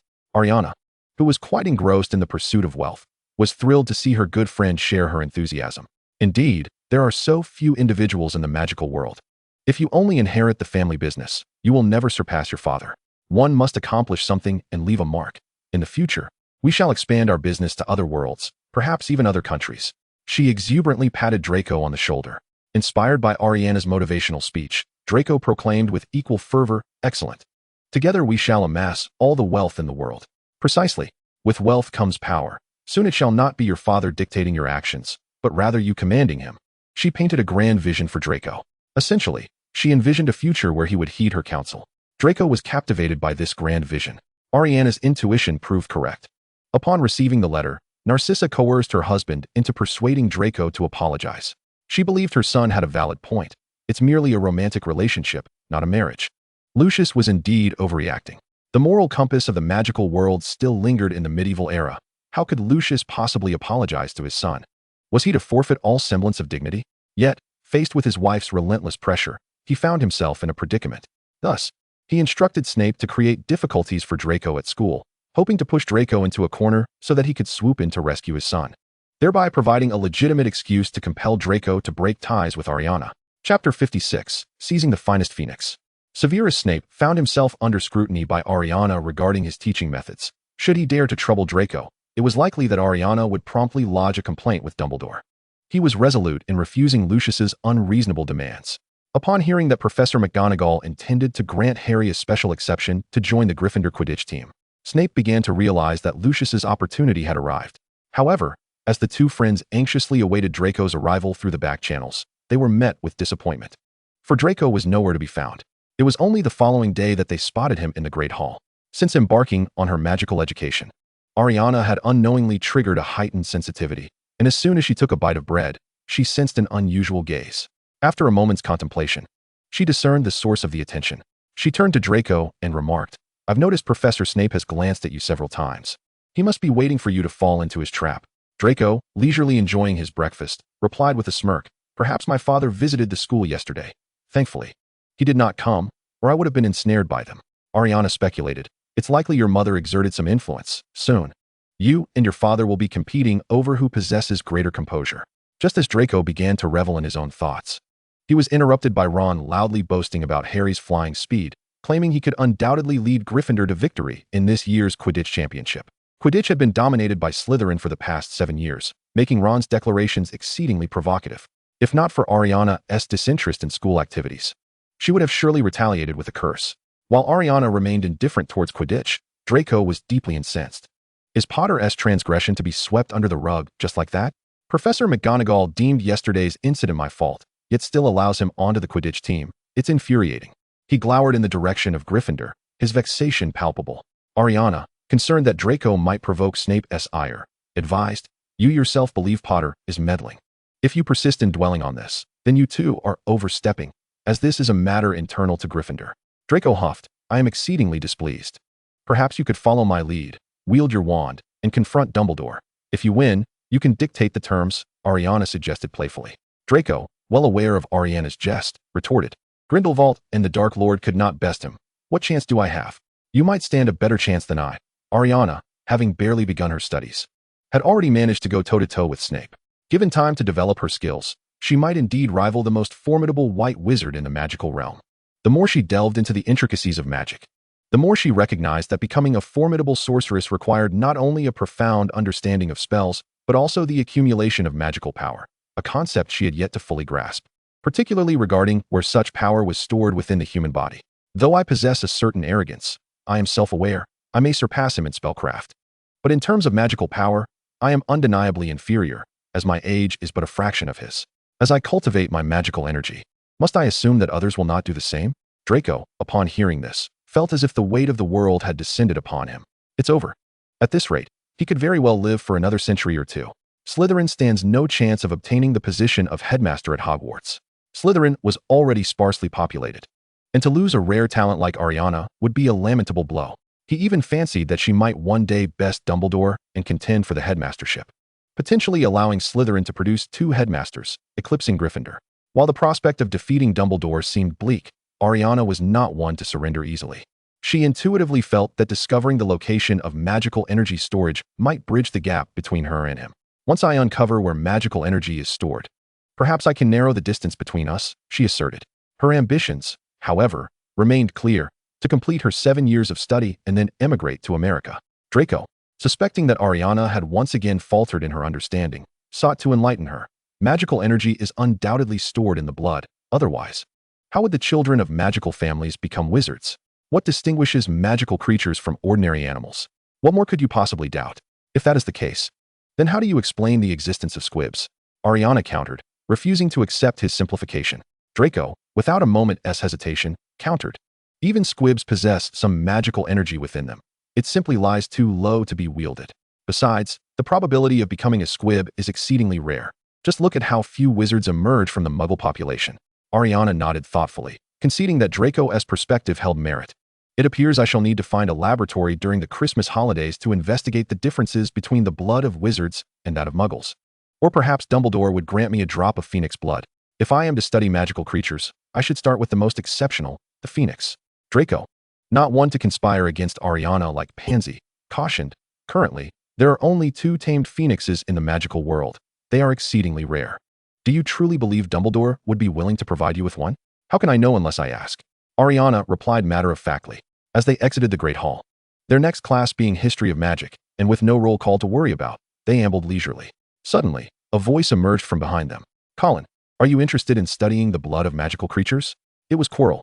Ailiana regarded him with bemusement. "What brings the professor to our side?" "You spoke so intently that you were oblivious to your surroundings, Colin. In truth, you need not seek out Dumbledore for phoenix blood. Hagrid possesses a 3-headed dog, which is also a rare magical creature. Its size should allow for a small blood draw without issue, unlike the phoenix, which is too diminutive. the headmaster would likely refuse. He said, a feeble smile gracing his features, his intentions transparent. Thank you, Professor. I shall inquire with Hagrid tomorrow, Ailiana replied, feeling uneasy and preferring silence. Yet Quirrell halted their departure, adding, the three-headed dog is quite fierce, and only Hagrid knows its weaknesses. You must clarify this with him. He is rather absent-minded. And even if he consents, he may forget to inform you of this crucial detail. With that, he departed, his retreating figure suggesting a hasty exit, only deepening Ariana's suspicions. Draco, noticing Ariana's moment of distraction, nudged her and inquired, are you truly going to ask that giant for blood from the three-headed dog? Ailiana, instead of answering, posed a question of her own. Professor Quirrell just cast a spell. I sensed the traces of magical energy emanating from him. He appeared suddenly, clearly having employed an invisibility charm to eavesdrop on us. Did we truly say anything of consequence? Draco mused, unable to recall any significant revelations. Ailiana nodded. I find Professor Quirrell to be quite peculiar. We should exercise caution. At the beginning of the term, he had been somewhat disjointed, but after a single conversation with Dumbledore, he now possessed a notable aura of magical energy. Yet his demeanor remained weak and suspicious, particularly his penchant for eavesdropping. Shall we still approach Hagrid tomorrow? Draco asked, regarding her intently. Despite Quirrell's oddities, there was logic in his words. The Phoenix was indeed small, and Dumbledore was notoriously shrewd. Hagrid, on the other hand, seemed more approachable. Let us go. I am quite curious about the three-headed dog, Ailiana replied. Although Ailiana is a master of time management, she knows when to rest. And she takes advantage of the weekends for extra relaxation. By the time she made her way from the dormitory to the common room, it was already 10 o'clock. And Draco's breakfast on the coffee table had long since cooled. Ailiana approached without a care for the cold food, picked it up, and began to eat, exclaiming, how remarkable that you actually fetched breakfast for me, my lord. Draco had only just risen himself, having woken up slightly earlier than Ailiana and finishing his breakfast. Upon hearing her comment, he replied, I had Goyle and the others bring it. If there are people to command, why should I do it myself? I was unnecessarily touched. Ailiana shrugged in response.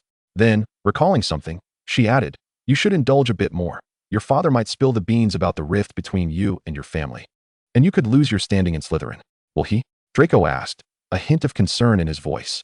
It depends on how crucial his reasons for wanting you to break up with me are. If they outweigh your significance as his son, then perhaps. Ailiana speculated on this possible motive. My father is indeed peculiar. Your analysis is quite astute. The Malfoy family lacks nothing but formidable strength. Draco glanced around to ensure no one was listening before continuing. If it weren't for that, our family would not have followed the Dark Lord. Although he claims to be a descendant of Slytherin, that lineage has long since diminished. Indeed, in comparison to the Dark Lord, I am merely in the process of growth. I cannot fathom your father's reservations. Ailiana shook her head in confusion.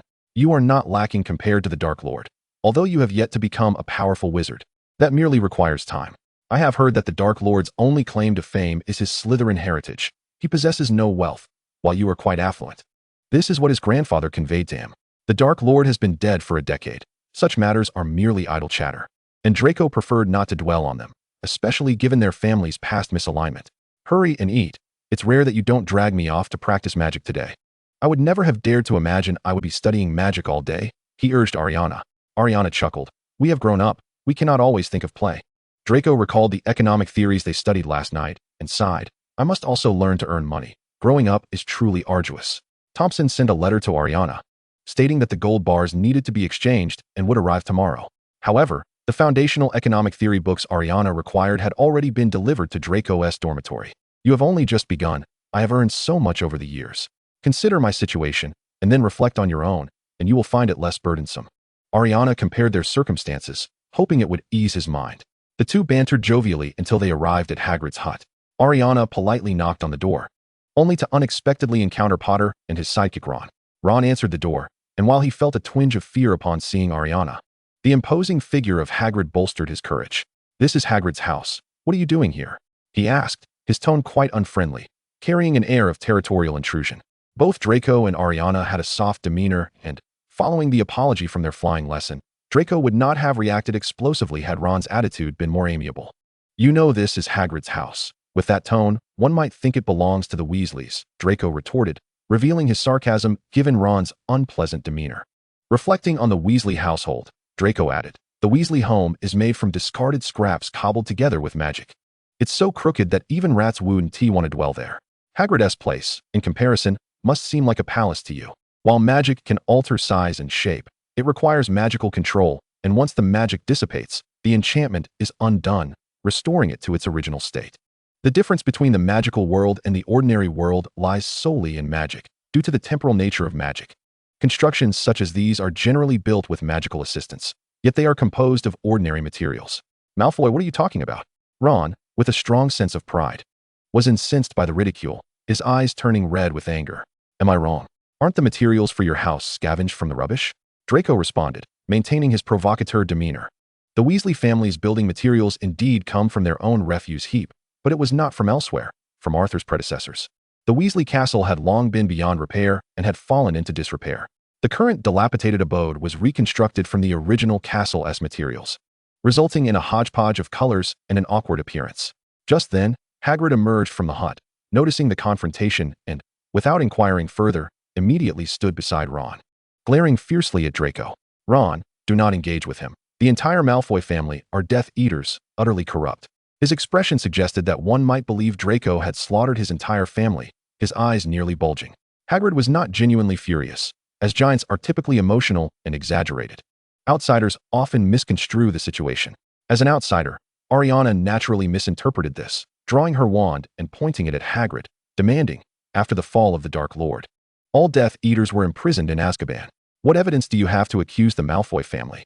Following their previous encounters, Hagrid held a favorable impression of Ailiana and, having learned from Harry and the others that she lived in the Muggle world, which differed from the pureblood Slytherin, he did not react with fear upon seeing her draw her wand. Colin, you lived in the Muggle world, so you may not be aware that Lucius Malfoy deceived everyone. He was not under the Imperius curse at all. Hagrid naively attempted to correct Ailiana's understanding. In Ailiana's perspective, Slytherin and Gryffindor represented opposing factions. Gryffindor had triumphed, resulting in Slytherin's continual subjugation. She believed that accusations should be supported by evidence. I am asking you what evidence you possess, she challenged Hagrid. Hagrid, lacking coherence, simply insisted. I have no evidence, but I just know. Ailiana scoffed. So you are slandering? Are you aware that in the magical world, slander can lead to imprisonment? In the Muggle world, at the very least, it incurs fines, and in severe cases, expulsion. Ron, emboldened by Hagrid's presence, was unafraid of Ailiana, loudly retorting. The magical world does not operate that way. Only Muggles have such abhorrent regulations. Ron's pent-up resentment towards Ailiana reached its peak, and now with support, he unleashed his feelings without restraint. Once he spoke, a wave of regret swept over him, knowing that Ailiana possessed considerable knowledge of dark magic and could potentially curse him. However, rather than cursing him, Ailiana cast a disarming spell. Though modified, it primarily enhanced the incapacitating effect. Ron was thrown against the wall, and upon falling, he lost consciousness. Ignoring Ron's condition, Ailiana directed her gaze at the towering Hagrid, demanding to make baseless accusations without evidence. Do you think your status as a confidant of the Headmaster grants you immunity? I do not. How can you cast a spell on Ron? Hagrid was now visibly agitated. Ailiana, unaware of the fluctuations in his mood, swiftly cast a binding spell on Hagrid to prevent any unexpected developments. At that moment, a large black dog leapt forth, seemingly intent on attacking Ailiana, and naturally, the ensuing chaos resulted in a binding spell that rendered the combatants within the house utterly powerless. Observing the two individuals peering into the dwelling, Harry, suppressing his fear, demanded, "What on earth are you here for?" Ailiana scanned the room and, noticing the absence of the three-headed dog, shrugged and replied, "I initially intended to witness the marvel that is the three-headed canine, but regrettably, my polite knocking was met with a loud reprimand." Harry conceded that Ron had made a mistake earlier, yet he felt it was excessive for him to be knocked unconscious. Colin, Ron was merely harboring some resentment, and Hagrid bore no ill will. Ailiana looked at him incredulously and remarked, "It seems that not only has Granger been assimilated by this magical world, but you, living in the Muggle realm, are equally complicit. Have you truly spent 11 years in a society governed by law, only to enter the magical realm and feel emboldened to commit acts of violence with impunity?" "We have not," Harry retorted, his face flushed. "Not? Then why do you presume I would? Simply because I have retaliated fiercely when provoked a few times. Is it not permissible to respond to provocation in the Muggle world?" Ailiana scoffed at him. Unable to counter Ailiana's assertions, Harry could only plead, "In that case, let us take Ron to the hospital wing. He merely fainted from the force of the curse. He shall awaken shortly." Though she said this, Ailiana still cast a healing charm. To everyone's surprise, Ron, who perhaps possessed a robust constitution, revived almost immediately from the simple incantation. ignoring both Harry and Ron. Ailiana approached Hagrid and coldly stated, whether Draco is wicked or innocent is determined by the Ministry of Magic. Even if one were to commit a crime and face imprisonment, there remains a day when one may be released. Should an entire family be condemned for the misdeeds of the past? Is that not so? Hagrid, flustered and at a loss for words, turned crimson but could not muster a rebuttal to Ailiana's argument.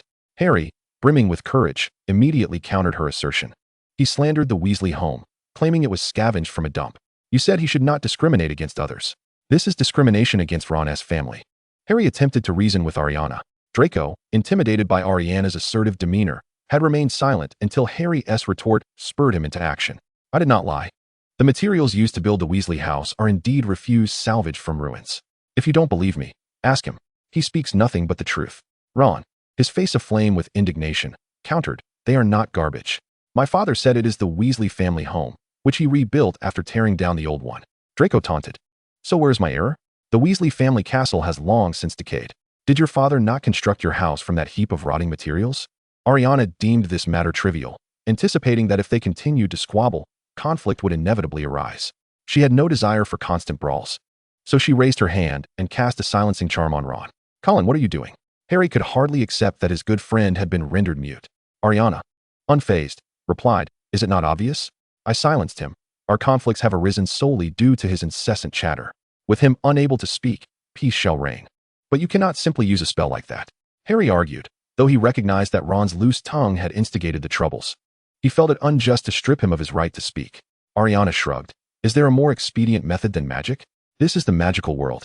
And if you are truly displeased, feel free to draw your wand against me. Harry, incensed by her retort, snapped, you think you're so clever, bullying everyone and causing trouble. I would never stoop to your level. Ailiana smirked. Yet did you not utilize your status as the savior to criticize Draco? I never criticized him, Harry protested, unable to recall any instance where he had antagonized the wealthy young heir. Ailiana, however, did not respond to his claim but instead inquired. Potter, do you truly comprehend why your title as the savior was bestowed upon you by Dumbledore? I never aspired to be the savior, Harry replied, though uncertainty flickered in his eyes. Ailiana disregarded his statement and continued, in truth, you are the savior. At just 1 year old, without a wand.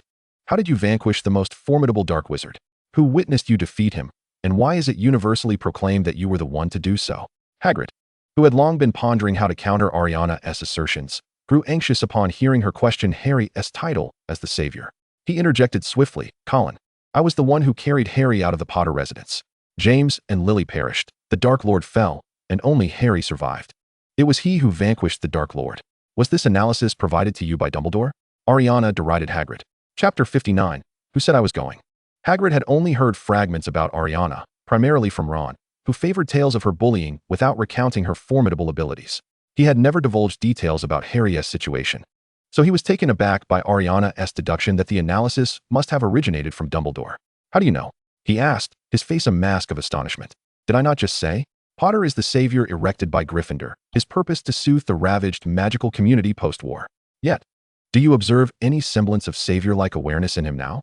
Ailiana responded, evading Hagrid's query, aware that engaging in lengthy explanations with him would be futile, as he lacked the acumen for such discussions. Harry did nothing wrong, Hagrid insisted, defending Harry. Ailiana retorted, on the train, Draco approached him in good faith. And merely because his demeanor was not as flattering as Ron's, Harry derided Draco. I did not deride him, Harry vehemently denied. Indeed, you did not. But observing Ron mock Draco without intervention cannot be solely blamed on you, considering you had just entered the magical realm and learned of your savior status. Then why did you not stop Ron when he mocked Draco's name? As the savior, you should maintain a neutral stance. For your designation serves to calm the hearts of the people. This accusation held little merit, and Ailiana conceded that she had perhaps misdirected her ire. Harry, not to be outsmarted, quickly retorted, I knew nothing at that time. Ailiana, amused, questioned, what did you know? Harry, unable to decipher the expression on Ailiana's face, continued to explain, I was utterly unaware until Hagrid came to find me, revealing that I was a wizard. Ailiana scoffed at this explanation. I too learned of the magical world only upon receiving my owl's notice. Yet I am aware that the scar upon your forehead is the result of a killing curse cast by the Dark Lord. I know when your parents were wed, when you were born, and even how your savior title came to be. While many learned of the magical realm in due course, Ailiana had acquired knowledge about it long before entering Hogwarts. She merely lacked common sense. Gazing at Harry, whose eyes brimmed with tears of frustration. Ailiana showed no inclination to relent. Professor Snape's derision of you holds considerable weight. Your magical aptitude is mediocre, and you cannot even muster the effort. She was irked by those who revel in the privileges of their status, yet refuse to bear any responsibility. That is not true, Harry lamented, the fire in his spirit having all but extinguished. Ailiana, weary of the so-called savior, turned her attention to the bound Hagrid, completely disregarding the earlier conflict, and inquired directly. Hagrid, I came to see your three-headed dog. We had a quarrel. Would you still be willing to let me have a look? Hagrid, a man of simple conviction, had been quite angered by Ailiana's spellcasting on Ron and himself moments before, yet he acquiesced to her request. However, I've already lent the three-headed dog to someone else. It isn't here at the moment, he replied, shaking his head.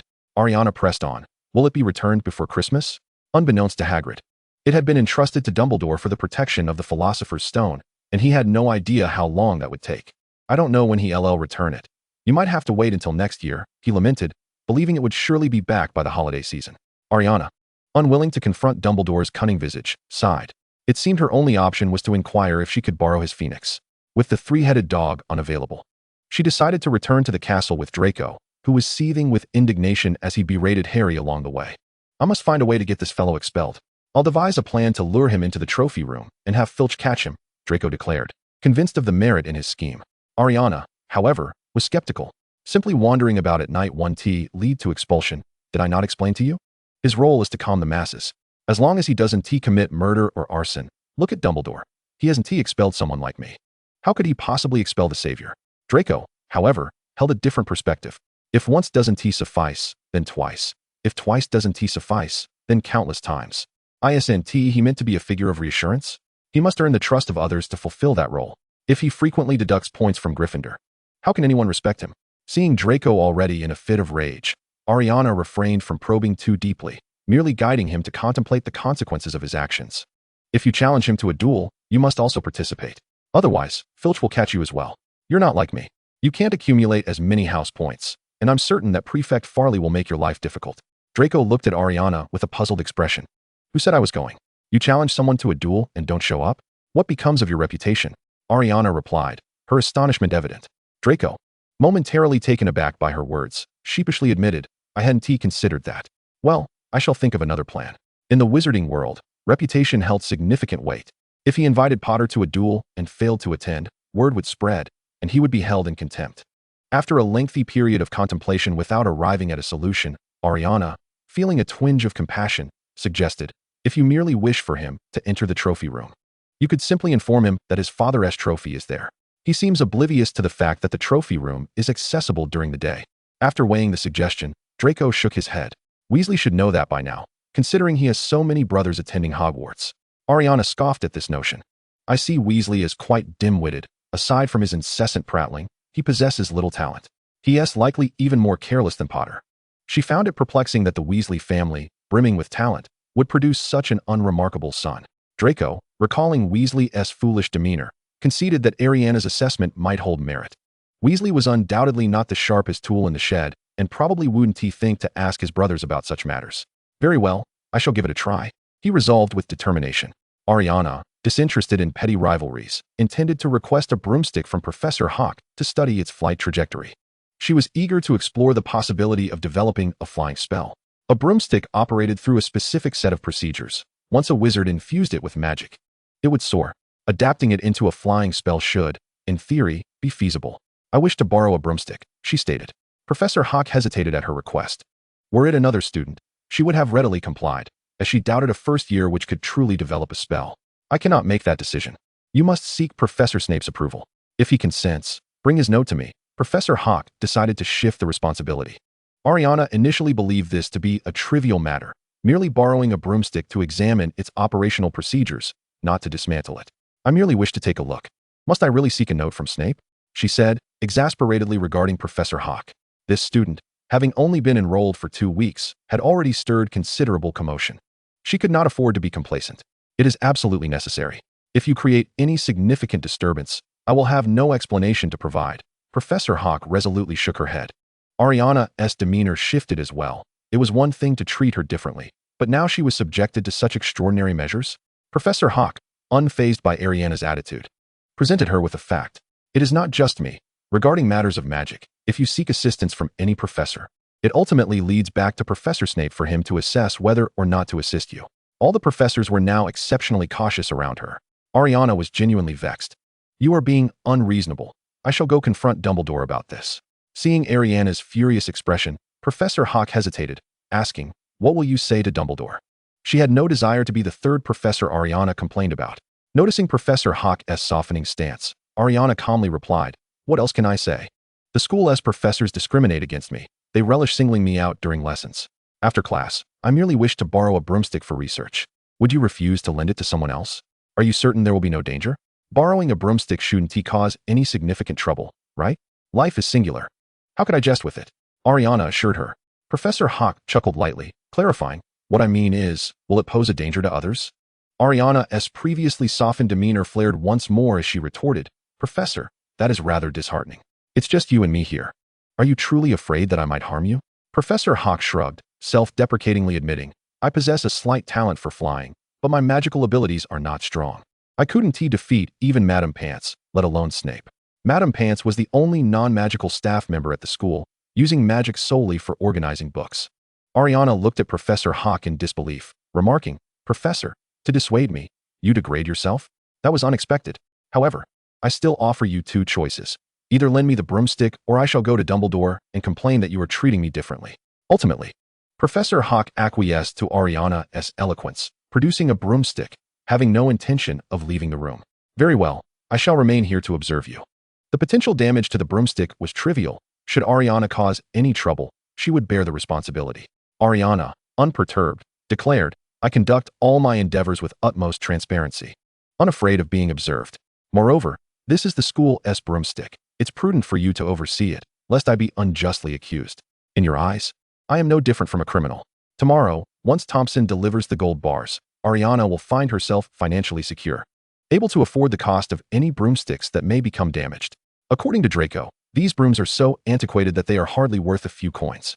Observing Ailiana immersed in her studies, Hockey jested, if you didn't cause such a commotion and behaved more demurely, the professors wouldn't treat you so differently, would they? After interacting with Ailiana, Hockey felt that his colleagues were somewhat exaggerating their attitudes towards her. This child did not appear to be one who was perpetually causing trouble. And Ailiana confirmed his suspicions.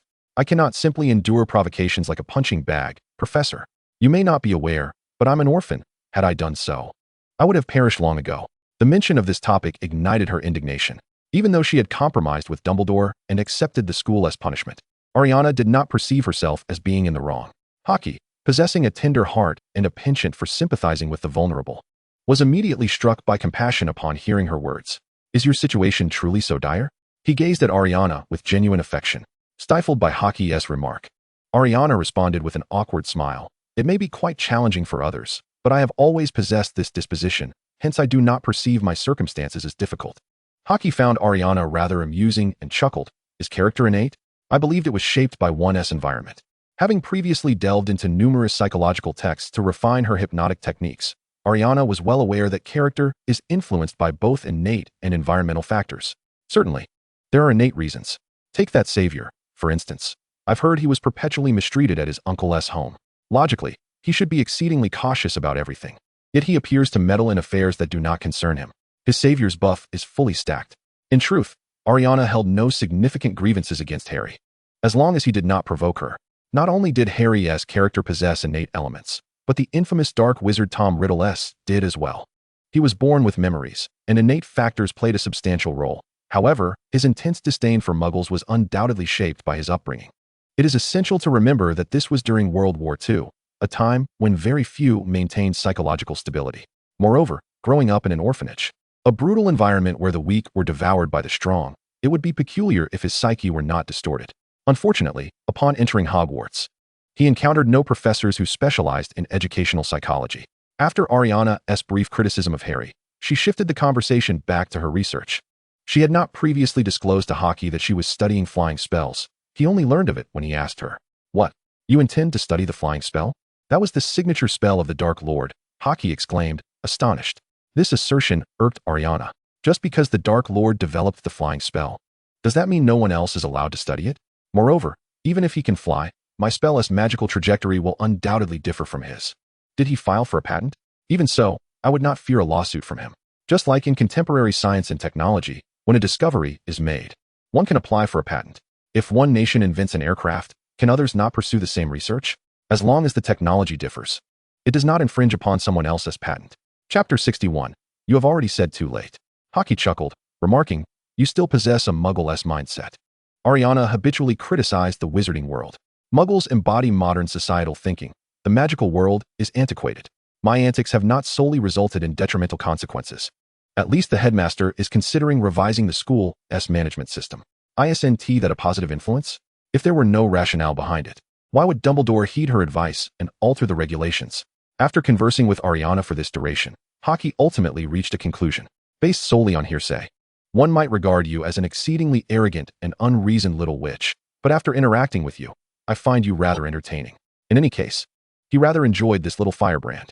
Ailiana was fully aware that the professors at Hogwarts perceived her as excessively sharp-tongued. In her view, all the little witches at Hogwarts were far too docile. Without unforeseen events, they might live their lives unscathed, yet should another Dark Lord arise, they could lie down and await their demise at any moment. The magical world ought to have more individuals like me. Allowing you all to cling to medieval ideals will inevitably lead to your own extinction. They should familiarize themselves with the catfish effect. Would it? Hockey's smile faded. After all, he was a wizard, and he too cared about this world. Ailiana retorted, would it not? This year, I am the only first year in Slytherin without a prestigious lineage. Gryffindor and Hufflepuff merely engage in play and culinary studies, while Ravenclaw is ensconced in their own worlds, entirely oblivious to the importance of unity and collaboration. I've heard that no new spells have emerged in years, which I believe is due to Dumbledore's ineffectiveness. As a pillar of the magical world, Dumbledore has not fulfilled his obligations, yet he enjoys the conveniences afforded by his position, making him no different from Harry. It is no wonder he would designate Harry as the savior. Such a statement was an unfair accusation against Dumbledore. The title of savior was not his to bestow. This sentiment stemmed from Ailiana's heavy resentment and misplaced anger. Hockey cautioned Ailiana, do not voice such sentiments to the headmaster.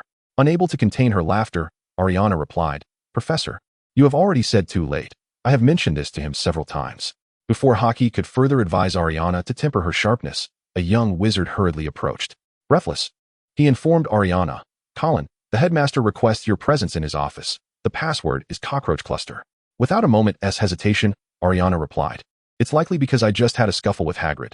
Someone must have gone to report to him. And he has probably summoned me to impose a punishment he hasn't yet devised. As a professor with many years of experience, Hockey was well acquainted with Hagrid and was quite surprised to hear of Ailiana's altercation with him. Hagrid is kind-hearted. How did you come to blows with him? Moreover, he is a half-giant with considerable magical resistance. Who emerged victorious? Hockey regarded her with an air of curiosity. Realization dawned on Ailiana as she responded. So that's why his magical resistance is so high. I was wondering why it took so much power to bind him with the binding curse. I thought it was merely my imagination. Seeing that Ailiana was unconcerned about the fight, Hockey decided not to worry about her, instructing her to hand over her broom. You should hurry. Researching spells is not something that can be accomplished in a short time. Be cautious not to arrive late, and allow others to report on you first. Even if you are in the right, it will require additional effort to rectify the situation. When one harbors affection for another, it naturally leads to bias. Hockey's demeanor brought Ailiana a sense of comfort, and she smiled.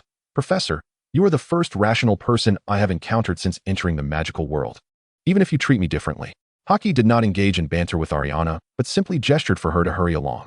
Upon entering the headmaster's office, Ailiana took the initiative to complain. I never anticipated that a 3-meter-tall giant would resort to filing reports. I've heard giants are known for their bravery. Hagrid, shouldn't you have come to find me for a duel wielding your wand? Hagrid, with his face flushed, denied, I don't have a wand. Ailiana, unaware that Hagrid's wand had been broken, queried, can giants not use wands? Dumbledore sensed that if Ailiana continued to pry, Hagrid might delve into the past, and he wished to spare him from reliving old sorrows. Very well, you previously mentioned a conflict, which prompted me to seek a broader perspective rather than relying solely on your account.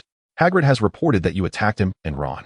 I cannot afford to repeat past mistakes by listening to only one side, so I shall allow him to remain and hear your defense. In truth, Ron and Harry had also been present, merely listening to the account of the altercation. Dumbledore felt that having the two children in the room might exacerbate tensions with Ailiana, as he could see that Harry and his friends were considerably more agitated upon their arrival. Though he was reluctant to admit it, the Gryffindors were indeed bullying others.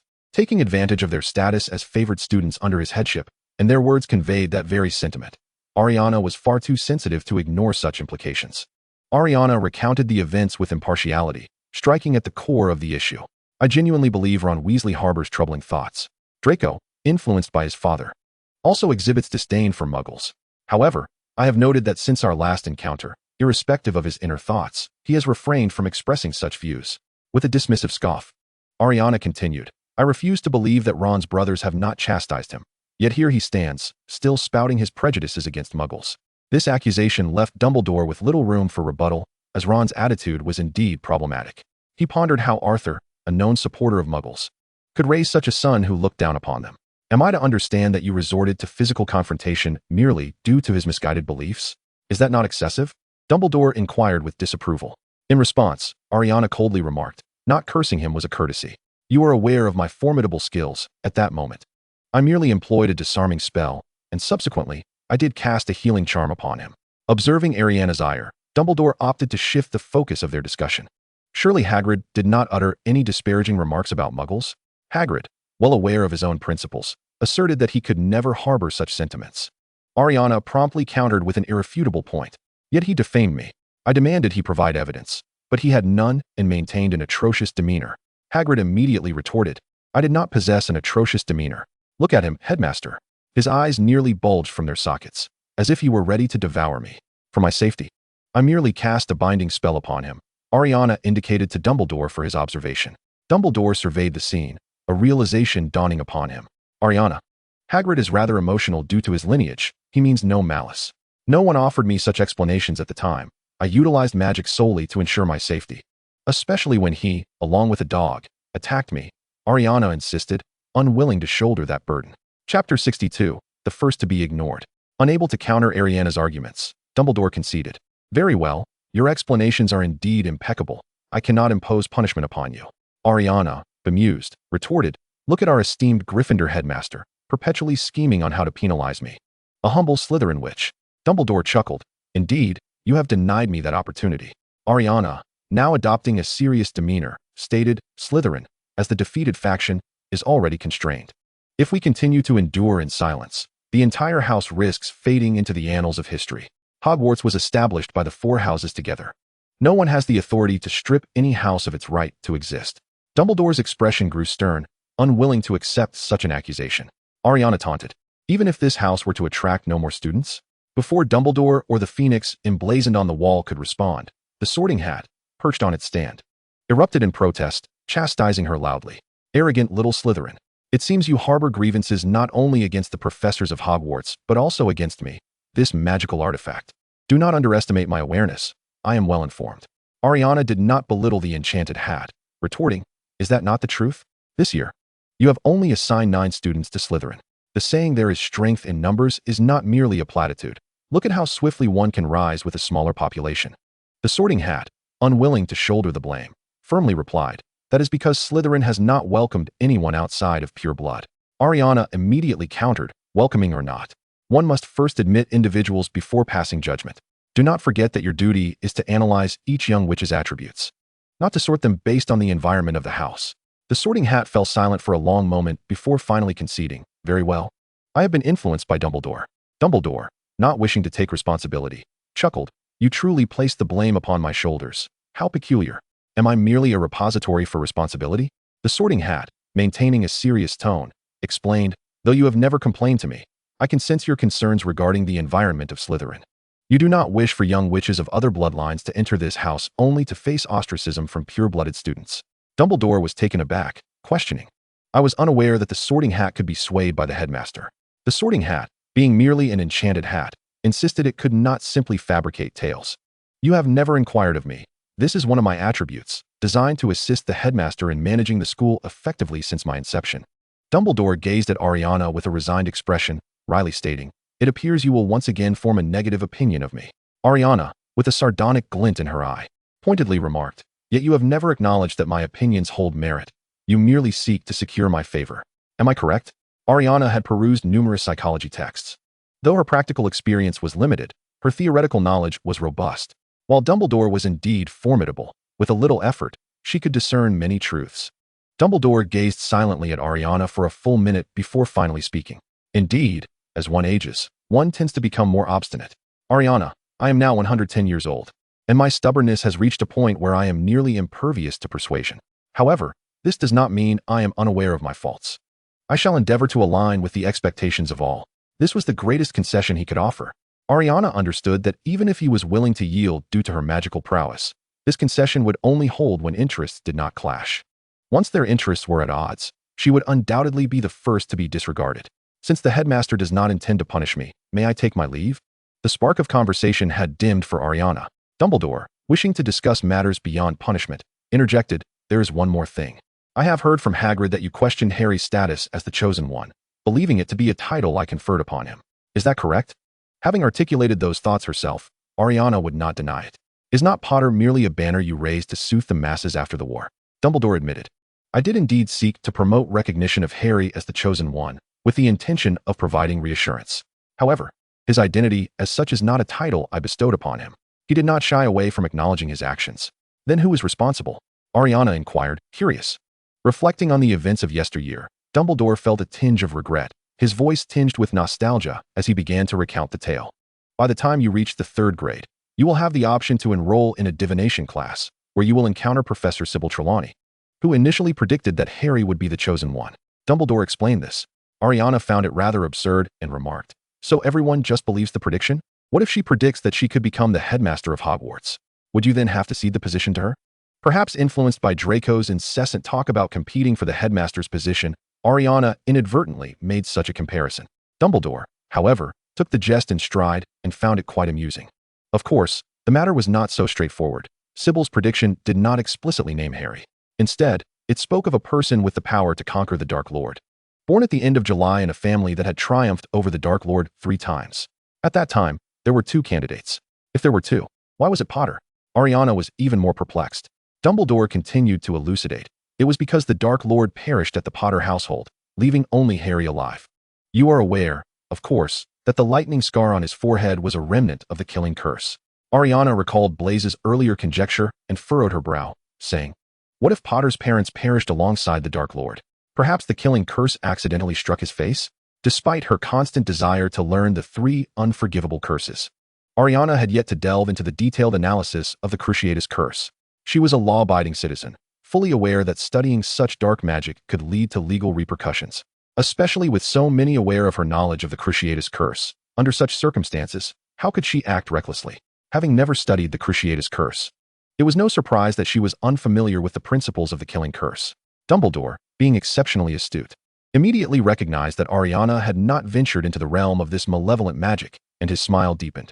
No one has ever survived the assault of the killing curse. He shook his head and stated, Chapter 63, No one can interfere with you. Ailiana, astonished, inquired, is the killing curse truly that formidable? I had assumed a bomb was more powerful. Influenced by the Muggle world, she thought of the killing curse as akin to a single bullet, precise, yet limited in its scope. Dumbledore thus took the opportunity to enlighten her about the function of this curse. While bombs are indeed formidable, in terms of lethal precision, the killing curse surpasses. For if one is struck by it, death is the only outcome. Bullets, on the other hand, may still allow for a window of recovery. Having lived for so many years, Dumbledore had indeed studied Muggle weaponry. Ailiana, intrigued, stroked her chin and remarked, it seems I must study this curse. Dumbledore inwardly chastised himself, realizing that this clever and gifted child would grasp any spell she studied with ease. Why incite her interest in such a dark incantation? The use of the 3 unforgivable curses equates to criminality.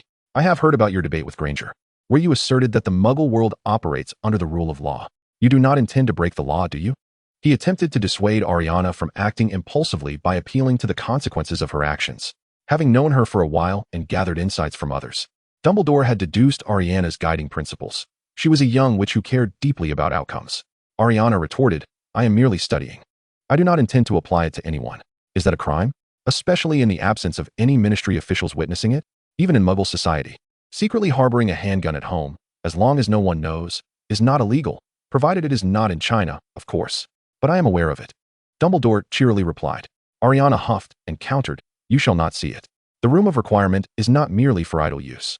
Dumbledore decided not to dwell on what spells Ailiana might study. At present, it seemed she would not engage in actions harmful to others. and even when casting spells. She maintained a sense of restraint. In the Great Hall, she had frightened Gryffindor with a bomb, controlling the placement to perfection. Even if no one reacted in time to cast a shield charm, no one was harmed. This time, when she clashed with Hagrid and Ron, she did not employ any lethal curses. Ron merely fainted, and Ailiana was aware enough to use a healing charm. Do you now accept Harry's identity as the Chosen One? This was the question that truly concerned Dumbledore. The fact that the Dark Lord had not perished and that Harry had survived the killing curse could be pivotal, especially since the prophecy had already been validated once, and the latter part of the prophecy might also be in the process of verification. Ailiana provided an answer that took Dumbledore by surprise. Not at all. Even if this Chosen One identity were assigned to me, I would not accept it. There is no such thing as a savior in this world. If we wish for a better life and faster advancement for the world, it relies on each individual, not on one singular person. Prophecies are mere nonsense. Dumbledore frowned and countered. But did you not say that magic is power? This is the magical world. Noting Ailiana's unwavering stance, Dumbledore could only advise, Harry is a responsible young wizard. He will embrace the duties of the Chosen One, but he simply requires time. I have great faith in this. Ailiana regarded him with incredulity. You may believe as you wish. No one can interfere with you, but do not interfere with others. As for me, I do not believe. She continued with a hint of sarcasm. Potter's magical talent is mediocre, and he is unwilling to put in the effort. It is even worse now that he has joined the Quidditch team. As I have heard, he is training constantly, which will hinder his magical progress. Let us not even mention someone of my high intelligence. Potter does not even match Draco or Hermione. Although Draco struggles with magic, he has consistently attended the room of requirement and never shied away from challenges. Hermione, despite her tendency to show off and meddle, spends her days immersed in the library. Regardless of how much she learns, her diligent attitude is evident. Dumbledore was aware that Harry inherited James's careless nature, yet he was the only one to withstand the killing curse. Thus, Dumbledore could only place his faith in the prophecy. Not everyone is as passionate about the study of magic as you are. In truth, Dumbledore wished Harry would apply himself a bit more, not necessarily to match Ailiana, but at least to keep pace with Hermione. Yet Harry preferred to associate with the garrulous Ron. Seeing Dumbledore's exasperation, Ailiana chuckled.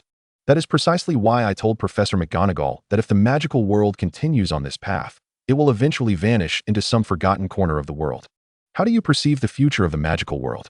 Dumbledore gazed at her with curiosity, even knowing it might provoke his displeasure. Ailiana did not wish to conceal her thoughts. After all, she would only be studying here for 7 years. Even if the magical world were to disappear, it would not be she who would suffer. I believe the issue lies in education. Magic tends to favor combat. Yet you, as a pillar of the magical world, advocate for peace. Ailiana paused before continuing. Under your influence, everyone leans toward peace, and gradually, no one studies magic anymore. Ultimately, all will likely become muggles. This is a reasonable deduction based on the current information at hand. You hail from the muggle world. Do you not think it would be pleasant for everyone to become muggles? Dumbledore found this hypothesis hard to believe, but was merely curious about her perspective. However, Ailiana misinterpreted his intent and frowned, asking, is this your vision for the future of the magical world? This individual is the most formidable wizard in the magical realm. If he truly harbors such thoughts, the magical world would undoubtedly face obliteration. It would merely be a question of time. Observing that Ailiana had misconstrued his stance, Dumbledore hastily shook his head and clarified, certainly not. Although it may sound somewhat immodest, it is precisely my profound passion for magic that has enabled me to become a powerful wizard. I would never wish for the magical world to vanish into the shadows of obscurity. This explanation was reasonable, otherwise, the most powerful wizard desiring the disappearance of the magical realm would lead Ailiana to perceive his mindset as distorted. Ailiana, indifferent to his potential reaction, articulated her perspective. I have heard that during the era of the Dark Lord, there emerged numerous wizards of tremendous power, such as Professor Snape and many formidable Death Eaters. She cast a sardonic glance at Dumbledore and continued, and in the decades since the Dark Lord's demise, how many powerful wizards has Hogwarts produced? What do you believe is the reason for this?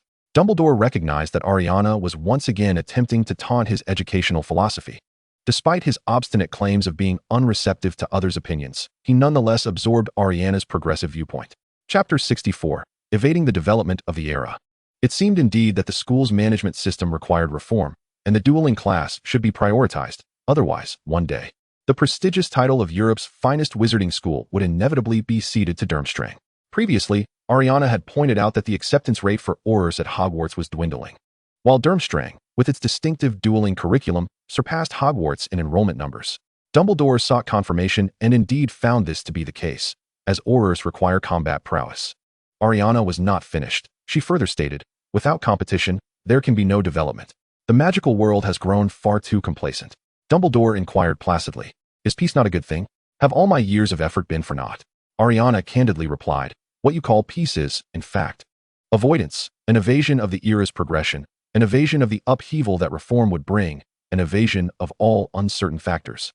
In truth, the wizarding world had experienced two significant reforms, one initiated by Grindelwald and the other by the Dark Lord. Regrettably, both failed against the might of this powerful white wizard. Of course, the failures represented by these two reforms stem not only from their inability to surpass Dumbledore, but also from their fundamentally misguided directions. Grindelwald's attempt to challenge the world was futile. How could he hope to dominate Muggles with so few wizards? If he did not fail, who would?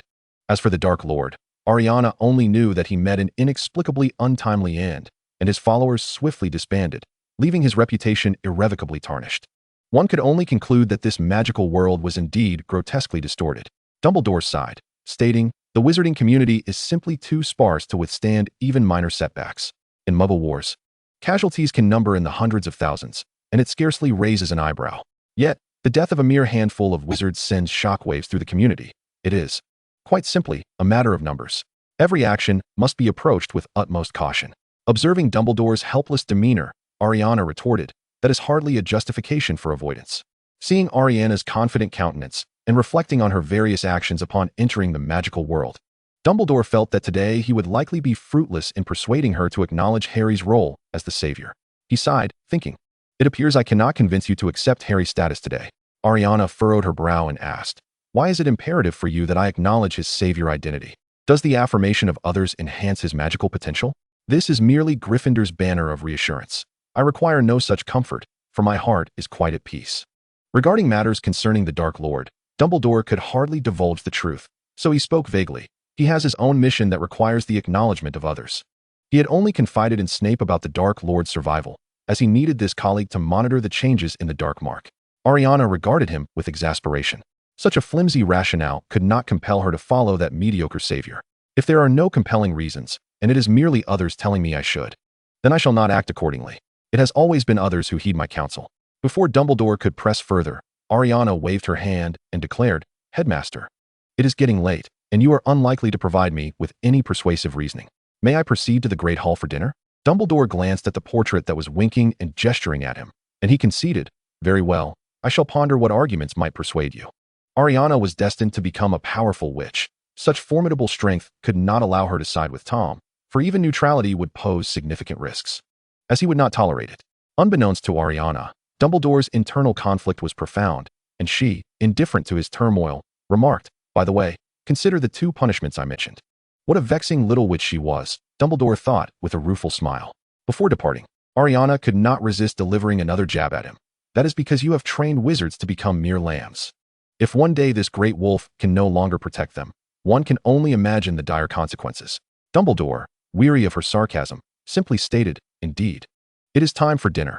Do hurry along, as there are those waiting for you outside.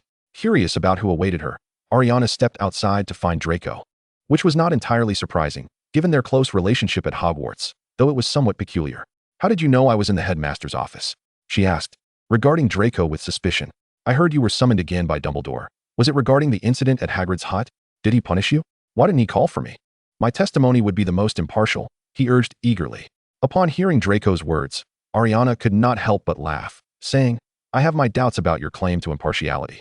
Seeing her amused expression, Draco grew more anxious. Stop laughing. If he punishes you, I will go to him and say it was Weasley who caused the commotion. After all, that is the truth. Touched by her friend's concern, Ailiana patted his shoulder, signaling that he need not worry. I have a voice, and I can explain myself. If he dares to show favoritism, I will create quite the uproar, perhaps even make it newsworthy, so that all wizards know just how biased he is towards Gryffindor. Let us see how he handles that. Understanding the limitations of her magical prowess, Ailiana accepted the reality that she could not overpower him. Thus, she resolved to make a commotion instead. Draco, initially expecting Ailiana to boldly wield her wand, was taken aback by her words. However, he soon felt discomfort. She should be audacious and unrestrained, not preoccupied with the strength of others and contemplating alternative approaches. Draco refrained from voicing his discontent and instead assisted Ailiana in refining her plan. Perhaps I should seek my father's assistance and have him contact Rita Skeeter to widely publicize Dumbledore's favoritism towards Gryffindor. After all, she is the most formidable journalist in the magical world. Ailiana, oblivious to Draco's emotional turmoil, merely inquired, "Can we not contact her ourselves? Is there truly no one in the magical realm capable of challenging Dumbledore? Perhaps we could leverage public opinion to keep him in check. Otherwise, he is utterly unchecked." Draco misinterpreted Ailiana's reluctance to wield her wand as a sign that Dumbledore had threatened her with his magical prowess. Draco exclaimed with indignation. Rita Skeeter frequently invades the privacy of others, and many wish to silence her. Aside from the shareholders of the newspaper, very few can reach her. I suppose it's up to me and my father to negotiate. Draco was well aware of the Malfoy family's stake in the newspaper. Ailiana, on the other hand, did not oppose his idea of reconciliation. After all, she did not feel an urgent need to sever ties with her family. They were, at the end of the day, related, and it was impossible to truly fall out. However, she found it somewhat curious and inquired, "Why do I sense that you are more agitated than I am?" Chapter 65. The Dark Lord is not dead. Draco explained, slightly flustered, "I heard you were summoned to the headmaster's office, and I was quite anxious. Later, when I saw Potter and Weasley dining in the Great Hall, I assumed Dumbledore intended to punish only you. Unfortunately, I lacked the password and could not enter." Ailiana felt touched. This good friend was willing to compromise with her father on her behalf, even foregoing his meal to seek her out. "You need not worry too much. I sense he fears I might lean towards the pureblood families, hence his rather tolerant demeanor towards me. Although I may not be able to overpower him, he requires something from me, which gives me confidence." Draco pondered, "But you are pureblood, so there is no need for you to choose a side." Ailiana shook her head and elucidated the distinction, voicing her own curiosity. "I was raised in the Muggle world. There is a difference between me and those of you who are genuinely pureblood. I feel he wishes for me to align with the Chosen One." Draco, equally perplexed, asked, "Why would that be? Who would wish him harm? The Dark Lord is dead. Our pureblood families have no grounds to oppose the Chosen One. At most, we might harbor some discontent, like I do." Ailiana's eyes lit up as she pressed, "What did you just say?" Draco assumed she referred to his discontent with Potter and shrugged, clarifying, "All right, I don't merely have a slight grievance. I have quite a substantial one. Preferably one that could lead to his expulsion." Ailiana shook her head, her tone grave. "I mean the previous statement you made. The Dark Lord is dead, and the pureblood families have no stance against the Chosen One. But what if the Dark Lord is not dead? Are you aware of the prophecy regarding him?" Draco's eyes widened in surprise as he responded, "I know. Oh, I forgot you weren't raised in the magical world, so you haven't heard of it. What do you mean by saying the Dark Lord is not dead?" Draco swiftly scanned the surroundings, relieved to find no one nearby. For such words should not be spoken lightly. Currently, everyone sought the Dark Lord's demise. If anyone overheard Ailiana claim he was alive, she might be labeled a Death Eater. I find the situation rather unsettling. From Dumbledore's reaction, at the very least, he believes the Dark Lord is still alive. "What rumors about him are you aware of?" Ailiana inquired. Draco contemplated briefly before responding, "There are quite a few. If you're asking, I can't think of them all at once. Are there any related to Hogwarts?" Ailiana offered a hint. Draco thought for a long while until a spark of realization crossed his face. There is indeed one. It is said that when the Dark Lord graduated, he applied for the position of defense against the dark arts professor, but was rejected by the then headmaster, Armando Dipet, on the grounds of his youth. This is surely common knowledge, though it does not extend to Ailiana's family. And then, Ailiana prompted, her gaze fixed on him. Draco continued. He then vanished for a time, and upon his return, his magic was astonishingly powerful. He applied once more for the defense against the dark arts position, only to be rejected again by Dumbledore, who gave a rather dismissive reason, simply stating it was inappropriate. Is that all? Ailiana found his explanation rather drawn out. Draco, unperturbed, continued to educate her. Of course not. The Dark Lord was furious and subsequently cursed the defense against the dark arts position. Since then, no professor has been able to complete a full academic year. All have met with dire fates, either death or severe injury. He then had a moment of clarity and added, remember how you were puzzled by Professor Quirrell, who had considerable magical ability yet appeared so frail. That may be due to this curse. Are you suggesting this curse is still in effect? Ailiana's expression turned serious. Yes, Professor Quirrell was previously a Hogwarts professor as well, but he taught Muggle studies. He only transitioned to defense against the dark arts this year. I've heard from other upperclassmen that he only recently began to exhibit such a wan demeanor, Draco offered, convinced of his reasoning. Ailiana, however, scoffed, arriving at a final conclusion. The Dark Lord is not dead.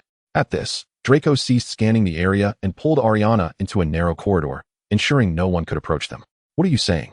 Draco regarded her with seriousness. Matters concerning the Dark Lord were not to be trifled with. Ailiana felt Draco was overreacting. Even if he were alive, he couldn't simply emerge. Why are you so fearful? She looked at him quizzically. Draco explained, this involves matters of allegiance. Do not speak carelessly in public. Dumbledore already wishes for you to side with Potter. If he hears you discussing the Dark Lord, he may very well summon you to his office again. Draco remained under the misconception that Ailiana was being threatened with magical coercion by Dumbledore. Can we speak now? No one is likely to come by, she replied, exasperated by the young aristocrat before her. How can you be certain he is not dead? Draco still seemed curious. Ailiana elucidated. I have read 1/5 of the books in the Room of Requirement, several of which delve into the principles of curses. While such magic is somewhat esoteric, its essence remains the same, akin to typical spells. Once the operational trajectory disappears, the spell's process naturally ceases. Noting that Ailiana was once again speaking in esoteric terms, Draco irritably reminded her, please do not speak to me in riddles. Tell me in terms I can comprehend. In the Room of Requirement, a seemingly basic spell could be connected to various mathematical models, and Draco, overwhelmed with questions, was met with a retort from her, stating that Hogwarts' teaching method merely allowed for imitation without understanding the underlying principles. In essence, it was simply mimicking learning without grasping the rationale. Draco, unable to even imitate properly, found himself struggling with understanding. Seeing Draco's confusion, Ailiana simplified her explanation. For a spell to be completed, does it not rely on the manipulation of magic to operate the spell's program? She asked, having endured 2 weeks of Ailiana's theoretical bombardment. Draco had begun to grasp concepts such as zoning, spell programming, and magical density, theories he had never encountered before. Yes, what of it? Draco nodded. Seeing he could follow her, Ailiana proceeded to the next step. The principles of curses operate similarly. However, the operational program of a curse is unique in that it can autonomously absorb magical energy to function, drawing from the magic within a wizard, magical creatures, and possibly even alchemical items, as well as the ambient magic in the air. The spell program requires human intervention for control, while the curse program can operate autonomously. Now I understand. But how does this relate to the Dark Lord still being alive? Draco remained only partially enlightened. Ailiana continued to elucidate. Consider this. Spells are intricately crafted by wizards to operate according to a particular program. Curses operate under the same principle. Moreover, a spell can only absorb the magical energy from the caster. If left unattended, once the magic dissipates, the spell will naturally become ineffective. Draco's eyes sparkled with understanding as he exclaimed, I see now. Curses can draw upon any magical essence from the material realm, so if the Dark Lord has not perished, the curse's program will persist in operation. Their relationship had blossomed, for had it been a more indifferent one, Ailiana would have grown impatient long ago. Why couldn't Draco be a bit more astute? Repeating herself was indeed somewhat tiresome. Chapter 66. A little mutual tolerance would suffice. Indeed, during the era when curses were rampant, wizards afflicted by them would typically seek out the one who cast the curse. Eliminating the source would result in the automatic dissolution of the curse. This insight stemmed from her studies of wizarding history. However, Draco's thoughts strayed to a different avenue, his expression darkening as he remarked, Dumbledore wishes you to align with the Savior to confront the Dark Lord in the future. Thus, he must cater to your feelings to prevent you from harboring resentment towards Potter. Ailiana nodded, a smile gracing her lips, while analyzed, though regrettably, there is no reward. Upon witnessing her joy, Draco was taken aback, saying, the Dark Lord is still alive, and you can still smile? Ailiana gazed at him incredulously. Was she expected to weep? He was alive, so what? Just as with Dumbledore, reason where possible, and resort to wands when necessary. That was simply how the magical world operated. She felt it was hardly a significant matter. Draco hesitantly queried, but he is the Dark Lord. Do you not fear him? Ailiana replied nonchalantly, fear? For what? Whether he is the Dark Lord or a benevolent figure, it ultimately boils down to strength. Did you not say the same? My magical prowess rivals that of the Dark Lord, and I possess greater wealth. I am no inferior. Furthermore, worrying about events that have yet to transpire, what kind of life would that be? Draco could not help but retort. Would he even wish to compete with you over wealth? Besides, did you not also mention that while spells can create disparities, it is far more challenging in terms of magical power? Not only is Dumbledore older with a greater accumulation of magical energy, but the Dark Lord possesses the same advantage. Ailiana conceded that the issue of magical accumulation had indeed affected her spirits. Her fiery personality made it difficult to study wizarding bloodlines, leaving her perplexed as to where magic was stored. It was akin to solving a mathematical problem. She knew the formula, yet the values needed were at home, leaving her somewhat disheartened. However, despite this setback, Ailiana did not lose her confidence. She embodied confidence itself. just as one would not cease studying spells simply because they are challenging. The progress of others is their own. Strengthening oneself is the unyielding truth. Rest assured, should the sky fall, I, the tall one, shall bear it for you. Though slightly disheartened, Ailiana would swiftly recover, yet she worried Draco might not be as resilient. So she offered him some encouragement, though it appeared she was overthinking it. Draco possessed a remarkably vast heart, viewing Ailiana through a thick lens of admiration, naturally believing everything she said, especially since her arguments were quite valid. The Dark Lord had been absent for a decade. When he would return was uncertain. Given Ailiana's pace of magical learning, by the time the Dark Lord returned, she might very well be capable of defeating him in an instant.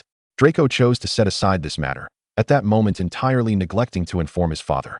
The following morning during breakfast, Draco's ostentatious owl delivered a pouch of galleons from Gringotts to Ailiana. Gringotts has sent me 1,000 galleons. You wished for a memory orb, did you not? It can now be ordered. Ailiana grandly placed the pouch on the table and pushed it towards Draco. However, Draco did not exhibit excitement. Instead, he solemnly replied, "When did I express a desire for a memory orb? Only fools purchase such magical trinkets." They were in the Great Hall, surrounded by haughty, pure-blooded classmates. How could he not be mindful of the occasion? Did he wish to jeopardize his standing within Slytherin? Ailiana fixed Draco with a discerning gaze for a moment before instantly grasping his meaning and nodded in understanding. "The memory orb you previously contested with Potter, I never had the chance to examine it. You know I was raised in the Muggle world and am quite curious about such magical artifacts. Do you know what shop sells them?" Ailiana deliberately raised her voice, attempting to ensure her peers heard that it was she who desired the memory orb. Though her friend exhibited a touch of childishness, their shared interests rendered it endearing. Everyone has their flaws, and a little mutual tolerance was all that was required. Draco suppressed a chuckle as he recommended several shops to Ailiana, endorsing one that offered the fastest delivery. "It should arrive before noon. You can examine it then. You wanted to study alchemy, and this is a classic alchemical item," Draco remarked. Ailiana nodded in agreement.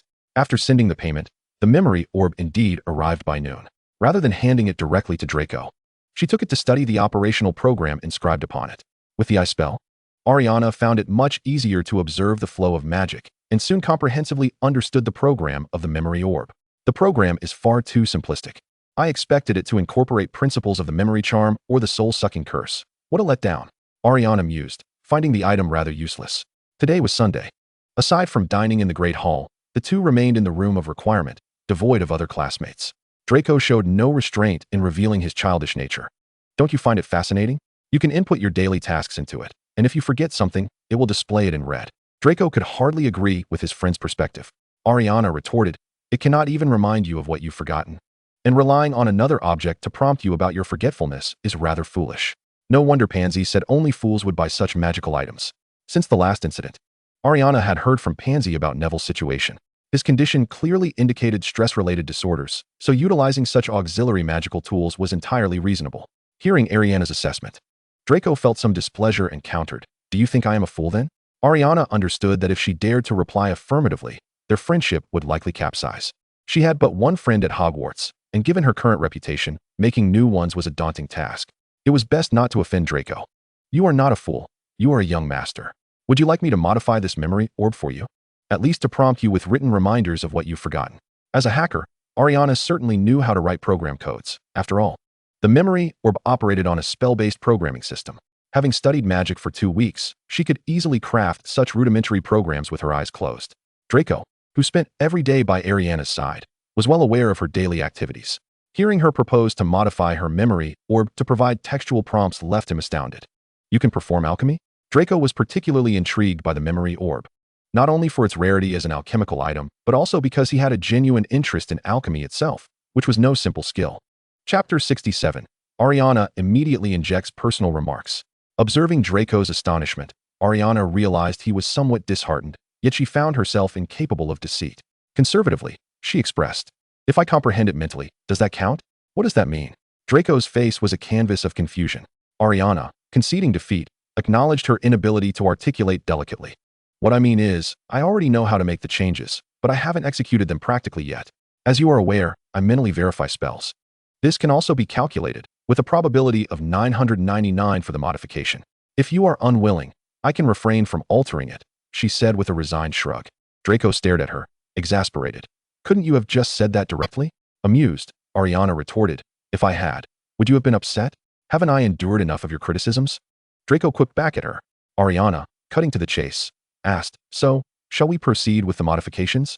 Clearly, a memory ball that emits red light with accompanying text is superior. The choice is rather evident. Draco's mood shifted rapidly. Upon hearing that a distinct memory ball could be obtained, he immediately brightened. Of course, I want the change. When I take it out, they won't dismiss it as a fool's magical trinket.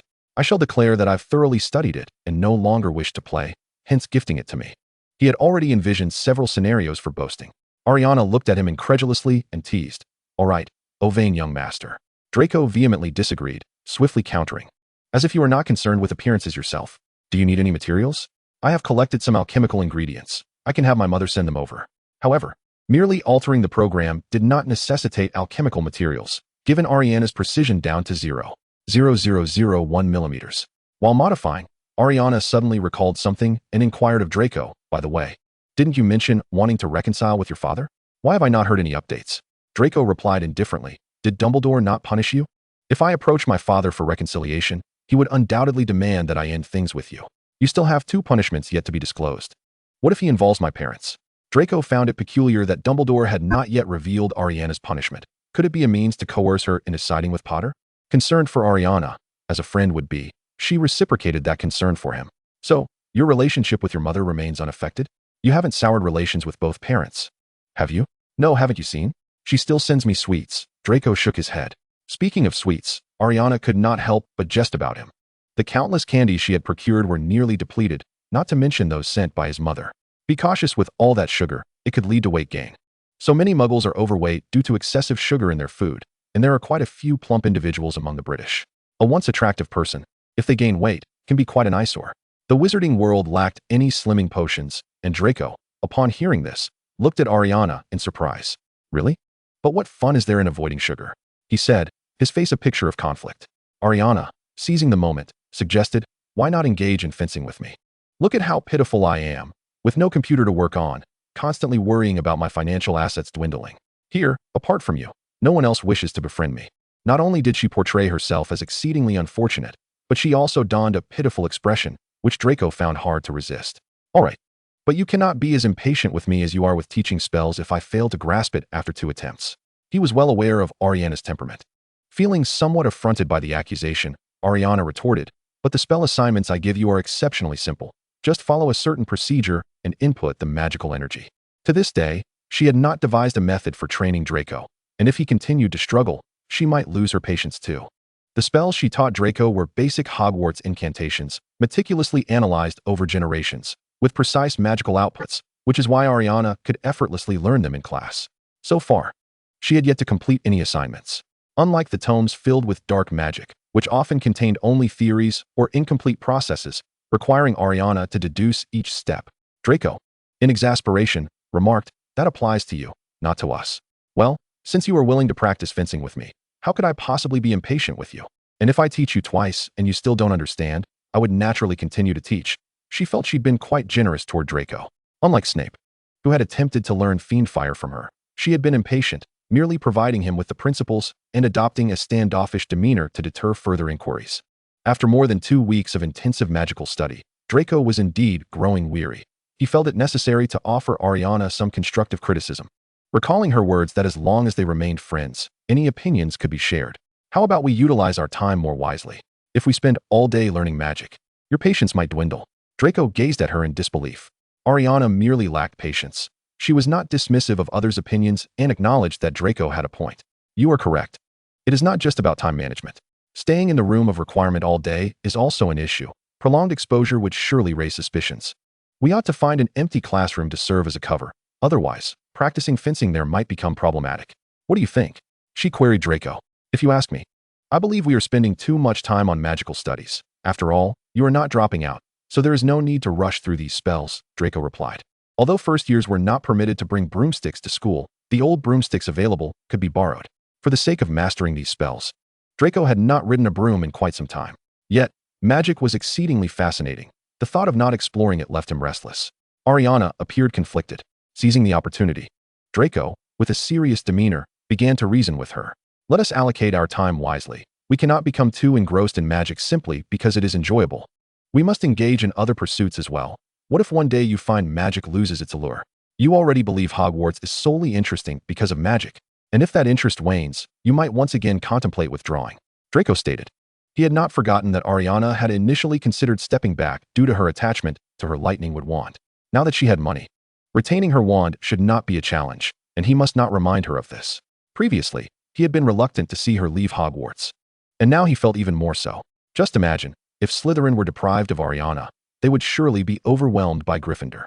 You make a valid point. Moderation is essential in all endeavors. One must not indulge excessively. Ailiana nodded in agreement with his perspective. The next day was Monday. In the morning, Ailiana accompanied Pansy and the others to the Great Hall, only to find a throng gathered around the house point gem jars, bustling with speculation. What is happening? Gryffindor lost 50 points. Does anyone know the details? It seems that Potter and Weasley were caught last night by Snape while sneaking out. If Filch had caught them, they would likely have faced mere detention. However, being apprehended by Snape guarantees a loss of points. Snape has ceased his indiscriminate deduction of Gryffindor's points, and with such an opportunity for point deduction presented to him, he would undoubtedly seize it. Chapter 68. The Thunderstruck Wand is stored away. After Draco learned of the incident, he excitedly leaned closer to Ailiana and whispered about his previous actions. He had mocked Potter, claiming he was utterly oblivious, even to the trophies won by his father, an embarrassing situation for a child of the Potter lineage. He assured her he hadn't reported anything to Professor Snape. This scheme was rather simplistic, and Draco had not held much hope for its success, yet unexpectedly, it bore fruit. Ailiana was right. Potter and Weasley were indeed foolish, indifferent to everything around them. I don't recall you mocking Potter, Ailiana said, a look of confusion crossing her face. Draco explained. When you went to borrow a broom from Professor Hodge yesterday, nothing happened, and I assumed my plan had failed. I had no idea they would go last night instead of Saturday. Draco's confusion was soon clarified, as Ron and Hermione revealed the details during their quarrel. It turned out that when Draco had mocked Harry, Hermione was present as well, being a Muggle-born witch. She naturally did not know the trophy room could be accessed during the day. Upon hearing Ron suggest that Harry could visit the trophy room at night to confirm whether Draco had lied, Hermione vehemently opposed their nighttime escapade. Having already prevented them from going on Saturday, she believed that having thwarted them once, they would not attempt it again, and as fate would have it, she was not present in the common room last night, leading to the inevitable outcome. Upon realizing that the trophy room could indeed be visited during the day, Ron recognized he was in trouble. To ease his mental burden, he shifted the blame onto Hermione. If Professor Snape had been on duty on Sunday, and if Granger hadn't blocked us in the common room, we wouldn't have gone last night and wouldn't have been caught by Snape, he exclaimed angrily, his voice raised. However, those familiar with Ron understood that he was merely putting on a brave front. Many at the Gryffindor table were aware of Ron's tendencies, and it wasn't long before someone stepped forward to reprimand him. Ron, how could you blame Granger for your mistakes? You're truly disappointing. I will write to Mum about this, said Percy Weasley, the Gryffindor prefect. Ron stubbornly refused to admit his wrongdoing, retorting, it's clearly Granger's fault. Percy, who valued his authority greatly, was incensed by Ron's audacity to retort. Do you even realize how much trouble you've caused lately? I haven't told Mum about any of this yet. Do you still not understand your mistakes? He felt Ron was in dire need of a lesson. I was wrong. Ron finally conceded, knowing that his mother would find out. Draco, having observed the entire exchange, scoffed derisively and immediately turned to Ailiana to vent his frustrations about Ron. Look at that expression. He only pretends to acknowledge his fault. Next time, he'll certainly act up again. His brother ought to inform their mother about all this and send her a letter of reprimand. The last time he apologized, he still behaved atrociously at Hagrid's hut. So it's no wonder Draco felt indignant. Ailiana, however, was more focused on Percy. She stroked her chin and remarked, this Weasley prefect seems to have a sound perspective. He doesn't protect Ron simply because they are brothers. Look at the others in Gryffindor. Since Ron is the best friend of the Chosen One, they haven't uttered a single fair word on Granger's behalf. Suddenly, a senior named Fairly appeared from behind Ailiana, enlightening her and Draco about Percy's behavior. Although Granger isn't particularly well liked in Gryffindor, she has earned the house many points. Otherwise, Weasley would never speak up for her. Despite having previously clashed with Fairly, Ailiana found that their differences had not escalated to an irreparable rift, and the Slytherins were generally quite pragmatic. Given Ailiana's impressive magical prowess and her contributions to the house points, even with their disagreements, they could still engage in conversation. Before Ailiana could respond, Draco interjected with his assessment. Well, he certainly is quite hypocritical, he mocked. Draco had heard of Percy and knew that during the sorting ceremony, the process seemed to drag on, and while he did not understand the reason at the time, he later learned that everyone remarked on how closely he embodied Slytherin traits. Yet he had insisted on joining Gryffindor. Ailiana held a different view. What is wrong with being ambitious? It's far better than someone who enjoys the privileges of their status without putting in any effort. She came dangerously close to mentioning Harry's name. Though she did not specify, everyone present knew exactly whom she was referring to. I notice you seem quite critical of him now, Draco observed. Previously, Ailiana would merely echo his sentiments, and if he went too far, she would admonish him. Ailiana complained, it's all Dumbledore's fault. He put me in a position where I had to take a side, which left me feeling quite displeased, and inevitably, some of that frustration was directed toward the Chosen One. If Dumbledore were to hear Ailiana's thoughts, he would likely be infuriated, as it was tantamount to reversing his intentions. Draco nodded in agreement. You're right. Compared to Potter, who carries the title of the Chosen One yet lacks diligence, Percy's eagerness to show himself seems entirely reasonable. At the Slytherin table, aside from dining, the students also engaged in socializing. Draco's method of social interaction was straightforward and boisterous, demonstrating his wealth. He produced the memory orb that Ailiana had recently modified for him. Ailiana had previously made it clear that, being Muggle-born, she had never seen such a memory orb and had purchased it for research purposes. Now, in Draco's possession, it was evident that the orb was a gift from Ailiana. Though Pansy and Ailiana's relationship had somewhat improved, she would surely seize any opportunity to create mischief, especially since she had no desire to marry Nott or Zabini. Draco, Colin actually gifted you a memory orb? Is he trying to mock you for being a fool? Pansy raised her voice several octaves, her already shrill tone causing many to instinctively cover their ears. Last time, despite a quarrel over their relationship, Draco had forgiven Pansy after she sincerely apologized, given their long-standing acquaintance. Their relationship had returned to a more amicable state. Though not particularly close, they could still converse freely. Draco, upon hearing her remark, retorted in exasperation, what do you know? Ailiana acquired it for alchemical research. She has already improved it, and I'll show you the results. As Draco placed his hand on the memory orb, it emitted a crimson glow, displaying a line of text, no hair gel applied. Upon seeing that line, Ailiana couldn't help but laugh, and not just her. Even the pureblood wizards who typically praised the Malfoy family couldn't suppress their amusement. Then Blaise led the laughter, and the others soon joined in. Draco glared at Ailiana, the source of his embarrassment, and she quickly stifled her laughter, placing her wand on the table and surveying the crowd. The laughter ceased immediately, and no one dared to speak. Upon witnessing the situation, Ailiana realized she had perhaps gone a bit too far. She proactively sought to dissolve the awkward atmosphere and addressed Draco, saying, I said you seemed rather different today. At first, I didn't notice, but it turns out you haven't applied any hair gel. Draco, still somewhat irritated, huffed before explaining. I input all my schedules and deliberately chose not to use hair gel to test the effect. With Ailiana extending a lifeline, the others quickly followed suit, primarily aiming to ease the tension and hoping Ailiana would stow away that thunderstruck wooden wand. Chapter 69. Do you think it's impressive? The first to speak was Senior Farley. This memory orb can actually display textual prompts. How impressive. Which store did you purchase it from? Seeing Ailiana gesture for him to speak, Draco immediately understood that she wished for the earlier incident to be overlooked, so he willingly joined Senior Farley in the conversation. This is merely an ordinary memory orb, albeit with some modifications made by Ailiana. If we forget something, it will not only glow red but also provide textual hints about what we've forgotten. Draco's mood shifted swiftly. After a few moments of boasting, he forgot the earlier awkwardness. Not only did Draco cease to dwell on the matter, but others also gathered around to examine the memory orb. Colin, I never expected you to excel in magic and to be so skilled in alchemy as well. Ailiana received the compliments without reservation. It's just a small gesture. Quite simple, really. Blaise, who had longed to connect with Ailiana, inquired. May I purchase a memory orb and request your assistance with modifications? I am willing to pay. Not just Blaise, others from different years chimed in as well. Slytherin was filled with affluent scions, and many were intrigued by the novelty of the memory orb. Ailiana recognized this as an opportunity to foster relationships and gladly acquiesced. Since we are all from the same house, feel free to buy the memory orbs, and I will help you modify them without charge. After all, she was not lacking in funds at the moment. It would be better to have these individuals indebted to her, making it less likely for them to refuse her in the future. Soon, several individuals scheduled appointments with Ailiana for memory orb modifications. Once seated in the classroom, Draco, somewhat displeased, remarked to Ailiana, you shouldn't have agreed to help them. If that's the case, my memory orb will no longer be unique, and it won't be as satisfying to show off. His memory orb was meant to be one of a kind, but with Ailiana's agreement to assist a dozen others, it would no longer belong solely to him. Hearing Draco's complaint, Ailiana felt a tinge of helplessness and reminded him of a rather pragmatic point. My dear lord, do you truly wish for me to be a solitary figure at Hogwarts for 7 years? It would be unreasonable not to mend relationships within our own house, especially since these individuals possess connections that could be beneficial in the future. Ailiana herself felt that her earlier actions had been a bit excessive. Merely drawing out her wand had led to an unexpected silence, with no one daring to engage her in conversation.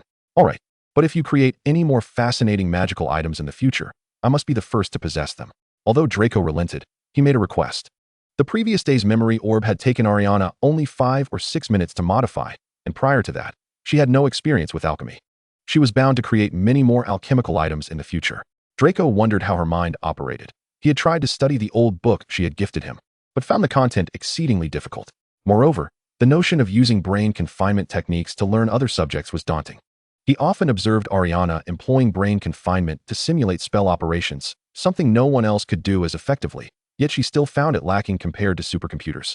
This is merely a minor matter, Ailiana promptly agreed. Of course, you are my best friend, seeing me with wealth. I will be the first to purchase the memory orb you desire. Draco understood that friendship was reciprocal, since Ailiana had given him something he cherished. He too wished to bestow gifts upon her. What do you like? I will buy it for you in the future. At present, he lacked funds.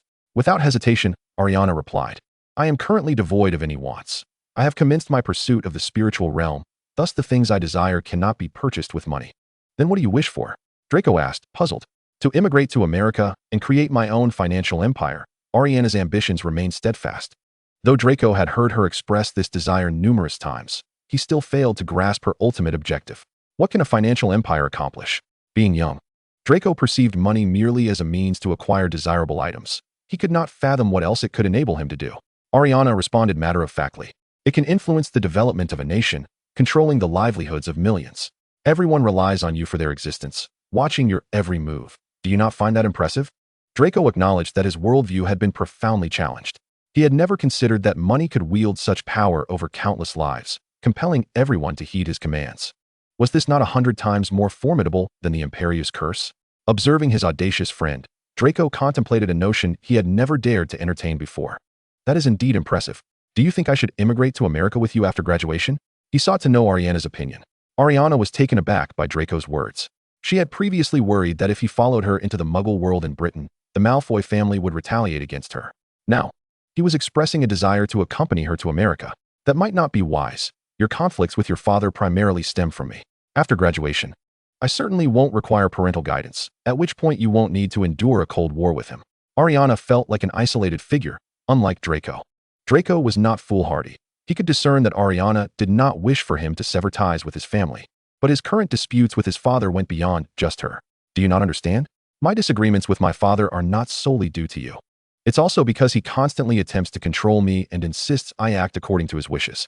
Speaking of this infuriated him. Ailiana had previously suggested to Lucius that he might as well treat Draco like a pet, merely to provoke Lucius, but that statement had struck a nerve with Draco. With time, he increasingly felt that Ailiana's words held a grain of truth. Otherwise, why would his father resort to both threats and temptations merely over a romantic relationship? As if he would not relent until he achieved his aims? Ailiana could see that Draco was quite hurt by his father's attitude and could only advise him not to overthink things. You are still underage.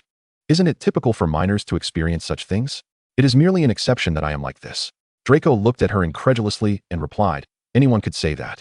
You lack the standing to make such claims. Since his best friend had made a resolute decision, Ailiana chose not to dissuade him further. Very well, this is your own choice, and no one can interfere. If you do immigrate to America, we shall purchase houses next to each other, and when you aren't cooking, you can come over to my place for meals.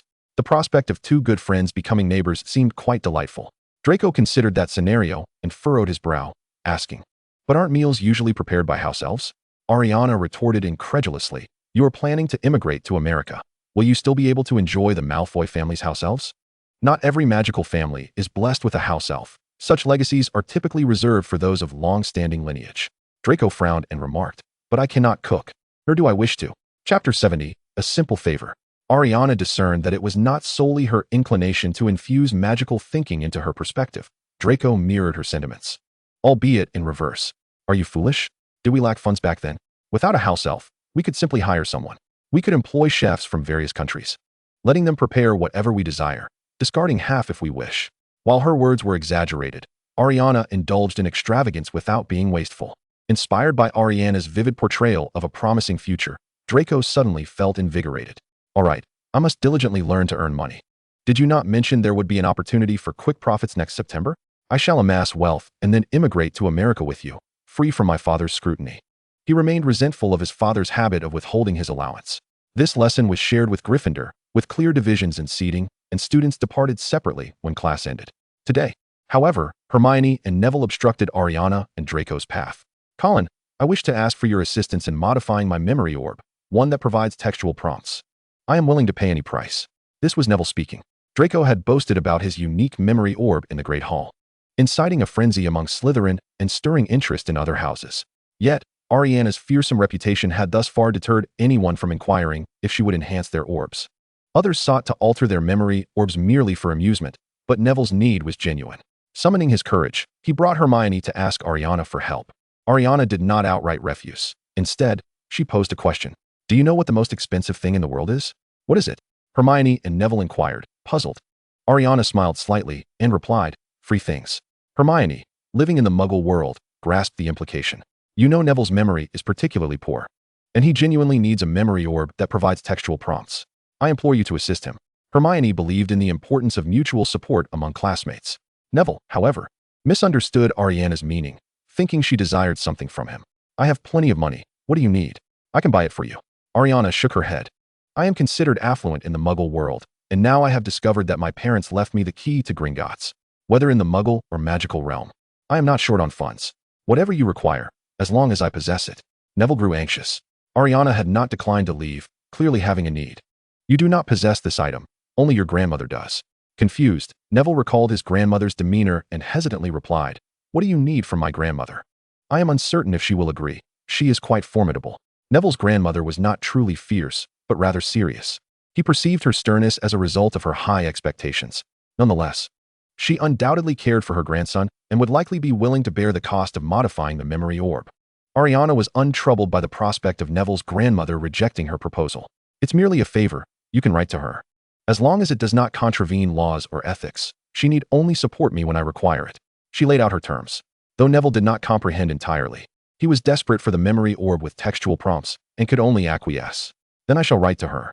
Perhaps it was Ailiana's aversion to losing face in public, or Draco's particular sensitivity to this matter, but he never contradicted her in front of others. Once Hermione and Neville departed, he finally spoke. You can modify the memory orbs for Slytherin, but you're also aiding Gryffindor? If the Slytherins find out, they will certainly object. Do you not require their connections? Draco was somewhat perplexed by Ailiana's intentions. Ailiana vehemently disagreed. Building good relations does not equate to pandering. I indeed wish to foster connections with Slytherin, but that does not mean I will acquiesce to their whims. In my eyes, the only one deserving of special treatment is Dumbledore. If others are dissatisfied, they may first inquire with my Thunderbolt wand. Dumbledore was afforded such leniency due to his strength. Facing that cunning old fox was not a battle to be undertaken lightly without a legal basis, yet others were not entitled to such privileges. Draco observed the fierce expression on Ailiana's face and suddenly laughed. I rather enjoy you this way. You are unaware, but yesterday, while eavesdropping outside the headmaster's office, I heard your plans to confront Dumbledore through alternative means, and it unsettled me. I was so furious I nearly kicked the door. Hearing Draco's expectations of her left Ailiana somewhat speechless. I used to be a person of great reason. It was entering the magical world that transformed me. Primarily, others are unwilling to engage in rational discourse with me. My transformation is solely the fault of others. Draco refrained from inquiring about Dumbledore's threats towards Ailiana, believing that to do so would only upset her. Instead, he redirected his focus to Neville. Why do you seek a favor from Longbottom's grandmother? The two factions are opposed. What utility is there in this favor? Ailiana replied matter-of-factly. Haven't I explained this to you before? The Dark Lord has not perished. When he returns, the wizarding world will undoubtedly face another great war. If I have already left Britain by then, you may use this favor. In her past life, she had been an ordinary hacker. In this life, she had ascended to become a capitalist. As a savvy businesswoman, it was prudent to hedge her bets. Recalling that Draco intended to immigrate to America with her, Ailiana added, it could also be beneficial for your family. Draco, however, did not mind Ailiana's assertion. He merely questioned, will our family truly benefit from a favor from the Longbottoms? Ailiana did not delve into a situational analysis with Draco. Instead, she responded directly, regardless of its utility. Let them owe us first. For me, modifying a memory orb takes only 5 minutes. It is hardly a burden. Leveraging small investments to influence larger sums was the instinct of an investor. You make a valid point. Let them owe us first. Draco nodded in agreement. During lunch in the Great Hall, an upperclassman from the potions classroom approached Draco. Malfoy, the headmaster wishes to see you after dinner. Draco was perplexed about why Snape sought him, but Ailiana quickly deduced the reason and provided her analysis. He must have informed your father that I am now particularly wealthy, believing that money cannot threaten you. I suspect they intend to entice you. Since you are not willingly walking into their trap, they will surely attempt to sway your thoughts. Draco scoffed. If I do not offer myself willingly, they come directly to me. It seems my mother is making moves again. Regardless, I will not be breaking up with you. Chapter 71. Ailiana now pursued a realm of intellectual and emotional fulfillment, and as a friend, there was little she could do to aid him. How could he possibly consider ending their relationship? Ailiana patted his shoulder with a sense of reassurance. Indeed, you are a true friend. However, if the pressure becomes unbearable, you could acquiesce to them. We could part ways today, and when I require parental support in the future, we may continue our relationship. There are no rules against rekindling old flames. Although Ailiana often exudes an air of invincibility, she is nonetheless aware of the concept of a tactical retreat. Draco, however, spoke to her with a serious demeanor. Such remarks could tarnish our reputation. In the pureblood circles, once a romantic relationship is established, it is rarely dissolved without a compelling reason. Is it truly this steadfast? What if one develops feelings for someone other than their spouse? Ailiana inquired, her expression a mixture of disbelief and curiosity. Draco replied with an air of certainty. Even then, one must maintain the marriage. Ailiana was taken aback, and soon realized that the wizarding world was rife with medieval customs. I had almost forgotten. The magical realm still adheres to such antiquated notions. Indeed, monogamy prevails. Yet the existence of lovers complicates matters, she remarked, a smirk gracing her features. Draco, accustomed to Ailiana's critiques of the magical world, pretended not to hear her. Since there was no conflict at hand, he did not escort her to Professor Snape's office as he had previously, as true friends would. Ailiana awaited his return in the common room, and he eventually appeared around 9 o'clock, his demeanor seemingly calm. However, upon seeing Ailiana, Draco could not suppress his urge to jest. As you might have anticipated, my godfather told me that if I agree to break up with you, my father will procure the latest Nimbus 2000 for me and arrange my position on the Quidditch team. Draco felt a tinge of disdain for his father and godfather. After all, they should have provided him with 2 brooms instead, as their offer seemed rather stingy. Yet, Ailiana's focus was on Snape's conditions. Professor Snape is abusing his authority, meddling with the Quidditch roster under the guise of his professorship. You must have acquiesced, considering your fondness for Quidditch, she speculated. Draco bristled at the implication that his friends lacked trust in him. Of course not. Did I not tell you? Regardless of the circumstances, I shall never break up with you, he asserted with a fervent tone. Ailiana, sensing the gravity of his words, decided to flatter him. Your sacrifice seems considerable. When we reach our 2nd year, I shall gift you the latest broom as a token of my appreciation. How does that sound? Am I not loyal? Draco's mood lifted immediately, giving her a thumbs up, though he did not accept her offer. Your loyalty is commendable, yet I hope to earn the money myself. I wonder if a pure-blood wizard like me can exchange galleons at Gringotts? He was uncertain about Gringotts' dealings with the Muggle world. Ailiana, however, was well versed in such matters. She had her own vault at Gringotts, and no one could breach it to discover its contents, alleviating her worries about the lies she had told. Of course you can. You just need to convert your pounds into gold in the Muggle world. It may be a loss, but in urgent need, one must make sacrifices. The goblins at Gringotts are not fools. They may not venture into the Muggle realm, yet many wizard employees can assist in exchanging gold. They are willing to offer such services, primarily to exploit those like you who are desperately in need of funds from the magical world. Before Ailiana could continue her critique of the goblin's cunning, Draco interjected, however, I suspect he will summon you to his office tomorrow evening. Why would he call for me? Ailiana asked, puzzled. Although they had not clashed since their last encounter in the Forbidden Forest, Snape still treated her with indifference, and she had expected this uneasy truce to persist throughout their 7 years. Draco, feeling somewhat embarrassed, confessed, I mentioned to him our plans to immigrate to America, and it infuriated him. Ailiana refrained from criticizing Draco's impulsiveness, instead expressing disdain for Snape's overreaction. It's ridiculous for him to be angered over something that is 7 years away. Draco concurred, adding, indeed, he likely wishes to discuss this matter with you. When that time comes, you can place the blame squarely on my shoulders. After all, it was my idea to emigrate. Ailiana did not agree, but merely replied, very well, I shall assess the situation when the time comes. The following day, as she made her way to the office, she rehearsed a plethora of arguments to persuade Snape, only to be taken aback when she opened the door to find him pointing his wand at her. Ailiana, being a highly sensitive individual, instinctively drew her own wand in response. though neither of them appeared inclined to cast a spell, having spent a fortnight at Hogwarts. She regarded herself as possessing a certain degree of skill, albeit acknowledging the unlikelihood of emerging unscathed should she kill a professor. After all, she consistently preached the importance of lawfulness, and to turn around and commit murder would be utterly hypocritical. Professor, Draco mentioned he wishes to immigrate to America. But that is a matter for 7 years hence. Surely, you do not intend to harm me over it. Ailiana attempted to reason with him, hoping he would lower his wand. Should Draco have been present, he would have been utterly astonished to witness Ailiana, who was often so quick to draw her wand, now urging someone else to lower theirs. Draco, however, refrained from mentioning her impulsive tendencies, while it was Snape who brought it up. Are you not prone to drawing your wand at the slightest provocation? Since your wand is already drawn, let us have a duel. If you win, I shall not interfere with your relationship with Draco. If you lose, you will cease to mention immigration. His tone was exceedingly grave, indicating his genuine ire. Upon hearing Snape's words, Ailiana could not help but roll her eyes. Professor, what audacity you possess. You would challenge a fledgling which who has only been at Hogwarts for a fortnight to a duel, and the stakes you propose revolve around my own fate? Despite the disparity in their magical prowess, she believed her understanding of spells granted her an advantage, and with reckless abandon, she was willing to risk the destruction of Hogwarts for a chance at victory, estimating her odds to be over 70%. However, Snape seemed unfazed by Ailiana's threats, instead glaring at her with a fierce intensity. Do you truly comprehend the magnitude of the consequences of abducting the heir of the Malfoy family? Dumbledore may tolerate your brashness due to his reliance on you, but Lucius Malfoy will show no such leniency. Did this audacious young witch genuinely believe Lucius to be as naive and innocent as his foolish son? Ailiana, never one to cower under pressure, responded with a cold laugh. If he cannot tolerate it, then let him come to face me. I refuse to believe that I cannot best a mere businessman who spends his days entrenched in the ministry. Chapter 72. The desire for a duel. Snape's character precluded him from uttering kind words. Upon hearing Ailiana's fierce declaration of a duel, he scoffed. Foolish little troll. You call him a businessman. How could he possibly engage you in a duel? Ailiana stared at Snape in disbelief, retorting, and what about you?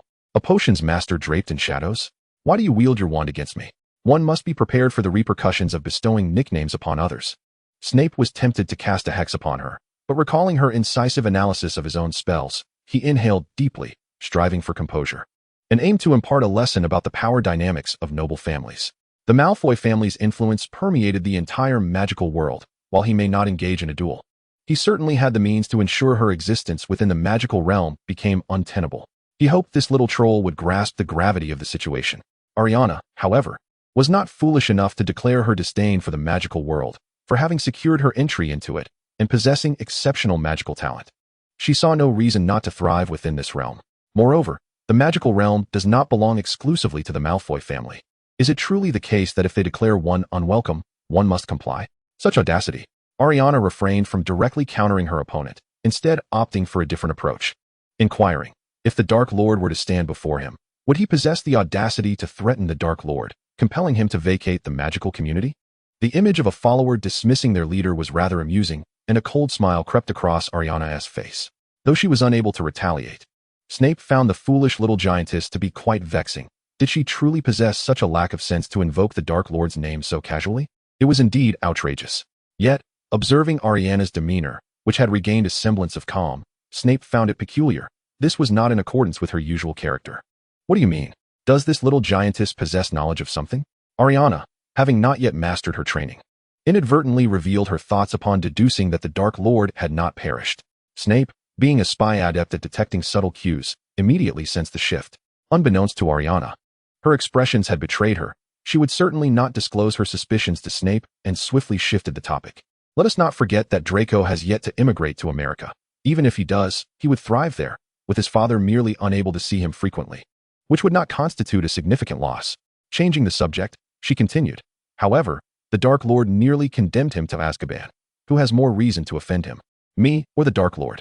Ailiana believed that Draco's father was merely a bully, targeting her while she was still vulnerable. Snape frowned, increasingly convinced of his suspicions, and mockingly remarked, "You are merely a foolish little giantess. How could you possibly compare to the Dark Lord?" Even Dumbledore himself acknowledged Ailiana's formidable talent. Snape was well aware of this, but he said it solely to provoke her. Upon hearing herself so disparaged, Ailiana immediately protested. Draco believes my magical prowess rivals that of the Dark Lord, and as I am wealthier than he, it follows that I am indeed superior. Snape nearly burst into laughter, deriding her. I truly wish to peer into that head of yours, which must be filled with water. If you heed the words of that little brat, Draco. He knew his own student well.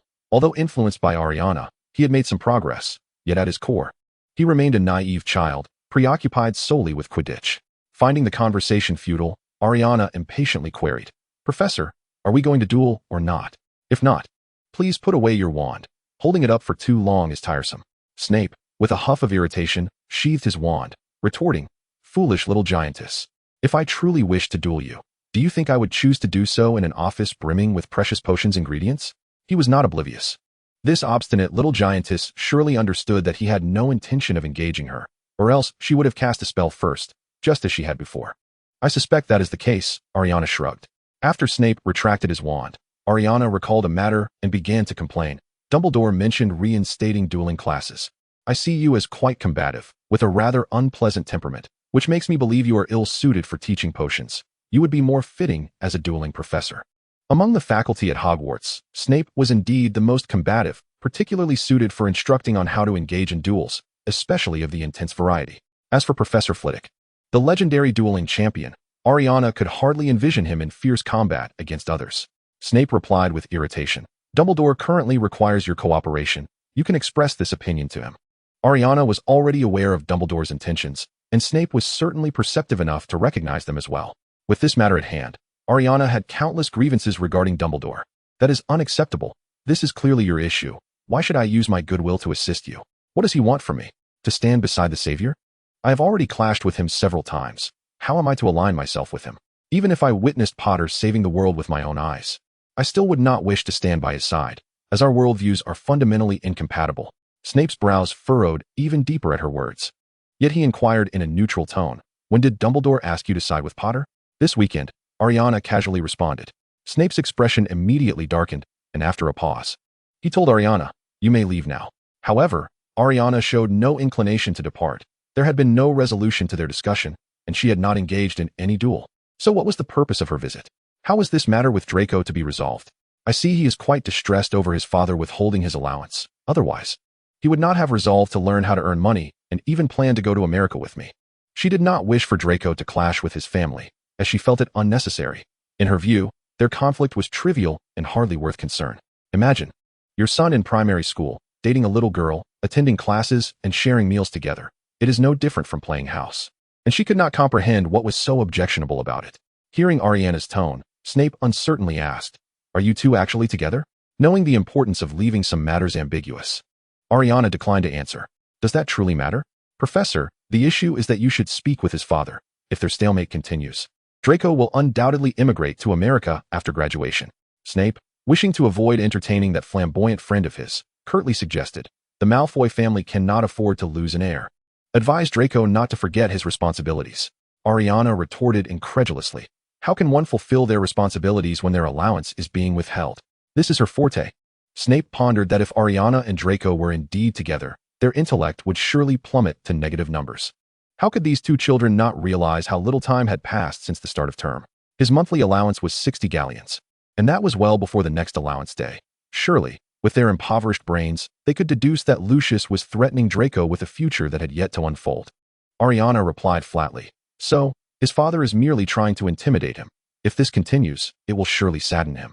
Presently, Draco may still be disheartened, but once he becomes utterly disillusioned, the Malfoy family's allowance may not be something they can provide anymore. Snape clearly understood the implications of Ailiana's words, and he calmly stated, I will ensure Lucius writes to Draco. You should advise him to maintain a courteous tone in his response. If both parties offer a concession, the matter will be resolved. As for the two children being together, he felt it was best to let that lie for now, as it might not even be genuine. However, Ailiana disagreed. At present, he is the one seeking Draco, and he expects Draco to curry favor. Who is the child here? Snape, wishing to cease the conversation, once more ushered her out. Like Ailiana, Draco waited anxiously in the common room for her return. What did my godfather say to you? Did he mention my immigration to America? He feared that his earlier slip of the tongue had caused Ailiana to face the current predicament. Ailiana did not respond, but instead furiously declared, If he invites me to the Forbidden Forest again, I shall have to cast several protective charms upon myself in advance. I sense that Snape wishes to duel with me. It was not only Ailiana who craved a fight. She felt that Snape was equally inclined towards confrontation. After studying magic for over 2 weeks, she was eager to find someone to duel with, to gauge her progress. It seemed that no student at Hogwarts dared to accept her challenge, and among the professors, only Snape would likely agree. Draco widened his eyes at Ailiana and inquired, "You had a conflict just now?" Ailiana shook her head and recounted the earlier incident. "As soon as I entered, he pointed his wand at me. I knew he wouldn't engage in a duel in an office filled with potion ingredients, so I refrained from casting a spell first. And then?" Draco pressed on. Ailiana shrugged and continued. "Then he told me that your father would write to you, advising you to take a more amiable tone in your response, in hopes of reconciling." That was it. Draco felt somewhat disappointed. He had thought his father might relent, perhaps even purchase a Nimbus 2000 for him. Even if he couldn't bring it to school, it could be kept at home.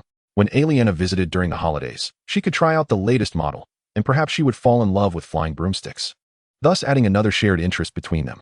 Ailiana could see Draco's disappointment and sympathized, saying, "Isn't it quite frustrating? No apology, and still, you're expected to be more agreeable." Draco replied glumly, "If it were in the past, I would have been thrilled that my father made a concession, even if it was just a small one. But now, I feel a pang of discontent, as if it shouldn't be this way." The seeds of rebellion had clearly taken root. Ailiana saw nothing wrong with Draco's feelings and asked, "So what do you wish to do?" "We could devise a plan to see how we might achieve that." Formulating and executing plans was her forte. Draco pondered seriously and offered a general direction. "I want them to support every decision I make, not as a transaction or a threat. I believe family should be like that. Don't you?"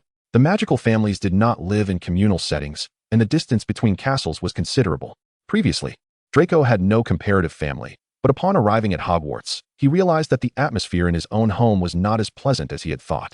If Ron knew of Draco's sentiments, he would surely ridicule him. His father might only threaten him, while in the Weasley household, children were often overshadowed and neglected due to their numbers, particularly Ron, who, as the sixth child, was neither particularly gifted nor charming. Ailiana watched Draco with amusement and teased, "I never expected you to be so greedy.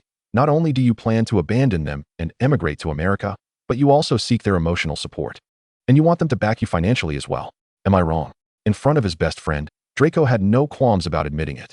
"Indeed, whether in Britain or America, I am still a Malfoy. As the heir, they should support me." Draco considered this entirely reasonable. Ailiana agreed and promptly devised a solution. "Exactly. Why choose? We have grown up. We should pursue both emotional and financial support. When he writes to you, you should tell him that if he is unwilling to support your decisions, he may as well disown you from the Malfoy family." "That seems extreme." Draco hesitated. Ailiana, exasperated, elaborated on her reasoning.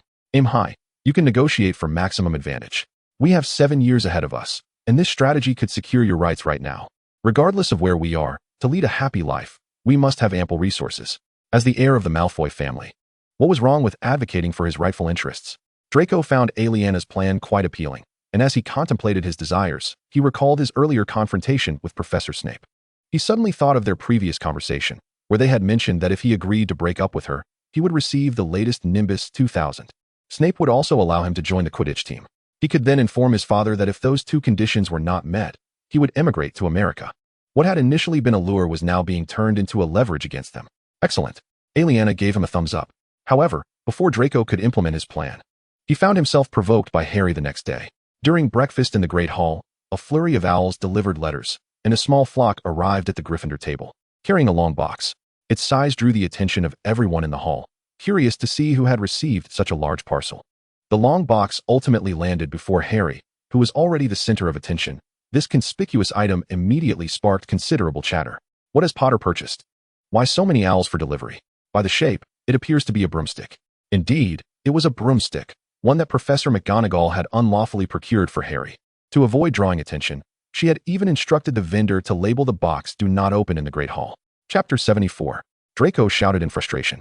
However, Ron's reflexes were too swift. Before Harry could even read the label on the box, the latest Nimbus 2000 had already been yanked from its confines. Gryffindors gathered around Harry, eagerly admiring the new Nimbus 2000 broomstick. Just as Draco enjoyed a position of privilege in Slytherin, Harry was similarly revered in Gryffindor. Not a single soul mentioned the school rule prohibiting first-year students from possessing broomsticks. Just because others were silent did not mean Draco could remain passive. Potter actually bought a broomstick?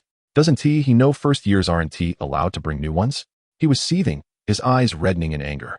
Draco had longed for the Nimbus 2000 since its release, Yet his father had denied him on the grounds that first years were not permitted broomsticks. He had just established a plan with Ailiana to obtain a broomstick, and within a day, someone else had acquired one. How could this prideful young master endure such an affront? Ailiana noticed her friend's eyes welling up with tears and felt a twinge of sympathy. Nevertheless, she cautioned him. If you confront Professor Snape now, you will certainly not receive the broomstick and will miss out on joining the Quidditch team. Why? Draco shouted. After spending so much time together, Ailiana understood Draco's volatile temperament. To restore some of his rationality, she fixed him with a stern gaze. Currently, your father and the others require something from you. The conditions must be set by you. However, if you approach them, it will be you who seeks their favor, and you may end up with nothing and lose me in the process. Seeing Ailiana's firmness, Draco's anger indeed began to wane, yet his sorrow persisted. Should he, like Potter, swallow his pride and accept his fate? He was furious. If not for the fear of humiliation, he might have burst into tears. Ultimately, caring for her best friend, Ailiana patted Draco's shoulder and boldly declared, "Then let us not ask your father. I will buy it for you." Draco, initially caught up in the moment, calmed down upon receiving Ailiana's fierce glare. The offer startled him, and he promptly declined. "No, let us not. Money is secondary. What if I get expelled? I don't want you to leave Hogwarts." Draco had long understood that, deep within his heart, the Nimbus 2000 and Quidditch held significant importance. Yet Ailiana was undeniably of greater consequence. Her recent outburst, although impulsive, soon led her to ponder the merits of her suggestion. What was the purpose of amassing wealth if not to indulge in such pleasures? If one desired something, then why not procure it? Why should Potter, a first year, be entitled to a Nimbus while you are not? Ailiana taunted. She had grown weary of disparaging Gryffindor. After all, as the chosen one, Potter had blatantly flouted school rules, and no one dared to confront him due to his esteemed title. Despite her earlier fury, Draco found himself attempting to dissuade Ailiana from inciting further trouble, recognizing her formidable influence. Should matters escalate, they might risk expulsion from Hogwarts. Did you not feel any qualms when he joined the Gryffindor Quidditch team? Draco could scarcely believe he was the one trying to reason with her. Ailiana elucidated the distinction. Potter's inclusion was an internal decision made by their house, with no dissent from his peers. Whereas the prohibition against first years possessing broomsticks was a school-wide mandate. If others could contravene the rules, why should they not be afforded the same privilege? Yet, Draco remained reluctant to allow Ailiana to invite trouble simply to vent her frustrations. I comprehend your perspective, but should you purchase that broomstick, Professor Snape will certainly make your life difficult. He nearly came to blows with me last night. However, Ailiana exhibited no trepidation. Instead, a flicker of excitement ignited within her. Let him come. It will be a splendid opportunity to test the efficacy of my spells from these past weeks. Previously, her magical repertoire had been limited, and her understanding of magic insufficient. Now, she was eager to gauge her progress. Draco, sensing her obsession, grasped her hand in an effort to bring her back to reality. Dumbledore did not punish you last time because Snape initiated the conflict. If you wish to prevail over him, you must strike first. Otherwise, you risk incurring additional penalties. Yet, Ailiana had already resolved to disregard Draco's counsel. She fixed her gaze upon him and directly inquired, "So, do you desire this broomstick or not?" "Of course," Draco replied. Left with little choice, she withdrew her hand, patted her chest, and assured him, "Then it's settled. I will handle the rest." Witnessing his steadfast friend's determination, Draco resigned himself to accompany her on this venture, albeit with a stipulation. "Let us procure too. After all, if trouble arises from my purchase, you should invest as well. Relying on the school's old brooms is hardly viable. What if you were to develop a flying charm based on their outdated designs? It would not yield optimal results." The financial aspect was trivial compared to the impending complications, and Draco began to regret his earlier jealousy of Potter. "You make a valid point," Ailiana conceded, her eyes devoid of their usual spark. Her thoughts now fixated on outsmarting Dumbledore, for she knew this matter would inevitably reach the Headmaster's office. With 7 years to spend in the magical realm, she wished to avoid frequent exchanges of galleons, which prompted her to instruct Thompson to prepare additional gold bars, causing delays in their delivery. The exchanged funds were securely stored in the vault, yet her current purse lacked sufficient coin for 2 broomsticks. Fortunately, Ailiana learned from Draco that credit was an option. The following day, the Nimbus 2000s arrived at the Slytherin dining table. Just yesterday, Harry had basked in the limelight. Today, an owl delivered long boxes, and many quickly deduced their contents. "Wow, Malfoy and Colin have purchased Nimbus 2000s, the latest model." Ailiana nodded in affirmation and proceeded to enlighten the curious on the discounts available. "For those interested in purchasing, we could form a group. I merely inquired with the broom company if a discount for 2 could be arranged, and they granted me a 5 reduction. While the savings are modest, It is better than nothing. Ailiana and Draco lacked the title of Chosen One, and Slytherin was a bastion for scions of noble families. Given Ailiana's amiable demeanor, yesterday's perplexities were naturally raised by others. Chapter 75. Ailiana takes the initiative, but you are first years. The school strictly prohibits broomsticks, someone pointed out. Undoubtedly, including Harry in their admonition. Ailiana, unfazed, retorted, we did not initiate the breach of school rules. The illustrious Chosen One has set a precedent, and we are merely following suit. As breakfast unfolded, with faculty still present at the head table, the brazen defiance of these two youngsters did not go unnoticed, and soon, someone could no longer remain silent. Snape, his expression dark, approached their table and coldly commanded, Colin, Malfoy, take your brooms and accompany me to the headmaster's office. Ailiana and Draco had anticipated trouble from the moment they decided to purchase broomsticks and were mentally prepared. Draco instinctively rose, only to be restrained by Ailiana. If the great Chosen One does not go, then neither shall we, she replied, her expression laced with derision as she regarded Snape. Why should Potter, who had violated school rules yesterday without consequence, be exempt from similar scrutiny today? Snape, under the impression that Ailiana was unaware of the origins of Harry's broom, took the rare opportunity to explain. His broom was gifted by Professor McGonagall, whereas yours was purchased. Ailiana let out a light laugh and queried, is there truly a difference between a gifted broom and a purchased one if both first years possess them? Can professors violate regulations while we cannot? Caught off guard by her retort, Snape realized she had a point. Whether McGonagall gifted the broom or Potter acquired it himself, first years possessing broomsticks constituted a violation of school policy. Frustrated, Snape could only ask, then why did you not seek my approval before purchasing your broomsticks? Ailiana found his question amusing and countered, is it not permissible for us to buy what we desire with our own money? Besides, would you have granted permission if we had asked? Snape found himself at a loss for a rebuttal. After a moment's deliberation, he summoned Harry and announced his decision. Potter, Colin, Malfoy, you three will accompany me to the headmaster's office with your broomsticks. With Harry now included, Ailiana voiced no objections, though her irritation simmered beneath the surface. Following Snape, Draco whispered to Ailiana, what should I say now? She shook her head, say nothing. We shall adapt to the situation as it unfolds. I cannot predict the rationale they will use to convince us. Professor McGonagall was already in the headmaster's office, and she wore an expression of contrition as she apologized to Dumbledore for her oversight. No one had ever been as audacious as Ailiana. The professors had grown accustomed to their unchecked authority, including the typically meticulous McGonagall. I neglected to consider Colin when I purchased a broom for Potter. What shall we do now? If other first years follow suit, we may face insurmountable challenges. Professor McGonagall, an ardent enthusiast of Quidditch, discovered Potter's extraordinary flying talent one fateful day. Coupled with Gryffindor's prolonged struggle to secure a seeker, having gone several years without a championship victory, she was struck with an idea.